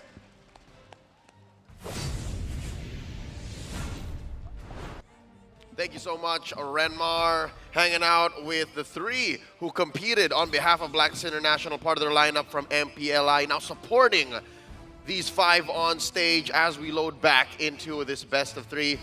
We're going to game 2. It's match point for Blacks International, and the question remains, how does RRQ Akira adjust? What's going on in the minds of these young athletes? And of course, at the helm, Coach Cabral. He has to wonder, what was wrong? What could I have done better in that draft? I think a lot of it, it's hard to say that it's one person to blame for it, because it's not only the draft, it's about the execution as well. But if we're going with the checklist, I think first things first, we've got to predetermine what style and what level that they want to be playing at. Because number one, RRQ Akira, they were not able to kind of keep up with the tempo of Blacklist International. Maybe for the first couple of minutes, but then you saw the overall mechanical prowess of Blacklist International. So that only leaves you with 2 options. Either A, you don't interact with them at all, and you play for the lanes, play for your gold laner, and get that snowball running. Or B, you are looking to play pure disruption, off-tempo plays, tempo breakers even, times where you can slow down, but instantly speed up. Here we go. We'll see what kind of equipment and heroes these teams will be picking up on their way into game number 2. The draft is upon us.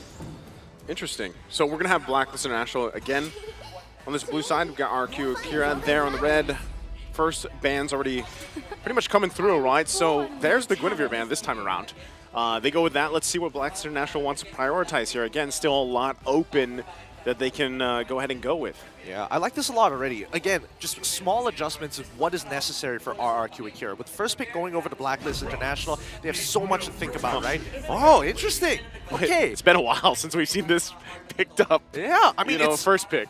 I mean, earlier today we did see a Boxia opener as well, right? But coming from Blacklist International, it does kind of tell us a story of what they want to do.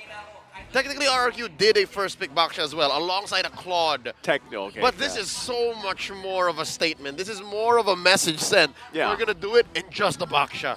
Even while Matilda is out there, even while Angela is out there. And how does RRQ answer? They pick up their own Matilda. And I think it's a good idea, right? At the very least, if something goes wrong, you have the guiding winds to save them from these problems. And again, it's not like one of those mechanical skill issues. It's all about timing. One button for timing. They take the Brody as well, and it feels like RRQ Akira, it is clear they're not looking for these objectives anymore. It's about the laners. And it's going to come from very aggressive rotations from the Brazilian GOAT. He's rocking the Matilda this time around, a better hero that can step on the clutch compared to the Kufra, who needs to be very aggressive with those catches. He is the only South American player with 4 M-Series appearances, only missing out on the very first one. He was at M2, believe it or not, at M3, at M4, and now here in Manila for M5.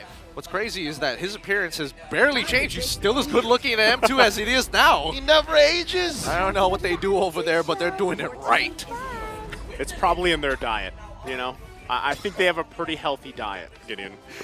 It can't just be that. It can't just be that. I saw the trailers. I saw them doing physical activities. I saw them running up their monuments. Come on, it's gotta be a combination of things, as we do see the Bruno as well as the Lilia once again picked up for the side of Blacklist International, and it feels like they've sniffed this out. So if RRQ Akira is gonna be playing for the lanes and trying to break tempo, well, guess what? We're gonna maintain priority in all areas. Was that the M3 video you're talking about? Yes. All right, here we go. That's RRQ Akira closing up their draft here, the first phase with the Akai. I'm liking it already. There's nowhere else this Akai could go. It just has to be in the hands of King. I like it. A lot of disengage, a lot of ways to re-engage. It's clear where they want to invest their resources into Gusta Lugusta down by that gold lane. Now the question is supplementary. Like, again, we are facing off against UA's Lilia, and that's a lot of control, right? And I think that RRQ Akira are taking a very good approach at locking down. Okay, let's take away team fight, Minotaur. That's one issue out of the way. Second thing, something that can actually supplement the mid lane and zone out the rest. I'm thinking along the lines of maybe even a potential Kufra. I'm thinking along the lines of maybe an opportunity for Angela even. Dinky is pretty...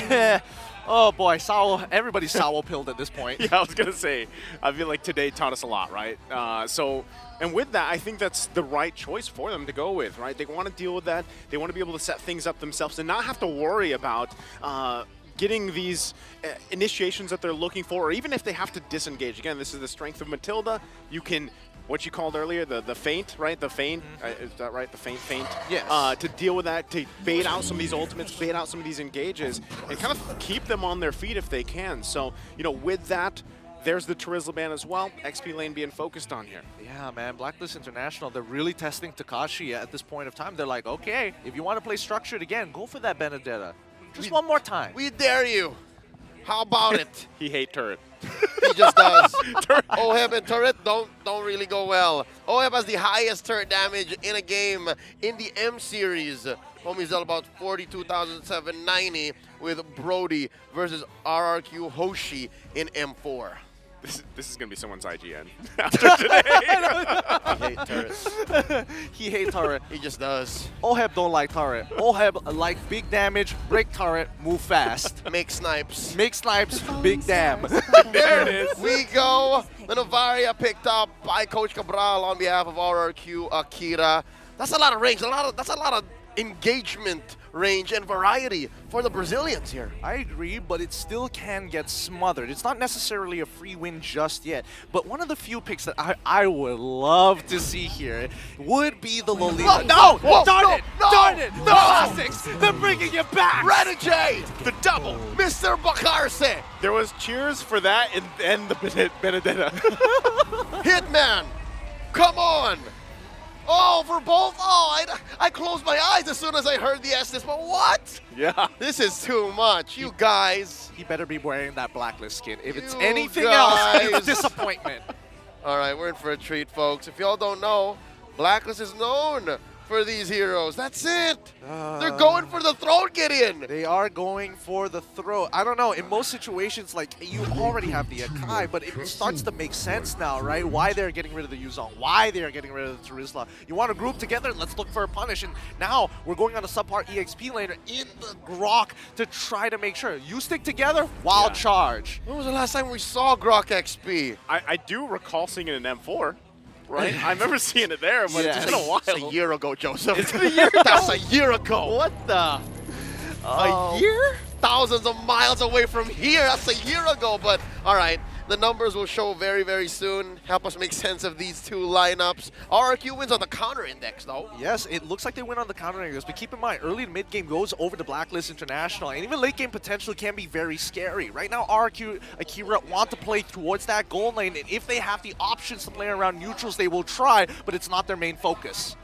All right, here we go. Game number 2. Match point for the Code Breakers as they execute endgame protocol, picking up some signature heroes, paying homage to the queen. Renegade with the Estes. Who would have thought on day 2 we would have seen this? Let's get into the Land of Dawn. Check out these early rotations. It's a purple start for Sensui, the opposite for King. Interesting. So they want to end up on the opposite sides of the map at the very least, and, well, sorry, the same sides of the map. But at the very least, we need to understand a couple of things, right? Number one, if we are expecting the... say it. Hello? Say it! Please. Okay. Buddy. As you were saying. Very similar as first game. Yeah. Heart stopping. Heart stopping, real, truly. I think at the very least we're expecting, in terms of the quote-unquote the EXP laners, Edward is always going to be able to make it to the neutrals faster than Takashi. It's just a matter-of-fact sort of situation, right? So RRQ Akira needs to add that into their calculations and really protect the gold lane. It is the skin, by the way, right? So. Oh, there it is, yes! Yeah, there it is. And it's funny, too, because as you talk about the gold lane here, Gideon, you know, you also mentioned even the Ube back in what, it was M3 you mentioned, so now still, Ube going to be the play here for this game, and even looking at the emblems, you can see they mean business. They mean a lot of business as well. Fighter emblems coming from Benedetta, Atypical, Impure Rages coming all around for the side of Blacklist International, and Takashi having, I mean, he's on the Grok. He needs this Weapon Master to really kind of step up and maintain control over that wave, or at the very least minimize the time he stays in it. What I'm excited for is eventually what items these two teams build. If the Benedetta will be very different from the way Tekash built it, what kind of Grok we're going to be seeing in the hands of Astro Thunder, and how they're prepping up for this first turtle, by the way. About 5 seconds from now, Blacks International small lead, 2 minutes in. In case anybody was wondering when Blacklist International skin came out, quickly post that on screen. Every single time it happens, I'm going to mention it. But for now, at least, Takashi, he's going to hit level 4, which is great, but Sagan isn't level 4. They're exactly where they want to be here. Again, going to force just King out. Even with the Electro final blow, Luis going to jump in with the guiding wind. Takashi looking for his own entry point, holding on to that wild charge. Whoa! King, though, will get the turtle. A good choice of positioning there for RQ Akira. Oh! Almost, but it was Edward that also went down in that exchange. Okay. Battle spells are already coming out here. Things are looking much better for RRQ Akira at the very least. I mean, Renegades here to top him back up so that Oheb can stay in lane, but here comes Sagan and Luis. The flank! They're here. Oheb gonna dodge that shot, so he should be fine. Gonna have the heal as well. Bang! Okay, torn apart memory, not gonna find the mark. Tether's going to keep him topped up, but even Renegade is running out of mana at this point. So again, Blacklist International, as the mid lane is under control, RQ Akira putting a lot of focus down and reinforcing the gold. But even so, these neutral objectives, right, it should have fallen into the hands of Blacklist International, but unfortunately they weren't able to fully reset this turtle. Small mistakes. Not that big of a deal. At the end of the day, Blacklist International, with or without the turtle, really makes no difference. That's interesting. Looking at the gold earned, Tekash on top. That means he hasn't missed a single wave, and he's been hitting on cue. Wow. Hasn't really moved. Now Sensui playing footsies with King. Renegade going to be healing him up. Oh, it's not going to break out into a full-on fight. Yeah, just making their way up here. You see a lot of the focus, though, once again, where they want to on that gold lane, like Gideon mentioned earlier. This is crucial for both teams here. So certainly going to be used by Luis, but they just pull back for now. Once again, we're still 30 seconds away from that turtle. But why, though?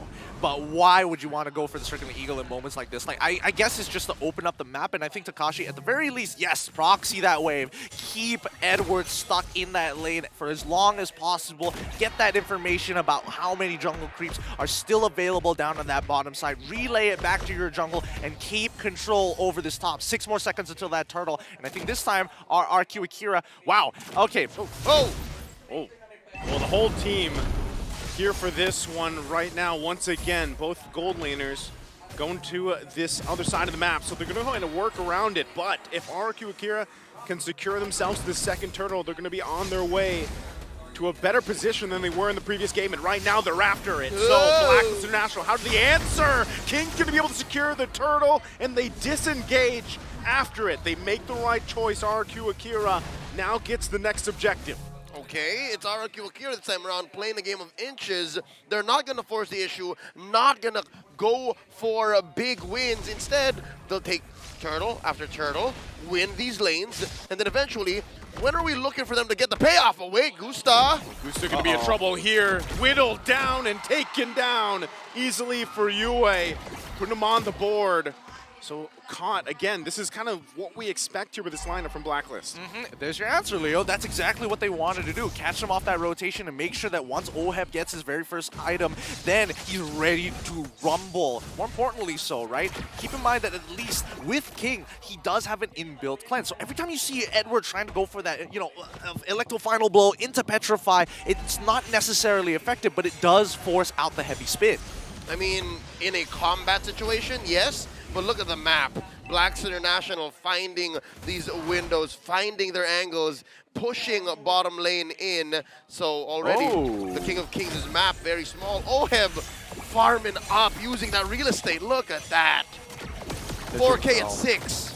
Yeah, they're doing well at taking some of well, not really no man's lands POIs like River Crab, but also getting small invades, taking away Kobolds, taking away Beetles at the same time. And I think a lot of it is just well done. Oheb is just very efficient at what he does, and Yue is doing a good job at making sure that Sagan is a little late on that rotate, and even if he does rotate late, he's losing out on EXP. Thus why we see the EXP difference between Yue and Sagan. Oh, KL1 is eating good. Look at that, almost 1,000 ahead. Sensui catches a face full of CC from these two chunky boys up top. Sensui wants to engage. Still Takashi, quite tanky himself, should be just fine. Waiting for the rest of the team. He gets whittled down quite a bit though, but Sagan has an answer of his own. But that's the thing.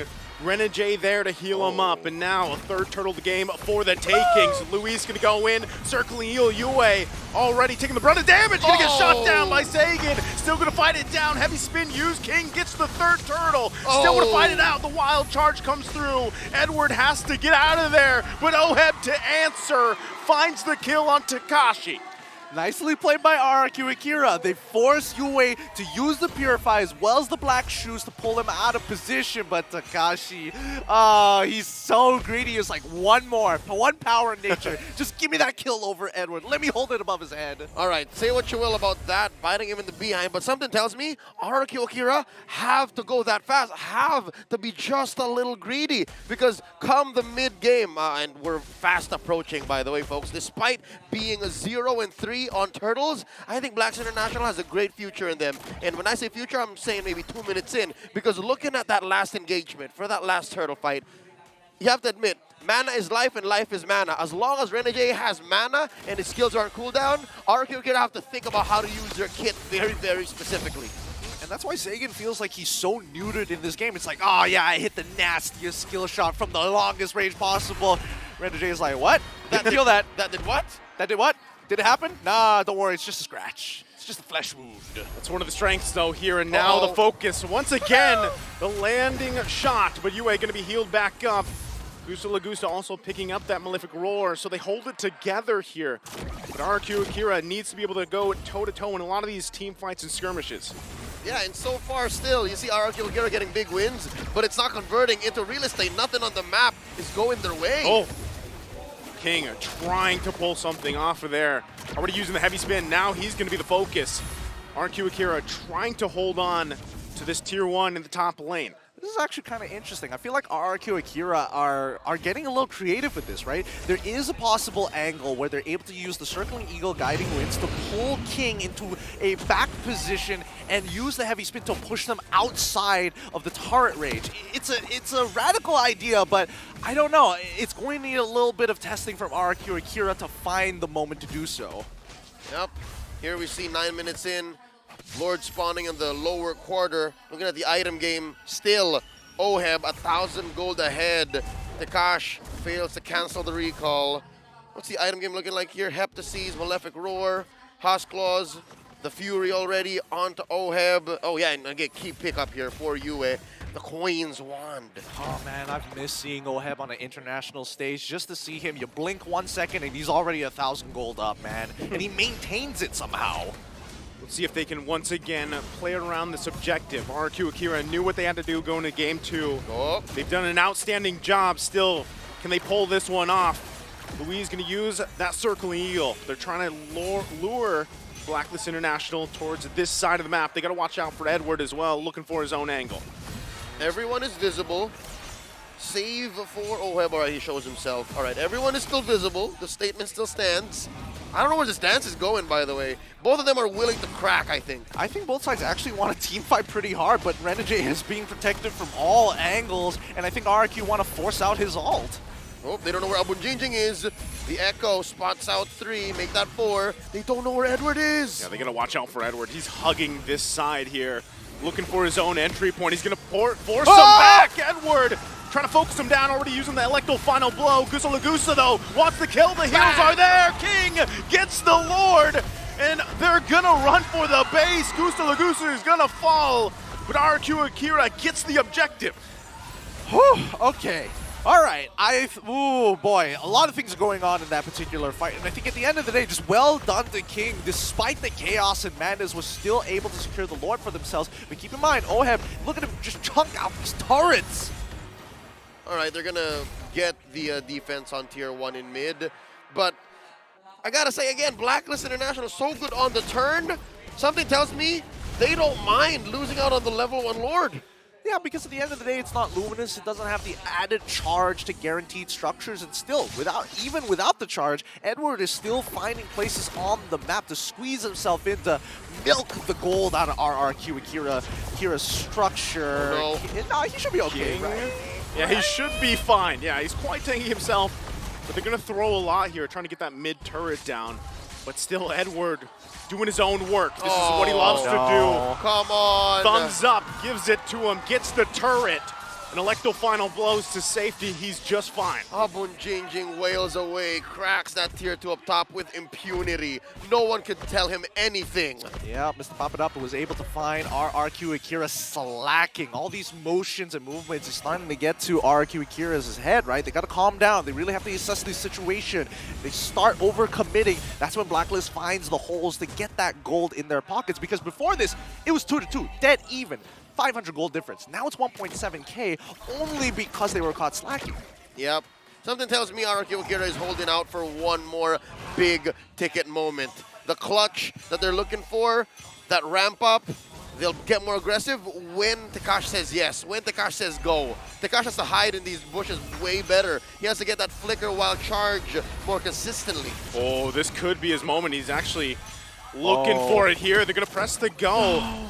But they're going to get whittled down here already. King being stopped in his tracks. Meanwhile, Edward pushing the top side. RRQ Akira, they've got to go answer to this. Okay, they at least respect the fact that they know the purifiers are up. If they pulled the trigger and forced it, they would have just bumped into Blacks International, they would have healed and then punished. So at least they know that. I mean, the most that they would get is probably Oheb, since he's the only one without the Purify. He's just confident that he can get out of every situation regardless. But I think that at least for the side of RRQ Akira, it's starting to get a bit uncomfortable for them because they need their entire composition to be together to actually make something happen. Blacklist International are totally fine playing 4-1 here because remember, Benedetta is just so much faster on the rotation compared to Takashi's Grok. Dare I say, it can be 3-1-1. It's Renegade and the other two elsewhere splitting up. It's just Renegade plus. Doesn't matter. He's the heel man. He's now the heel man, from hitman to heel man, and working for this Lord now. Once again, like we saw previously, Blacklist International, they were fine even losing that first Lord, but this one they're going to want to fight. They're going to want to force RRQ Akira to dance here, and that's exactly what they do. Multiple anti-heal items also for RRQ Akira could help turn the tide of the fight. Lord Dance already initiated. Blacklist with a slight advantage. Sensui with the pull and the hard reset by Takashi. Nicely done coming in from Takashi. Keep in mind, King is a level ahead of Sensui, so generally it's in his advantage, but they gotta be careful, right? They gotta make sure that they're cleaning up these waves because Blacklist International are gonna keep pulling them apart. Look, Edward on the bottom side. Oh, whoa, hey. They're gonna try to sandwich them off here in the mid lane. Yue gets the heal through. Whoa! King gonna use the heavy spin. He's gonna lock down Renegade, but where's the follow-up? They couldn't get it in time. Now Takashi goes in with a wild charge, but he's gonna get cut off from the team. Has to flicker out. Everything thrown here, and Blacklist International has the go for the Lord. All right, good news for RRQ Akira. Louise and Saiken still has their flicker, but bad news is Blacklist International makes a beeline for the Lord. They're blitzing this. That right there is just gonna be a free Lord here for Blacklist International at this point, and we'll see how they march into the base of RRQ Akira. Again, they have work to do. RRQ Akira trying to hold down as much as they can in the mid lane. But what can they do with this pressure from Blacklist International? I think that RRQ Akira, they need to, I mean, besides the fact that they need to clean up some of their wave management overall, I'm actually quite proud of them. The fact that they've been able to hold on this long in this particular manner against Blacklist International, of all teams out there, their big plateau that they've been trying to take over since M3. But in the meantime, I think the only way that they're going to be able to get ahead is if they can bait out that ult coming in from Renegade, force him to use it like they did just now. I mean, everything was going well for them. They were getting everything except they were getting stat checked, and the waves weren't in their favor. If we revert back time, if we had cleaner waves and we had the exact same execution, maybe RRQ Akira might have been able to bounce back. We're looking at 16 minutes game time. Blacks International about 5,000 gold ahead. All waves crashing in, synchronized, orchestrated masterfully by the House of Black. They pulled through up top. Louise very low. Edward already using that Electro final blow. They still have to deal with the Lord here in the base of RRQ Akira. Most likely will lose the second turret as they do in the bottom side, holding on to that mid lane base turret. Oh, the only one left. The main artery that RRQ Akira have to protect. Long lane, dead lane. Blacks International is going to have the Lord dances of their lives. It's so much easier for them to get this Lord coming up in a minute and a half, but something tells me I reckon, gentlemen, might not even get there because Blacklist, they want to push in. They're going to push it in into the base. RRQ Akira trying to hold it down. They're trying their best. They keep them at bay. And with that, they stay in this game a little bit longer. That was very, very nice coming in from RQ Akira. Very, very nice indeed. Just nice movement coming in from Gusta Lagusta, getting out of the way from especially from the Electo Final Blow, right? Which is the main engage tool for Blacklist International at the end of the day, other than Sensui. But for the most part, you don't want Sensui to be that far forward, and more so that he gets split off. You don't want your front line to get split up from your back line, which is what King has been trying to do this entire game. He's gotten close, but not there. Not almost there, you know, not there just yet. Okay, the fact that we're looking at 3-2 at about 17.5 minutes means RQ Akira aren't forcing anything.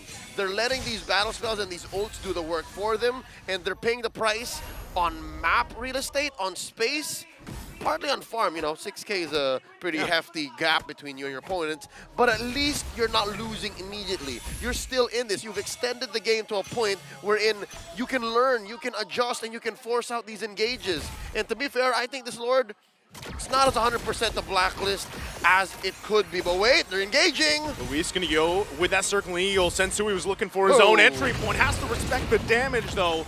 Coming out from Gusta Lagusta, now Lord gonna spawn here as they get us situated. Still Edward putting the pressure on the bottom side. No, RQ Akira have to get ahead of the game right now. They need to start proxying these waves as soon as possible. All these waves are going to be coming in from every single side, and if they don't get a solid grip on the management, it's going to be a problem, right? As long as Takashi is relaying the information on what exactly Edward is doing, RQ Akira might be able to make it happen. Oh, whoa, okay, that's interesting. He's actually so low! He's playing with a little danger here. He still has the Black Shoes and the Purify, so will get healed back up. RQ Akira, though, wants to put the pressure on Sensui. They're going to find the lockdown with a heavy spin. There's the heal, though, but they get the kill. King able to get it in. Takashi goes in with a wild charge, but they still have to turn the tide. Edward leading the front. They're going to back off for now. RQ Akira still looking for more. They're happy with Sensui down, but they got to manage the waves as well into the base. So many ults spent, so many battle spells spent for taking down one key hero. And they can't even capitalize because, again, as you mentioned, Joseph, they had to send people back home. To me, I think it's totally worth it here. This is the first mistake we actually see coming out from Blacklist International. And now, whoa!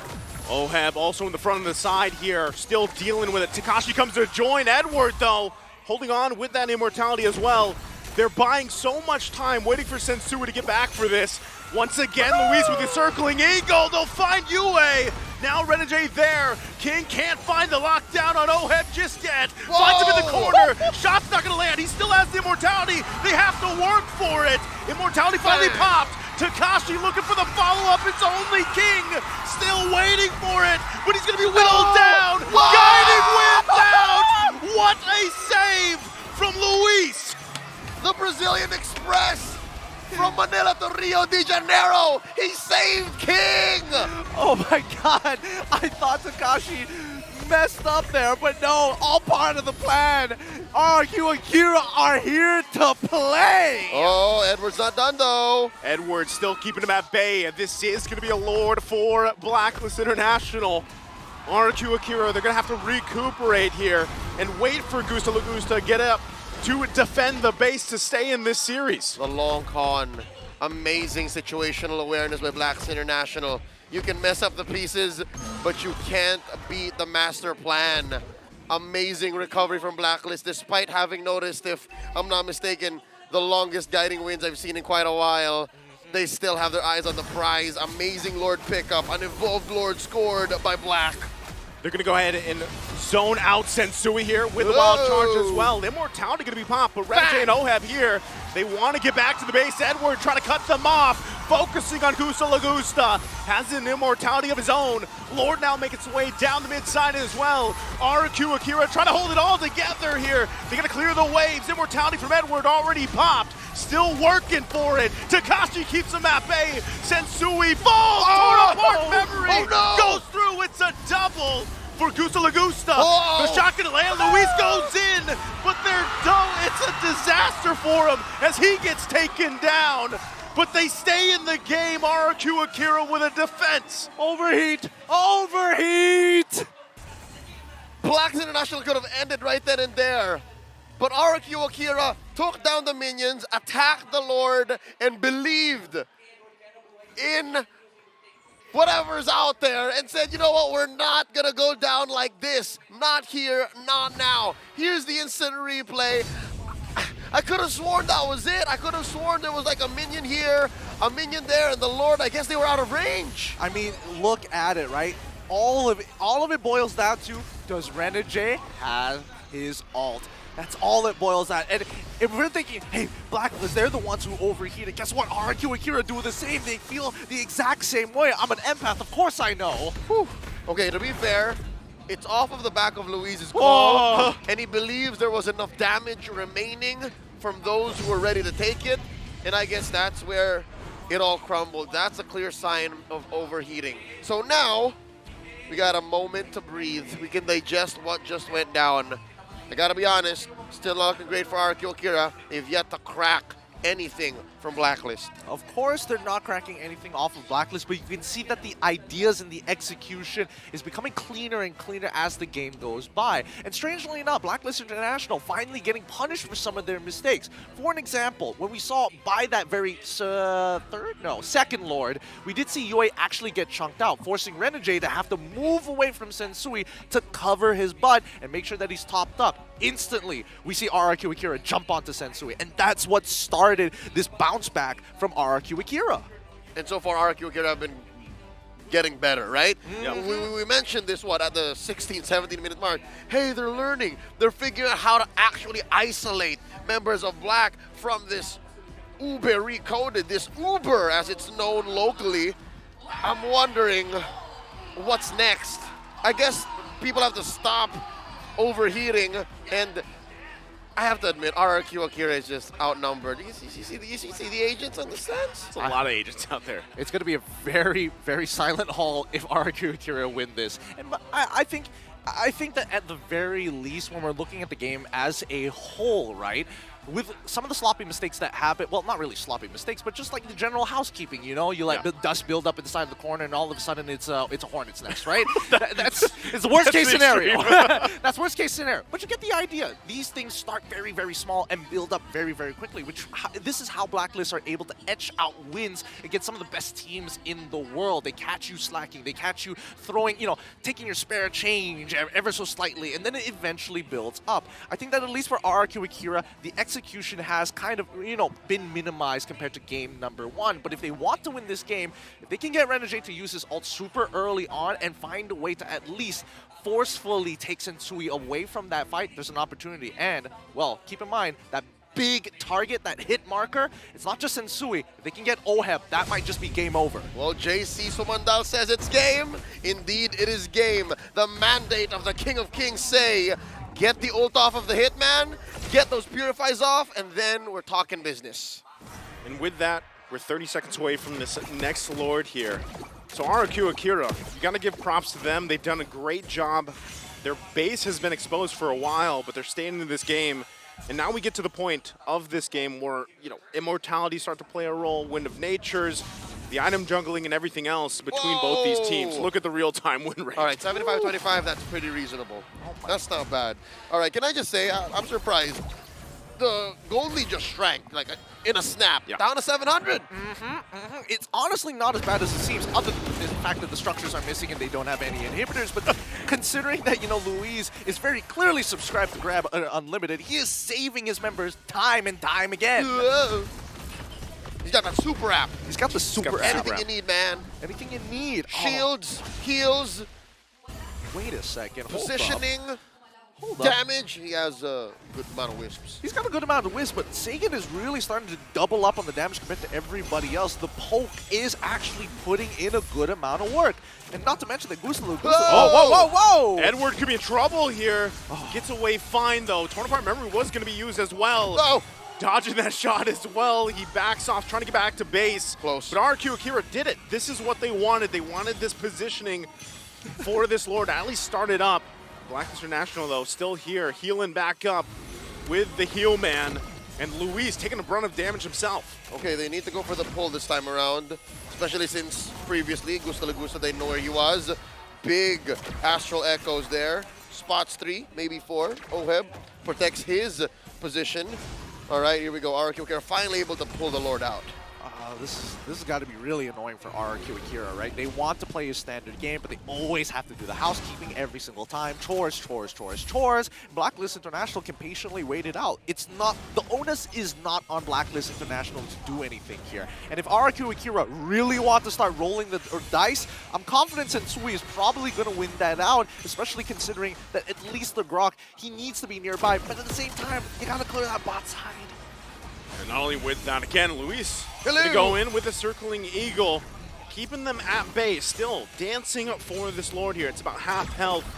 RQ Akira finding it very difficult to find this own positioning to favor them. Blacklist International knows that they're whittled down a little bit. They don't have as much heal as they do. Oh no! So Edward gonna force them back towards that side. Sagan gonna look at the damage there. They gotta respect it. Yue holding down that mid.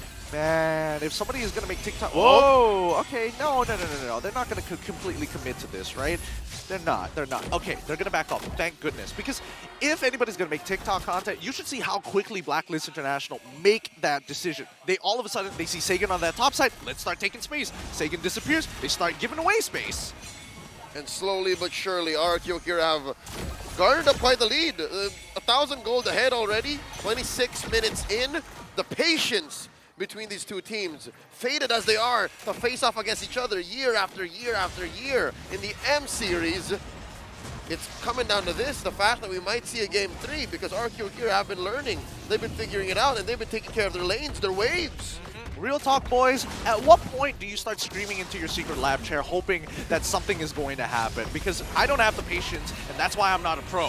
It could be here again. Edward jumping in the backside. Lord, a fourth of the health. Luis goes in.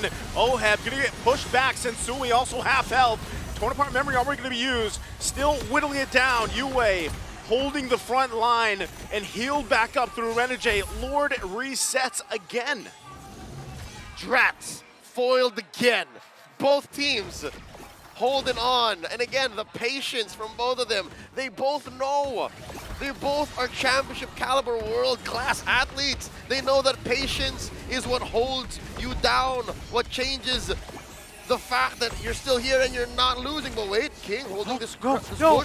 They're trying to cut them off here. King could be in trouble. Heavy spin still has the immortality. Lord, is it going to go for another reset? Both teams still respecting the damage possible here. It's whittled down. It's going to come down. Sensui gets the Lord, wins the retry battle. Now Luis on the run alongside King.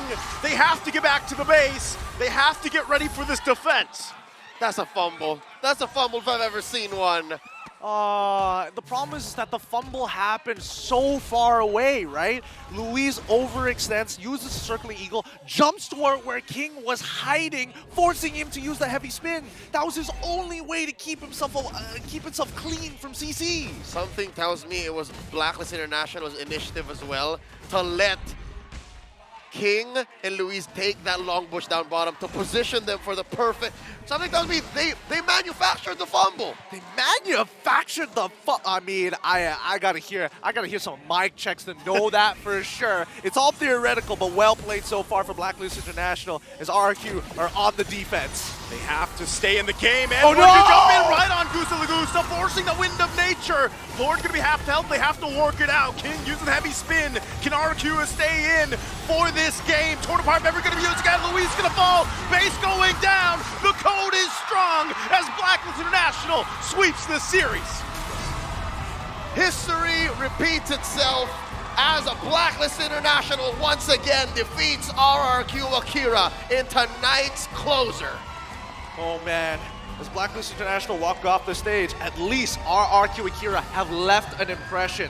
I'm not seeing too many smiles up there. It definitely shows that the rest of the world is slowly watching and creeping up on Southeast Asia. Hey, if you're able to take Blacklist close to 30 minutes, you're doing something right. You pushed them to their limits. You made them have to figure out a way to make that Lord dance go that way. And look at this, the show sponsorship between these two teams. Hey, I face after year after year after year. They've evolved. Look at that. Luis, man. Love to see it, man. Again, sportsmanship here. And like you guys mentioned, there was massive improvement this time around for game 2, right? You're looking at game 1, you look at game 2. This was quick learning, quick adjustment from RRQ Akira. Hats off to them for staying in that game even with an exposed base for so long. We'll see how that kind of transitions for the rest of their matches throughout the group stage here. I think the only thing that RRQ Akira can really hold themselves accountable to is not the overall gameplay that they had in game number 2, was the fact that game number 1 went in that particular fashion, because what? It felt like they were hiding it for so long in game number 2. When did that happen? Couldn't that happen in game number 1? Well, I'm happy it came out anyways. Either way, this is the gift that keeps on giving. M5. We're here for it, and who'd have thought that we wouldn't have closed day 2 without seeing a return to form for Blacks International, picking up that Estes, which caught him a win. Now, I'm wondering who's going to be getting the MVP nod. You guys have any guesses? MVP? That's a tough one. That's a tough one. Something I'm not tells sure. Something tells me it's pretty spelled out. Don't lose focus. That was spelled out. That's one way. It's the heel man! The heel man! It's the heel man! Paying homage to the queen, of course!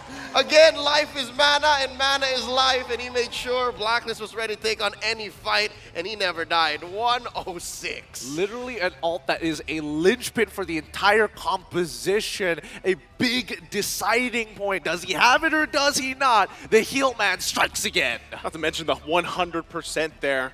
He was everywhere he needed to be, on point with the heals. We knew, even taking a look at the highlights here, we knew how integral that was for a lot of these moments in the game where they're able to turn the tide here in some of these early fights especially. Yeah, I think that RRQ Akira should not be disappointed here in game number 2. They really played a solid game, some great decision-making overall, and actually forced out a couple of mistakes coming in from Blacklist International themselves, which doesn't happen very often. So, again, big hats off to RRQ Akira. But the things that we need to keep in mind is the fact that the small things, making sure that the side lanes are clean, making sure that you're able to stay on top of the minion waves and these smaller POIs, whether it be River Crab, whether it be Litho Wanderer, it needs to make those small things to have that difference. Check it out. This is that defense that a lot of us thought would have been it, right?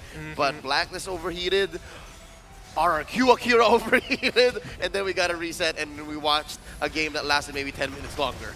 Again, with instances like this, when you get to these, late game potential here, things can turn around really quickly, and, really, even down to that last Lord, if it would have gone another way, where, for example, RQ Akira was able to secure that, we possibly could be going into a game 3. So again, it was a very well-timed initiation and just dance for Blacklist International in that one. It really was, and I think, both sides definitely showed a lot of heart in that particular battle here. The patience coming in from the heel man himself, and more importantly, when we were looking at King specifically going for these contests, he was able to get a level ahead, which kept RRQ Akira in the game for this long to make it into that 20-minute mark. That's right. He made the call. He made decisions wherein instead of trying to sandwich heroes into walls, he would have done it to minions to try to space him out. I think that's what bought them their second wind at the 22-minute mark, and then eventually they just got overloaded in the 29-minute mark, close to 29, 28, 27, wherein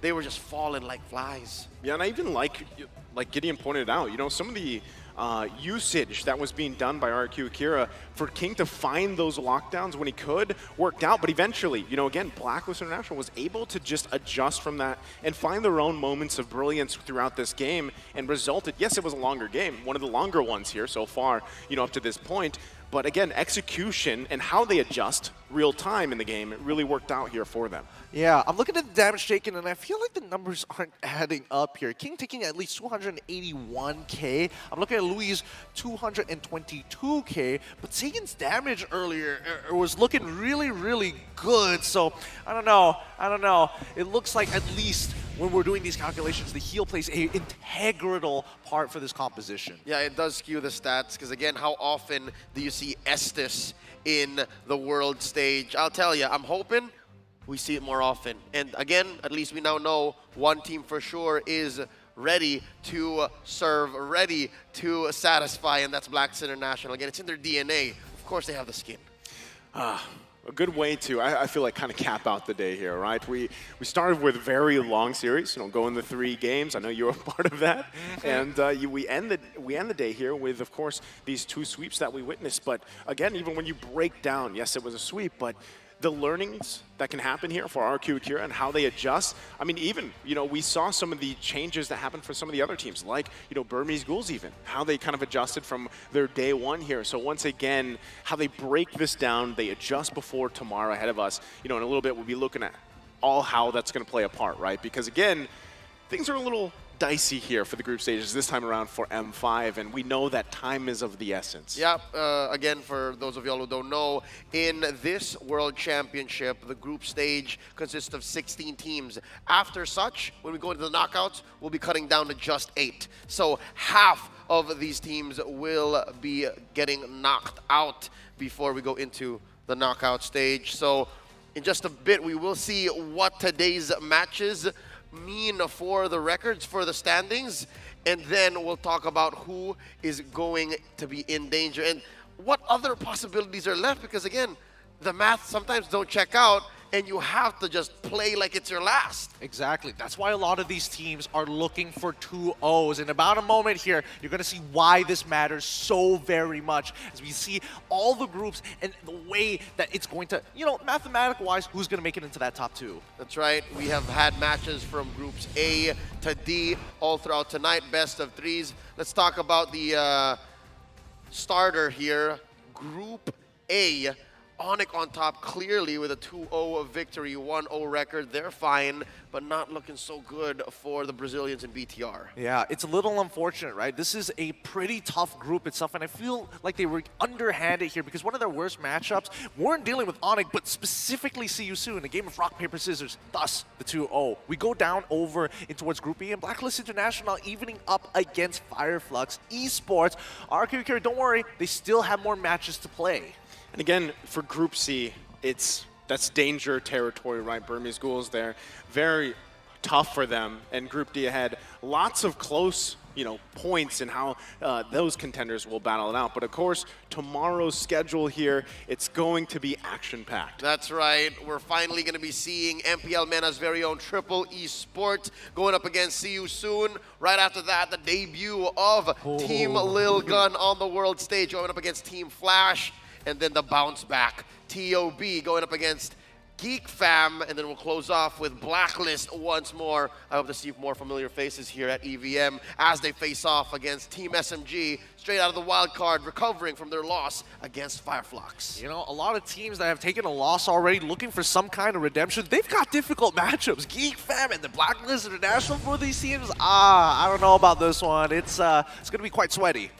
I can't wait to actually now see, after, from the wild card, seeing Lil Gun play tomorrow, Team Lil Gun. I love their story. I love just how what they've overcome to get to this point. And I know we'll get to, a lot of people want to see them play against some of these, obviously the best teams out here on the M stage. I'm excited to see how those teams who are in the danger zone suddenly pull a Hail Mary and actually run through. It's possible. I don't think we have any team clearly eliminated, but with that said, it's been an honor to be at your service all throughout today's matches. We would like to end the day with 4 incredible series, and half of them went all the way to 3. Once again, we would like to thank our sponsors. The M5 World Championship is powered by Moonton, presented by Kadia, and supported by ROG, the official gaming phone. Grab, the official Super App partner, and Secret Lab, our official chair partner. On behalf of everyone who has been at your service on the desk, whether it be for the Filipino side or here on the English desk, it's been an honor at your service. My name is Leo, that's Gideon, and this is Naisu. We'll be thrown over to our host to close up the night. Woo! Our groups are beginning to take shape after the second day of the M5 World Championship group stage. Yesterday's matches saw dominating teams bringing home sweeps after sweeps, but today's matches were definitely a little bit more intense. Emerging MLBB regions continue to impress on the World Championship stage, and if anyone's going to ask me, not only is that a good sign for the rest of our World Championship, it's also a really great sign for our future. But before I get ahead of myself, of course, let me remind you that we still have 4 more days of group stage. left for us. I wonder how will the standings shift in the next days? Will we see more surprises before advancing to the knockout stage? Spoiler alert, it's the World Championship. I think we're going to be seeing a few more surprises here and there. Let's find that out together. So do join us again tomorrow. Once again, I'm Reptar. Good night and good fight. Once again, reminding everyone in the pursuit of victory to be better than great. Good night, everyone.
Hit me like I might get over, but you can get me in no corner. I know I can make a comeback, ace this round and finish this game now. Got the power on my shoulders, yeah, you know that I'm a soldier. You can keep me off my guard, but you can't keep me from my honor. Nah, nah, nah, I feel like the floor is lava. The energy's getting higher. You're saving my arms, 'cause I know just what I got.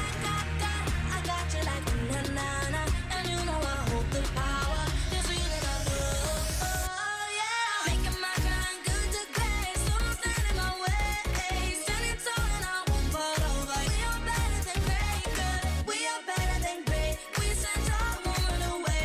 We are fun, nothing gon' change. Great, we are better than great. Can't get it great, I'm better than great. I play my own role, I become the greatest. Transcend myself into this game, yeah. I feel the power to dominate fate. Championship mind, no time for the weak. What's up to the game? Shall reveal. Better than great, that's how we feel. I feel like the floor is lava. The energy's getting higher. You're saving my arms, 'cause I know just what I got. I got you like na-na-na, and you know I hold the power. This feeling I love, oh yeah. Making my grind good to great, so don't stand in my way. Standing tall and I won't fall over. We are better than great, good. We are better than great. We stand tall, won't run away. Lay up firm, nothing gon' change. Great, we are better than great. If we stand tall and believe we can make it, you and me, with a sense of urgency, you'll see I'm better than great. I'm better than great. Oh yeah, yeah. Oh, I'm better than. Making my grind good to great, so don't stand in my way. Standing tall and I won't fall over. We are better than great, good. We are better than great. We stand tall, won't run away. Lay up firm, nothing gon' change. Great, we are better than great.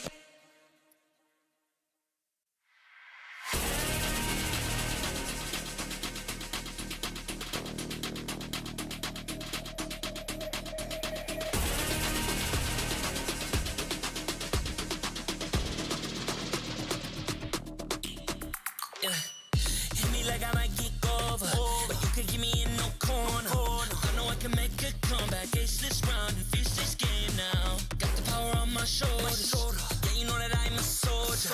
You can keep me off my guard, but you can't keep me from my honor. Nah, nah, nah, I feel like the floor is lava. The energy's getting higher. You're saving my arms, 'cause I know just what I got. I got you like na-na-na, and you know I hold the power. This feeling I love, oh yeah. Making my grind good to great, so don't stand in my way. Standing tall and I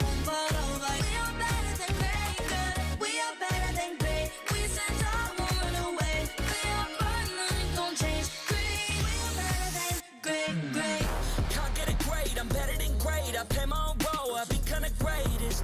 Transcend myself into this game, yeah. I build a power to dominate fate. Championship mind, no time for the weak. What's up to the game? Shall reveal. Better than great, that's how we feel.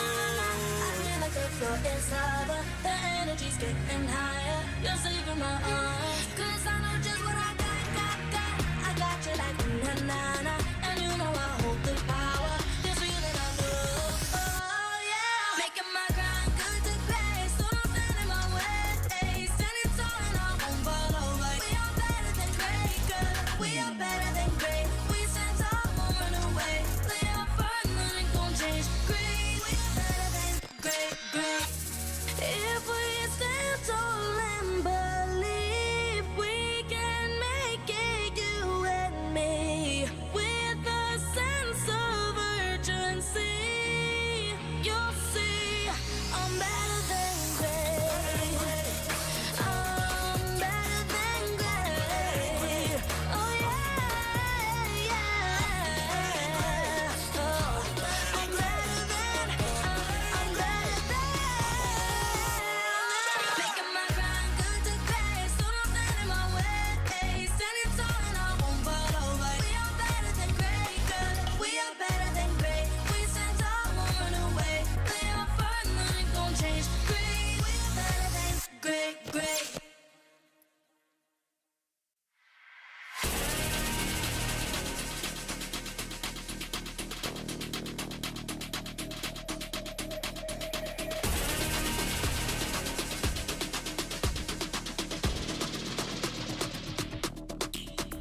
Yeah.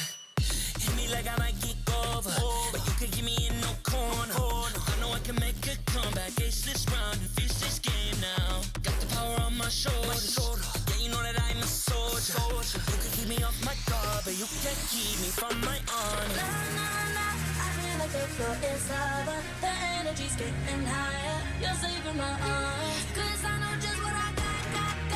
I got you like na-na-na. And you know I hold the power. This feeling I love. Oh yeah. Making my grind good to grace. So don't stand in my way. Standing tall and I won't fall over. We are better than great, girl. We are better than great. We stand tall, won't run away. We are first, nothing gon' change. Great, we are better than great, great. Can't get it great, I'm better than great. I play my own role, I become the greatest. Transcend myself into this game, yeah. I build a power to dominate fate. Championship mind, no time for the weak. What's up to the game? Shall reveal. Better than great, that's how we feel. I feel like the floor is lava. The energy's getting higher. You're saving my arms. Cause I know just what I got. I got you like na-na-na. And you know I hold the power. This feeling I love. Oh yeah. Making my grind good to grace. So don't stand in my way. Standing tall and I won't fall over. We are better than great, girl. We are better than great. We stand tall, won't run away. Lay our first, nothing gon' change. Great, we are better than great, great. If we stand tall and believe we can make it, you and me, with a sense of urgency, you'll see I'm better than great. I'm better than great. Oh yeah, yeah. Oh, I'm better than. Making my grind good to grace. So don't stand in my way. Standing tall and I won't fall over. We are better than great, girl. We are better than great. We stand tall, won't run away. Lay our first, nothing gon' change. Great, we are better than great, great.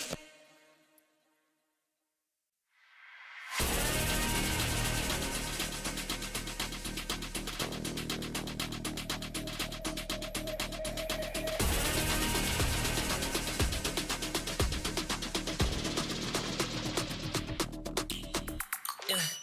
Hit me like I might get over, but you can give me in no corner. I know I can make a comeback, ace this round and finish this game now. Got the power on my shoulders. Yeah, you know that I'm a soldier. You can keep me off my guard, but you can't keep me from my honor. I feel like the floor is lava. The energy's getting higher. You're saving my arms.